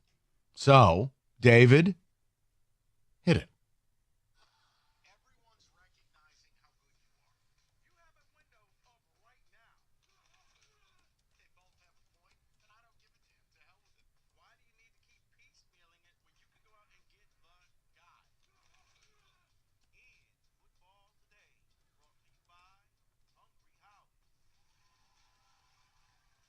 So for this one, I want to focus on just winners. Let's go through this. You let me know if you agree or not on these players, teams being winners. Let's start with the Cleveland Browns. Winners, getting an extra first-round pick for next year's draft that is expected to be better, and they also got Mason Graham at number 5. Sure, I get it. They do not have a quarterback steal, but having 2 first-round picks for next year will get them one. David, I'm going to say winner because they realize there's no quarterback out there right now that's going to immediately turn this thing around. So why not stock up? Why not get players? Why not get guys who can help you win right now? And getting a first-round pick next year, I thought that was the cherry on top. I mean, because they walk into this tonight with 2 picks early on in the first 4 picks, they could set this thing right, especially if they just said, you know what? We're not even going to think quarterback. We're just going to get the best players available. I'm good with it because, once again, there was only one QB that was really a lock first rounder. So if you're the Browns, okay, I can take Travis Hunter. Or I move to 5, I reinvest in Myles Garrett, I put Mason Graham there, I get an extra day 3 pick, I get an extra first round pick. I liked what the Browns did, and I know a lot of people get upset if you compliment bad teams, but it can't all be bad all the time. If there was a good quarterback there, you take him. Guess what? If Shedeur went number 9 overall, the Browns would have looked stupid. 32 teams said we don't want Shedeur. Mike, the beauty of it is they just went out there and they didn't really care. They didn't succumb to the pressure. Yeah. Well, we got to take Shedeur. We got to do. How about we just do what's best for Cleveland? And they did. Well, speaking of doing what's best for you and investing in your own, Drake May, he was sacked 34 times in just 12 starts last year, and so the Patriots decided to invest in him and draft Will Campbell at number 4. They are clearly a winner. I'll get made fun of here. I don't care. I found his emotion on stage extremely, extremely endearing. Like, it makes you feel the human being behind the athlete of, like, their whole life was to get to this point. The kid was doubted. He was told by LSU, you have little kids' arms. Like, his emotion, instead of the flash and the hubris and the BS that you're so, beaten over the head with, I liked what I saw from Will Campbell. You know what? I'm looking at my phone because I'm about to hit you with the who this. Who are you? Who are you? I didn't expect to hear that answer from you. I was going to say that. I really liked it. When he looked and was like, basically, hey, telling Drake May, I'd die for you. Nothing's going to happen to you. If I'm Drake May, I'm like, hell yeah, this is my guy. I mean, probably never met him that close, but he's just like, man, from here on out, I got your back.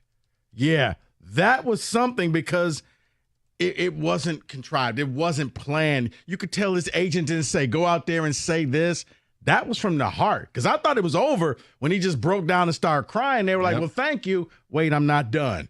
And then he looks in there and says, I got your back. Next on the list would be the Colts GM, Chris Ballard. Yes, there are question marks at the quarterback spot. They brought in competition for Anthony Richardson. But what helps a quarterback? A tight end. They took Tyler Warren in the draft. I think he, the GM, is a winner. I was really stunned when the Bears passed on Tyler Warren for Colston Loveland and Warren got to the Colts. So, another thing I was right about is the Jets weren't taking Tyler Warren. But I'm not going to go there. That would be self-aggrandizing. Not go there. No, my problem with the Colts, Rico, first of all, okay, you bring in Lou Anaromo, so maybe the defense will get a little bit better. Offensively, I don't think a tight end is going to help Daniel Jones. I don't know if God could help Daniel Jones. Anthony Richardson has to get serious about football. The Tyler Warren thing, I'm fine with it, but like, am I wrong that I just don't view him as this savior? See, no, I think he's going to be good for Anthony Richardson. I guess I totally forgot that Daniel Jones was there, and I don't think That's Daniel his Jones competition. is that okay. They set the bar real low for him. Like, if you can't beat this guy out, we're drafting a quarterback next year. Plain and simple. But yeah, Tyler Warren can do a lot of things, and I was shocked when I saw that. I was like, okay, man. You know, Ben Johnson's going to have a great toy. And I'm like, Colston Loveland, I would have taken Tyler Warren just because he's so versatile.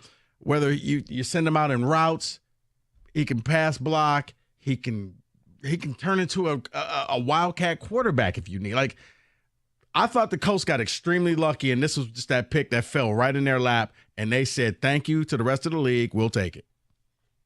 Next winner on my list would be Baker Mayfield, because the Tampa Bay Buccaneers took Emeka Egbuka, was just another talent to put around Baker Mayfield with aging wide receivers around him. Now he has a young wide receiver around him.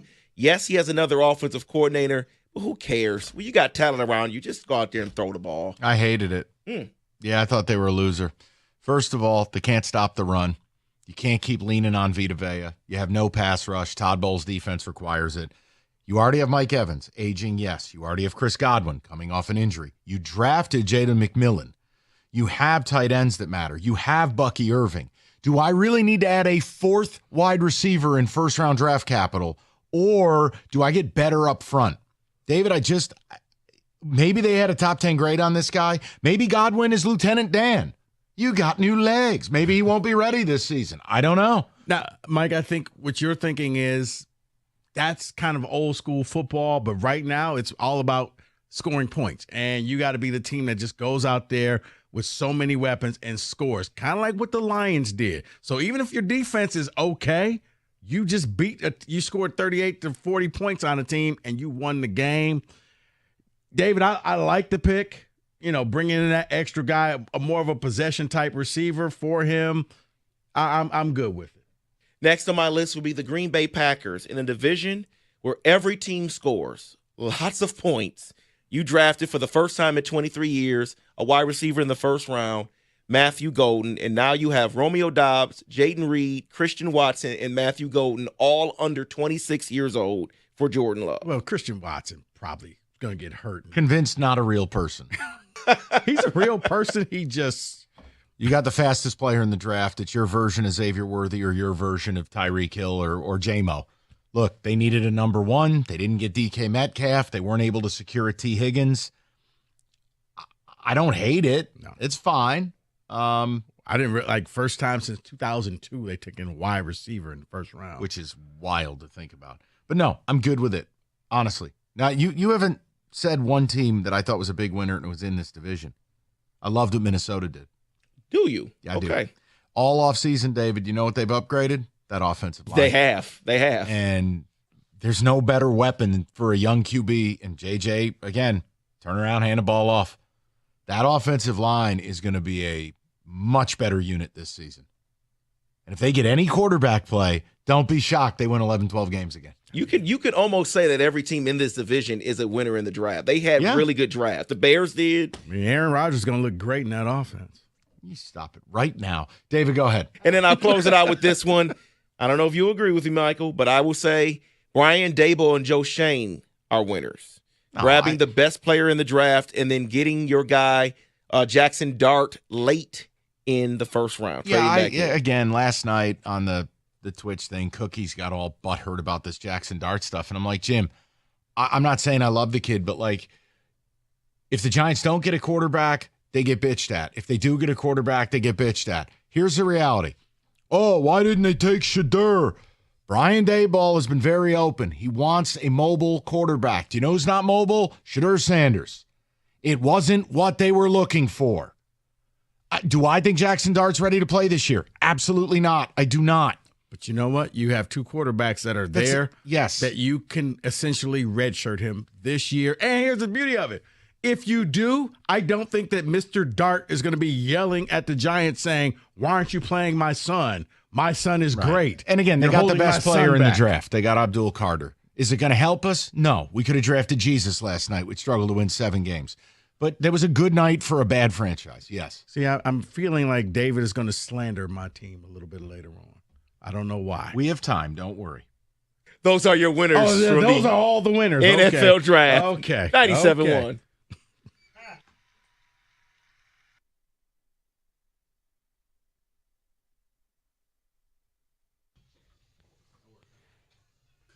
News from Comerica Park, Mike. No Tiger baseball down there today. This game was scheduled to get started at 6:40. Yeah, a lot of rain. I'm going to put on my meteorologist cap right now. It's getting kind of dark out there. Casey Mize was supposed to start this one. This was supposed to be the beginning of a 3-game weekend series. Orioles still in town here. Yeah, it's gone. It's all gone. People tell me it's just a lot of rain. If you got tickets, go online. You can get new ones. Doubleheader tomorrow, most likely. But no Tigers baseball. And no big finish. 110 and 610. There you go. There you go, Rico. Welcome. Rico Beard reporting right there.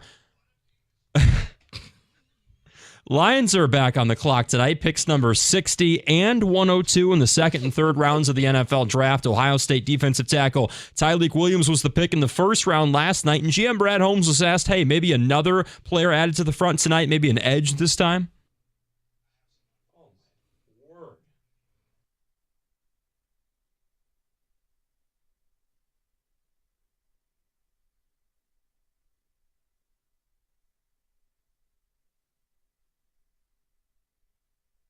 Holmes not ruling out a potential trade up in the second round tonight. Projected first-round edge players Donovan Ezeraku of Boston College, Mike Green of Marshall, still both on the board. Day 2 of the draft in Green Bay, 7 o'clock tonight, and no Tigers once again, so you can tune into that one at the Corbo Health Sports Desk. I'm Luke Sloan. For more, go to 97.1 The Ticket or Odyssey.com.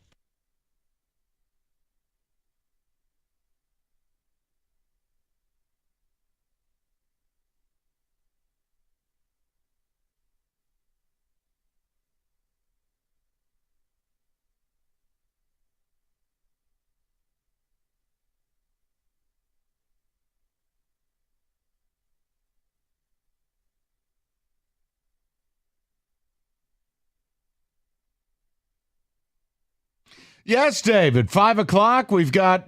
Is this breaking news or just an update? Do you want the sounder? No breaking news. No breaking news. We just have an update on Shedeur. Someone has spoken up about what Shedeur and how he should be drafted tonight.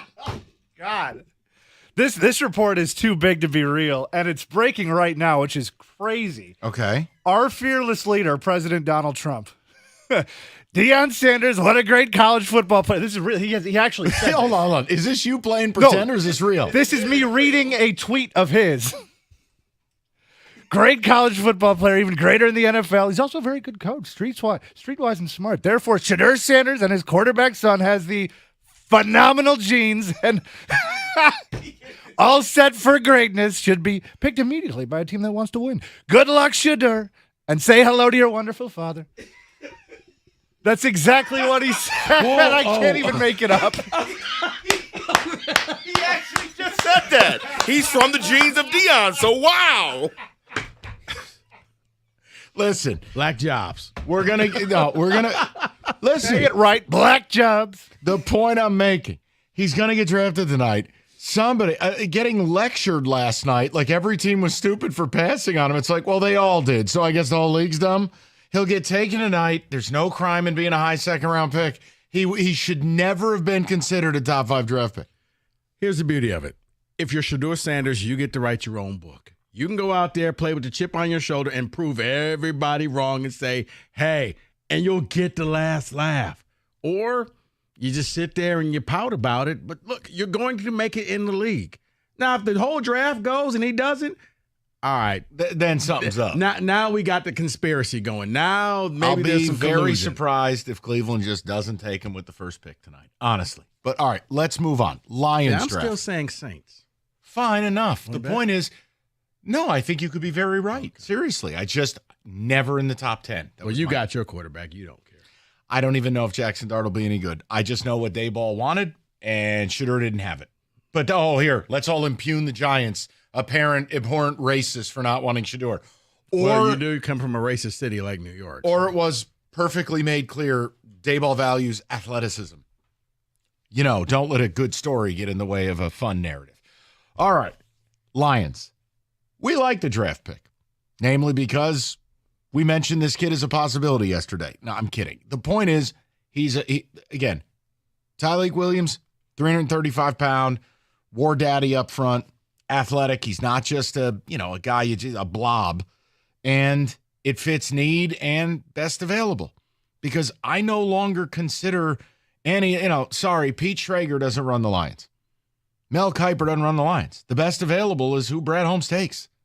And I don't believe it was a reach.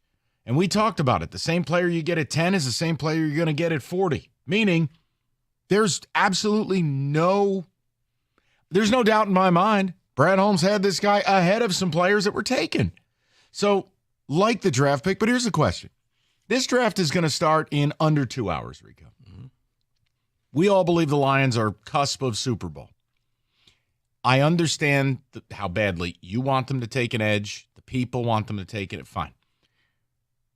What about if they wouldn't go all in with free agency? Should they go all in tonight? Taking as many picks as it takes to move up and get the best defensive end on their board in this draft, in this round? Or do you just let Brad cook? You just play it safe, draft and develop. And again, I'm not married to either idea here. I'd be totally fine if tonight they took a guard. I think that's also something that is helpful. But look. See, I think Brad is more of a draft and develop guy. When you brought this up, I'm actually okay with this because we've been saying for the longest, you're really a piece or two away from being a championship team. If he deems guy's still out there, I need to hurry up and get him, hypothetically speaking, the kid from Marshall Green, then, yeah, go and make that final move. It's the free agent move that we wanted you to do, except for it only cost you some draft picks this year. So let me ask you a question, and I'm just going to be straight up.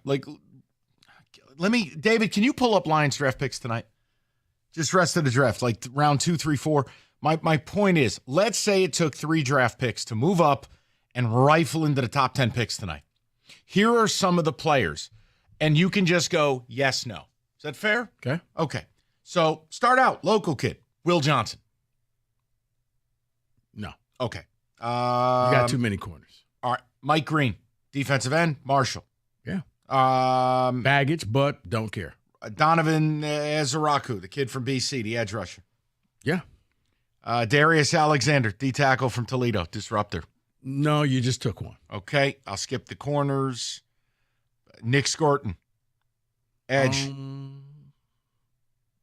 No? No. Oh, and by the way, here's the picks if you want. Yeah, I'd love to hear, please. 60, 102, fourth round, 130. Stop right there. 60, 102, and 130 to move up to pick 40-something.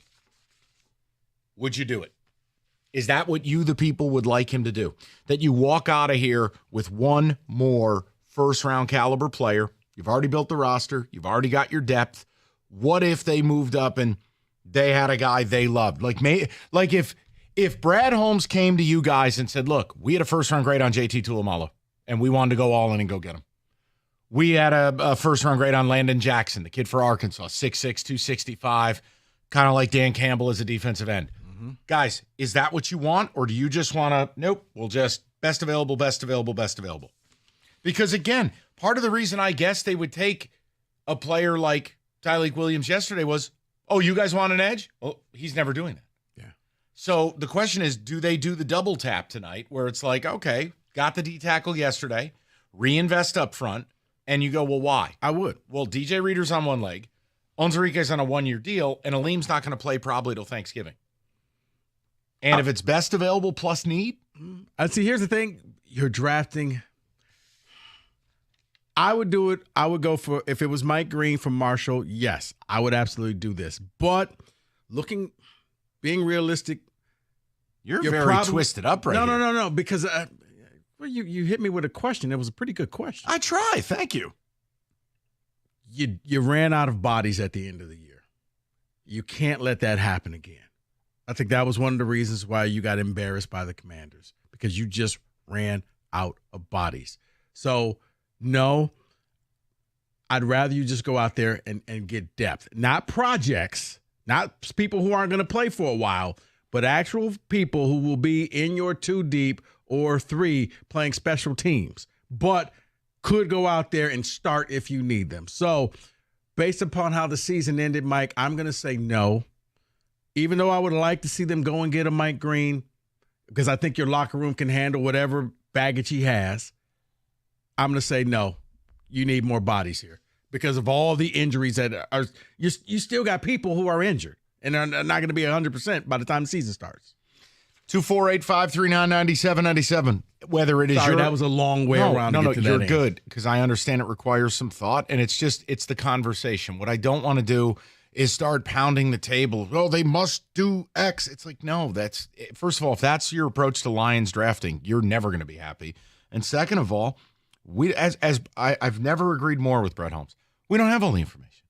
And I don't get lost in the sauce of, like I said, Mel Kiper, Pete Schrager, and these they don't have the information.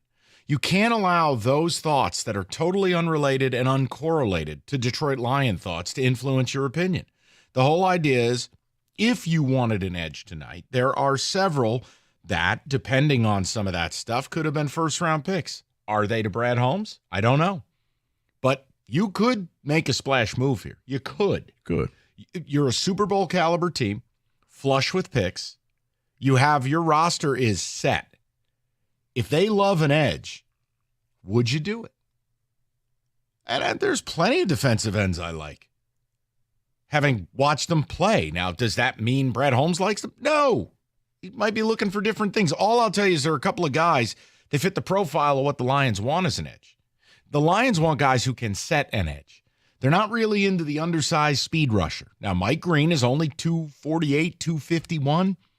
They generally want guys that are going to be at least 265.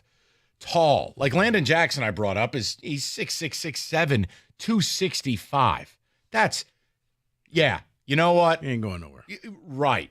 The kid from UCLA, Oladeju, or whatever the hell his name is, another, like that profile guy.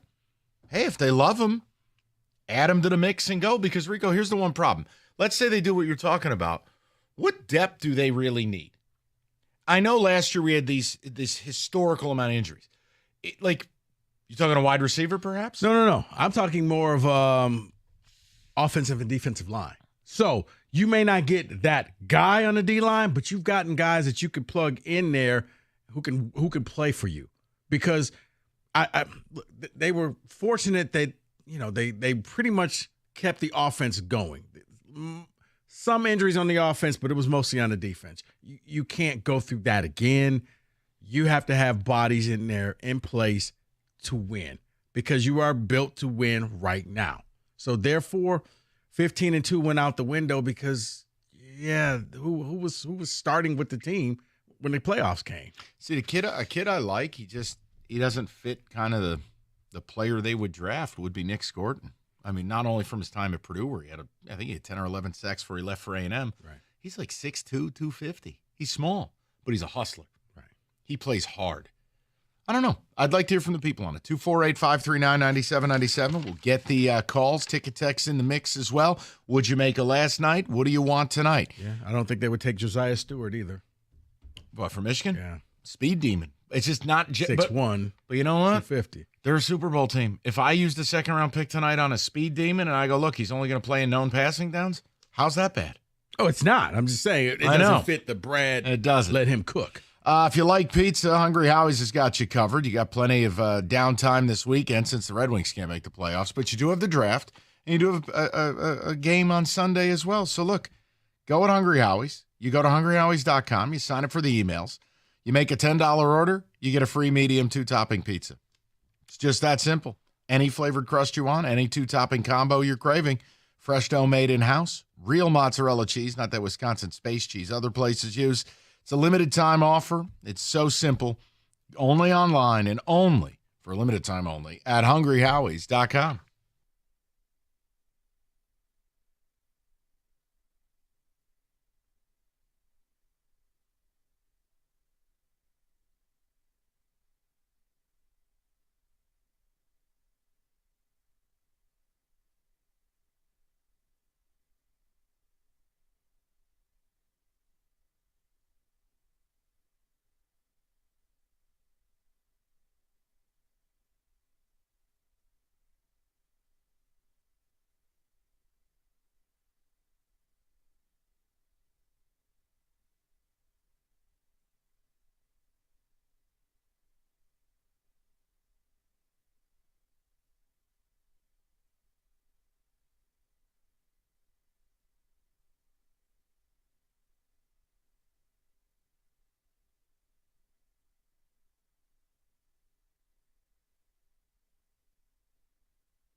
I'll get to the people. We'll get some ticket texts as well. If you're looking for Pistons basketball, we open the show with it. Odyssey.com rewind. We go to our man Mark in Rochester. Mark, what's going on, pal? How you doing?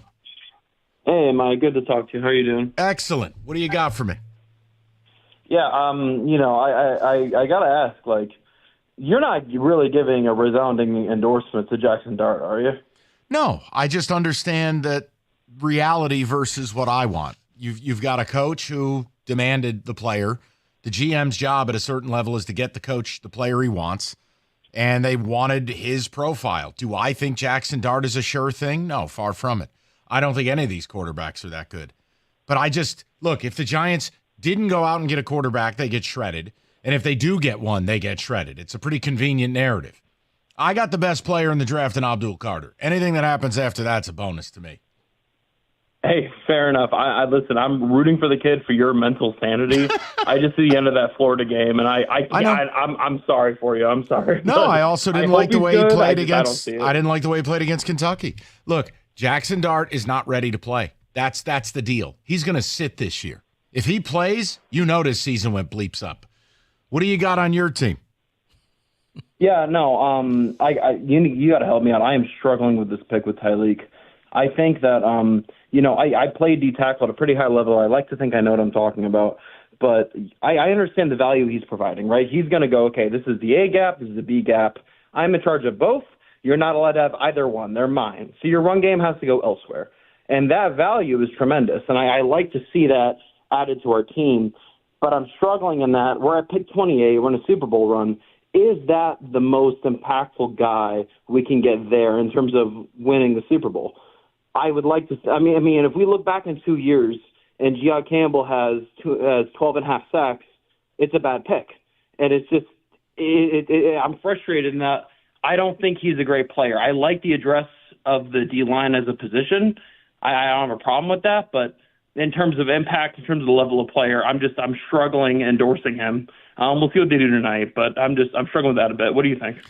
I think you're overthinking it a little bit because, Mark, look, I don't know that any player you take at pick 28 is going to alter your season. But if you look at it through this lens, Aleem is gone till Thanksgiving. Onwuzurike has had a history of injuries, and he's on a one-year deal. DJ Reader did not look like the player he used to be. And if you look at it in totality, you don't have the type of player that Tyleik Williams is on the roster. This is a 335-pound athlete. Now, again, he's going to command double teams. I think if they go through the rest of this draft, Mark, and they don't add anybody to that D-line room, I think your phone call on Monday will be more appropriate.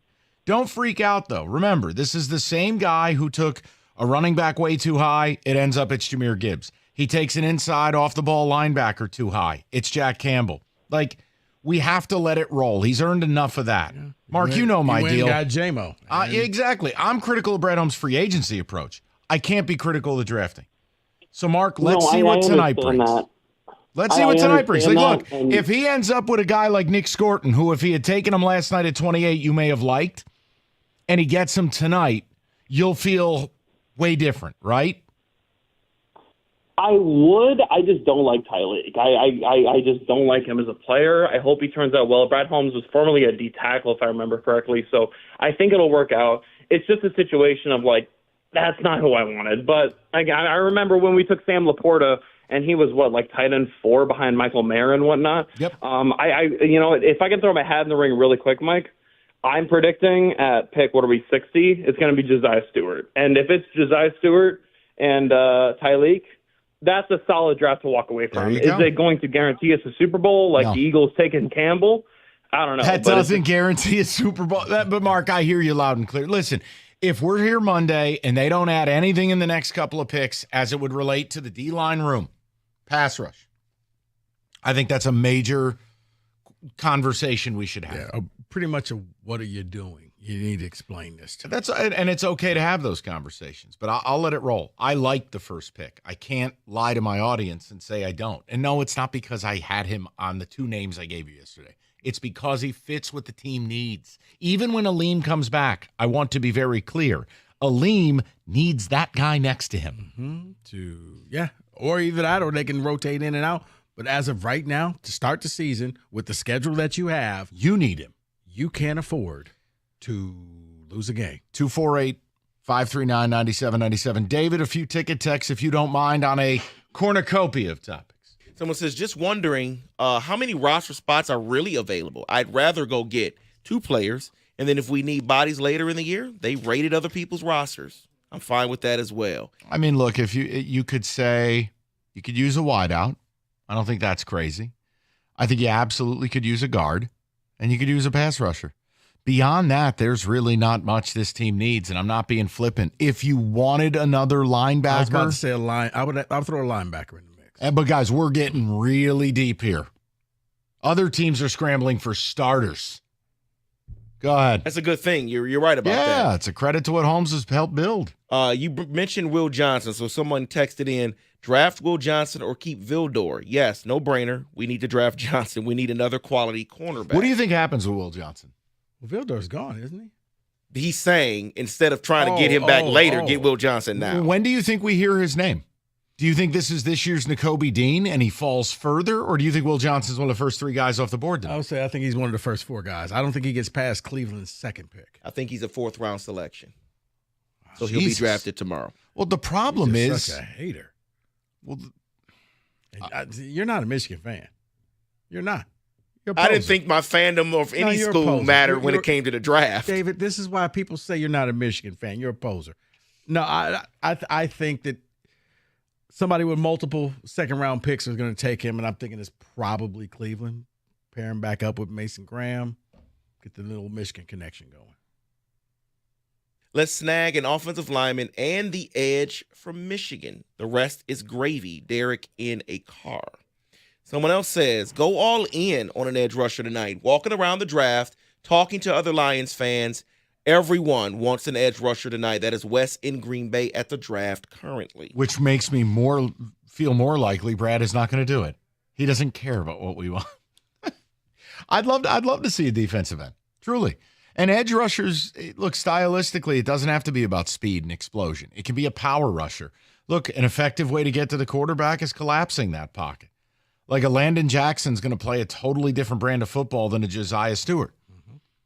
I just care that you add another person there because by week 3, Davenport's hurt. And I just don't want to go down that road again. Right, and I'm also, like I said, along with Aleem, I don't know how effective Hutch will be from first game 1. I think it's going to still take him a little bit of time to recover from that injury. Yes, he's able to run on it, but will he be able to go into combat mode? Because that's basically what D linemen do. So that's another thing that, yeah, if you could get more people on that D line, yeah, I would definitely go for that. That's why I say that's maybe where the depth comes in because you're not at full strength to start the year off. Love the Lions pick. I'm so tired of other teams' QBs being able to walk through our interior line. Mm-hmm. Williams is a big guy, strong guy. Let's get it. Yep, and you can manage his snap count. And when Aleem comes back, you can manage his. I really like it. And I know it's not as flashy as maybe if they had taken a Derek Harmon or someone like that, but not everything's got to be flashy. You know what's flashy? 3rd and 12. Because the other team couldn't do anything on the first 2 downs.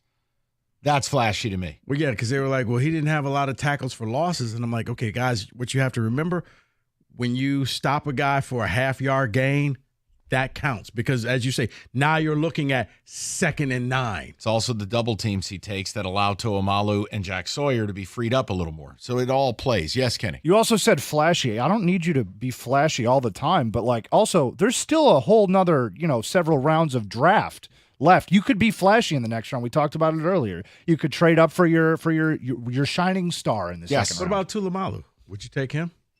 I never loved him. Really? I've listen. First of all, those bums can't beat Michigan, so I got no love for them. But honestly, none of those guys are Bosa. None of those guys are Chase Young coming out of college. I think they're fine enough. Or as Bally would say, we'll take that. Like I'm indifferent. I don't care. But if Brad. Right. I mean, if Brad Holmes got him higher on the board, I guess I'd feel better about it. I don't know. F Ohio State. I've had enough of them. They don't beat Michigan. They still win the Natty. Go to hell. Okay. Beat Michigan. One has nothing. Would you rather take the Natty or beat Michigan? Beat Michigan. Oh, I'm not a Buckeye. I need them to beat Michigan. I don't care about their glory. I've had enough. I got to look at David going, oh, they can't beat us. I'm reading. Listen, I'm about to say, I'm not we can't even win 4 games. What's the point? Mike, okay, can you stay on topic today? Hey, we got a transfer from Hope College today. All right, listen. You just answered my question. Please, be curious. This on you. Oh, okay. I'm leaving. All right, I've got your pick for the best dealer in town. Moran Chevrolet, the number one selling Chevy dealer for 24. You can lease a 25 Blazer EV LT all-wheel drive, $271 a month, 0 down, low mileage lease for 24 months. And the best part, everybody gets employee pricing. Moran continues to be a sponsor of our Draft Week coverage. We appreciate him. Moran Chevrolet, where you always get the best price period. Search inventory, make your pick at moranexpress.com or stop by on Gratiot, north of 15 Mile in Clinton Township. Chevrolet, together, let's drive.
more conversation and consternation. David, the music, please.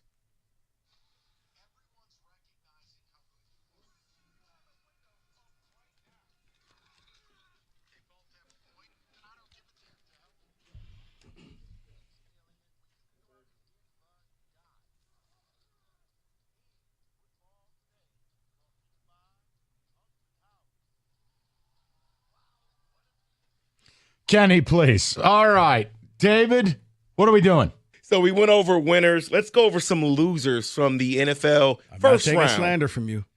Let's go first here with the Jags, okay? Desperate move, giving up a future first-round pick to jump up from 5 to 2 to draft Travis Hunter. The reason why I put them as a loser, though, is where does he play? You gave up all that draft capital, and you're saying, sure, he'll play both sides, but will he really? Look, they have a read. The only way you do that move is if you believe by your people that's the singular best player in the draft. If you believe he's going to help you at wide receiver for 12 to 15 snaps, like a fair number, and then he'll play 50 to 60 snaps on defense. If you believe that's who he is, if you believe he was a top 10 wide receiver and a top 10 corner, you make it. David, I'm not telling you I would have done that. You know my rule. If I'm drafting that high, I'm taking a big person. But if they believe they got the best player, I'm only offering you an example. Did they overpay, though? In my world, absolutely they did. I think that they want to pair him up with the wide receiver that they have. I think he's going to play receiver, and they're going to let him moonlight in the secondary until he gets his feet wet. But I think wide receiver is who they drafted. This is Trevor Lawrence. No more excuses. We need to do something. We need some playoff victories. Well, then have an offensive line. There's an idea. My next loser on the list, the Dallas Cowboys. Why? Sure, Zach Martin retired, and you needed offensive line. Tyler Booker, it's nothing on him. But you had Matthew Golden on the board. You had Amarion Hampton on the board. You had guys on the board that you could have drafted to help your offense. Who impacts winning the most, though? Go ahead, Rico. You're pointing at him. Go ahead. No, but David, you just contradicted yourself. You said they need an offensive line, but you just downgraded them because they addressed the offensive line. They need weapons. Okay, here's the thing. Your weapons are no good if your quarterback's on his back. He got sacked, okay? But at 12, do you draft that guard? Yes. That a little bit too high? No. If your offensive line is bad, it's one of those drafts where I like to call paying your taxes. You draft a lineman, and it doesn't look great. The Lions did it with Sewell.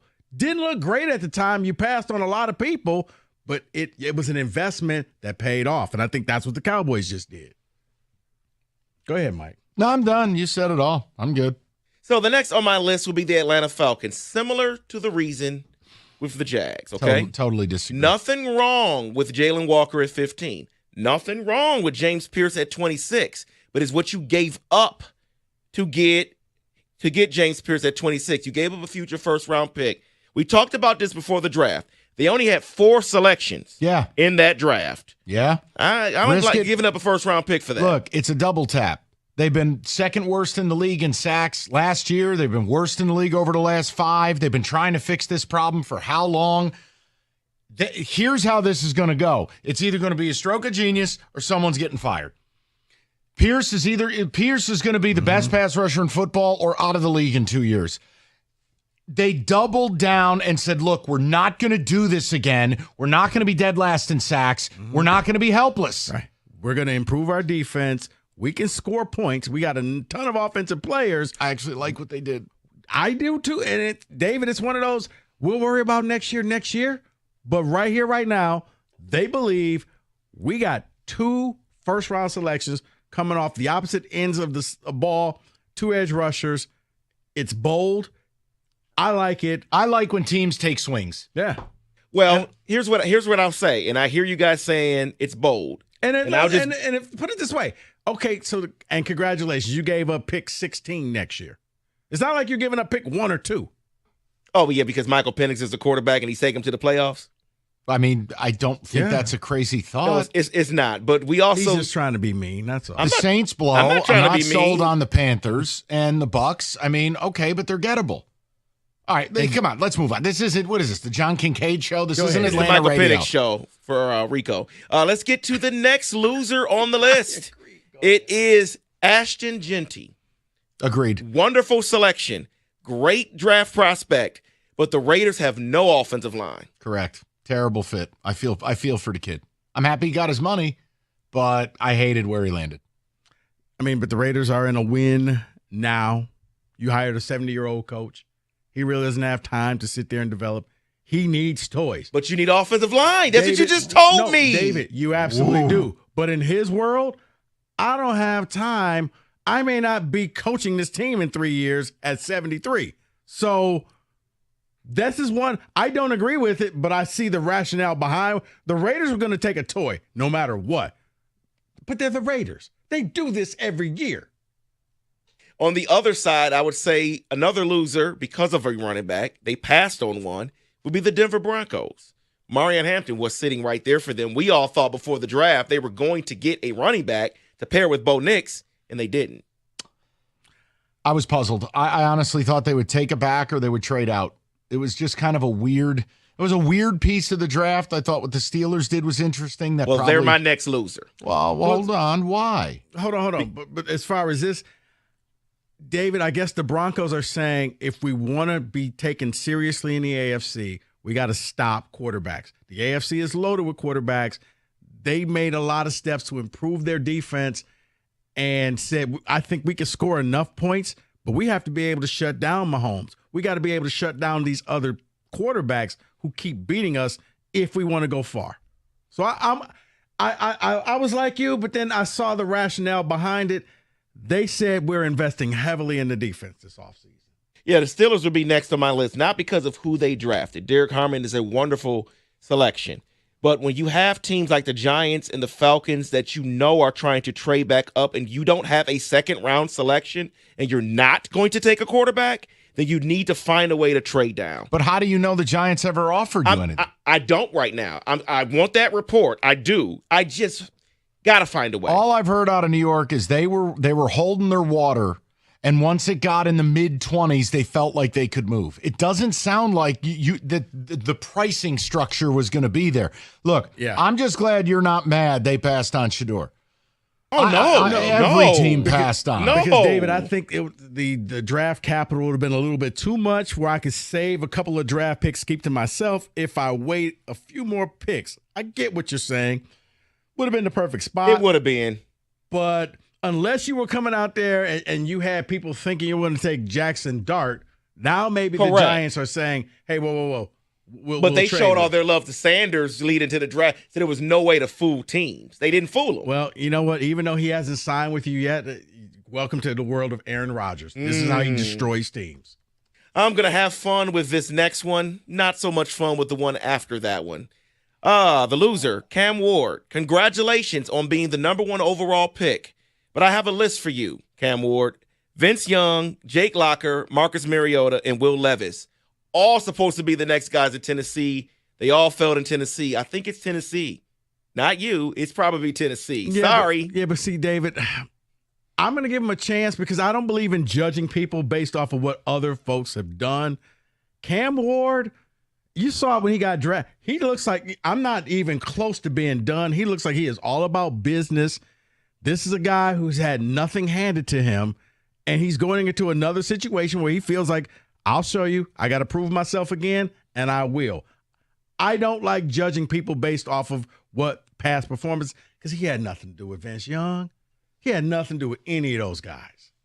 And my ultimate loser for the night, for the first night of the NFL draft, is Adrian Peterson. You were there to host the draft party for the Vikings there in Minnesota, and you decided to, after the party, get yourself arrested for drunk driving. Uh-oh. You are an idiot. Why not get a driver? You could have solved all your problems. You dummy. He's not had a good post-football life. Is that fair? Towards the end of his regular football career. And I'm pretty sure he's also dead broke. So, all right, David wins. Maybe this is why he was hosting. He needed that money. And that money went to the cops to bail him out. Those are your allegedly. Looks seems like those are your losers from the NFL draft. Oh my goodness.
All right, no Tiger baseball tonight. It'll be a doubleheader tomorrow. First pitch 1:10. Second game starting at 6 p.m., which means Jeff Rieger will be coming up in about less than 10 minutes to join you. He's going to be talking about some draft stuff, Piston stuff. David, a couple ticket texts, please. Someone wants to call their shot. It said they're calling their shot for Jordan Birch from Oregon in the second round. That's the guy I want. Jordan Birch from Oregon. Someone's asking, is David feeling okay? It's a lot of trash talking from the booth today. What? No, he's been off the chain for a few weeks, but I'm glad I'm not the only one that notices that. No trash talking, none at all. A lot of things going on. You told me offensive line was important, and you told me offensive line wasn't important. That's all, You said that. Oh, boy. Offensive line is important, but it's not important. Kenny, I'm staying out of it. A lot of fighting. Okay, come You've on. never seen me fight like that. People tell me. Yeah. Hey, Kenny, a lot of black on black crime. Okay, can we please just read the ticket This is what text? I've complained about. A lot of black on black All right, crime.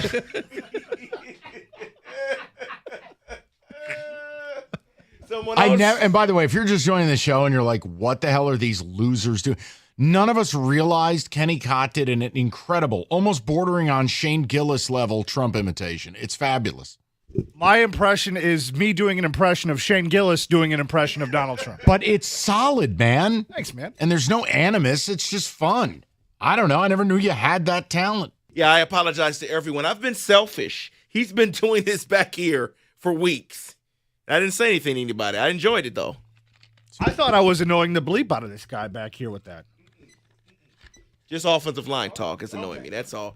Don't be surprised if Cam Scatterbo is the third-round pick tonight. No. That is Alex in a car. I want him with the Giants. You're not allowed to have Scatterbo. Come on, man. What are you guys doing? You already have Gibbs and Montgomery. Leave me alone. I want him or Travion Henderson. What are we doing here? Stop this. Do we just bring back Za'Darius? Is that the answer at edge? I mean, I feel like it's got to be an option, right? I mean, what do you want me to say, guys? I don't know. I'm half waiting for them to pay Aiden $50 million a year tomorrow. I have no idea.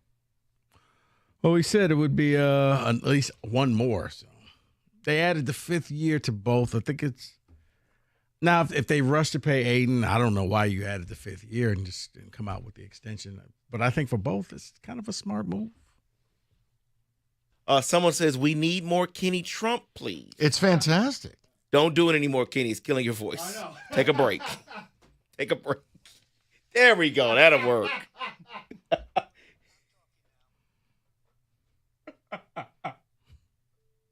Someone says we're now going to call you KT. It's going to be KT Fridays. Kenny Right. Trump Fridays. KT.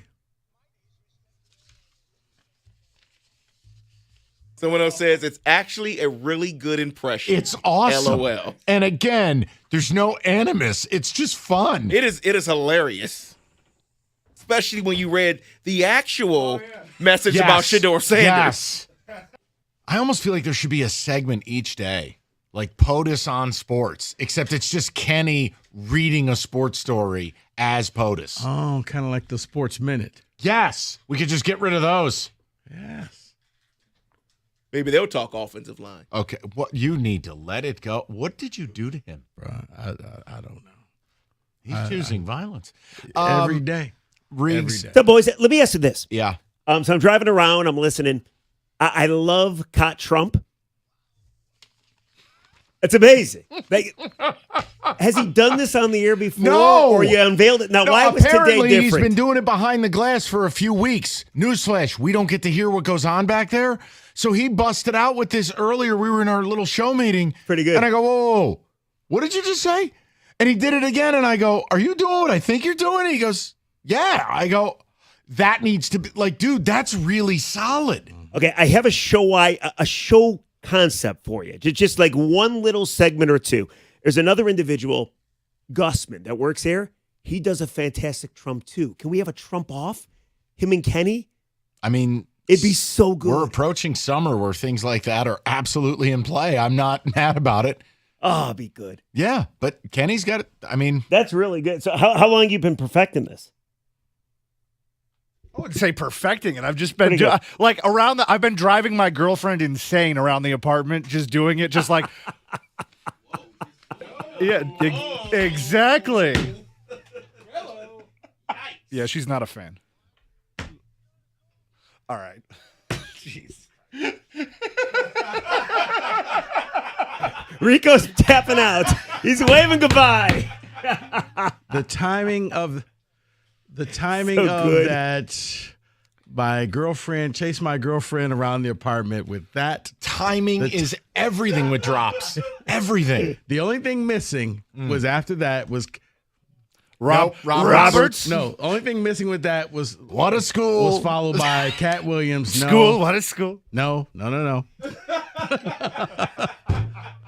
Rieger, what are you doing next, I please? don't know. Something other we have than this. we got some Pistons stuff we want to get into right at 6 o'clock, and then 7 o'clock, round 2 and 3 starts. So we'll get into the draft as well until 10 today, and no Tiger baseball in case you are driving around and have no idea. Rieger commands your attention to start this show because he's got a fan question about the Pistons game last night, and we'll see what you'll get response. No, yeah, I'm don't know if curious you're what gonna people like it. are. I was a little taken aback. I'm not going to lie to you.